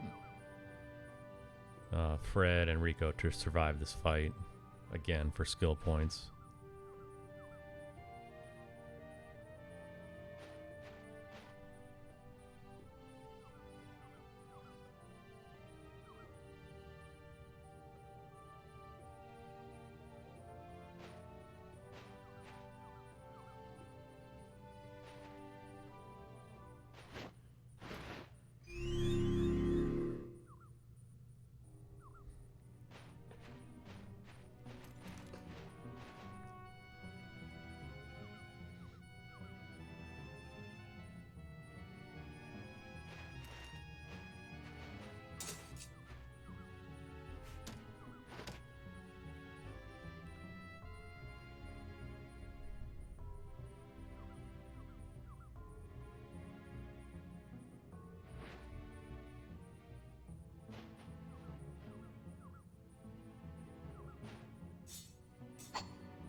Alright, so the only thing you have to do here, besides preparing by healing and equipping Jizos, is switching Rico with Yumi.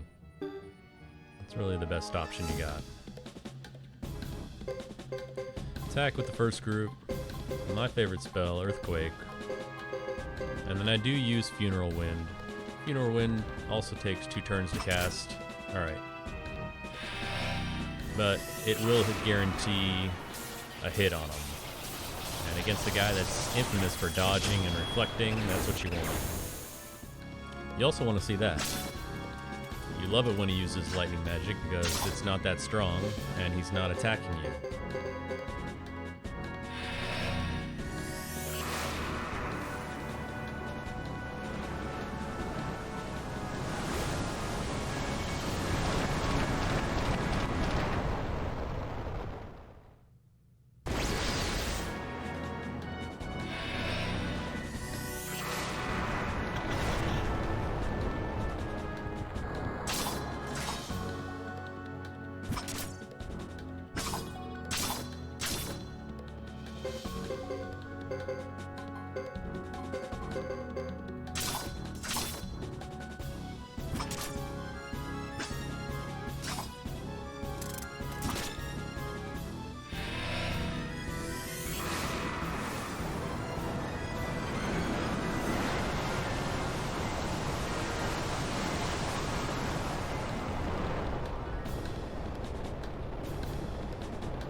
Again, shredding and attack with everyone else. Nice deflection from Chris for once.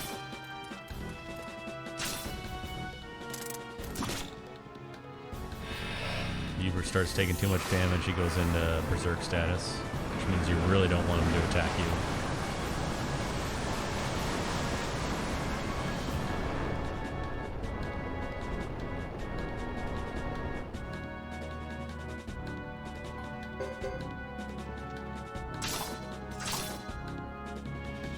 That's the last of Fred's. Oh, whew. Okay. Slower than how it went when I did the Hugo run, but everyone's alive, and that's really the most important thing you can ask for.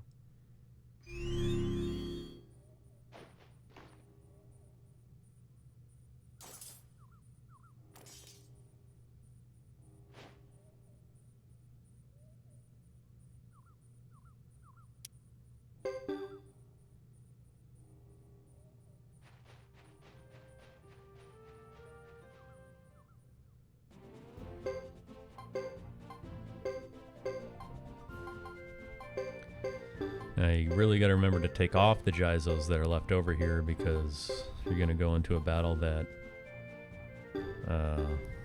you will lose.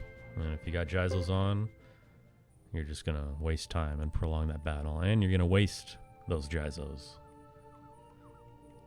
which we will definitely pick up and use later.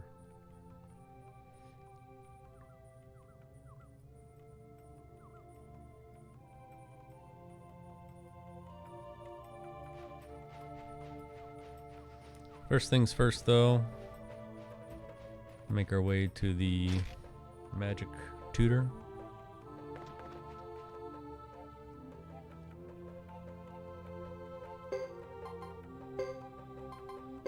The only real chance you have to upgrade Yumi's earth magic is right now, so that's why we do it now.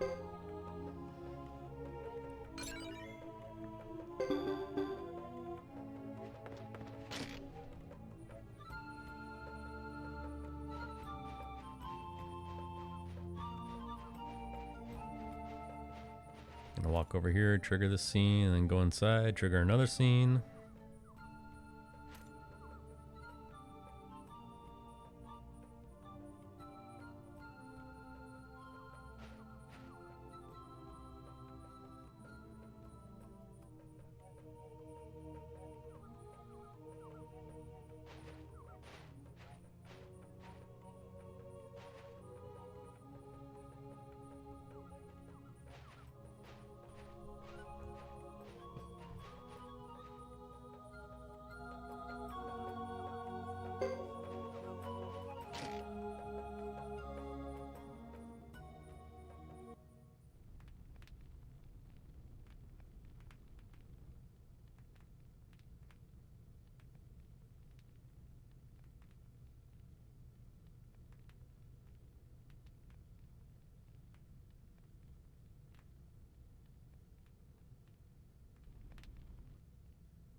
More scenes, more dialogue, more mashing. Same thing happened last run where my energy level just goes way down. Around the 7-hour mark.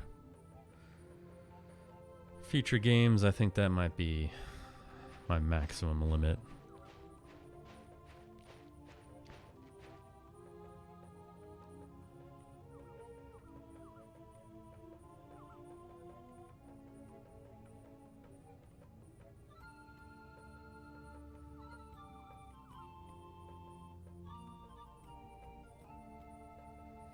Nash put the moves on Chris.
Alright.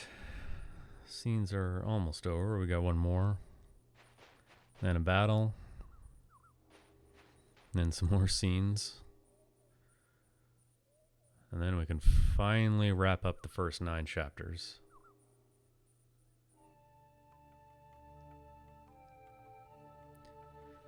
I think about it though, I'm much happier with the fact that this game is a complete grind and snooze fest for the first 8 hours than it is for the last 8 hours.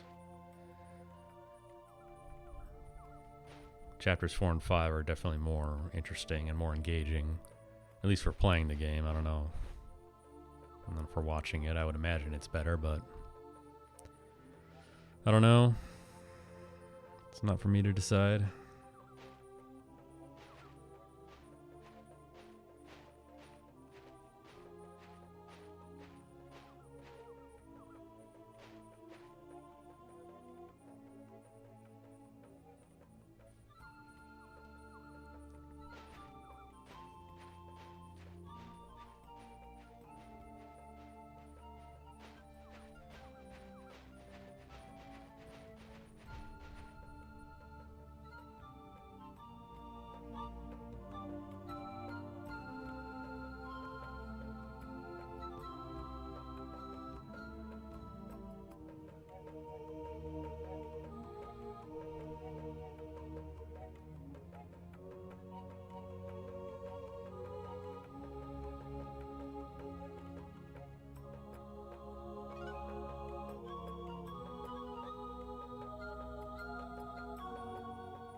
Come on, guys. Let's pick up the pace.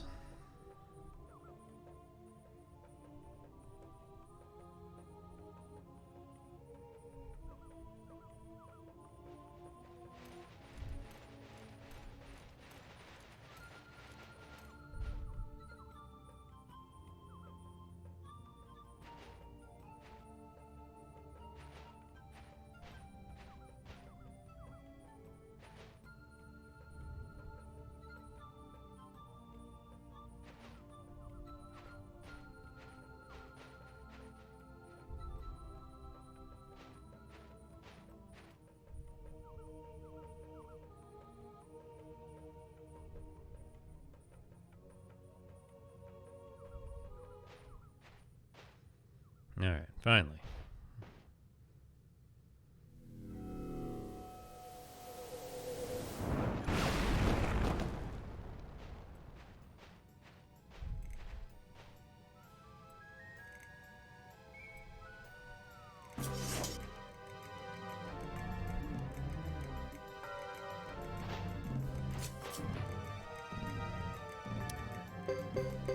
Everyone's going to join. Formation doesn't matter because your object here is to die as fast as possible.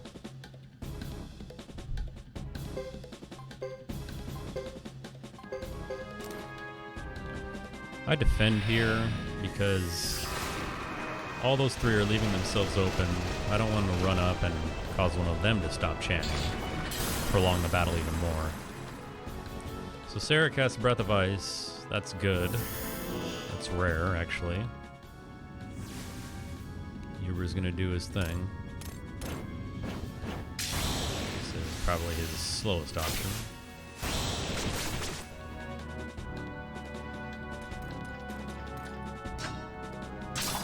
Nice counter. Luke's going with Pale Gate, summoning his water dragon. We'll see this thing later. This is a slow attack. I don't like it. I'd much rather use... Was it Shining Wind or something like that? It's fine though. It killed everyone. So one turn battle, that's ideal. Even though it was on the slower side because of the attacks they chose. Now this ritual is going to end. We're going to trigger a few more short scenes and then we're out of here.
Another rookie mistake is not going to the back of the village here. Trying to leave immediately.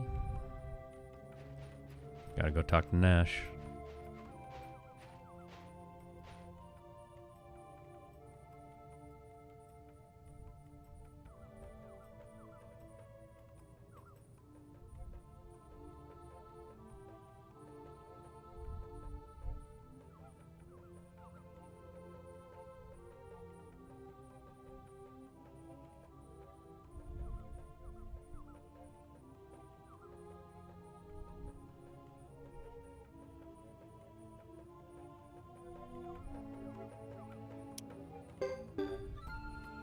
Now we can leave.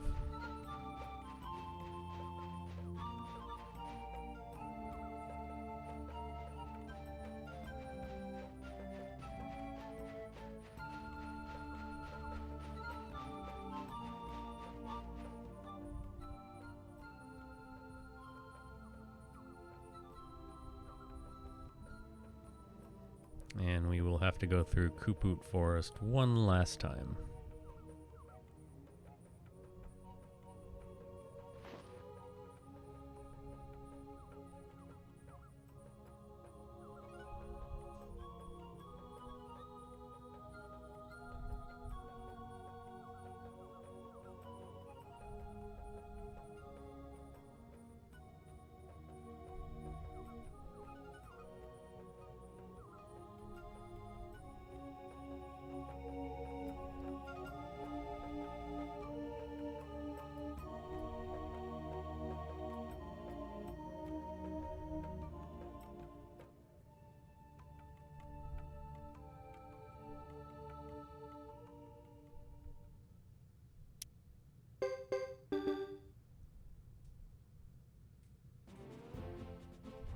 Finally. Almost done with the first 9 chapters.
Alright, just need to make it through a few screens here without dying to a bunch of failed runs, and we're in there.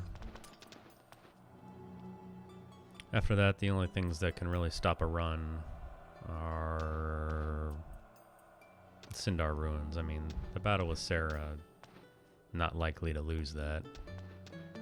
Water Dragon, though, that's a run ender.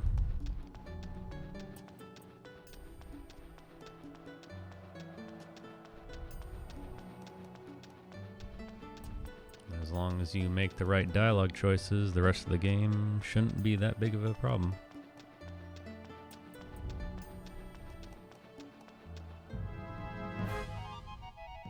This is not what I want to see.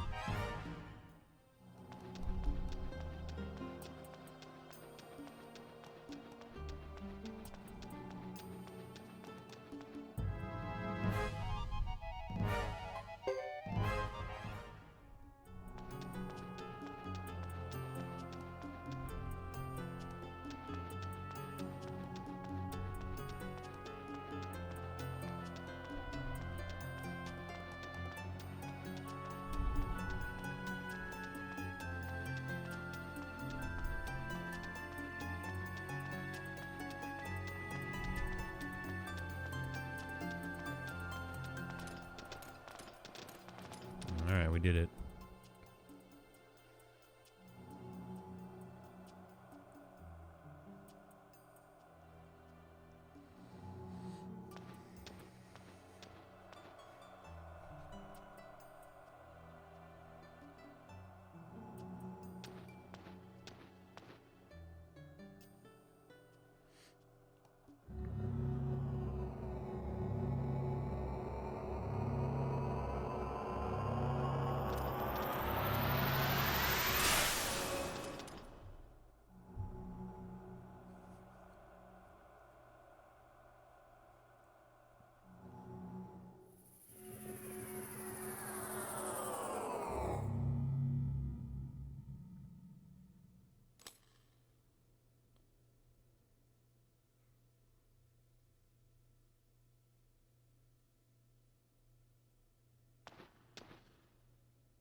Only thing left to do here is do a little bit of preparation for Chris.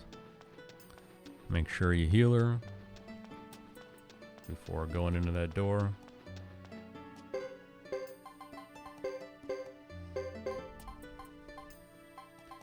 I do 1 Jizo, 1 medicine, and the flame amulet that you stole from Boris earlier.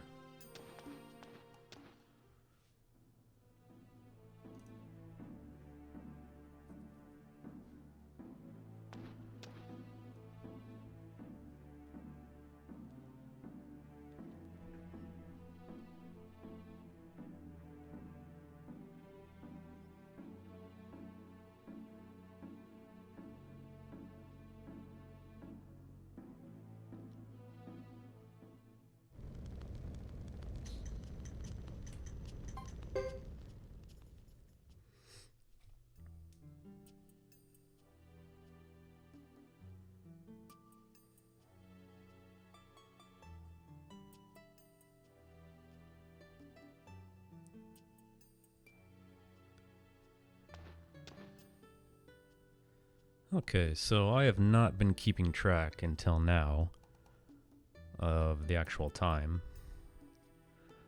Honestly, I was only really going to originally have 3 splits.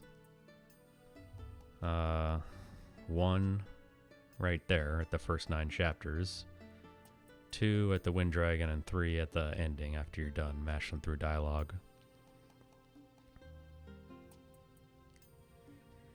But for the sake of comparison between the 3 flame champions, I finished while doing Hugo at 7:36. 20... Is it all? Oh. So pretty much almost exactly 2 minutes. I'm 2 minutes behind my time with Hugo right now.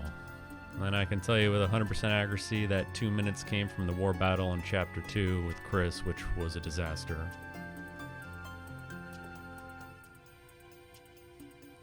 So when this run is over, I'm going to subtract 2 minutes from the time.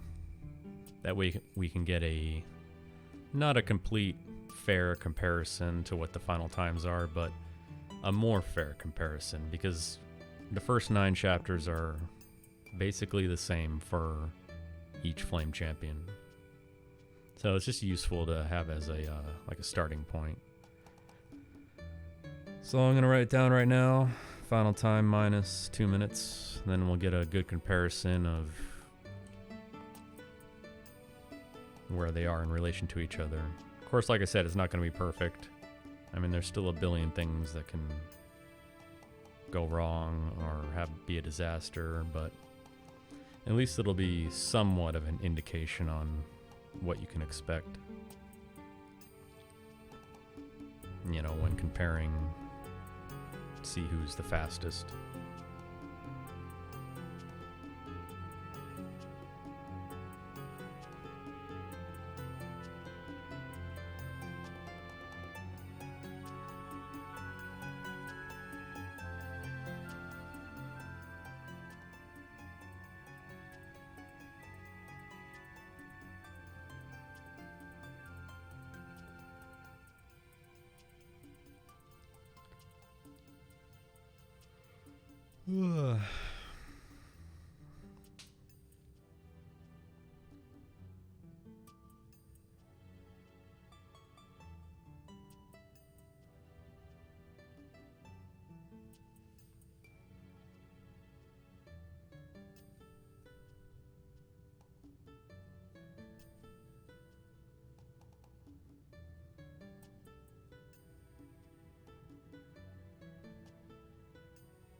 Who's it gonna be?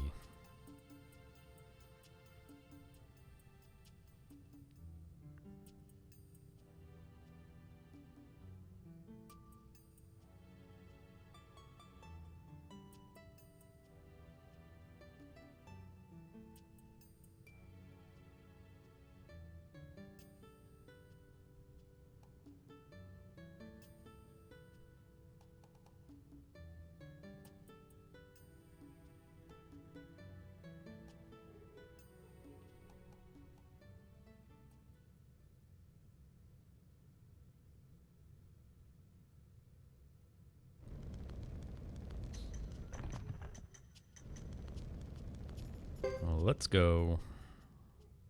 We're going with Chris.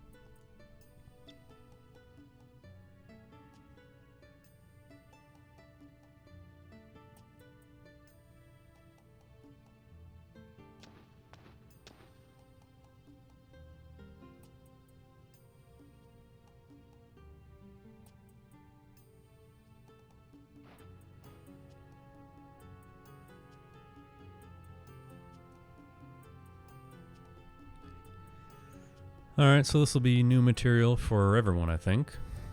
Now, everyone's seen a Godot Flame Champion run. Last week I did a Hugo Flame Champion run. So now we're doing Chris. And of all the differences between the Flame Champions, Chris is by far the most unique. For a few different reasons. One of the war battles where you don't get to fight Sarah in actual battle form. She gets to continue on the war battle. And two, she gets the extra scene after beating the water dragon and during the when you get the water rune. And that changes things up significantly, because that means Godot is going to keep lightning, Hugo is going to get water, and then that has an impact on the ceremonial site. Godot takes his usual path down to Uber, but Hugo gets to go face off against Sarah. And Hugo is not a natural water magic user, so you got to think of other stuff to do to prepare for that. What's also really interesting is the battle with Sarah at the ceremonial site is a different formation. Same units, but the setup is different. So, there's a lot of things that are different here. Hopefully it'll be entertaining if anyone wants to watch this run. Assuming I make it to the end anyway.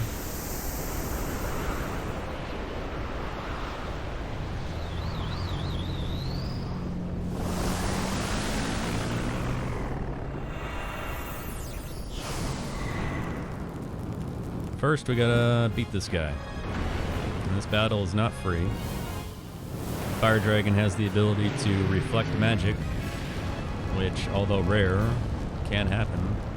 And since Godot is your primary source of doing damage in this run by using magic, if you have a spell reflected on you, it is not good. It can quickly go downhill. But the strategy is the same.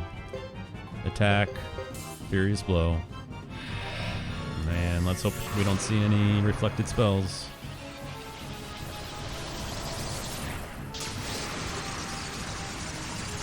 One for one. You know he's going to reflect if you see a white translucent dome appear over his head during your magic animation. Nice critical with Hugo, by the way. That chip damage is insanely important if in the event you do have a spell reflected. This is not a good opening. That's a strong, maybe his strongest attack, I think. It's not what you want to see.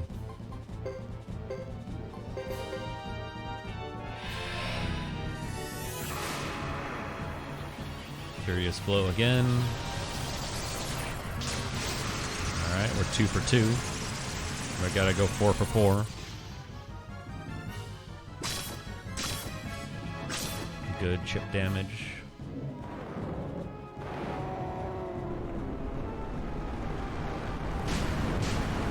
So this is an interesting attack because it does not hit your entire party. Well, it certainly looks like it does. Look, no damage coming up on Ghetto. He's safe in the back there. Furious blow again.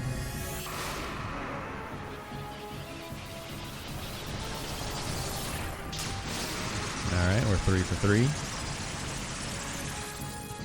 One more and we're done.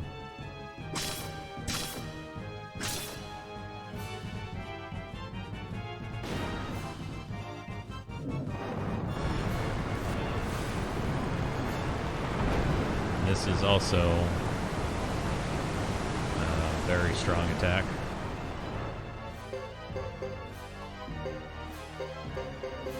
So we're out of Furious Blow, so we go with Soaring Bolt.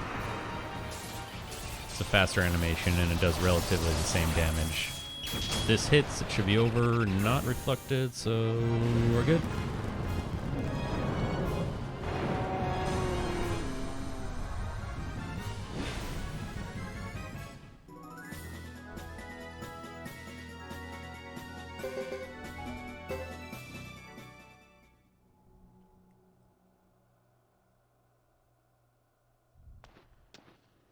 Now, ideally, you set up your party so that all of your Jizos will be wiped out during that fight, and you have none left for this upcoming fight.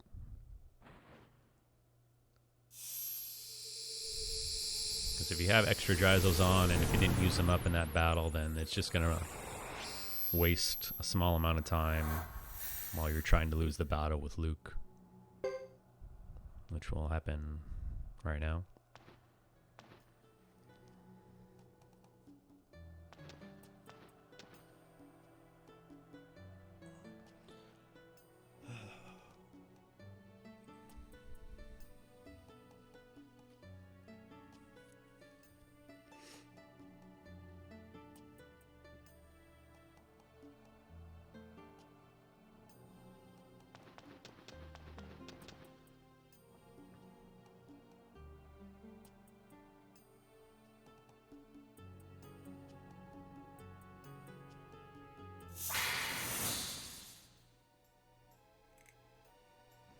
Obviously, the other thing that's different when picking Chris as your Flame Champion is most of the dialogue.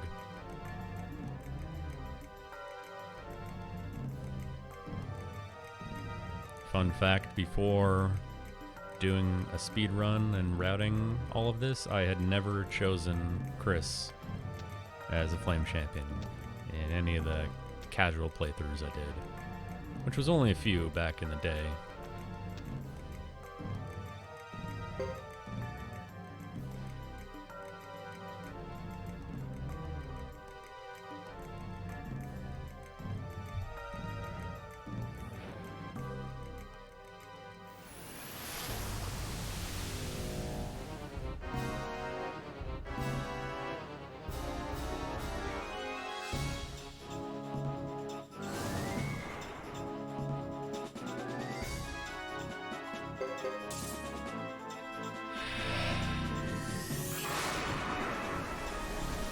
First turn heal, of course. Thanks, Sarah.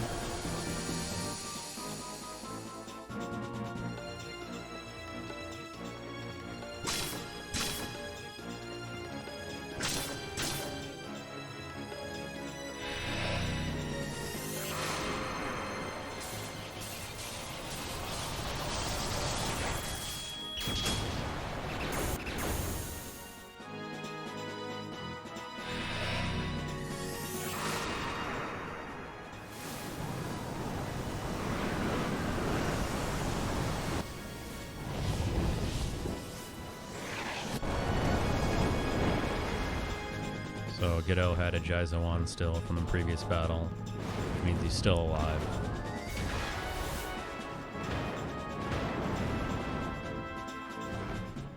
Alright, not bad.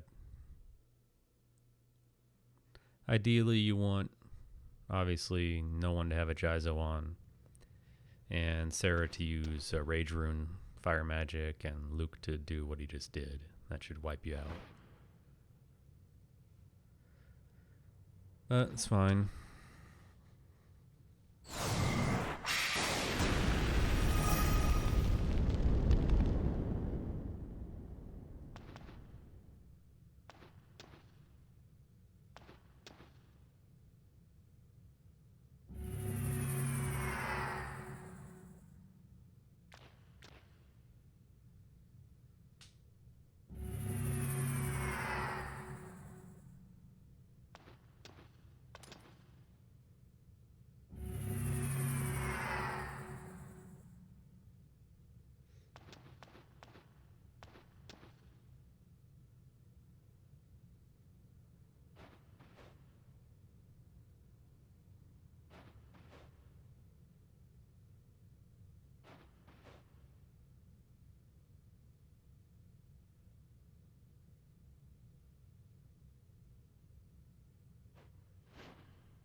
Alright, back at Chisha.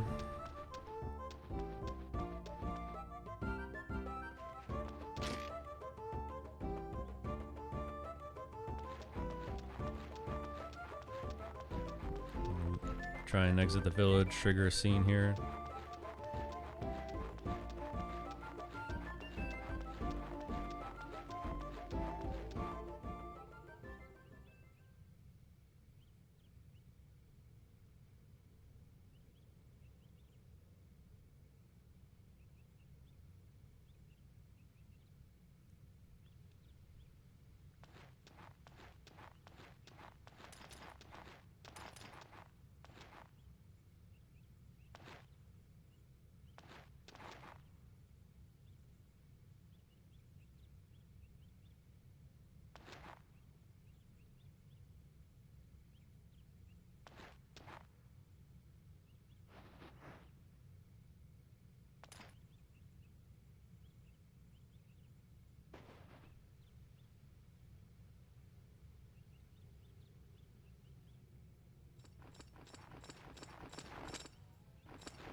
So this isn't the one that's going to be changed.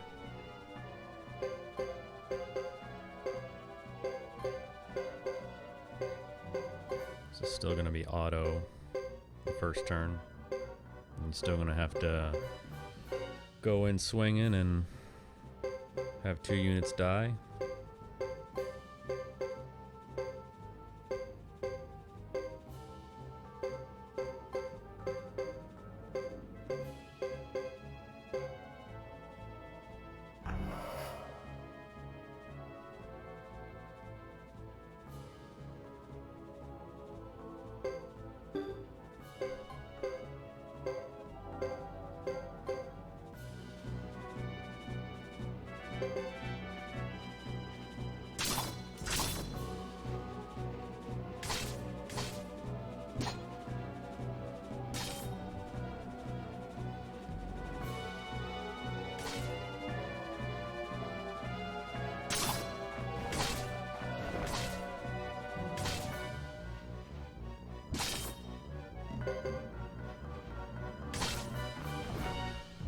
One down, 1 to go.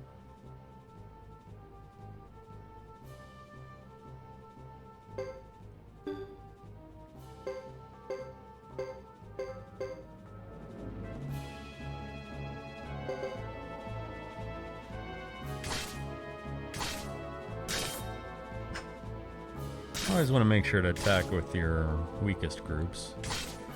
Beecham, definitely one of your weakest units. He doesn't always move up though. Again, the first turn is auto, so the computer will advance who they want to. Lucia is the one you don't want to use to attack because I've had her take out the enemy groups before.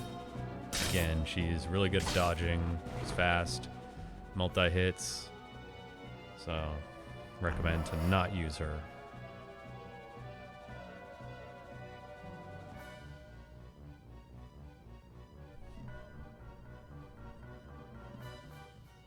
And 2 units are toast, so automatic retreat. Go back to Duck Village.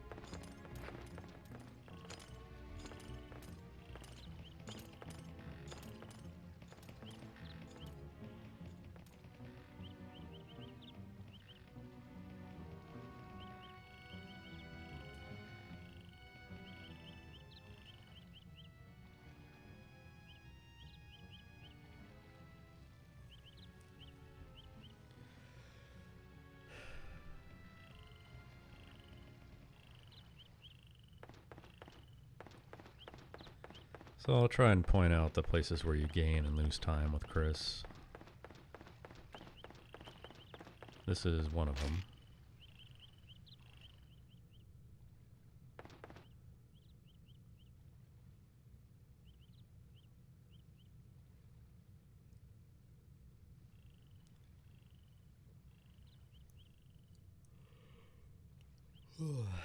Speaking of dying, I'm dying.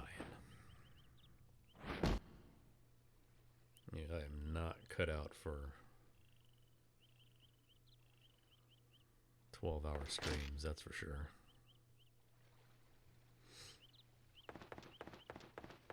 Apologize to everyone for the lack of energy.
So the upside here is you don't do any prep work in Duck Village, you just go straight into this battle.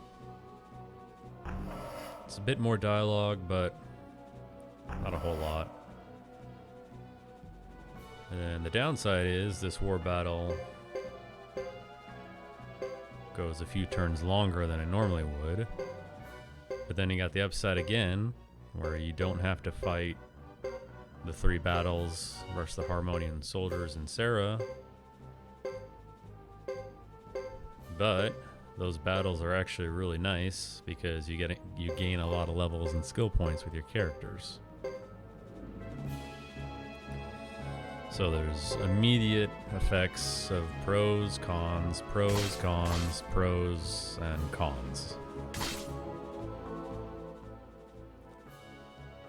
I'll tell everyone right now, I don't have a final answer for an exact time on how different this is than Hugo or Ghetto, but I kind of have an idea. Let's see how it plays out though.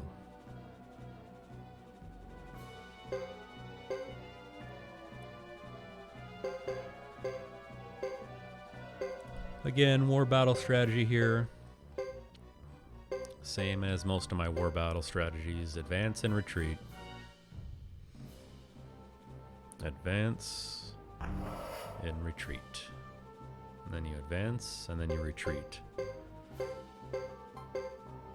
Normally you advance and retreat and you time it along with you retreating to where you've taken up so many turns where you just end up retreating. That way you don't have to worry about losing any more time to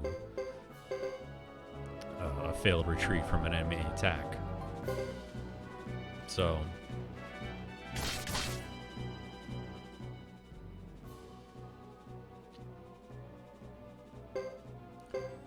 eventually you just start retreating. But in this battle,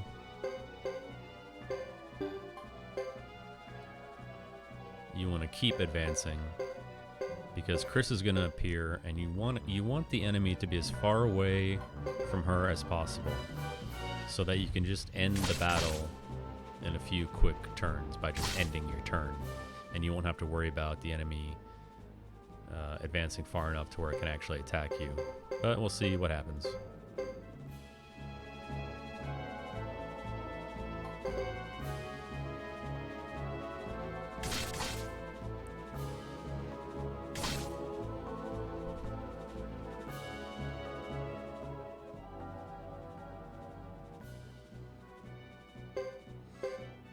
Now, the good thing about this battle is they only can act 3 times per turn, which really saves you.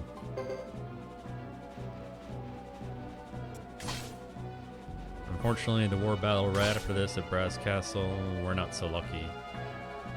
And you really have to carefully manage your positioning because the enemy can act 7 times in 1 turn. Now again, we're going to advance upwards here. Hold our position and end the turn. Sarah's going to summon more units.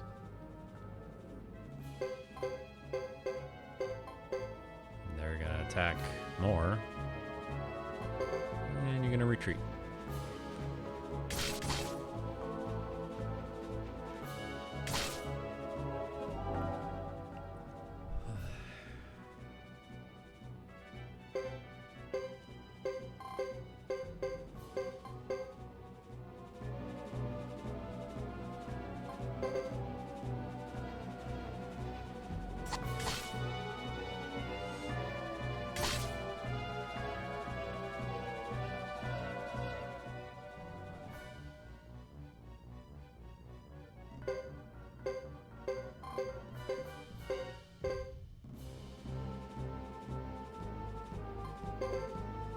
The only bad thing that can really happen is if you have 2 units on one area and 3 on the other, which, I mean, you don't have 6 total units, you only got 5.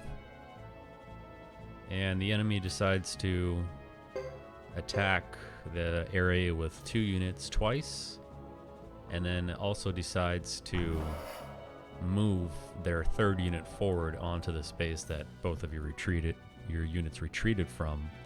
So it kind of gains positioning on you, And if Chris is your flame champion, it can kind of screw things up by letting the enemy advance too quickly. So what I'm going to do here, since Uber's only, or most of the units are only one turn away, that's good. You'd love to see them waste their turn like that. That's not good. And neither is that. But it's fine. The one thing you want to do, though, is make sure Salome and Chris are on different squares. That's one wasted turn. That's 2 wasted turns. And 3 wasted turns. Nice. So you're going to end your turn. And meanwhile, Sarah's been attacked by Hugo or Ghetto.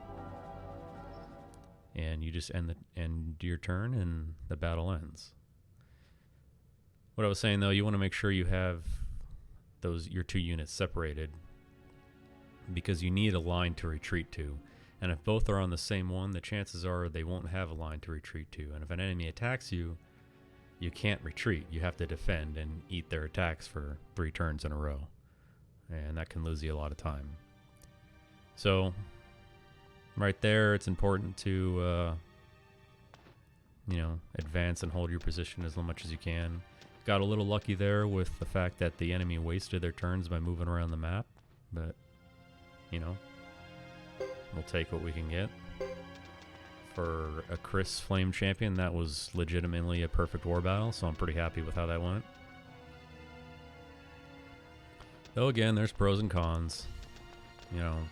Got a fast war battle there, but we didn't get to fight Sarah and her guards, which saves time. But also, you miss out on those levels and skill points, which are actually very helpful. So anyway, the end result is the same. You end up here.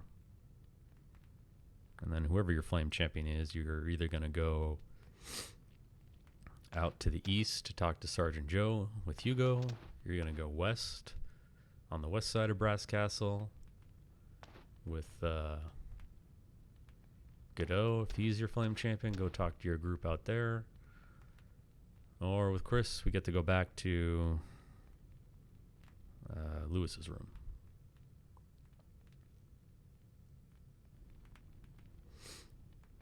And she's going to revert back to her original attire. And then we got another war battle.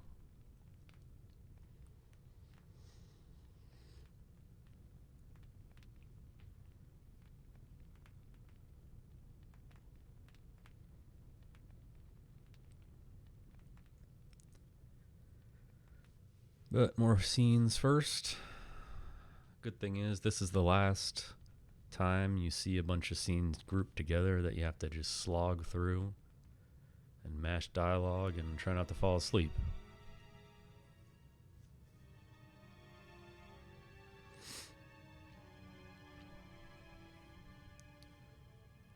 And then after that, we're going to be on our way to Lake Castle. And on the way there, we're going to hope for the game not to soft lock on me. So you will see the only safety save I do in this run. Now, for whatever reason, it brings you out here to this main concourse. And you got to go back in and up to your room.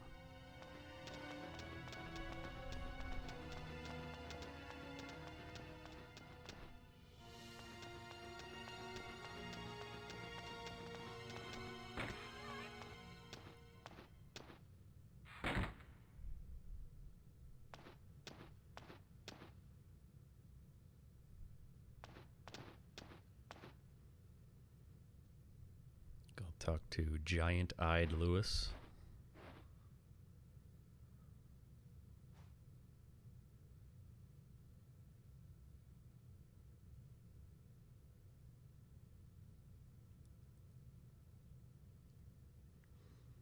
Dialogue is also a bit faster. Like Hugo, you have 2 dialogue options to choose. There's only one here.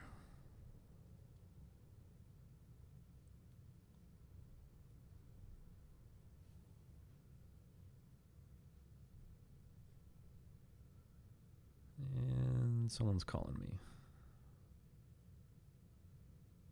Sorry, you're gonna have to wait 3.5 hours.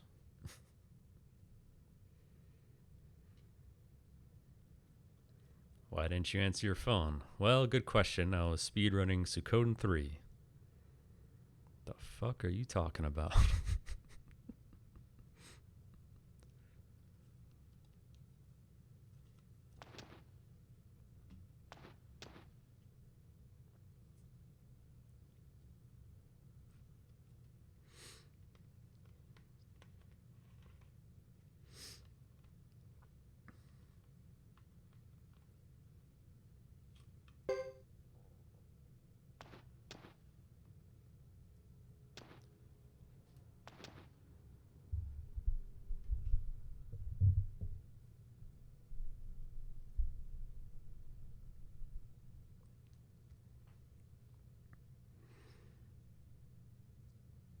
Alright.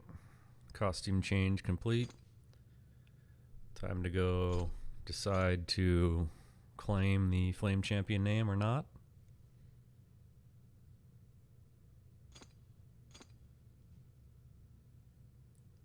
And then another war battle.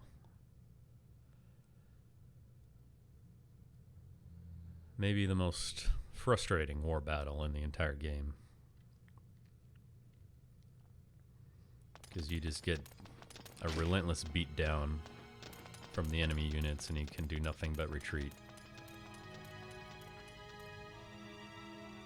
And you gotta be strategic about it too, because if they overtake your position and get an advantage on you that way, you can actually die.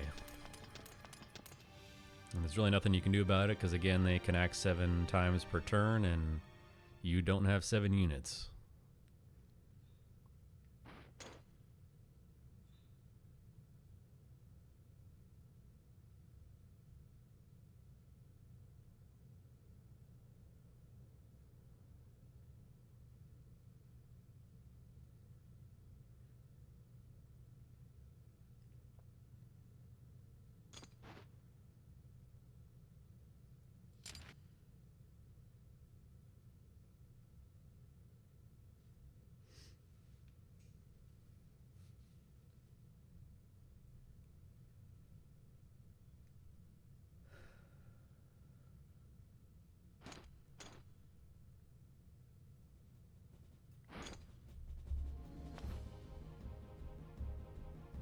Rallying the troops.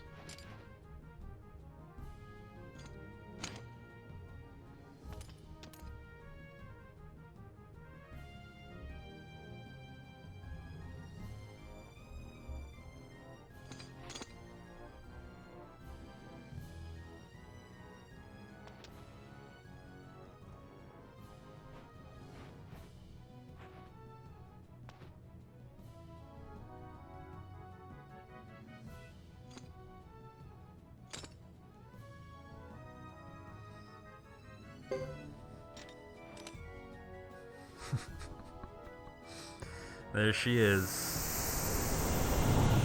Claude, the Flame Champion.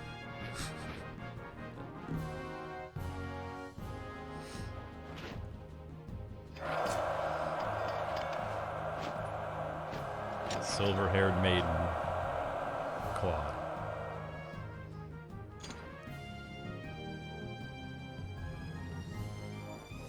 Alright, let's go. Time for war battle.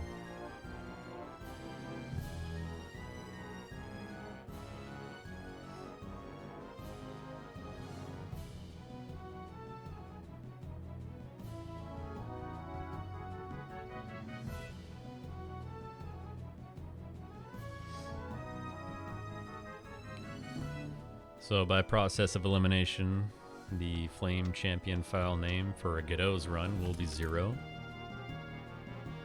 That's on purpose because I wanted to save 0 for Godot, since he's the one who originally theory crafted that Godot should be the Flame Champion.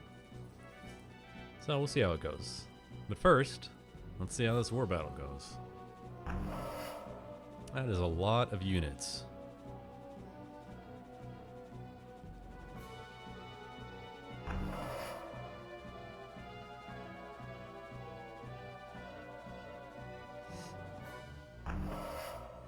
And that is not a lot of units.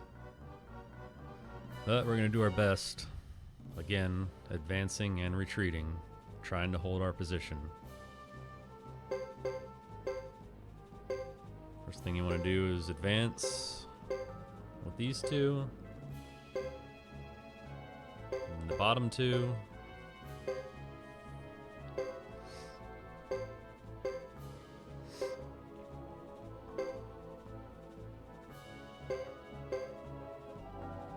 And we'll put her up top. Doesn't really matter. You got 3 units on the top line, 2 on the bottom, or vice versa. So some of those units go away, but it doesn't matter because they still have 7 units and they still have 7 actions per turn. So, you know, you do the math, they can easily overpower you. And they've really loaded up here on the bottom line. Fortunately, though, they can actually attack both positions from that spot. Otherwise, I would have made an adjustment to my positioning. So they're going to go here. I'm going to retreat. The other option about retreating this battle is your units can choose to retreat backwards, or they can choose to go up to retreat to your other units. In that case, that's really the better option. I don't like it when they go backwards. I don't know how... successful retreat, that's good. I don't know how the retreat mechanics work on how it decides which area they're going to retreat to. I wish I did know, but I don't. Sorry, he's going to use lightning, that's fine. And please don't go left, that's not good. That is the worst thing that can happen. So this is what I was talking about when the enemy can take advantage by forcing you to retreat and then taking over your position. But Uber's on the bottom, it's only 1 unit. He can choose to go left and attack left, and I can at least hold my position to the left. If there was more than 1 unit where Uber was at, and he attacked and he forced Dupit to retreat, and Dupit retreated left, and the other unit advanced left, then that would probably mean you're gonna die, unfortunately. So you really got to stay on top of your positioning in this battle. You do need a little bit of luck because you can only do so much. You're clearly outnumbered, outpowered. So far this is not good luck. I mean, I didn't even last 1 turn holding my position. That's not how you want things to go.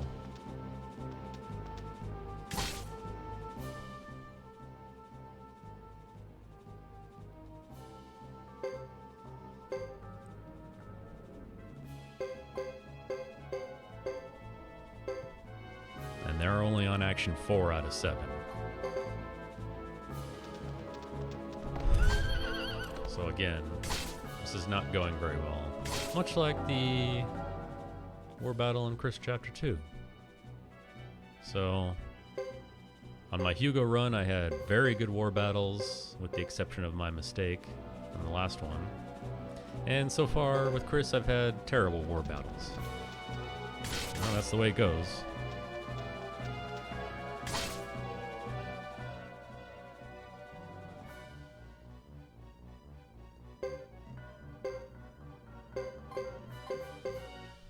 He's going to go in with lightning again. Now that's going to hurt. I mean, you do need your guys to be able to survive a round of attacks, and they advanced, of course. So this is not going well, I'll be honest. I'm going to move him down here. At least no one else advanced, so I'm going to keep him on the bottom line. Just him and Uber heads up. And the only other good thing that happened was they only have number 7 to attack with, along with Uber, so I'll definitely be able to hold my position this round. But after that, they're loaded up right there.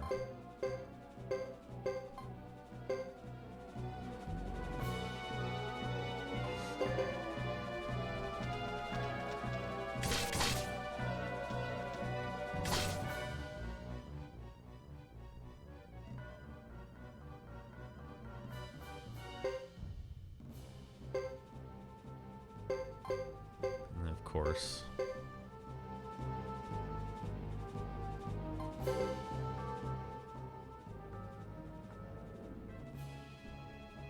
And you do have to survive 5 enemy turns in this battle. So...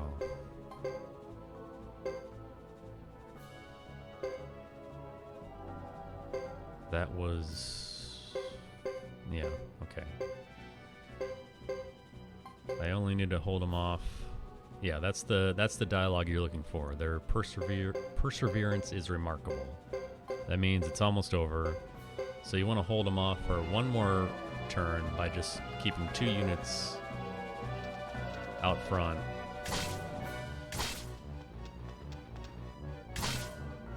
They're going to retreat.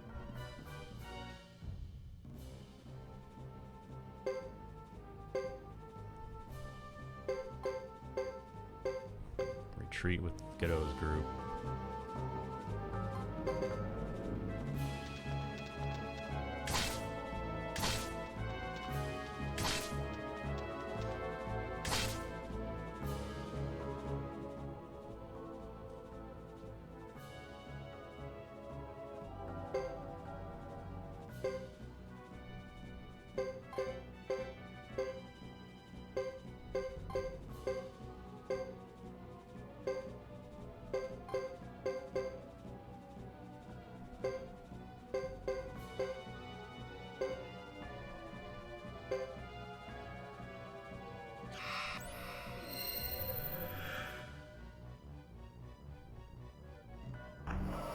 Okay. So we survived somehow. A little bit of bad luck at the start, but able to fend them off.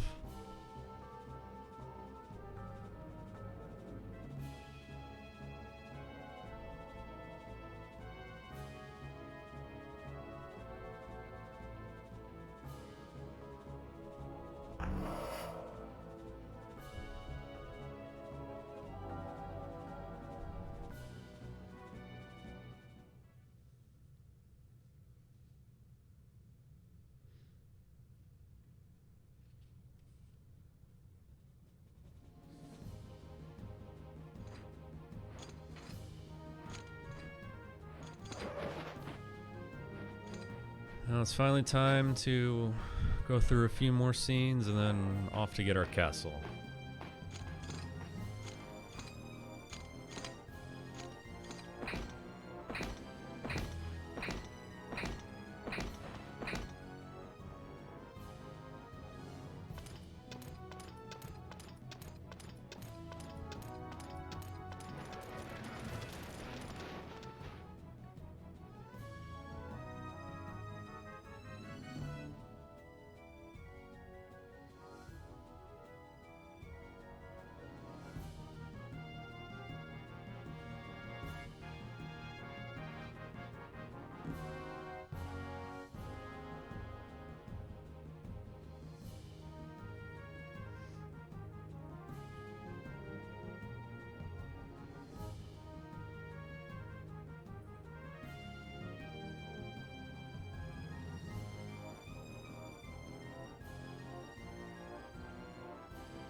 So Thomas is going to offer up his mansion slash castle. Everyone's going to look at him like he's nuts.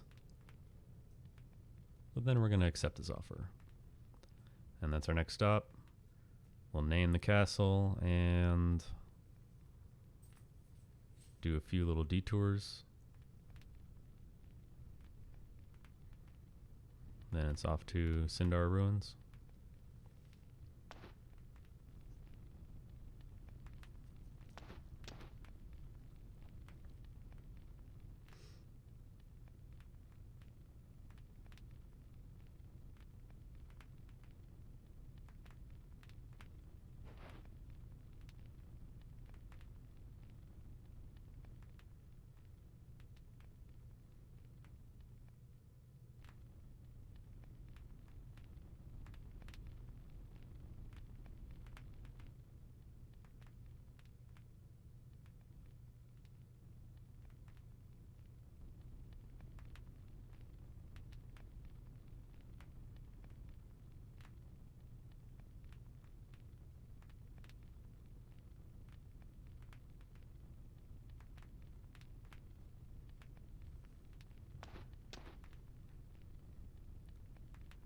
My dog is giving me the death stare now. She's officially run out of things to do.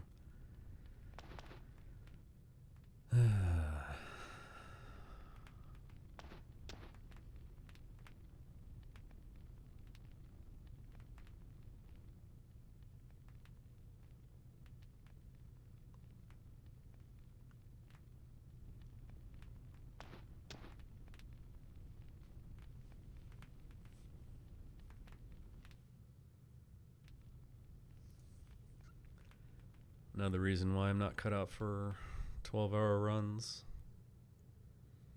It's bullshit.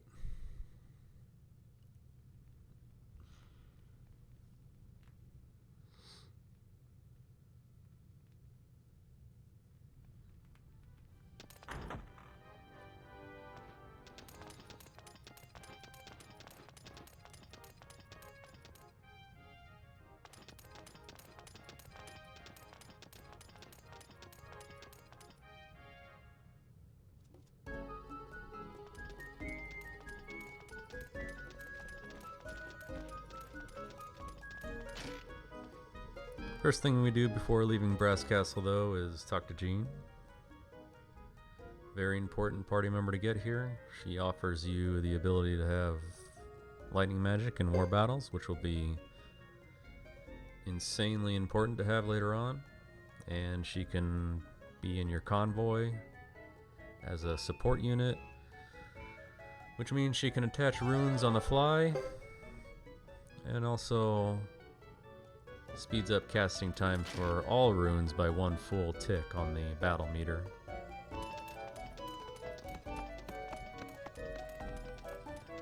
But most importantly, we're going to do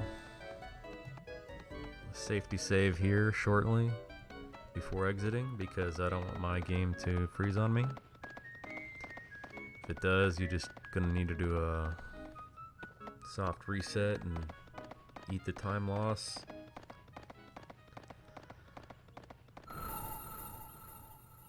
I explained in detail during the Hugo run what exactly happens here, but I'll go over it again really quickly. While the map is expanding, it has the ability to get stuck in a corner, which seems to happen if you're moving your controller at all.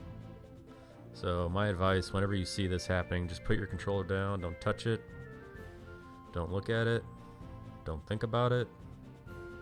Because to spend 8 hours and 34 minutes of your life to get all the way here only to have it soft lock on you, that's bullshit as well. Okay, so we did it.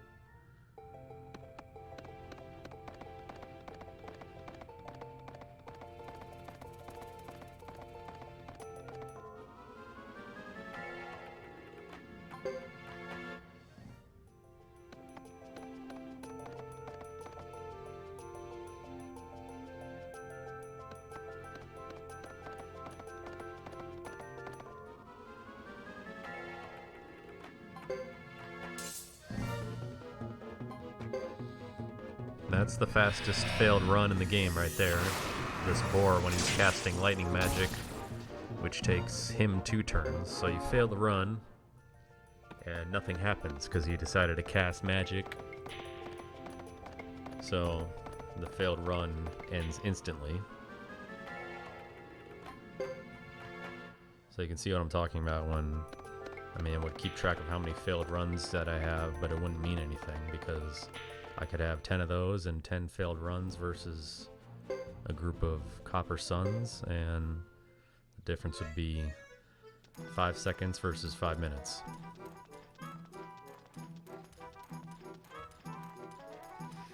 Anyway, first stop, Ixay Village. Got a few things to do here. First thing, of course, pick up Watari. Watari will be in the final battle against the Wind Dragon. The reason for that is he's got 3 rune slots. He's got long range, which means he can attack a back row enemy, which the Wind Dragon is in the back row, behind all the runes. And he can multi-hit. And he comes with 700 skill points already, so you can use that to buff up his accuracy and swing, and maybe even a little bit of damage, we'll see. But overall, he's a solid addition. He gets bounced in the 108 run, though. Then we go to the item shop, because we want Gordon. The default party when you leave Brass Castle is Chris and Boris, and that's good enough to recruit him here. I get Gordon because Gordon opens up the item shop at your castle, and you can mass buy and equip Jizos when he's there, so you never have to worry about buying Jizos anywhere else ever again, or stocking your inventory with them. You can buy and equip to people in your active party and in your inactive party. The most important thing is to talk to this kid right here. I get the Pale Gate rune. We will be using that shortly. And that's it. Time to leave.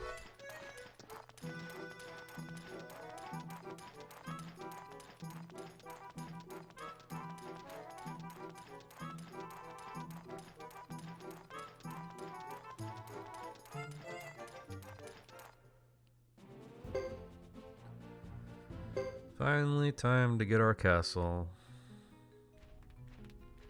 8 hours and 38 minutes into a speed run. Which is absurd.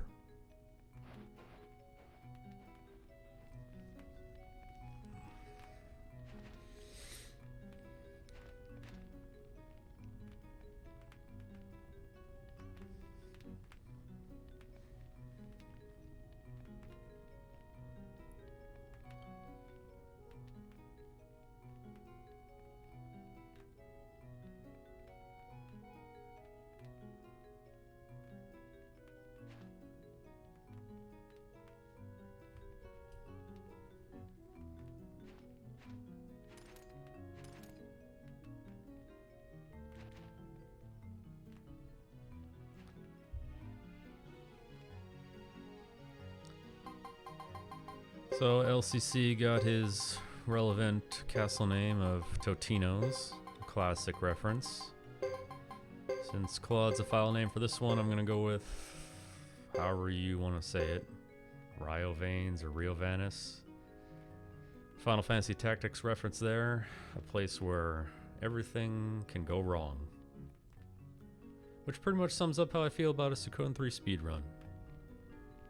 Everything can just go wrong, including your decision to speedrun this game in the first place.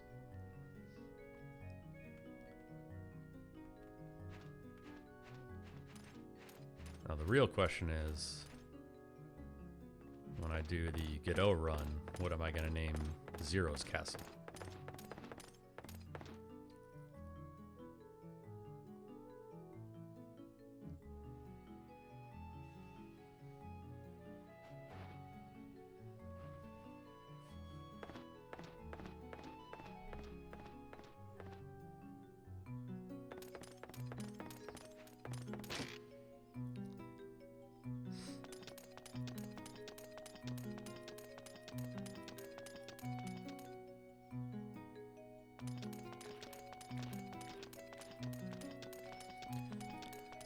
First thing to do, go down to your basement, complete with insanely wonky movement.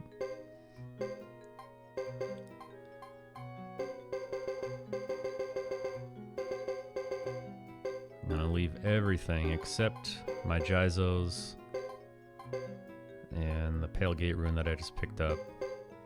I'm gonna grab a few high quality medicines and then all the Jizos. All the Jizos I bought with Chris, Hugo, Ghetto, they're all here.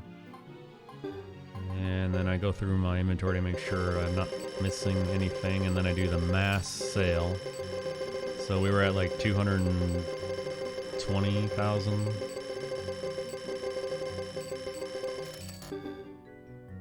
So, you know, you make 230,000 real quick right there. Interesting that you can sell things so rapidly down in the basement, but you can't do it at a normal shop. I don't know what the deal with that is. Whatever.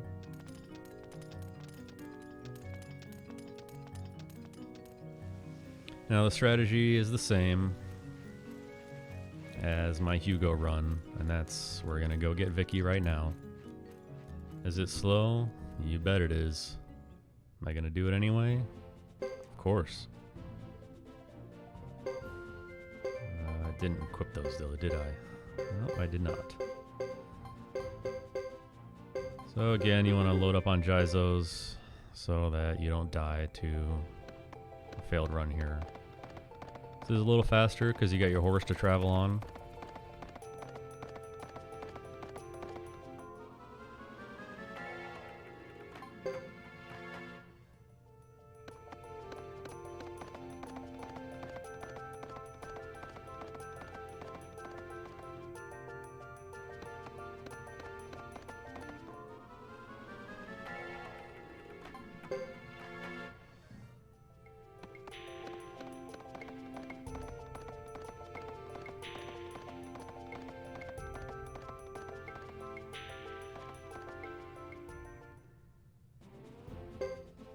Okay, so you're going to go through 4 total screens where you can get encounters. Those are the first 2. You're going to walk through Brass Castle. Get your horse for the first and last 2 screens. Not in the middle section though. And then you go through Amur Plains. And you grab Vicky at the mountain path.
Again, I forgot to look at the timer for when I left the castle, so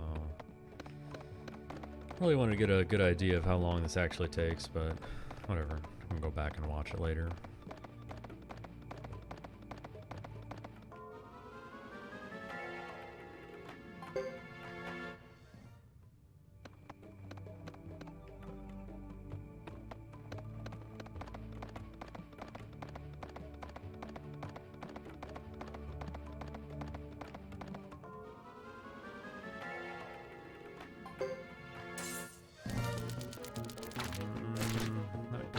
Poison, really not good.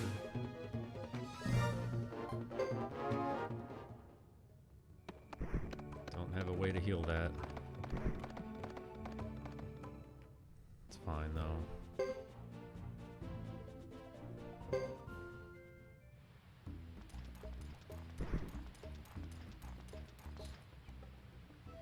Alright, so why are we getting Vicky now?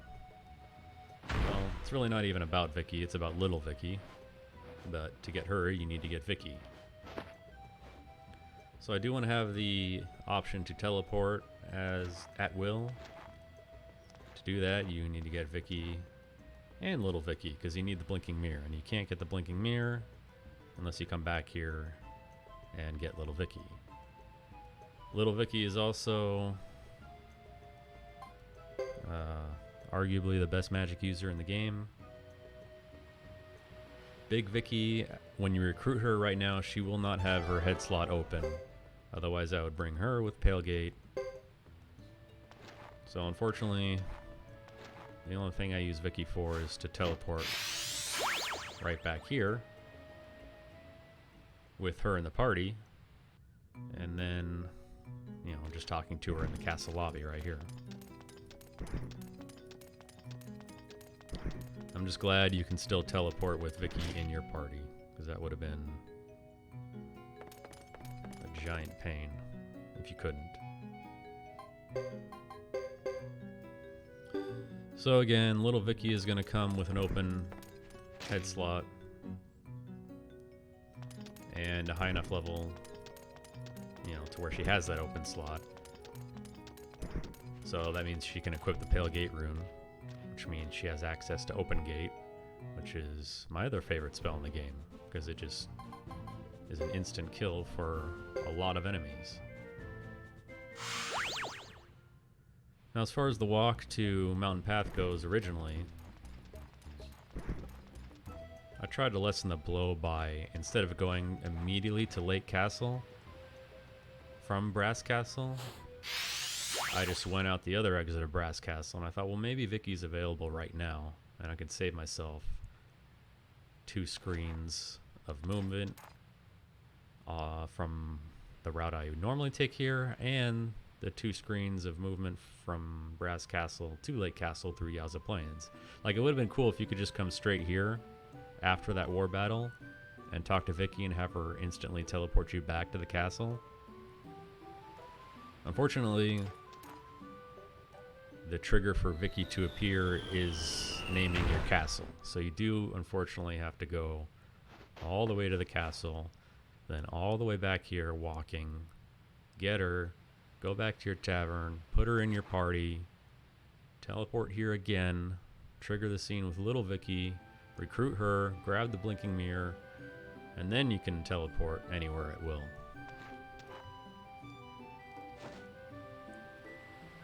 If that sounds like a lot, it's because it is. But feel free to criticize that strategy. I don't care. I'm still going to do it. Because it just makes things insanely more consistent in a Suikoden 3 run, where one of the biggest problems in finishing run is not dying. Of course, this all ends up being a colossal waste of time if you do all this, cast Open Gate in the battle with Sarah and the battle with the Water Dragon, and have it backfire or miss. That's why it's actually a pretty bold choice to do this.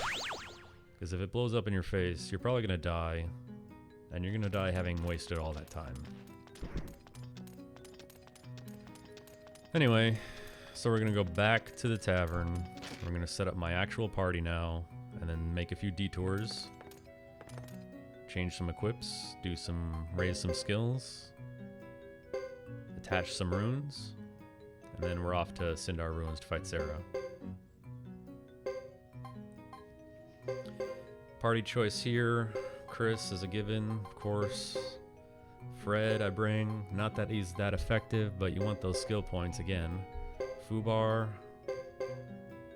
moderately effective, but again, you want the skill points because Fubar is really strong and a key member of your war battle party at the end of the game. Then you need to bring Isla because Battlefield is overpowered, and you really want that for Water Dragon. Jean to speed up rune casting and to attach some runes that we're going to pick up right now.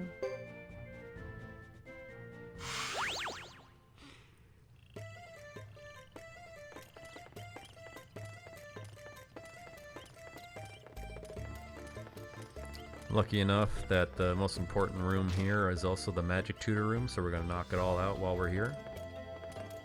Talk to this girl, pick up the thunder room, which is a higher level lightning room, better spells. Talk to this girl, pick up the silver hammer for sharpening weapons later.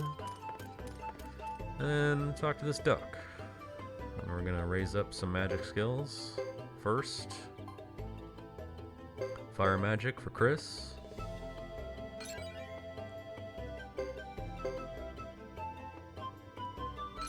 She's naturally not very good with fire magic.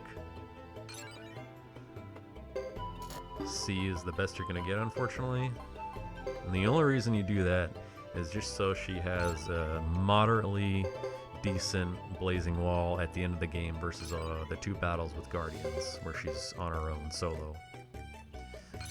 But the real reason you're here is to upgrade Little Vicky's Pale Gate to B+, and Lightning to B+, because those are the runes you're going to attach her shortly.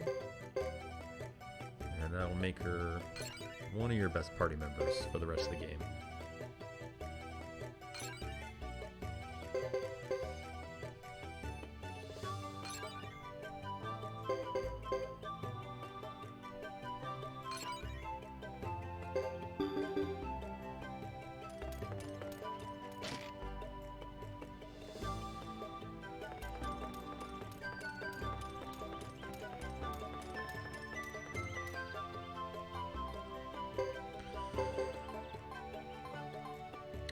Let's adjust my formation a bit. That's good, I think. I'm gonna use the skill for Jean to attach runes right now. Pale Gate to the head slot.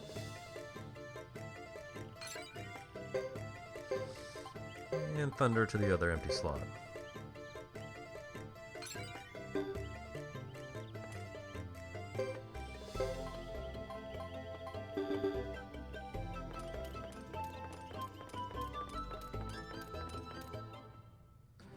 So now that we got the blinking mirror, we can go right back to the castle.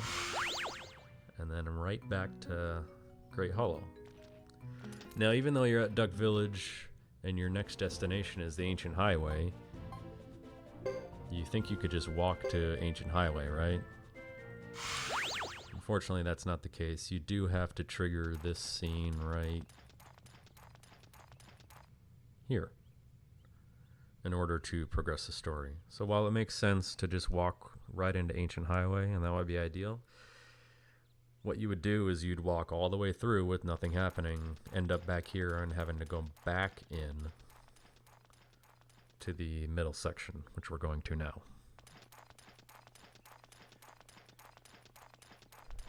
So Suikoden is a story trigger based progression. No sequence breaking allowed.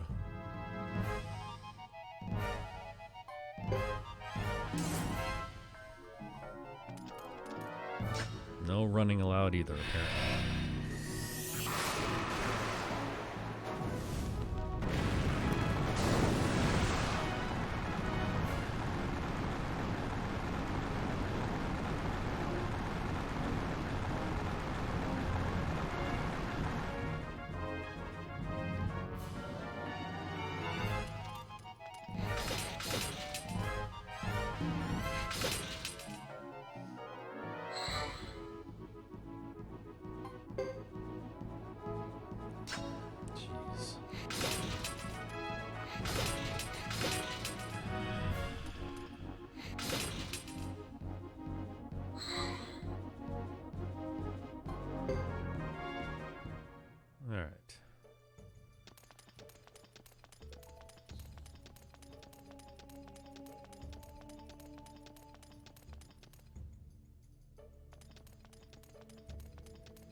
We're back here, same spot we were at 5 hours ago.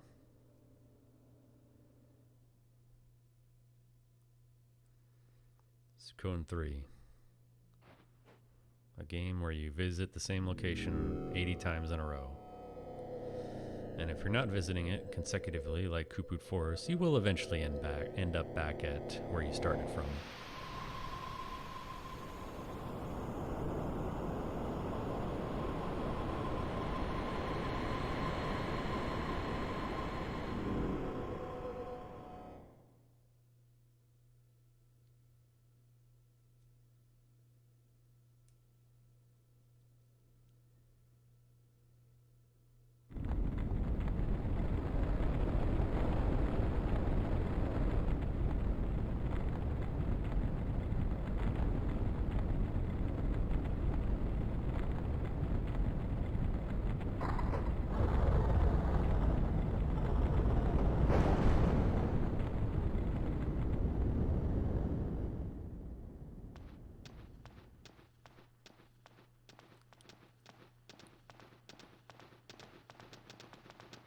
So again, I'll preface it by saying these next two battles, if things go ideally, it would help out a lot. But they can also blow up in my face and end the run right now. And if that happens, or if I keep failing these runs, I'll be very upset. By upset, I mean I will cut stream immediately.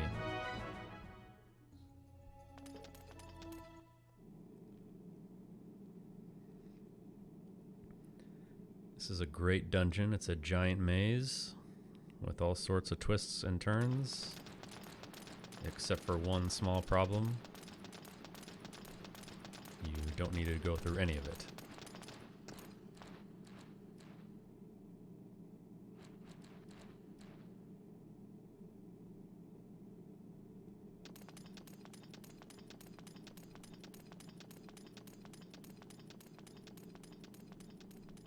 Make a right,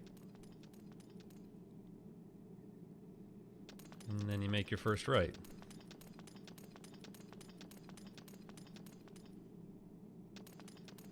And then you follow this path where there is no other option to deviate.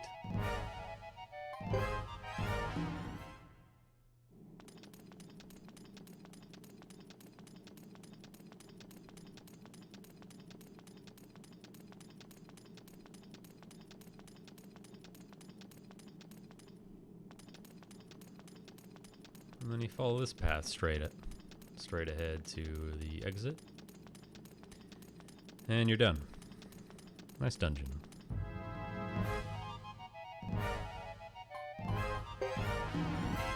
That's not a run you want to fail. Alright, we made Sarah.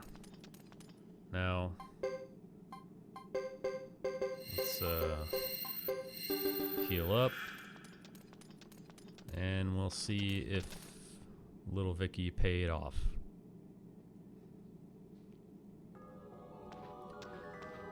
I'll describe what can happen during the battle, because I've jinxed myself 15 times so far this run, so I'm just gonna shut my mouth.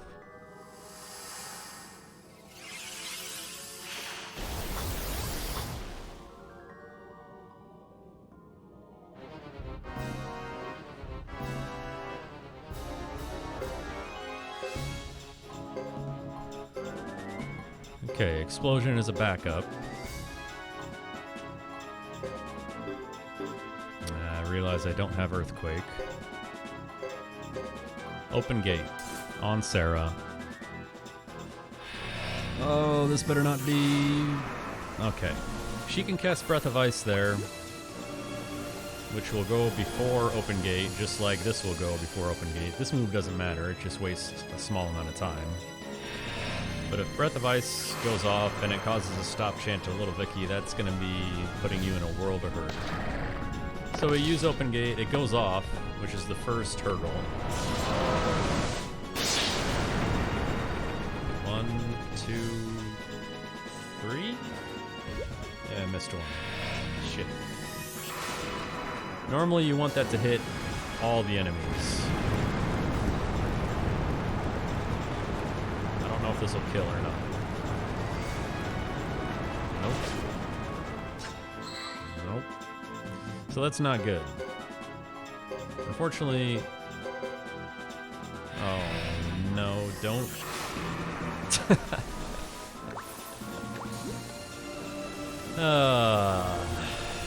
Alright. That's not what you want to see.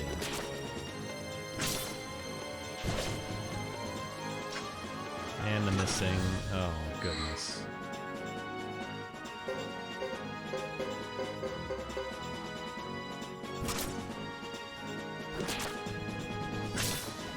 Okay, we at least got it off before Sarah cast her fire spell.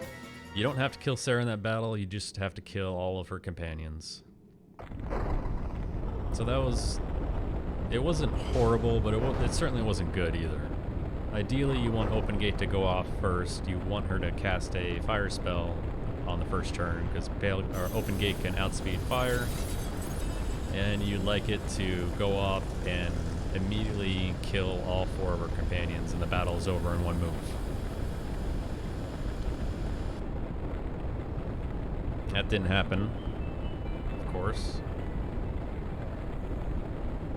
The other disaster that can happen is Open Gate can backfire completely, and you can fail the cast outright. If that happens, Vicky takes some, I don't know what you want to call it, collateral damage on herself. And if that happens, then Sarah's going to cast fire, her spell's going to go off and hit your team, and all her companions are going to attack. If that's the case, you got to do Open Gate again on turn 2 and really hope for it to go off. Otherwise, you will probably die. So that fight is annoying anyway. You just saw Wayo is kind of annoying, but it can be a lot worse. So overall, that's not bad, but it's certainly not good either.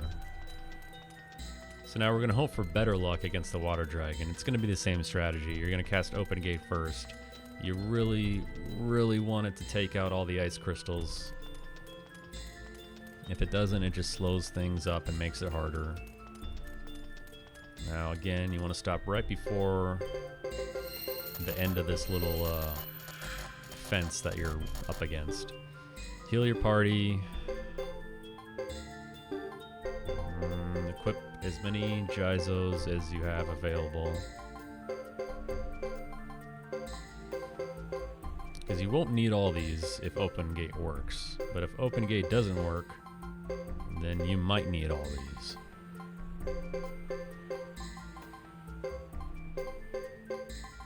And I realized that when I tried to look for Earthquake with Isla, that she didn't have it. Yeah, that's... the reason she doesn't have it is because you didn't get to fight those 3 battles with Chris as Flame Champion, where you extend the war battle. But with Hugo and Godot, you get to fight the 3 groups of Harmonian soldiers with Sarah, and that Isla will be in your party no matter what. So she gains enough levels to get her level 4 spell, which is Earthquake, which is the other backup to that fight. But so we've just found another downside to Chris's Flame Champion, and that's you're going to miss out on those battles. You're not going to have Earthquake as a backup. So everyone's favorite boss, Water Dragon. Really want Open Gate to kick off here. Isla's going to cast Battlefield. You're not going to use your fire magic yet because you want Battlefield to go off before you use your fire magic to try and maximize the amount of damage you'll do. So Open Gate goes off, that's good.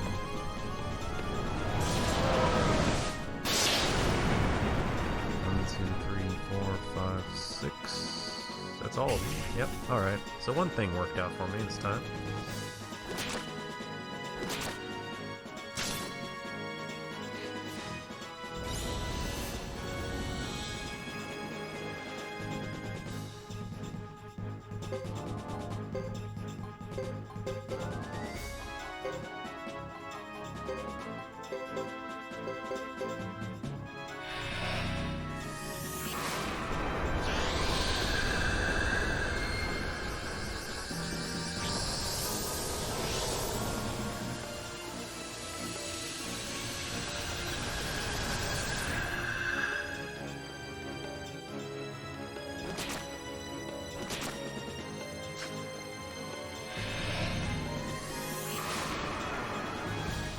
The rest of this battle is just casting magic and taking them out. That first turn is what's most important, making sure all those ice crystals are destroyed.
Is all good. You don't want them to revive the ice crystals.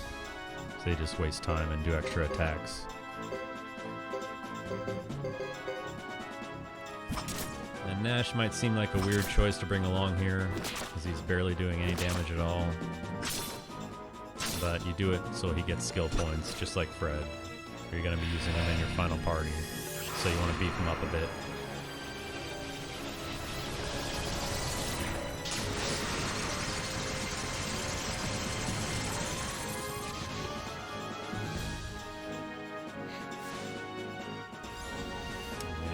What you don't want, but it's fine because he should be dead next turn, maybe? Let's see, we got, one more Furious Blow. Usually when you're out of Furious Blows, that means he's about dead. Oh, nice. Chris with the kill shot.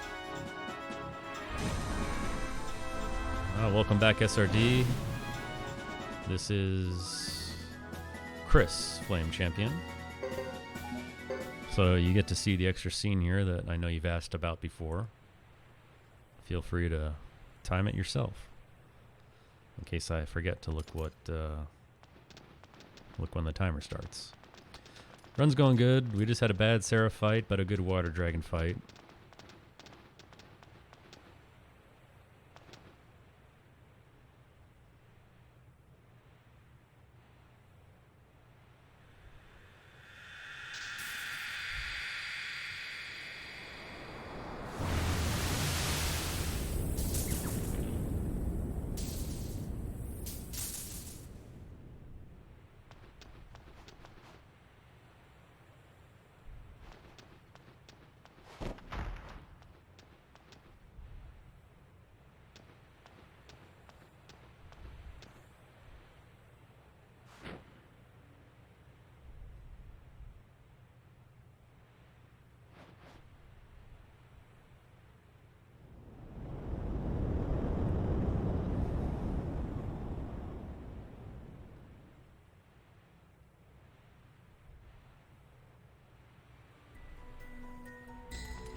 The big reveal.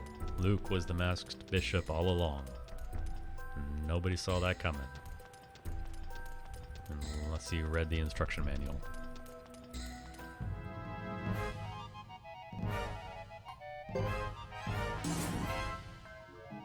Just couldn't let me go, huh?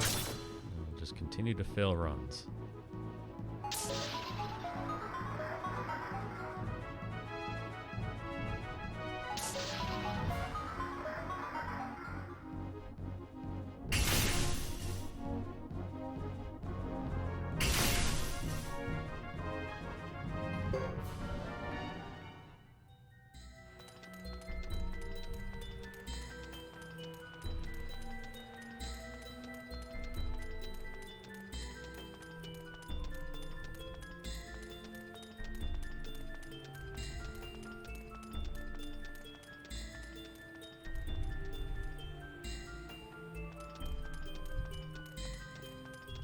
much going on here. We're just walking to the end of this corridor. Hopefully not failing any more runs, especially if we run into some troll dragons, which are still hanging around. They'll be hanging around in a lot of other places too.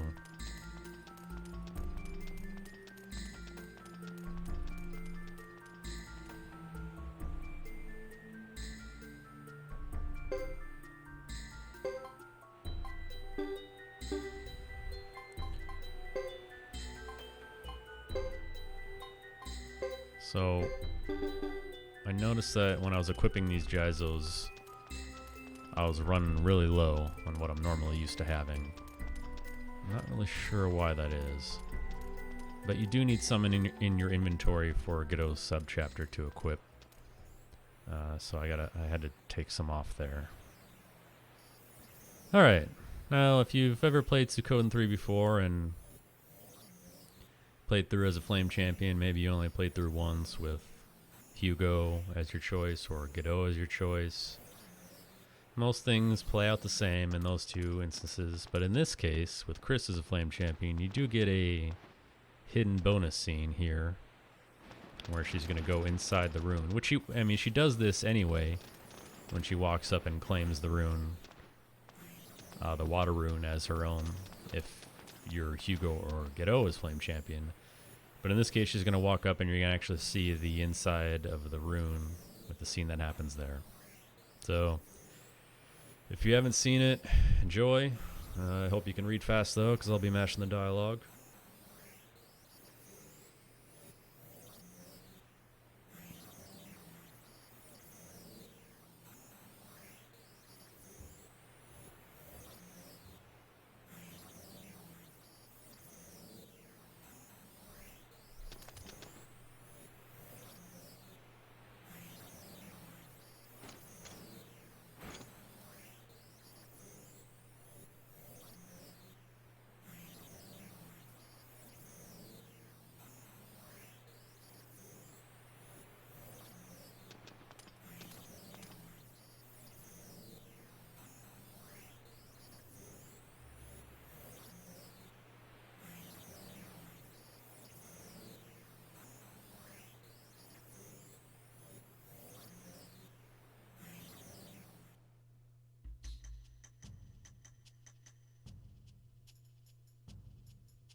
So that was almost exactly 2 minutes. It started at 9:15, ended at 9:17. So there's the extra scene. Along with the extra scene means extra time, but we'll see what the final number is before we make any direct comparisons.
So with Chris as Flame Champion, Hugo gets True Water. Ghetto sticks with Lightning.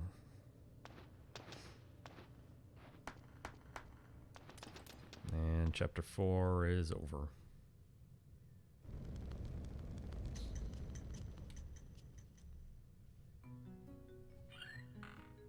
First thing you do here is immediately watch a scene in Crystal Valley.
Oh man, that was dumb.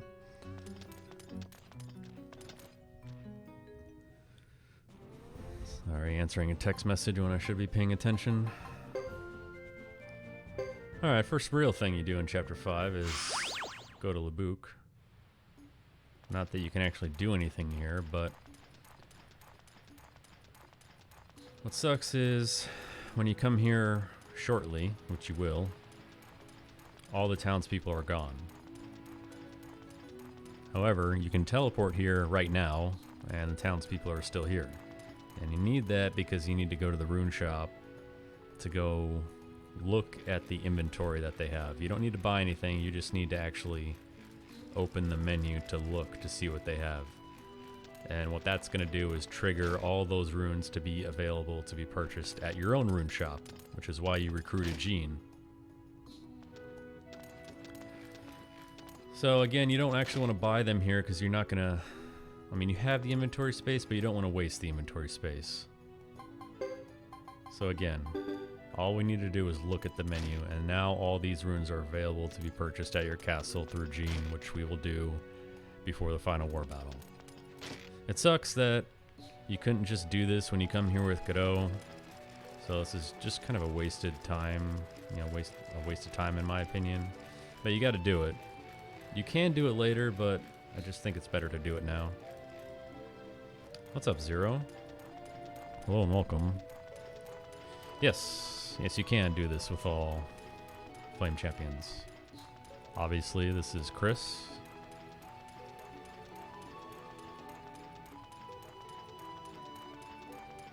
And we're kind of on the home stretch here. We still got, I don't know, a little over 2 hours probably. And since we got early, Little Vicky early means we have the blinking mirror. We can just immediately go back here. Now the next trigger is to go to the castle entrance. We're gonna see friends there. It's really important to note that if you go to Labouk and you teleport there and Vicky fails your teleport, you're gonna be put at the entrance right out here. What you have to do is leave to the world map, use the blinking mirror to go back into the lobby. If you turn around and walk up the steps, even though it's only like 2 steps, you're going to trigger the scene and you won't be able to do Labouk until later.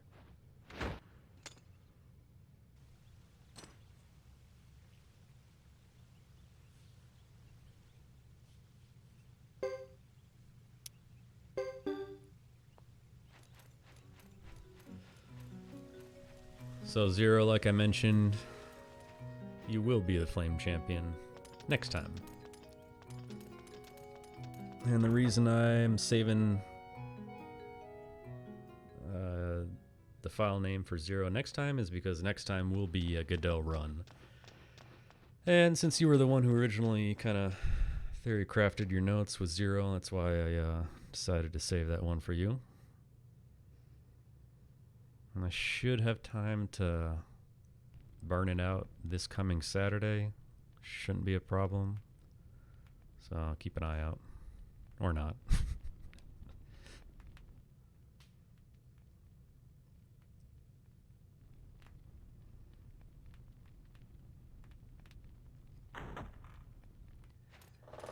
How's the Suikoden 2 progress going?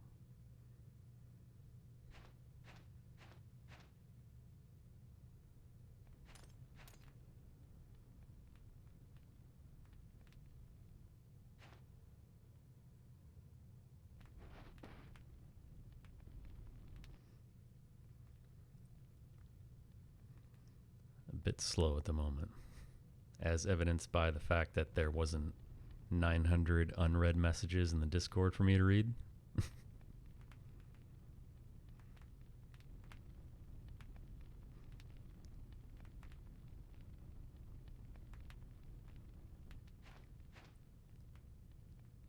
Just optimizing a few fights.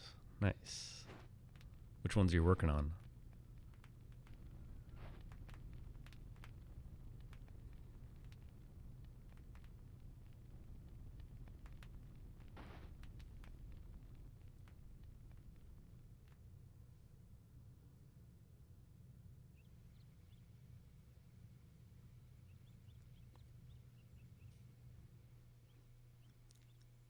Luca. All right. I know you haven't booted up a stream in a while. I'm covering for you, man. You're welcome. Jeez. Had to provide all this hot Suikoden 3 content for everyone while you guys are deep in the lab.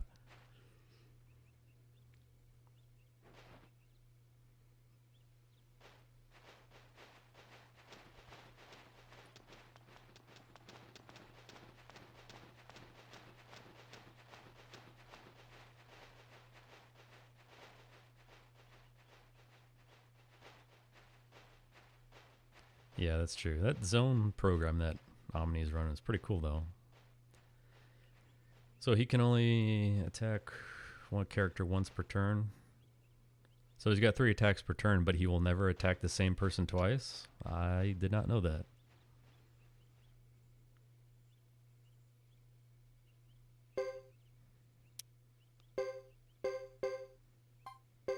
Interesting. Alright, I'm going to make a minor adjustment to my formation here. Because we'll be going to fight Twin Snake again. Only it'll be a little bit different. Yeah, he's got those 2 fire-based attacks, right? The vertical slice and the horizontal slice.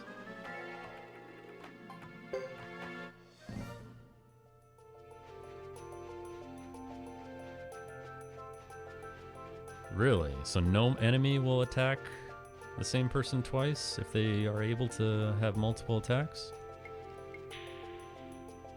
Oh, look at that. You learn something new every day.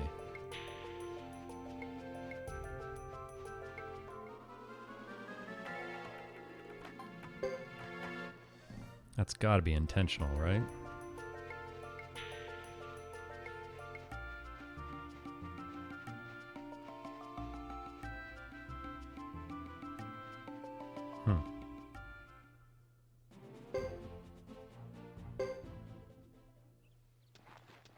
That is interesting. Anyway, if you're wondering why I'm walking when I got Vicky early and should have access to teleporting, you can't teleport right now because you can go up and talk to her and she will tell you that she is sleepy. So you gotta make this walk again, which is annoying, but whatever.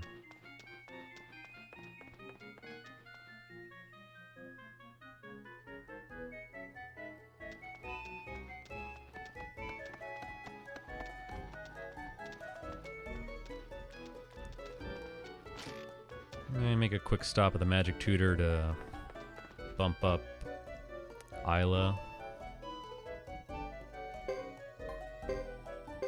and Ghetto. Now that he's got enough skill points, we can bump this to A.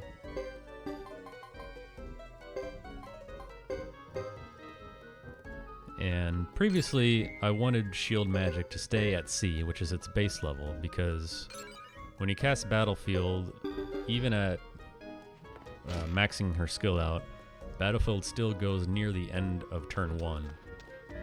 And Battlefield is only active for a few turns, including the turn it is cast on. So you're kind of wasting Battlefield by upping the skill and casting it on turn 1 when most magic is going to go before that, which is why I leave it that way for the Water Dragon fight. I want it to go off at the beginning of turn 2, specifically because you cast Open Gate with Little Vicky, which isn't, you're not doing any damage, you just want the ice crystals to die.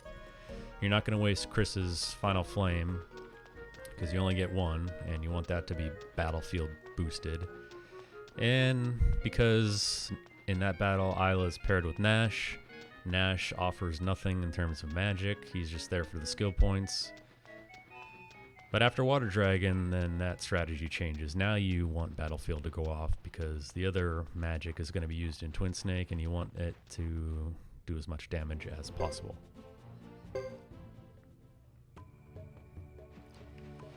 Yeah. It's literally almost useless. Teleporting, you don't really do it a whole lot. You do it a lot in the 108 run, though. I definitely use Vicky a lot. And I get to use escape scrolls in the 108 run too. Honestly, after doing all the research and routing on this and the 108 run, even though the 108 run is longer, it's probably more fun to do, I imagine, when I do it. Because you're doing more stuff, and it's more engaging for people to watch too, because you're not just watching you trek through a fucking Kupu'd forest 5 times in a row with nothing happening. You know, at least you're doing something. You're working on something, getting characters. Right now, this is just kind of brutal, as I've figured out. I'm only on my 2nd run.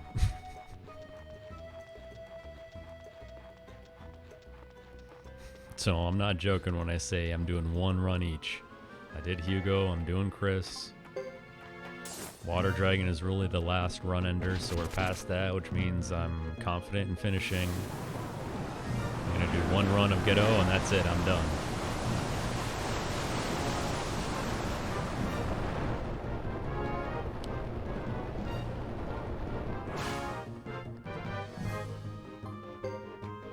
Then the 3 people who care about this, we can all chat about which Flame Champion route is the best. Hundreds of hours of work. Very valuable. But this is my contribution to the speed gaming community. And then I'll retire immediately.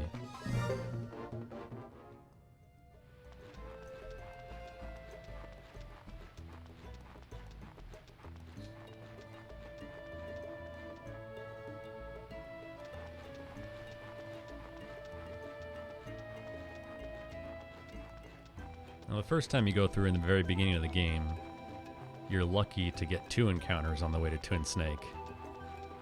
For whatever reason, after that, it just bumps it way up, and now you get 1 billion. Including this tree, who almost killed me last time. Thank you. The tree, who you can't run from, despite it being rooted in the ground. The tree who can also cast Earthquake for some reason. Suikoden tactics. I did briefly hint at the possibility of working on tactics, but no one should get their hopes up because, let's be honest here, it took me 2 years to put this together. So when I say Suikoden tactics coming soon to twitch.tv/SpaceCoyote, by soon I mean 2021. So you can wait in deep suspense until then. I actually booted it up the other day just to kind of revisit it.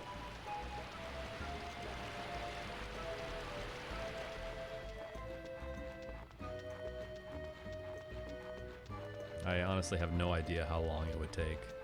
I really got to play through. I'll at least play through it casually, just to kind of gauge what I'm in for. I'll make a decision after a casual playthrough whether I actually want to do it or not. Alright, so this guy again. Ghetto. Throw a few Geisels on him. Isla, Joker. Joker, they already got him from previously. They still had him on, that's good. Yeah, I played it before. I played it when it was released. Twice. 1 casual, 1 all-stars. So we're gonna go with Furious Blow first, and Blazing Wall first, and Battlefield. The reason was, Battlefield's not gonna go till after these 2 spells are already cast, so I don't want to waste Battlefield, or waste my strongest magic on a pre-Battlefield cast. So we'll cast I'll cast Stronger Magic next turn. We'll get out.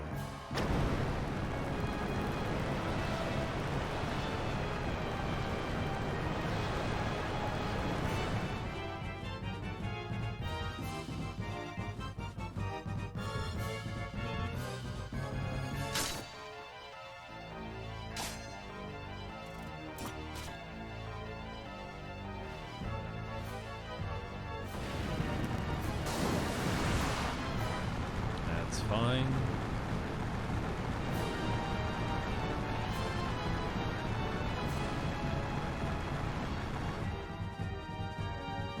As long as it doesn't hit Isla and cause her to stop the chant, we're fine.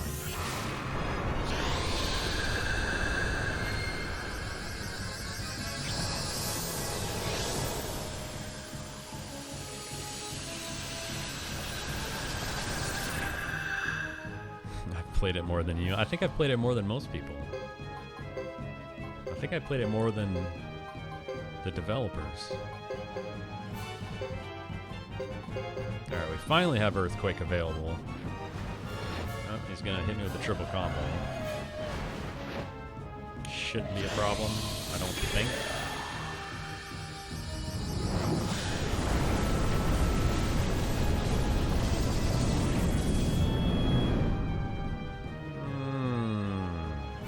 Got Isla.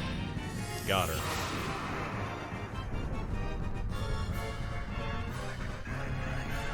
It's fine. Not the end of the world. Just a minor inconvenience.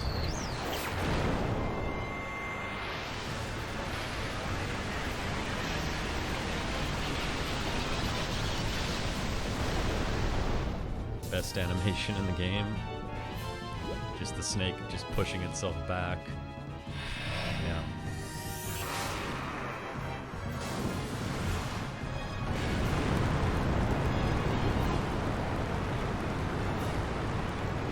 Don't think that's gonna kill. It's not. Alright, so Earthquake got stopped, but Twin Snake can't do anything, so we can cast it again right now. This should do it. There we go.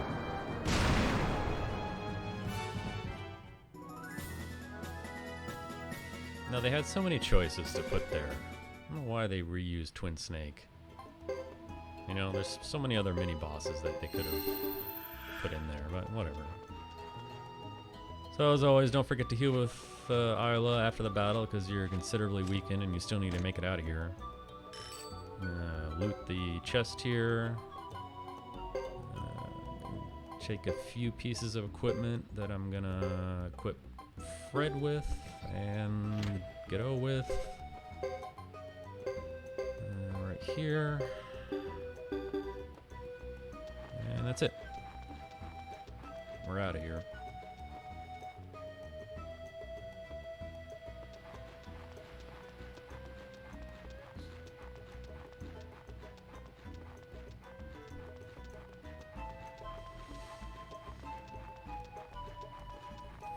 No rage. SRD said that last time. I guess you guys are big on the rage strats. I know I wasn't really sure what he was referring to, but I guess you use it with Joker.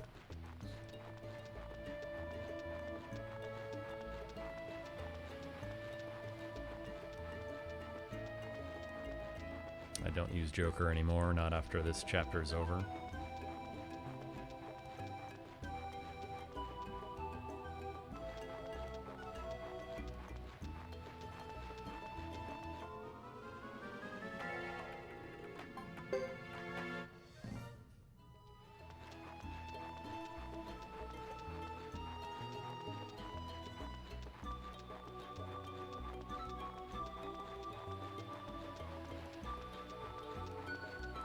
Yeah, you don't have to win any of those battles. I don't know if everyone knew that or not. You can lose the battle with Luke. You can lose the battle in the in the room after that. Troll dragons living up to their name. Of course.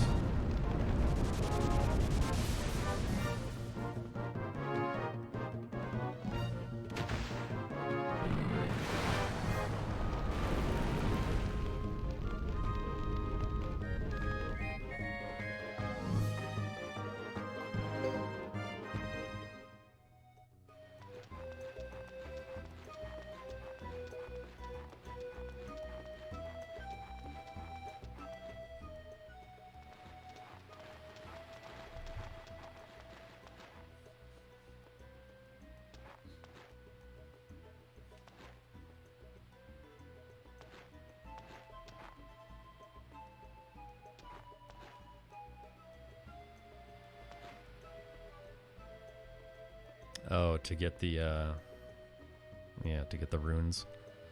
Yeah, no, I just go early, get it out of the way.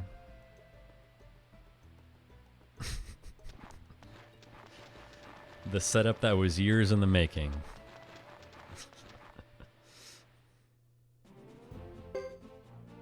That's a long con if I ever heard one.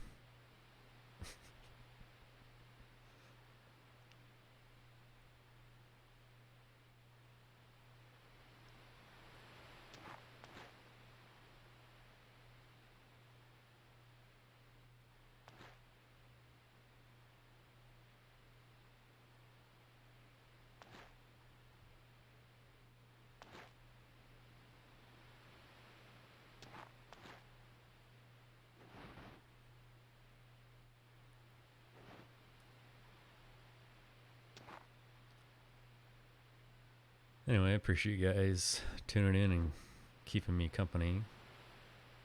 And what I mean by that is keeping me awake. I was nodding off there for a while. 12-hour streams are just brutal.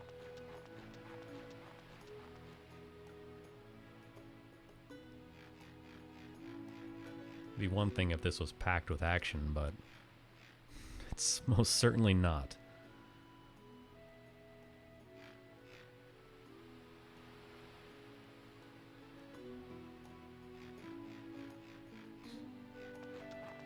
I think around the 7-hour mark, I just started kind of closing my eyes, mashing through cutscenes and listening for the music to change before I realized I didn't have to mash anymore and that it was time to continue the game.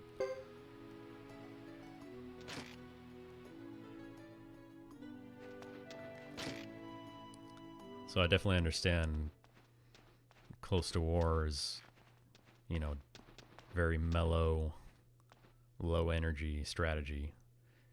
Because he makes me look like a complete amateur. Streaming 24/7.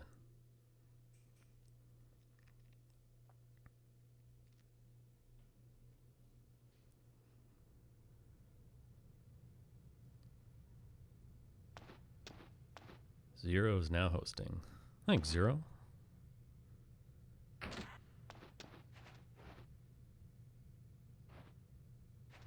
Suikoden 3 Speedrun. The run you never knew that you needed to see.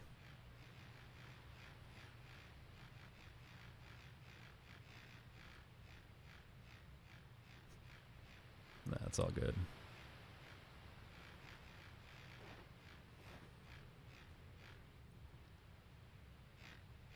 People might boycott you now. Like, what is this fucking guy? Out of his mind? Hosting a Suikoden 3 speedrun? Get the hell out of here.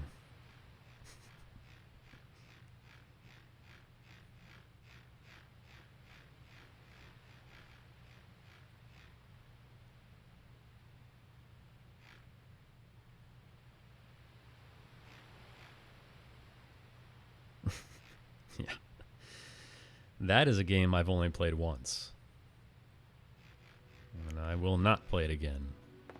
Mostly because I don't have the system to play it on anymore, but also because I don't think I really enjoy anything about it.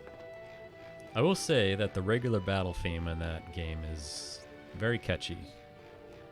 That is my compliment to Suikoden Tierkris. Catchy, regular battle theme. That's about all I can offer.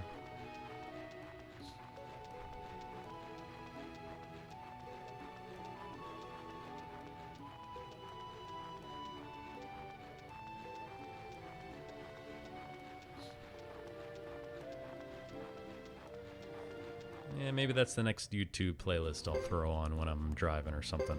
I'll give the Tierkris soundtrack another shot. To be honest, I haven't listened to it since it came out, so I've probably forgotten everything. Alright, well, back here again.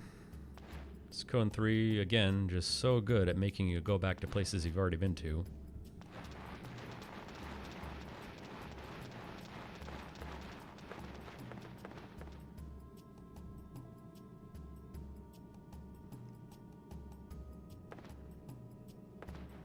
We were here 8.5 hours ago, and now we're back to the boring cave where you have to watch your movement. You can't just zone out because you see that broken wooden plank there. You can get stuck behind there and run against it for, you know, while you're looking over your notes, and then you look back over and you say, oh, I'm an idiot. So I always just run in the dirt, just to be safe.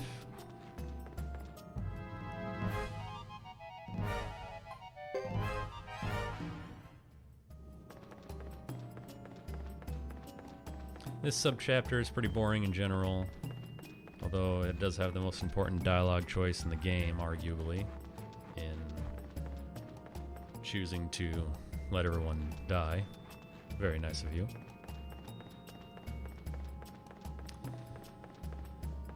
Chris's is equally as boring, but nothing happens and it's a lot shorter. Hugo's is at least something going on. At least you fight battles that you need to win that are useful to gain party members' levels and skill points, because you can actually choose your party, which is nice. And you also get the cool antelope slash zebra, or whatever you want to call it, for exactly 2 screens.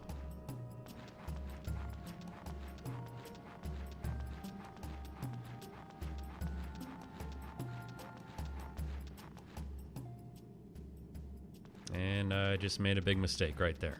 I'm an idiot. This is what happens when you zone out and aren't paying attention. I did not take off my Jizos.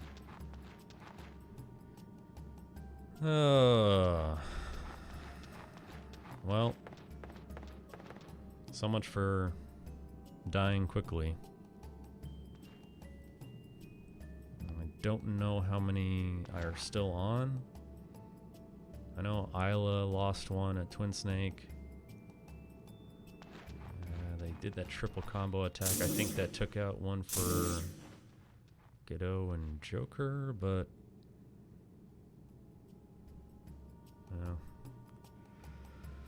oops.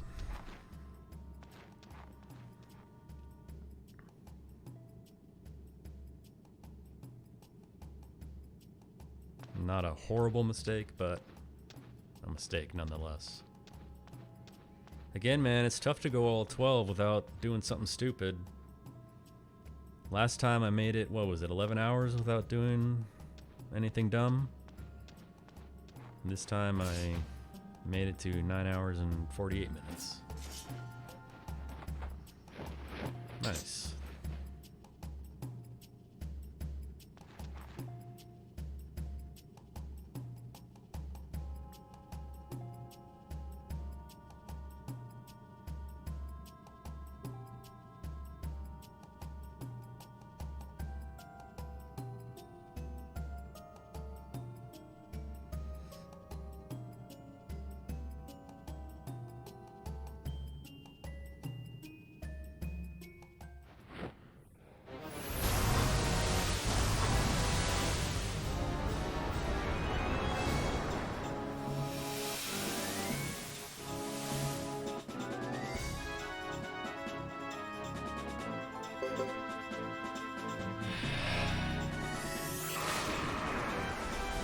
Of course.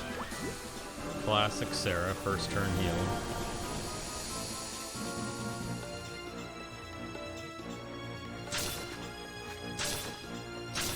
There's one Jizo.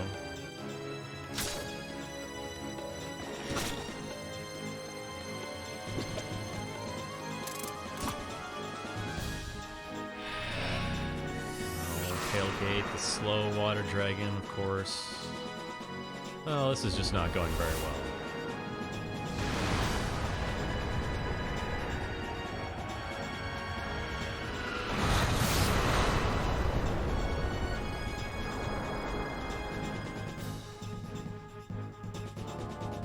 More Jizos, they should be dead by now. And some slow attacks.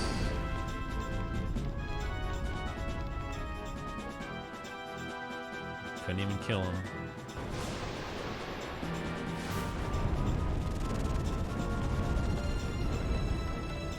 All this is time lost right now because we should be dead by now. There's another Jizo. Oh, come on.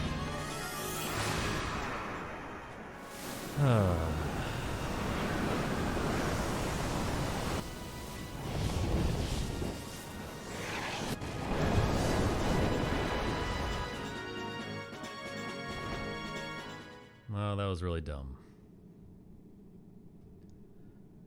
Nobody's fault but my own.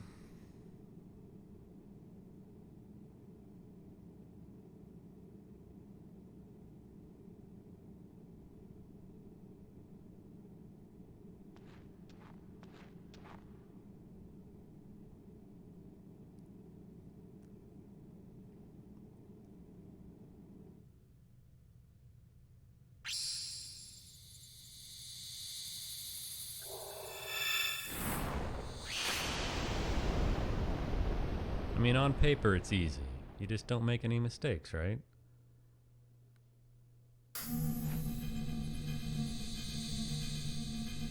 Then you get caught slipping for a brief moment. Usually I remove the jazzos right before the end of that hallway. Not this time though.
Alright. Back to the game.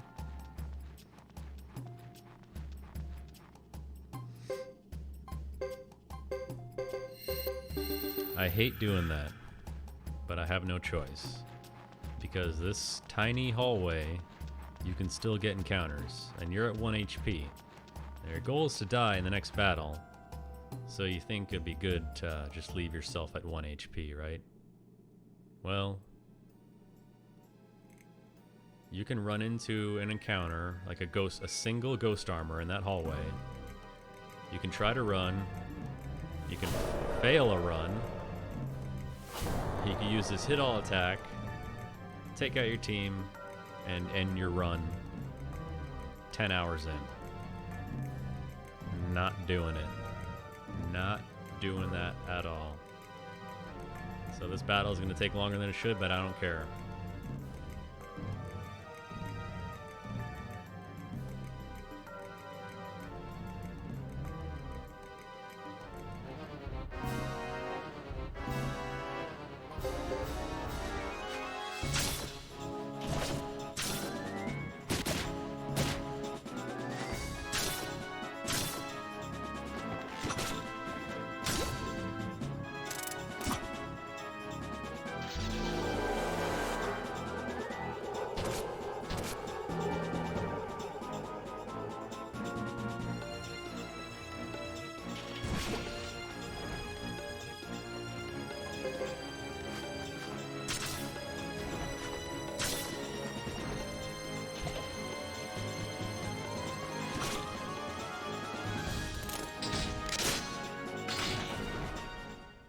Alright. That's done.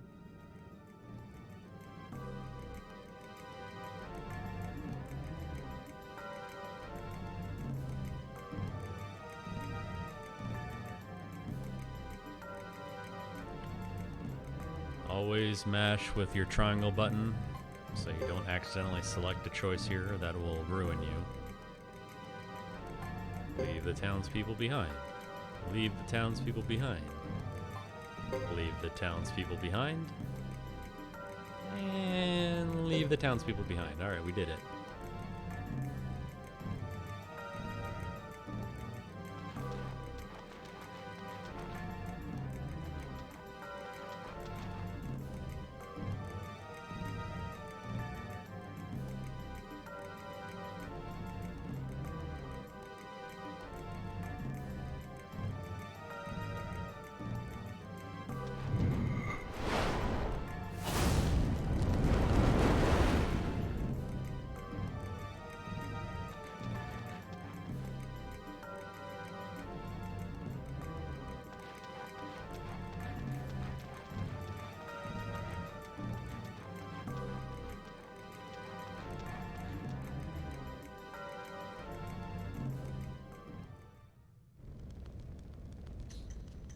Alright, we're done with that.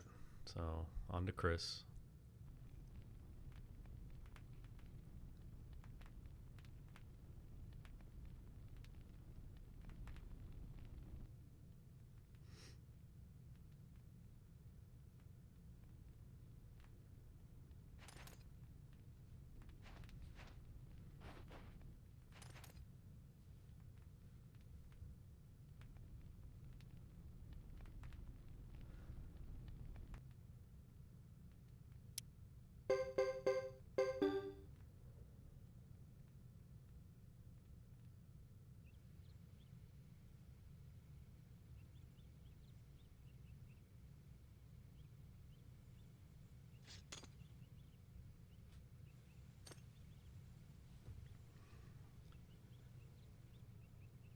Very odd how lopsided these sub-chapters are.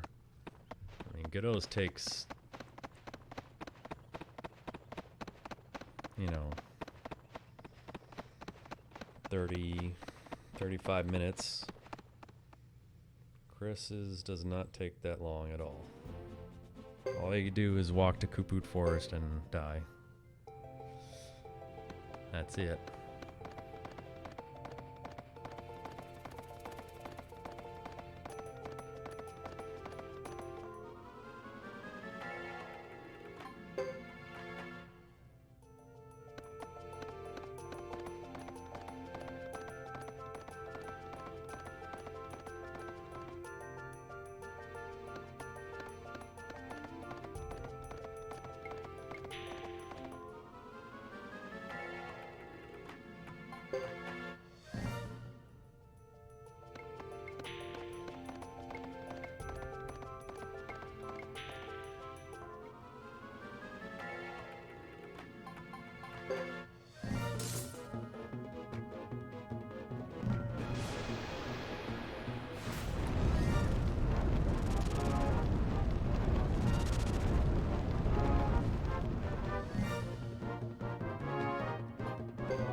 Jeez.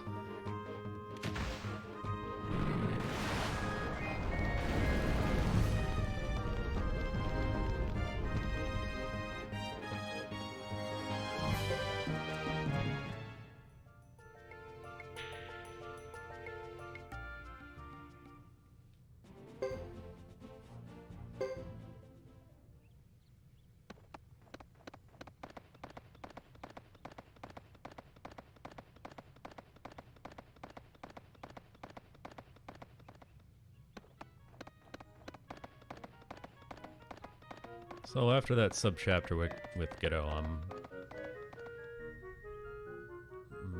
pretty confident that this run is going to finish. I mean, there's not really anything else that's going to stop me. Besides an absurd amount of failed runs, or getting unlucky with Sarah versus at the ceremonial site, or having a terrible final war battle, which I don't think I would actually lose. It would just slow me down.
don't like adding another party member here, but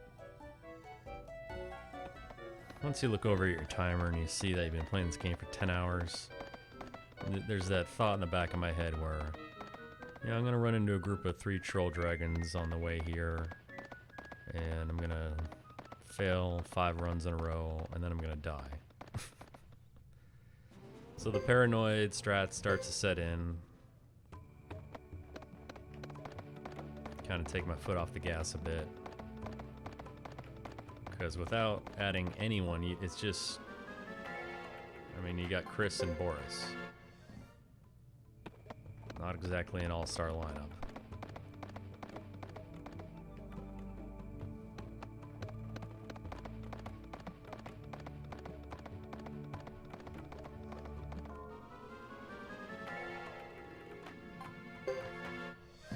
Especially a group like that, where those little, I don't know what you want to call them, they can cast shredding, which magic damage is going to shred you.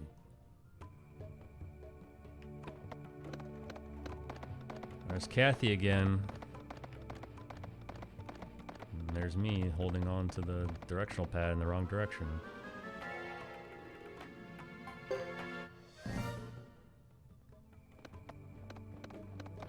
So this would be your last chance to get Kathy in a 108 run if you've messed up the previous 3 times.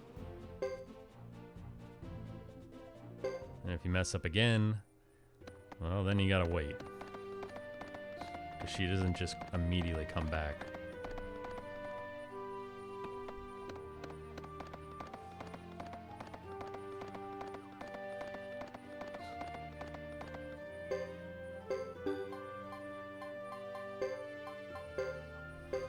I will not forget to take my geisels off this time.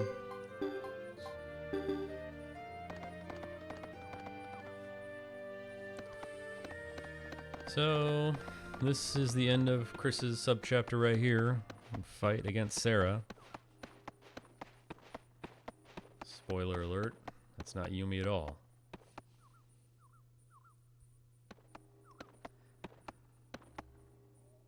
Now, this battle is so simple, because all you have to do is lose it.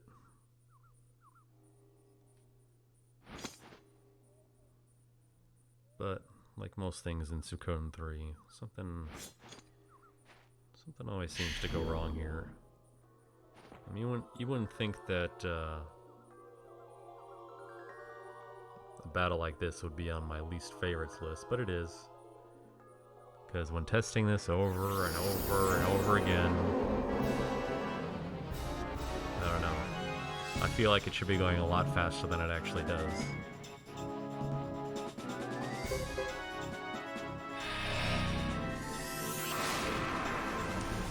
Especially when she does that.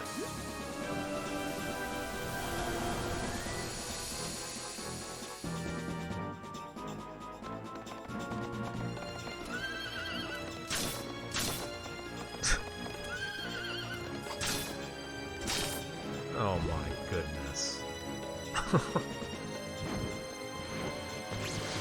Oh.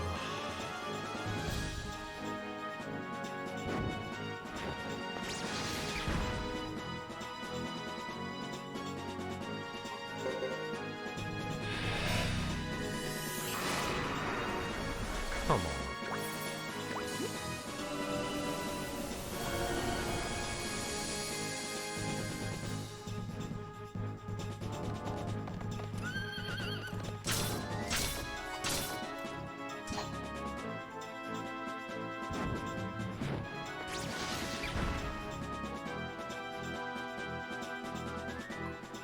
Oh.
This is terrible.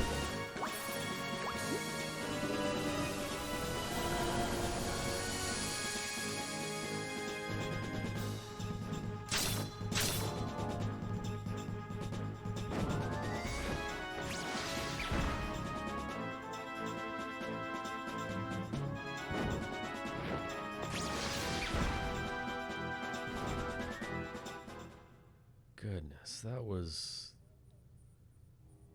the worst I've ever seen that battle go. I'm gonna have to watch that back.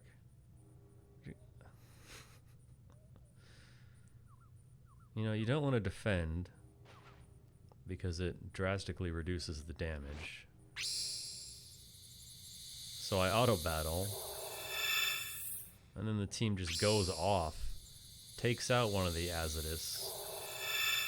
Okay, fine. Bad luck. Auto battle again. Stops the chant on the other Azidus casting thunder magic. So I switch to defense and then they do nothing. And Sarah heals. Jeez. That's the ultimate highlight reel of how bad that can go. And I'm so tired right now that I'm about done. Whew. Man.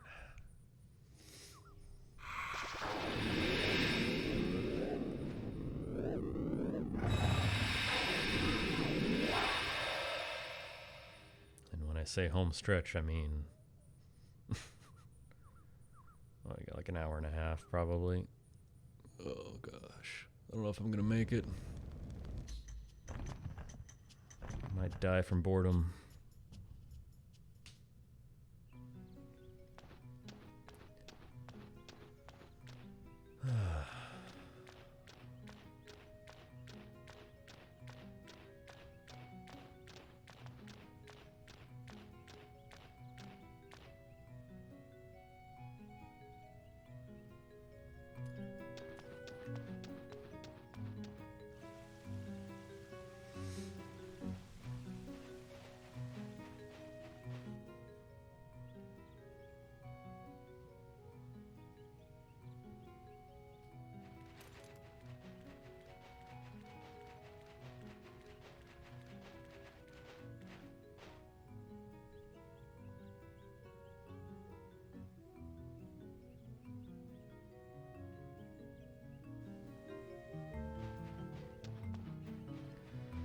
Alright, so Hugo subchapter, you leave, and then you come back.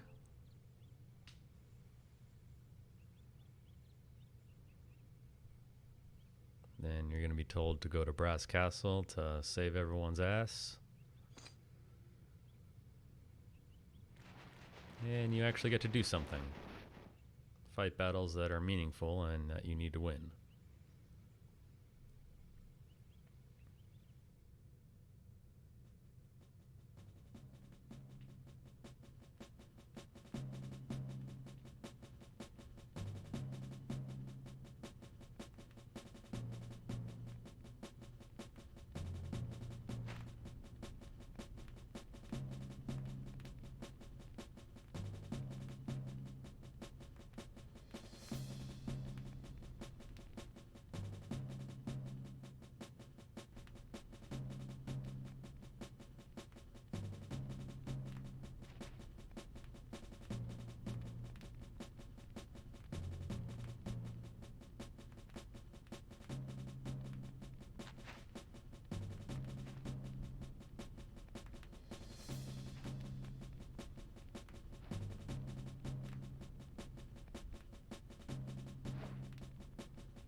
Alright, so we're going to take Fred, again, levels and skill points.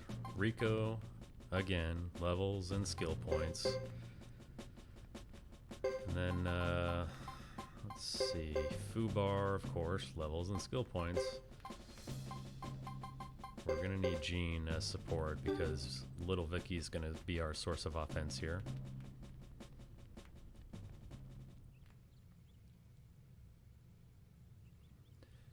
Now, this is a bit different than if Hugo is the Flame Champion, because if Hugo is the Flame Champion, he has the True Fire rune, and these next 3 battles are just free over in one turn. Explosion, explosion, explosion. But he's got True Water now, which is awful. So I needed to come up with a different party, a different strategy to get through these. And now that SRD and Zero, you both brought up Rage for Joker, that would be definitely a viable strategy, and just equipping Fred with that equipment here. Since you already have Joker set up, just switching a Rage rune onto him and bringing him here to cast Explosion and to win these battles that way, it would be a very good idea. Now that I'm kind of thinking about it. But it's too late for that now. So I gotta use who I got. Although, can you even bring Joker here? No, you know what? You can't, because he's in. Yeah, you can't bring anyone that was in one of the previous chapters. Oh, just kidding. Forget what I just said. All right. Anyway, I'll stick with the original strategy I was gonna do anyway. Bring Little Vicky. I'm gonna hope for Open Gate to work again 3 times in a row. And we'll see if it happens. Yeah, I was thinking about that when you guys said, why aren't you grabbing the Rage rune? SRD brought it up last time, and he said because you attached a Joker, and I'm thinking, well, where are you gonna attach it? Number 1. And then 2, I thought, well, what if I guess I could bring Joker here, but you can't because you already used him in Ghetto's subchapter, and you can't use the same character twice. Anyway, stop here at the Magic Tutor. Hugo has got True Water, so we're gonna upgrade his True Water.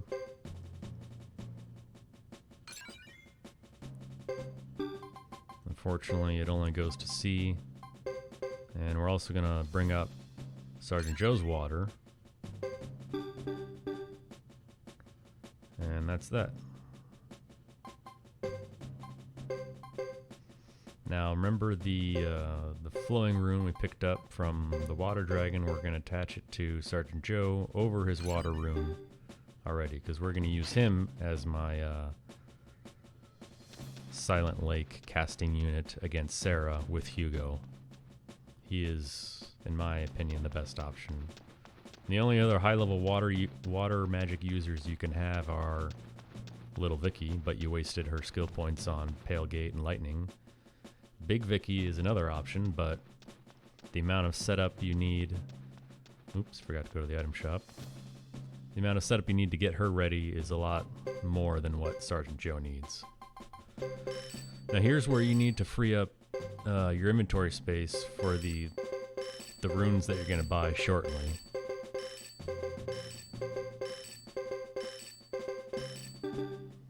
That should be good enough. Yeah, yeah, a different mage here would be good. Like in 108, not that you get Estella here, but Estelle comes with high-level fire magic and a rage rune, I think. So she would require no setup. So I may actually put that in here. Let me think about it. I might have to go mess around with that later. Anyway, these battles again. Just groups of Harmonian soldiers. So again, just like the Sarah fight and the Water Dragon fight, we hope for Open Gate to work, and we hope for it to hit everyone immediately. I attack because open gate is going to outspeed even regular attacks, which is nice. And if it fails outright, or if it misses some targets here, then at least your units will be attacking as a backup. 1, 2, 3, 4? I missed one. Oh, come on. And the miss with Oh, and the miss with Fred. Wow, this is going very smoothly. Rico coming in huge right there. Okay, so that's exactly why you attack in this situation.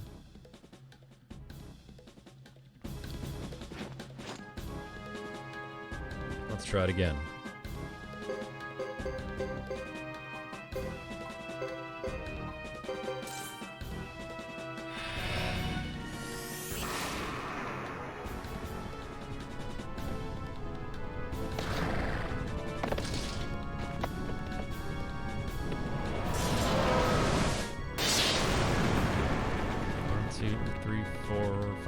Got them all. You know you're gonna get them if the lances are stuck in the enemy. That's the giveaway that they are gonna die. If the lance isn't there, then they're gonna survive but take a small amount of damage.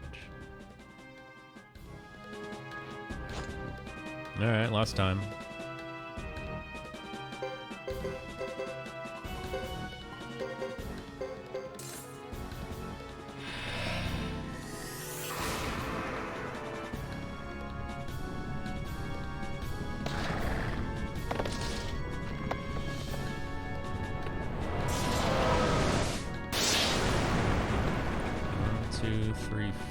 Missed one.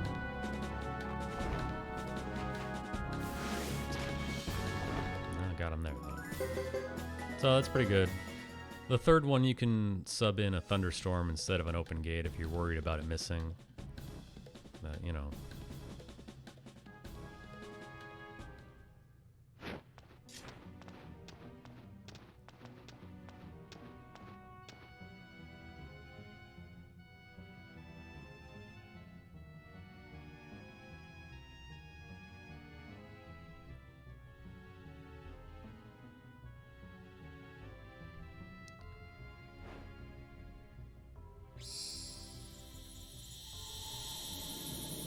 So Zero, I'm wondering about the Rage Rune. If you pick it up and you're gonna attach it to Joker, where are you attaching it? I mean, because there's nowhere to stop that unless you're just picking it up and attaching it later. Because Labuk is deserted and there's nowhere else to go. Anyway, it doesn't matter. We're losing the True Water Rune and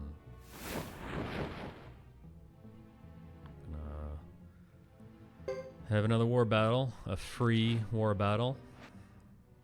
Very easy.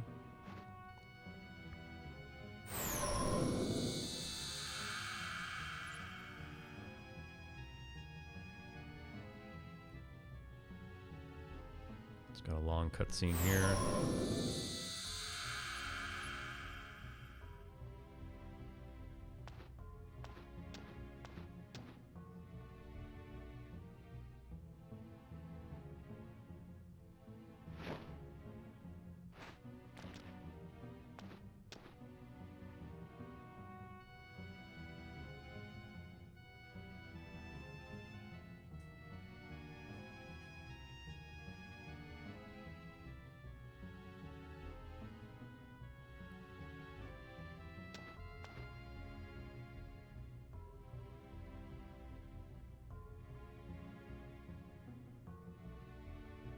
Oh, you're using Gene. Okay.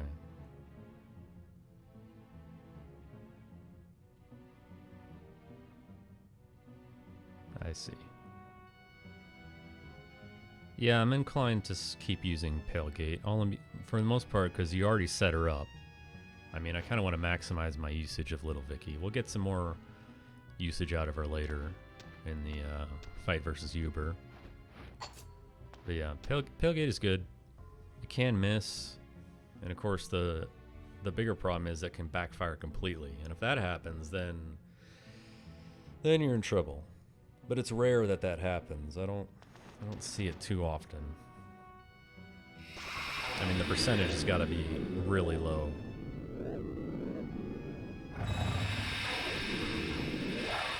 And when it backfires, what I'm referring to is the animation for open gate. You don't even see it. It's just a little like yellow beam of light that appears, and I think Vicky actually takes damage if she fails the cast. Anyway, yeah, if that happens, then Pale Gate is better until that happens, and then it's not better.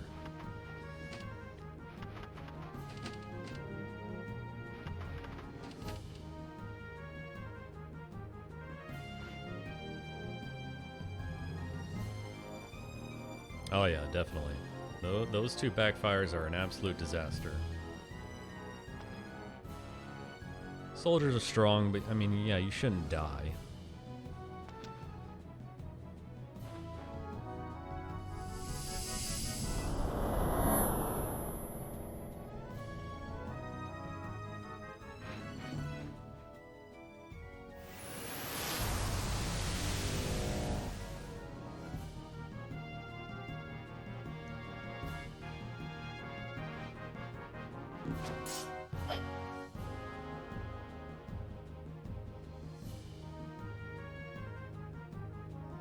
Pale Gate on Joker. Yeah, I don't think that. I don't think he's gonna have his. Well, two problems, I think. One, I don't think he's gonna have his head slot open when you need him to have it open, unless Ghetto is your flame champion, because then he gets those extra levels from the battles with the 3 Harmonian soldier groups in Sarah at Duck Village, or wherever you want to call that place where the war battle ends and you fight those battles. So if you don't get those battles, he's not going to get those levels. I don't think his head slot's going to be open. And aside from that, I don't think he'll have the skill points to get to B+.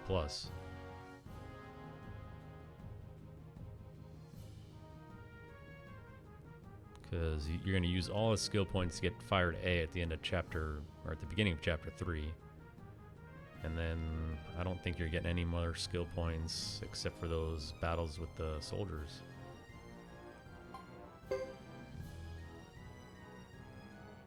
Yeah, and that's the other thing too. Pale Gate's not automatically there. It's got you got to get to, I don't know, whatever level it is to open it up even.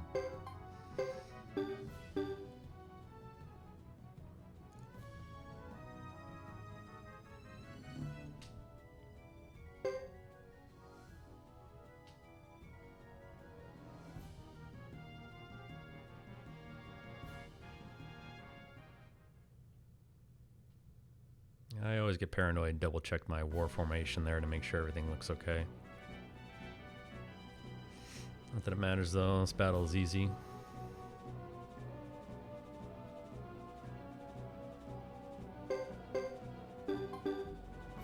You just gotta make sure you line stuff up correctly.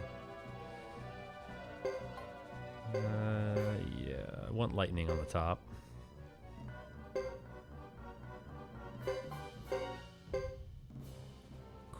Quicken also on the top, just for an emergency. And then I'm gonna move Chris over to the bottom, and then Dupa will join her. So you got 3 on the top, 2 on the bottom. Good to intercept all enemy encounters. The great thing about this battle is the enemy only gets 3 actions per turn. Now it's really almost impossible to lose your positioning here. First turn, all I do is cast lightning on Uber. That's it. I don't want to scare him away. I don't want to do anything else, so I do this and I end my turn. Uber is going to attack. That's no surprise. Run away. Did not get a successful run. Also not a surprise. Him doing this move in a war battle is a surprise. You don't see it very often.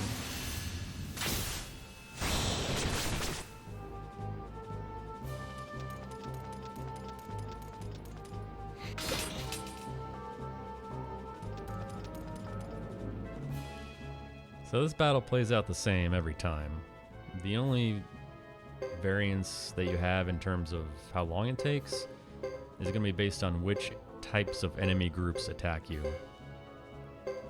If you get attacked by a group of bone soldiers or Yubu's unit, a failed retreat doesn't cost you that long because all they do is walk up and attack you. If you get attacked by the ghost armor and 3 chimera, that's a considerable time difference.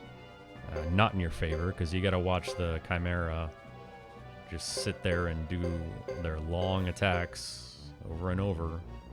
So bone soldiers here, that's good. Again, I do nothing else offensively. Don't want to scare Uber. I want him to stay right where he's at.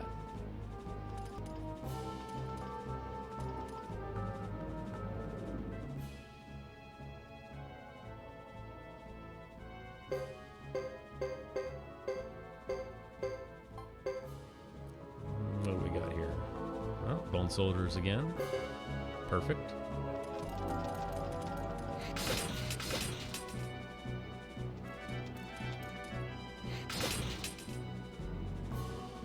It's even faster if they decide to use their fire magic because that's a 2-turn move for them. So you don't have to watch the animation if you retreat because you'll retreat before it's cast. And, well, okay, this isn't that bad. Oh, successful retreat, nice. The Mirages attack fast, the rock golem walks up kind of slow, but it's not nearly as bad as the Chimera. Godot's gonna come in all angry. We're just gonna ignore him.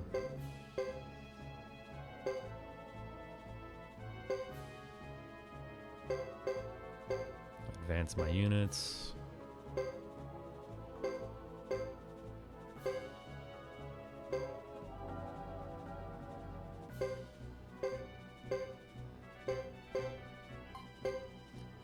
So, I'll change my mind there. Okay, that's fine. You can advance with Godot, but only if there's no surrounding units that's going to eliminate a retreat option for him.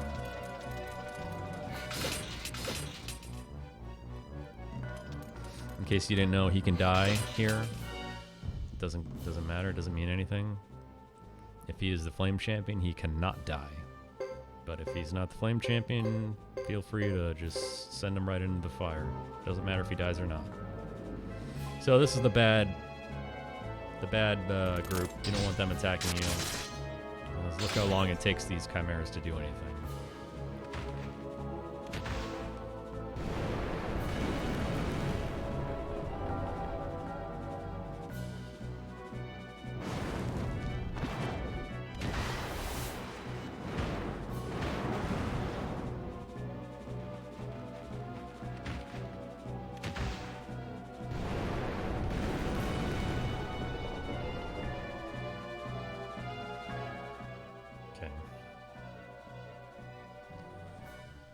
Hopefully that group chills out.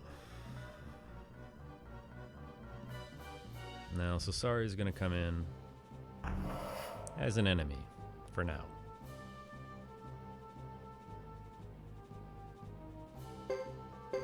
Since the enemy units didn't move around that area, I'm going to advance him again so he has a room to retreat to. Advance my other units, end the turn.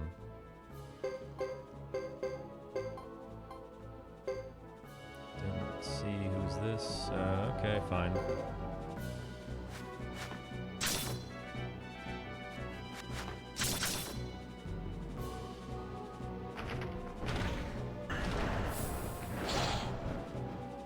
That's fine.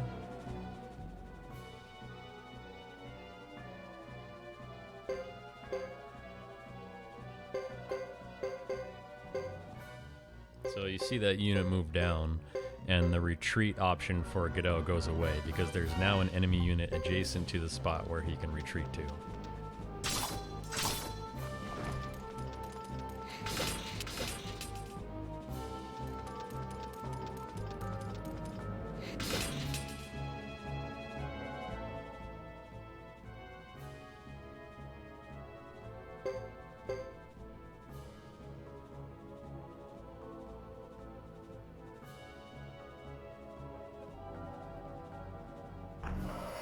Now Sasari is going to switch sides here.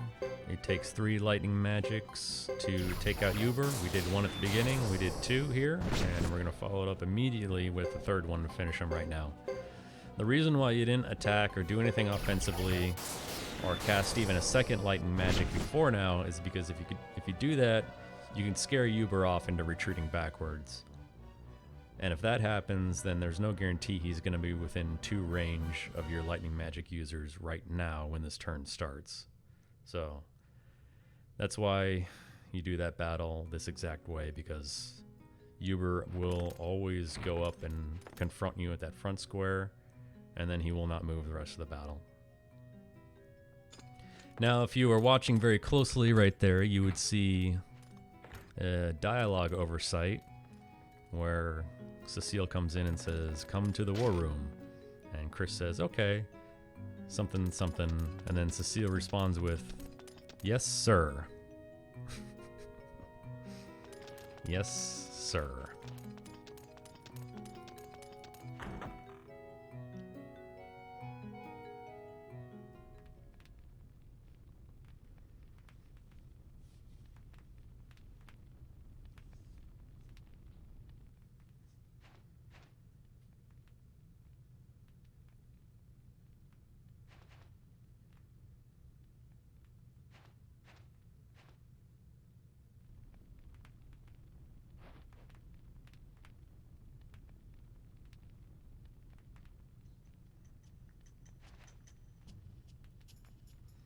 So now we're really on the home stretch. We got 1 war battle to do. And then we gotta fight Uber. We gotta fight Sarah. We gotta fight the Wind Dragon. And Zero, I think you're in agreement with me on this one. I start on start, and I end after the ending. So I do time the endings. Seems to be standard Suikoden timing rules. Besides, there's different things that can affect the endings and their length, and the endings for each Flame Champion are different. So, my opinion, you pick your Flame Champion, you pick the ending that goes along with them too. And besides, you've been playing for almost 12 hours to that point, why not just finish it out and time the ending anyway? I don't see any reason not to. Do not select that first option. That's a run ender right there. Alright. So war battle formation.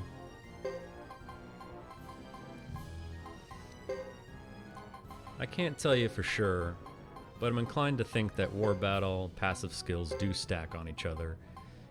And my rationale for doing that is just look at the damage that I'm going to be doing in the upcoming fight. So all the support skills that have the +5, +10% on specific units and also on the entire area, you know, I think it does come into play here. So I do give everyone a support unit because for the most part they're all going to be on the same area for the entire battle. Now I make 2 units here. One's my attacking unit and one's my decoy unit. My attacking unit, power up with Dupa, Fred, Fubar, and Shiba. My decoy unit is going to be with Lucia, and then people who are high level or good at taking damage, like Mua is a beast, Bazba, or who have other support skills as well. Vicky goes with Sasori for an absolute worst case scenario emergency. And we are not done yet. Now, I have deferred all menuing up until this point. So here's my giant, colossal menu, which probably couldn't be any more boring to watch. So I'm going to be reading notes specifically, so just, feel free to do whatever you want. Take a break yourself if you're watching this.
Oh yeah, 10 minutes of hype music.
Alright, that's enough for the rest of the game. So there's 4 things to do. Rune shop, item shop, blacksmith, and dojo.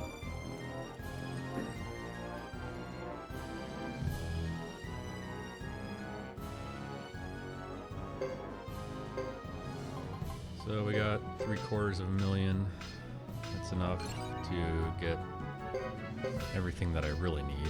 I mean, Fred goes to max, Rico goes to max, because you want their Unite attack to do as much damage as possible.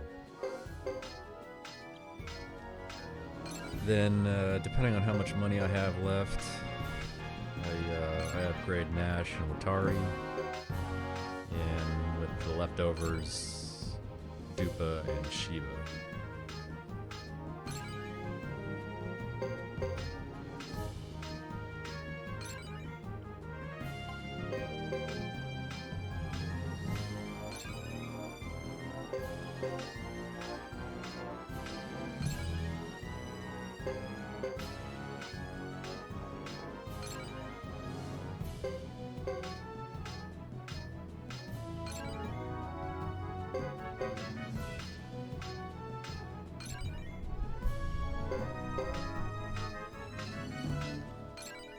Also, no hype music for me. I took my headphones off to give my ears a rest.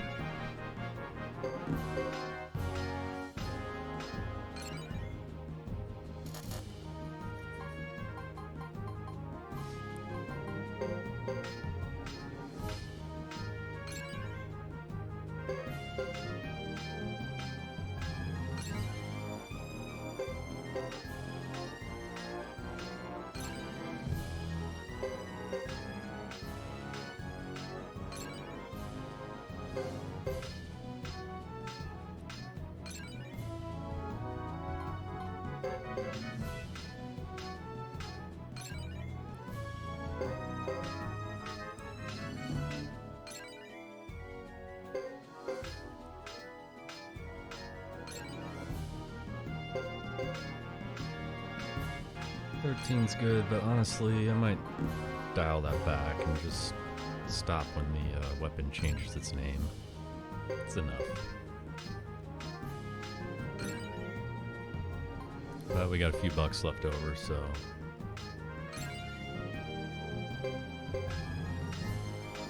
all your money should be spent here. Yeah, I should have stopped one earlier, because it would be better to have Shiva's weapon get that extra plus damage for the war battle that he's going to be used in.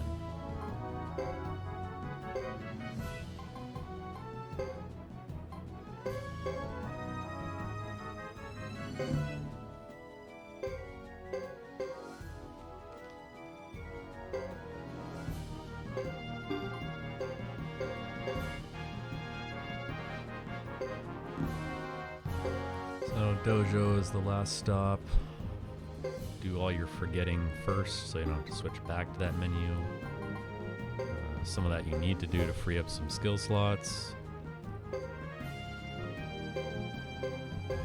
And also to get a few extra skill points here and there.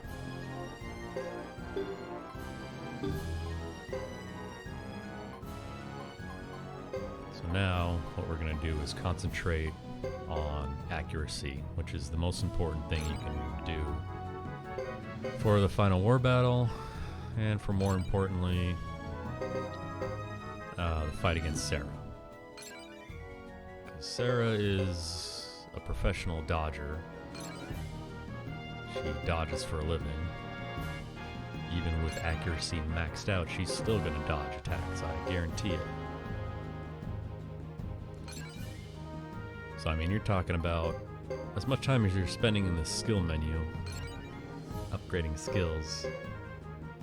If you continue to miss turns on that fight versus Sarah, Silent Lake is going to wear off and she's going to be able to cast magic again, and that's what you don't want.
Now, if you watch the final battle with Hugo in my last run, that's the fastest, I think, in a speedrun setting anyway, the fastest you're gonna defeat the Wind Dragon. And it's all because of Nash, who's got the B+ in heavy damage. And he'll be getting, well, he got the Chief's hat last time. It's an easy thing to forget, though. So that bumps him up a rank. So he's got enough heavy damage skill to be eligible to do a triple damage critical with violence activated and double strike on him. I mean, do the math. It's insane damage. He only hit for a double damage violence activated critical hit against the Wind Dragon, but that was that ended the turn at ended the battle at the very beginning of turn 2. So that basically is a one-turn Wind Dragon fight, which is insane. You should go back and check out that battle if you'd like. It's a good one. I don't think I'll ever beat that. But you never know. He could do a triple damage critical this time around. We'll see.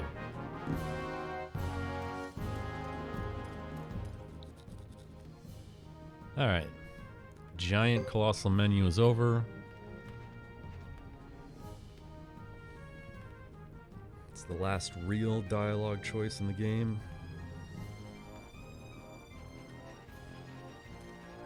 And we do have to watch one more scene in the courtyard, which is really drawn out. This scene is way longer than it needs to be.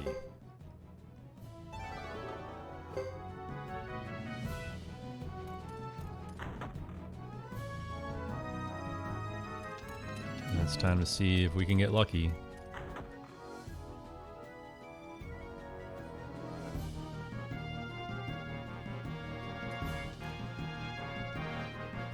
Last time I did this, I did get lucky, but I made a colossal mistake. So, I will definitely never make that mistake ever again, I can guarantee you that. But, all I can control are my own movement. I can't control Uber's movement, unfortunately, so we'll see how he behaves or doesn't behave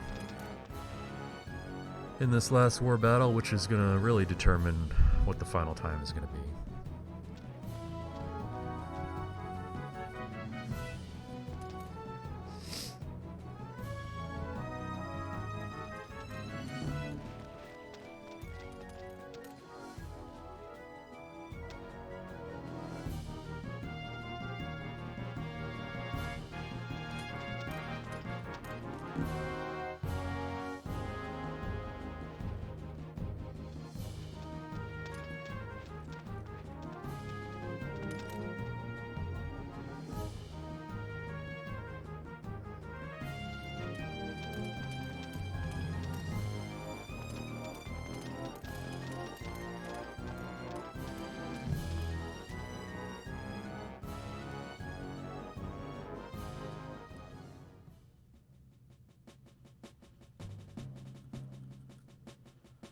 So there's one scene, and now here's another scene.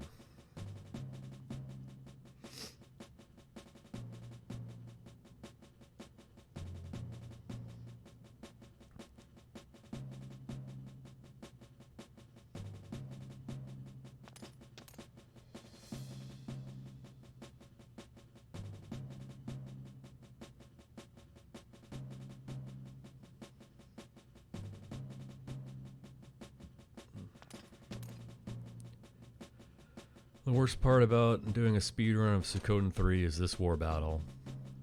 Wildly inconsistent. So you can be on world record pace, you can play flawlessly and get good luck up until now, but if you hit this war battle and Uber doesn't behave, you've got I'm not exaggerating here, you've got a 10-minute time variance. It's so gross. And that is just gonna be colossally deflating to you to get all the way here and just lose it all. Not because you did anything wrong, just because things didn't go your way. Alright, so let's go. Last war battle. Again, if you haven't seen this last war battle, it's a doozy. Check out the damage my attacking unit will be doing. That's pretty impressive. Again, I do move everyone up to the same area because I'm pretty sure most of the passive war battle skills do stack on each other.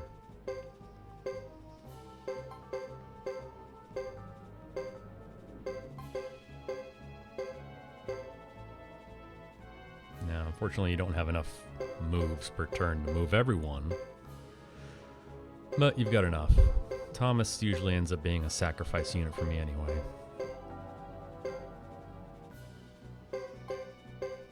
Okay, so the enemies are coming down from the right. That's fine. I don't want to see Sarah move. I don't like that.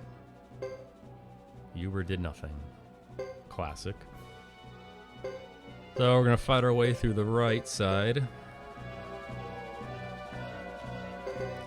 The right side is the better path because there's less enemies and better quality enemies. And what I mean by that is they go down much easier. Use these bone soldiers. Now check out that damage. Shredded.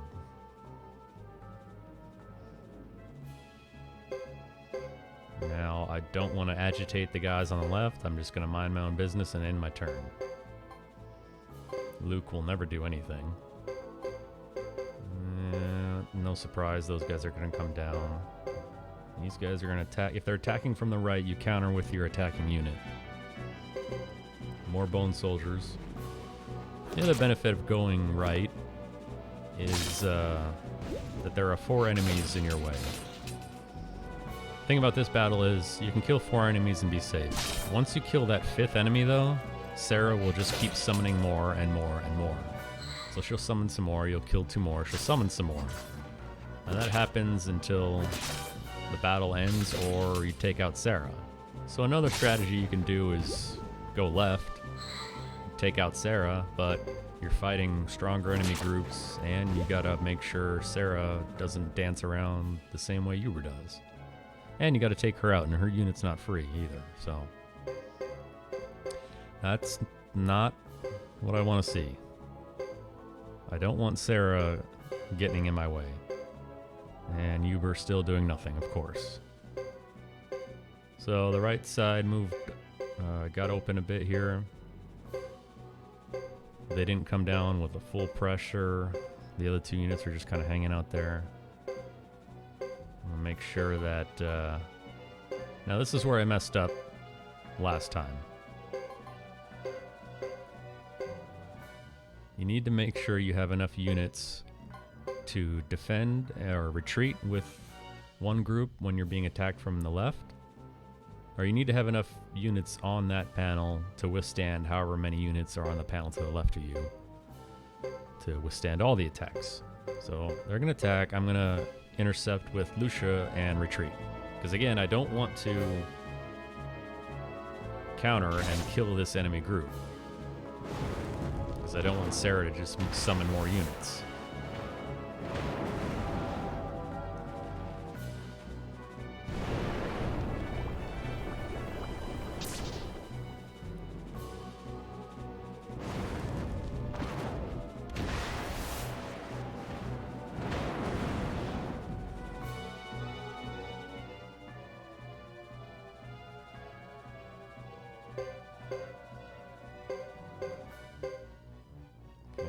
Coming down on the left side, that's also not ideal. That was a wasted turn. That was a wasted turn. U-bird doing nothing. Okay, fine. I'm still going right. Now here's... Okay. So this is what I should have done, because I had a similar formation the last time, but I retreated. I didn't have anyone on the space in between two of my units, so I couldn't move two spaces at once, and Gedo got stuck in the original spot there and died. And he had all three Jizos equipped, which are applicable to be activated in war battles, which means it took forever for him to die. But now I've successfully avoided that disaster. So as long as that's fine. Actually, that's not fine. I would have much rather had him attack so I can intercept and take that unit out. Alright, this guy's gonna come down. Uber still doing nothing, of course.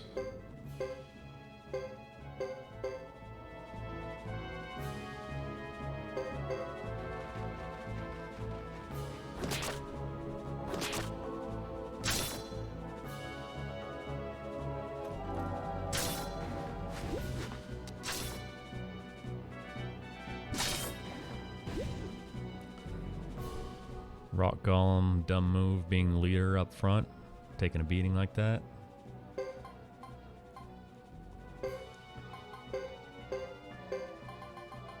Let's heal these guys just because we can.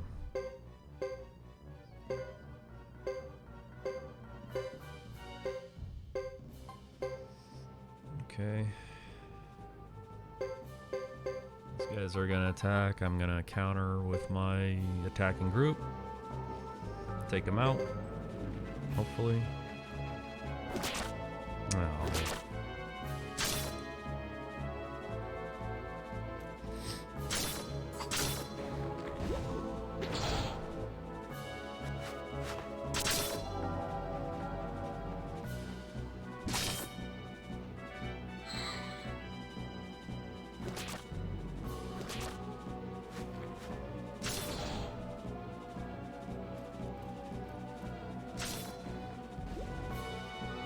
Fred coming through there. Okay. So the only thing that can stop me now is if U-bird... I'm not even going to say it. I'm not going to jinx myself anymore. I'm just going to stop talking.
Oh, thank you. I can breathe.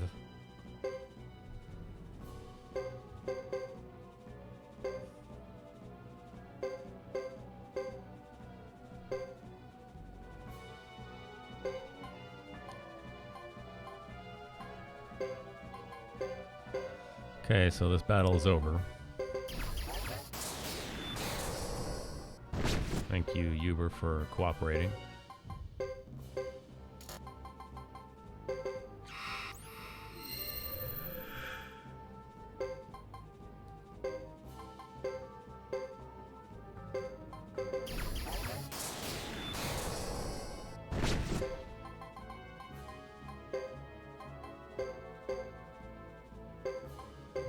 See you later.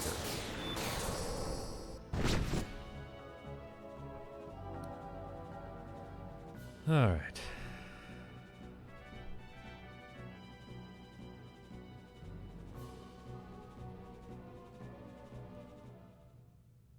Nice. Major victory, which means no one died, which means we get the wind hat. There you go.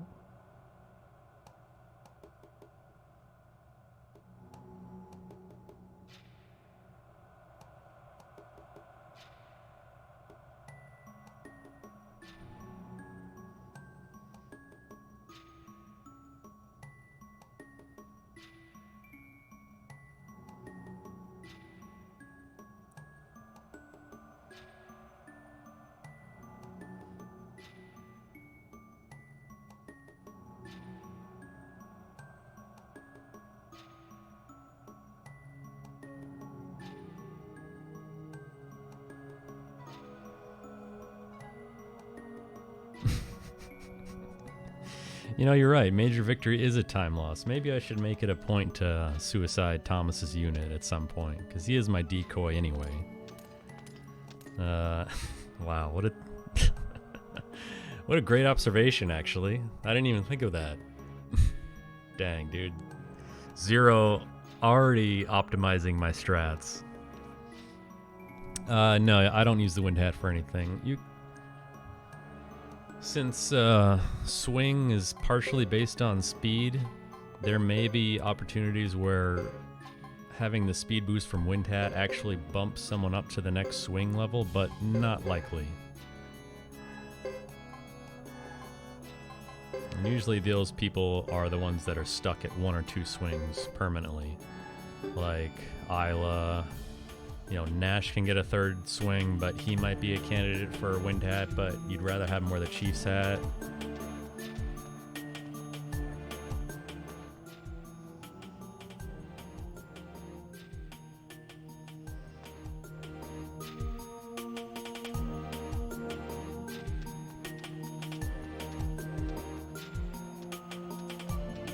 Yeah, and it would actually be better to have him, you know, try to run away. If he doesn't get a successful retreat, then he would just die in 1 hit. And that would be additional time saving versus running away with a group of 4 and having to eat all the enemy attacks. Well, you've done it, Zero. You've been watching not very long. You've already called me out on my bullshit. Dang.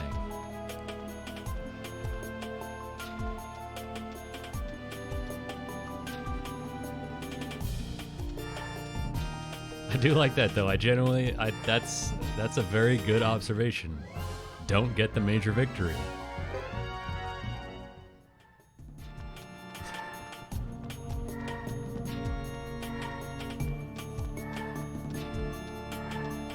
Yeah, it's a team effort here. Alright, my favorite dialogue in the entire speedrun right here. First, we gotta make sure that everyone is healed and has Jizos, and equips are good. Don't take the Chief's hat off, because Nash is gonna use that. Okay. Alright, listen to Yuba right now.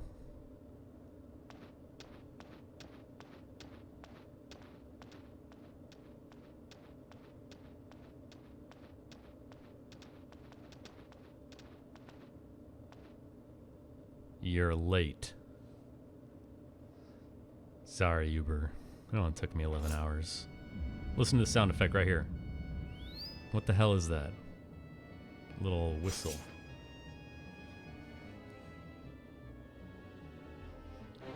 Anyway, last battle with Uber. Earthquake, my favorite spell. Battlefield. Furious Blow. Lizards are there for tanking front row, so your back row units don't get hit. Unless, of course, he does this on a back row unit. No, that's fine.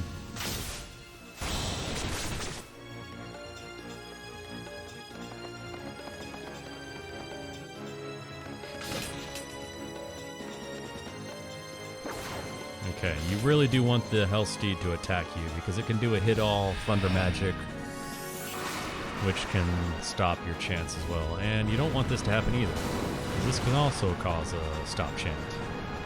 So let's hope it doesn't.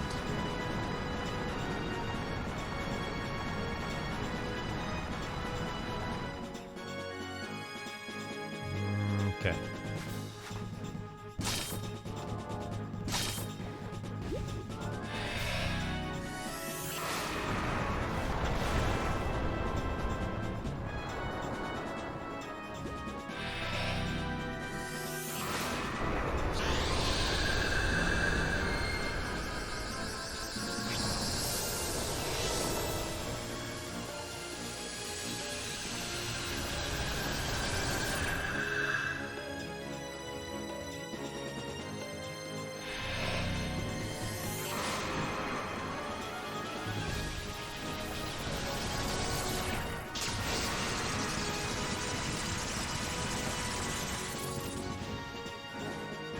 So this should be a 2-round fight. And it looks like it will be. Unfortunately, Yumi is only good for that one Earthquake, but Isla's got Earthquake too. We're gonna Furious Blow and Soaring Bolt with Kiddo, because he still has his original Lightning Rune, unless that happens and he dies. Never mind. Just kidding.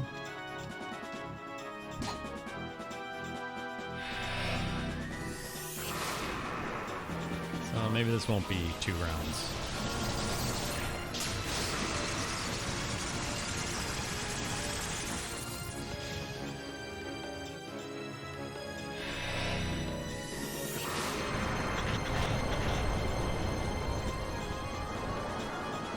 Nope. He's almost dead though.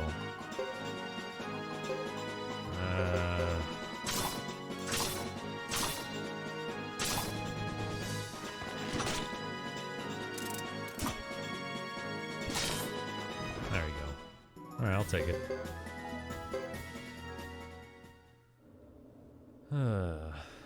One down, one to go. Well, more than one to go, but Sarah is the last hurdle.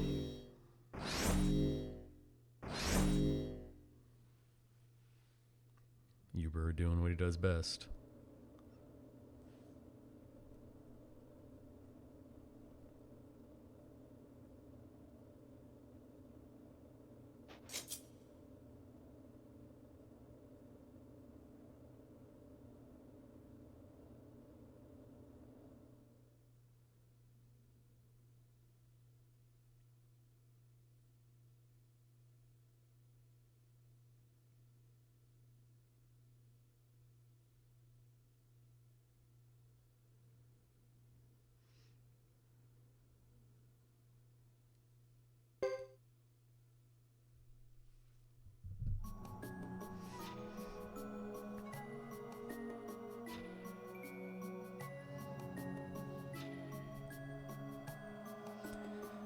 Alright, so we get to see the ultra rare Hugo versus Sarah, since Hugo is, with the True Water Rune. And I pointed this out before, but that was a billion hours ago. So the formation in this battle is different than if you fight her with Chris. Which is weird. I'm not really sure why they did that. They basically switched the Azidus and the Horror Beasts around.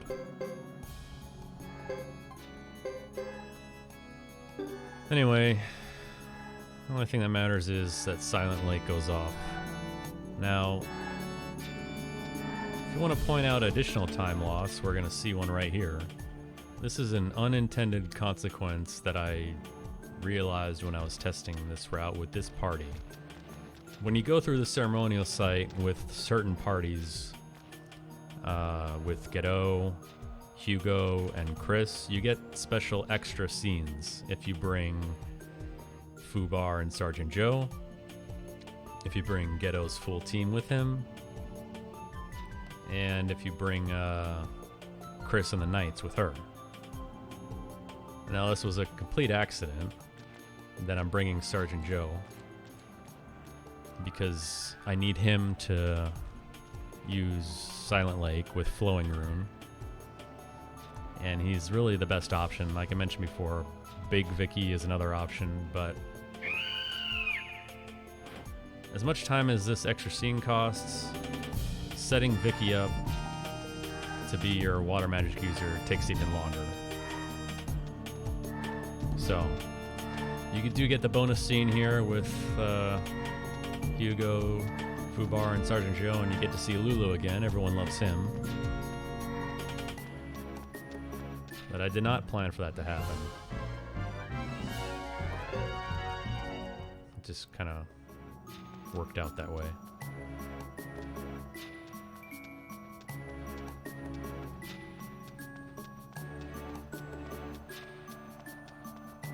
So there you go. More free time savings by choosing a different party here. Although I thought about it, I'm like, well, I don't really know who else I would bring here. You know, who's got a good rank with water. Good enough that with Jean she can outspeed the Azidus' lightning magic with Silent Lake, which is what you need to do. You can't come in here with someone with C for water magic. Like, I would have just attached the Flowing Rune to Hugo, but C's not going to cut it. Anyway, we're here. As long as Silent Lake goes off, that's really the last hurdle to finishing this run, is watching Silent Lake go off. If it does, we're in the clear. So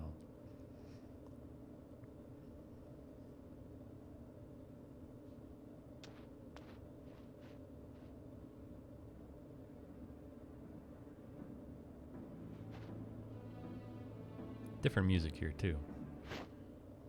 Briefly.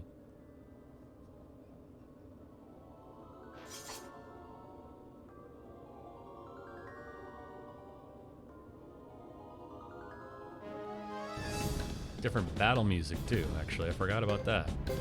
And different formation. So look, the Aziduses are up front this time. It doesn't matter. We're still going to do the same thing. You got to take out the Azidus first. Let's make sure we're attacking the right ones here, because they can do the most damage with their hit-all attack that isn't considered magic. So I see Sarah in the background with the purple around her, which means she's casting a Pale Gate spell, which means this is definitely going to go off, which means we are going to finish this run.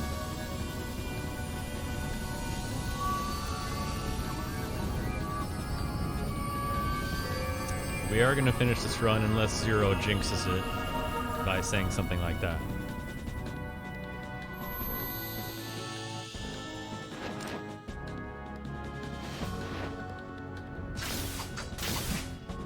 That is a solid hit right there.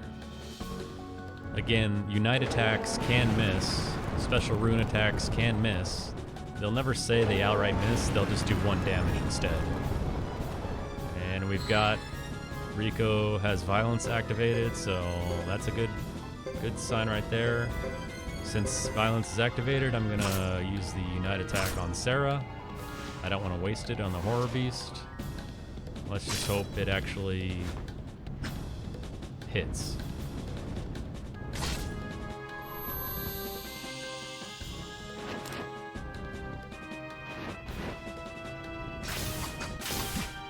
That is not... That's a terrible hit right there. That's a terrible violence activated hit. That is a miss for sure, I guarantee you that. And they're really going in on Rico, jeez.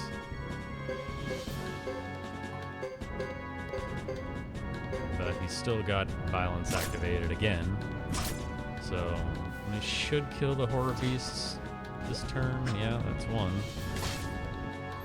No, maybe not.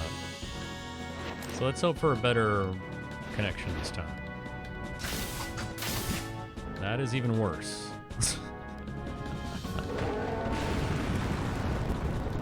I didn't think I could get worse than last turn, but I just did.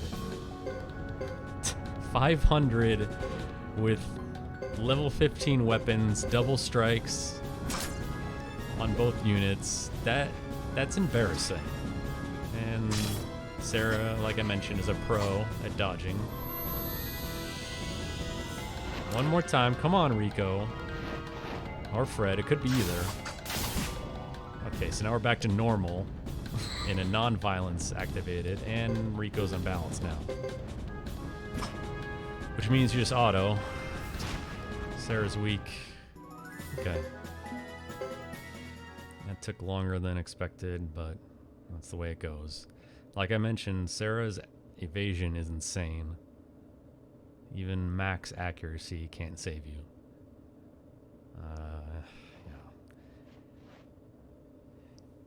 Yeah, I know you did. You have mentioned that before, where you died in the failed run, which is why with Gordon I max out everyone's Gyzos so I don't die to a failed run. So the only thing left is to make that walk with Hugo through the flame corridor. Or Hugo. Chris this time. And she's got 3 Gyzos on her, and I'm going to load up her team as well to eliminate any chance of that happening.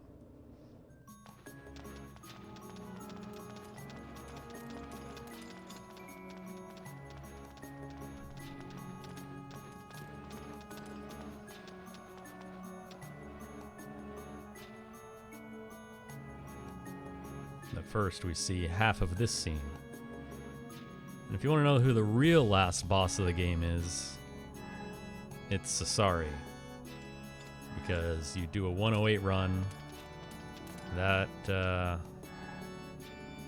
opens up Luke's chapter, and you play through as the enemy team, and the last thing you do is duel Sasari right here.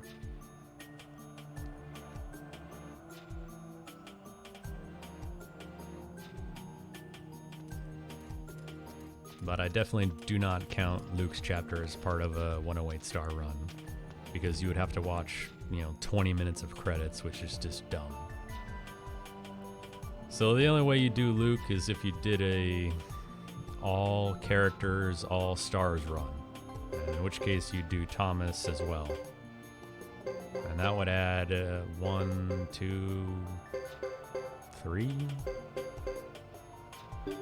hours on. I mean, that's a long run. I will. Don't worry, guys. I will never do that. All right. So yeah, like I mentioned, I just load up the team here. In the event that I fail a run, at least I've got people that take some hits. Chris has got her 3 Gyzos on as well, so I've done everything I can do to protect myself.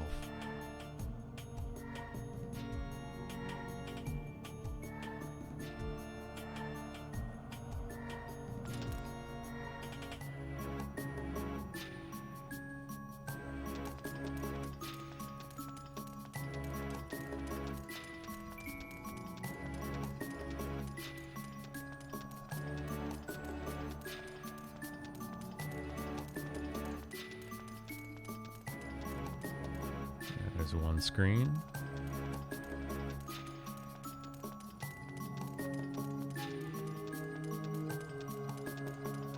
There's 2.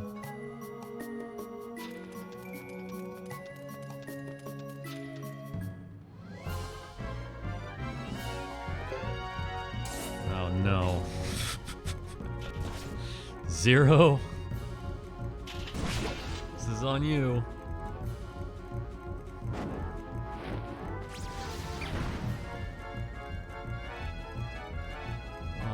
Man. You know, that would have been actually pretty bad if the Azadus used Thunderstorm.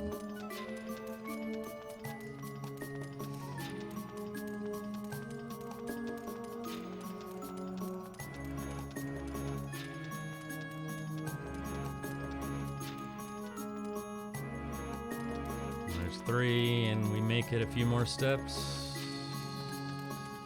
Yep. Alright. Now, if it were me doing this game, I would have made this a battle. I understand for story reasons why Albert is bailing right now, but kind of lame that there's no boss here. I mean, it would have been nice to fight Albert, I think, even though he's a strategist. You could have just done like a little test battle, make sure you're ready to take on Luke, and then bailed. Whatever.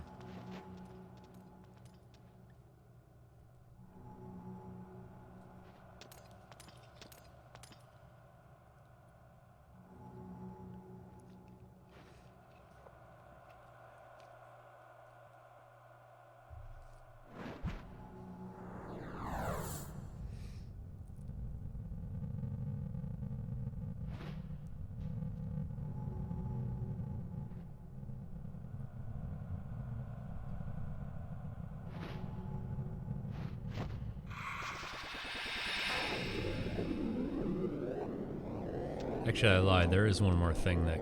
It's not going to end a run, but it's going to cause a massive time loss.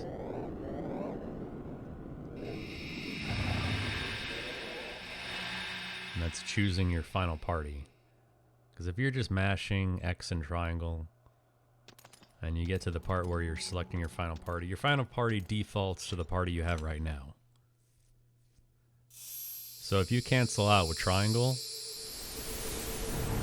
Guess what? You gotta walk all the way back to Apple, who's still standing at the entrance to the ruins. I mean, you think they just post up here, right? Wouldn't that make more sense? But no, it's not the case. They all retreat back to the entrance.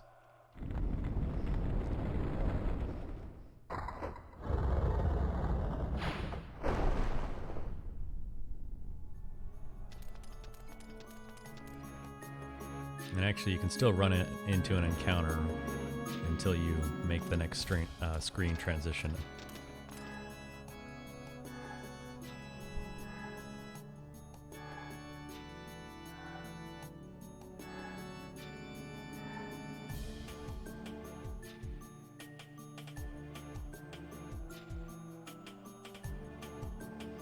So Zero, I don't know if you saw the final battle in the first run, but strategies are going to be the same here. We're going to roll the dice on Silent Lake, which does work. It works until it doesn't. So Earth Rune can cancel it out if it wants to. It may or may not do that. But you can lose time for sure if you cast Silent Lake. You got to watch the Silent Lake animation, and then the Earth Rune immediately negates it, and then every other rune acts as well. That's a huge disaster. So it's kind of a gamble, but I like it. I like the fact that it works, you know. I tried doing everything with Little Vicky, Pale Gate, hoping for instant death kills on the Seraphite, or the Uberfight, or the runes, but no such luck. They're all immune.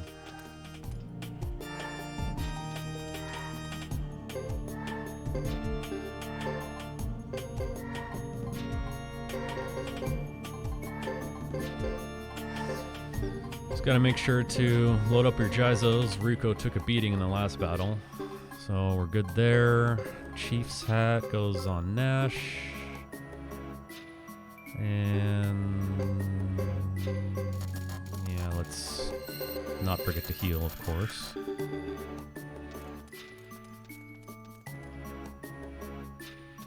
Yeah, well, you're right. The Earth Rune can cancel it. It just doesn't always do it.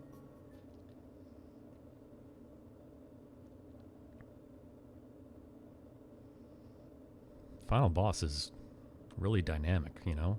It can react to your movements mid-turn. Like if you take out one of the runes, the water rune can instantly revive it. Pretty crazy. Okay, so at this point I know we're not going to beat Hugo's time, because I was going into the final boss battle right now. And the Wind Dragon kill for Hugo was 11:33. Obviously we're not going to get that here. But it's still solid time. I mean, I'm going back and I'm thinking of all the disasters that happened here, like forgetting to de-equip the Jizos in Ghetto subchapter, losing some time there. The absolutely atrocious war battle in Chris Chapter 2, definitely lost some time there. The fight with Sarah in Kuput Forest where nothing went right, definitely lost some time there. There's the extra scene when you're getting the water rune back where you see Chris inside the rune. That's an entire scene that you lose time on. So this is actually not surprising that we're a bit behind. But we'll see what the Wind Dragon kill time is, and then I'll make my final analysis there. So the only reason why you upgraded your fire magic at Duck Village, since you were there anyway, was for this right here. You just want Blazing Wall to go off and kill these things in one move. And since you were there upgrading Little Vicky's magic anyway, you just did fire at the same time.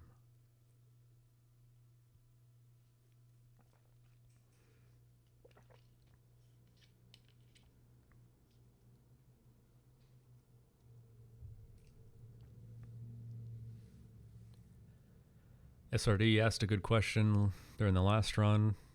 I know the endings aren't the same, but I don't know if these little black and white scenes are about equal or if they're significantly different as well for each Flame Champion. I don't know the answer to that. I guess I'll go back and check the tape after I'm done with all three.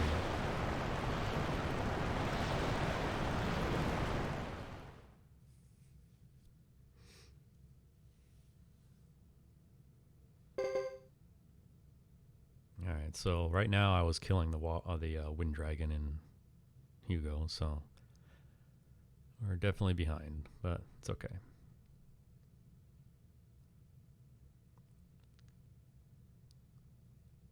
All that means is some try-hard mashing now.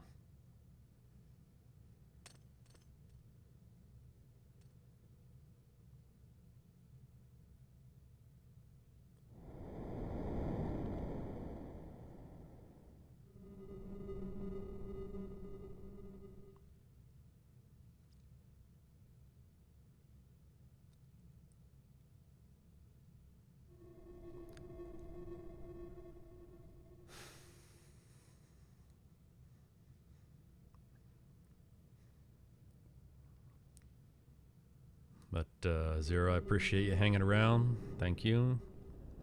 Keeping me awake and concentrated. Give me that boost of energy where I, feel like I need to pay attention to chat instead of just falling asleep in my chair.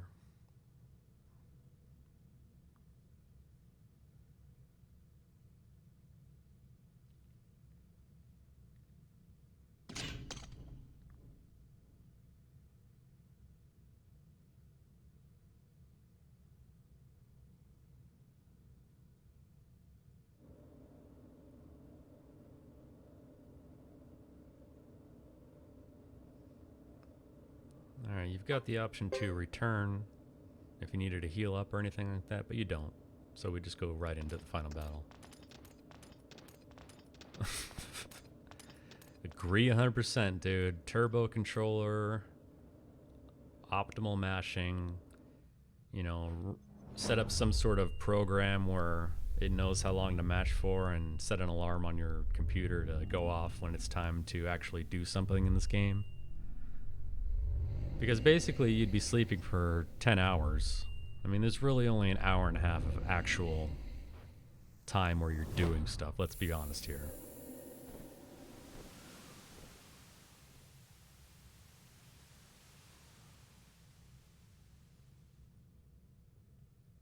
It's just a good way to catch up on your sleep. You want to catch up on your sleep? Just do a Suikoden 3 speedrun with turbo enabled. Put you right out, guaranteed. Sleep for 10 hours. Alright, let's go. Come on, Silent Lake. Hook me up. Although the chances of it happening 2 times in a row, I would bet against. Also, please, Nash, do what you did last time as well. Just throw out a casual 5K. End it early.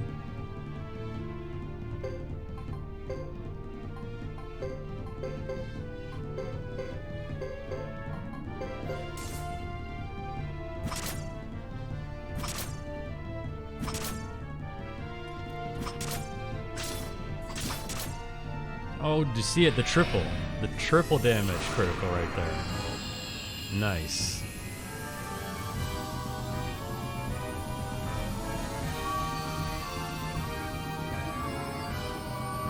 Not violence activated though, so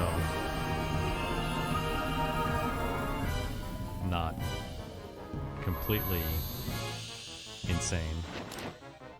And it was the last strike too, so a little bit less by default, but that's okay, I'll take it. 3,300, that's low. Alright, this is fine. Silent Link isn't going to stop him from doing his physical attacks.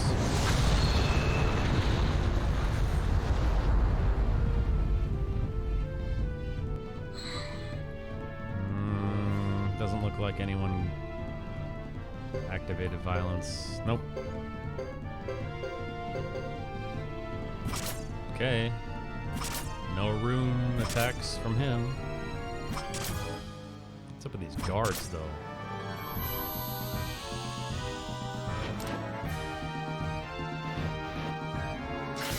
This should end it, I think. No. Oh, shit. Dude, he's gotta have, like, couple hundred left. That's rare. It's rare that this does not end. Oh, of course. Oh, this is the Earth Rune doing its thing. Dang, dude. He should have been dead by now.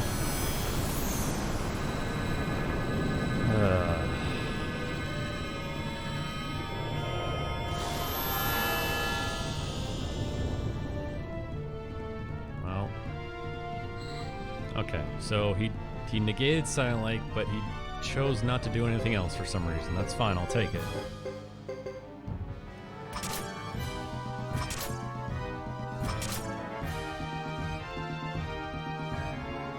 Yeah, he's dead now. Okay. I knew he was almost dead. Well, 2 turns and 1 move.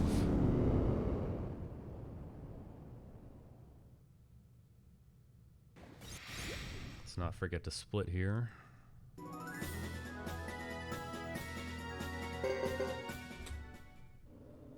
Okay, 11:39. 6 minutes slower than Hugo. Maybe Earth is slow. Well, I have had Earth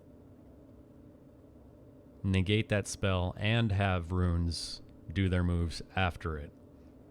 I'm pretty sure the boss can do whatever it wants, honestly.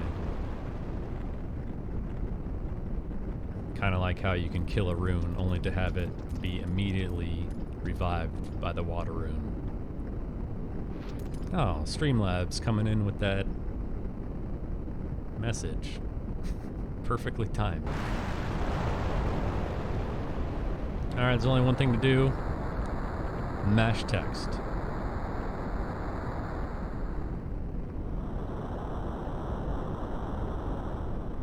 Thanks, SRD.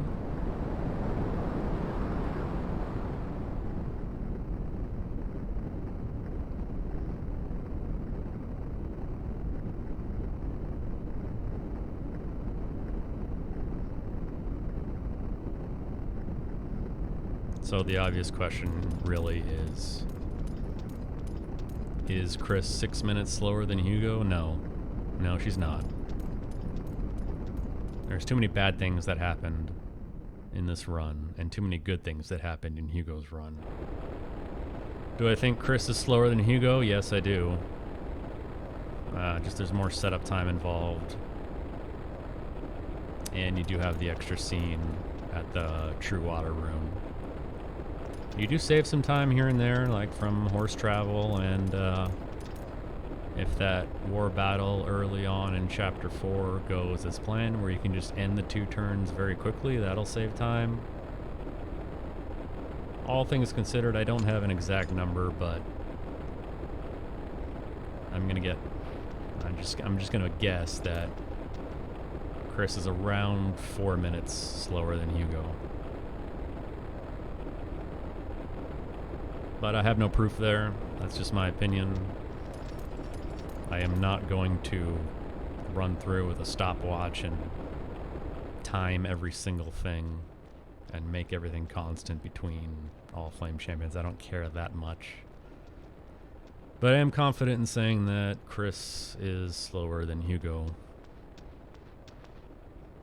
But then again, I mean, we're not talking about a lot of time here. We're talking about 4 minutes. And that luck can change. 4 minutes can be saved in getting good war battles.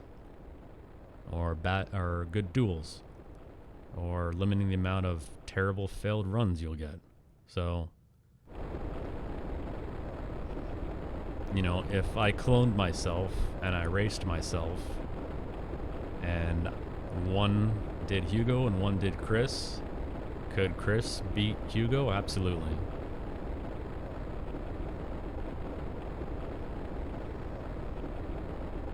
Or could anyone do a Chris run and beat my Hugo time? Yeah. Yeah, you could. It's not like it's going to immediately hamper your final time. Just got to get a bit more lucky, that's all.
Anyway, the real, even more important question is, how is Ghetto as a Flame Champion? Using my strats and my route. Is he slower than Chris? Faster than Chris? Faster than Hugo? Did I do this order of runs in a specific order? Save the best for last? Well, I guess we'll find out.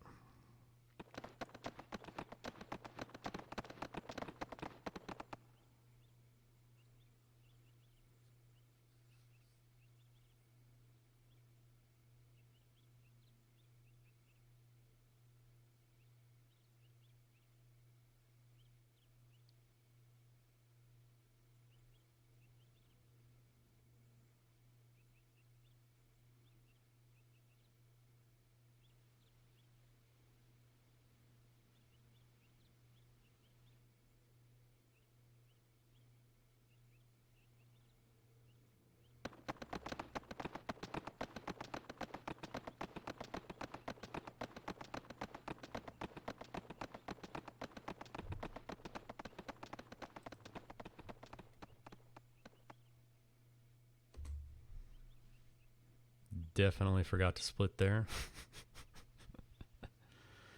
The last dialogue is it's in her, what did she say, like, haha or heh or something like that? Well, I'm daydreaming. It's 11 hours and 45 minutes. Give me a break.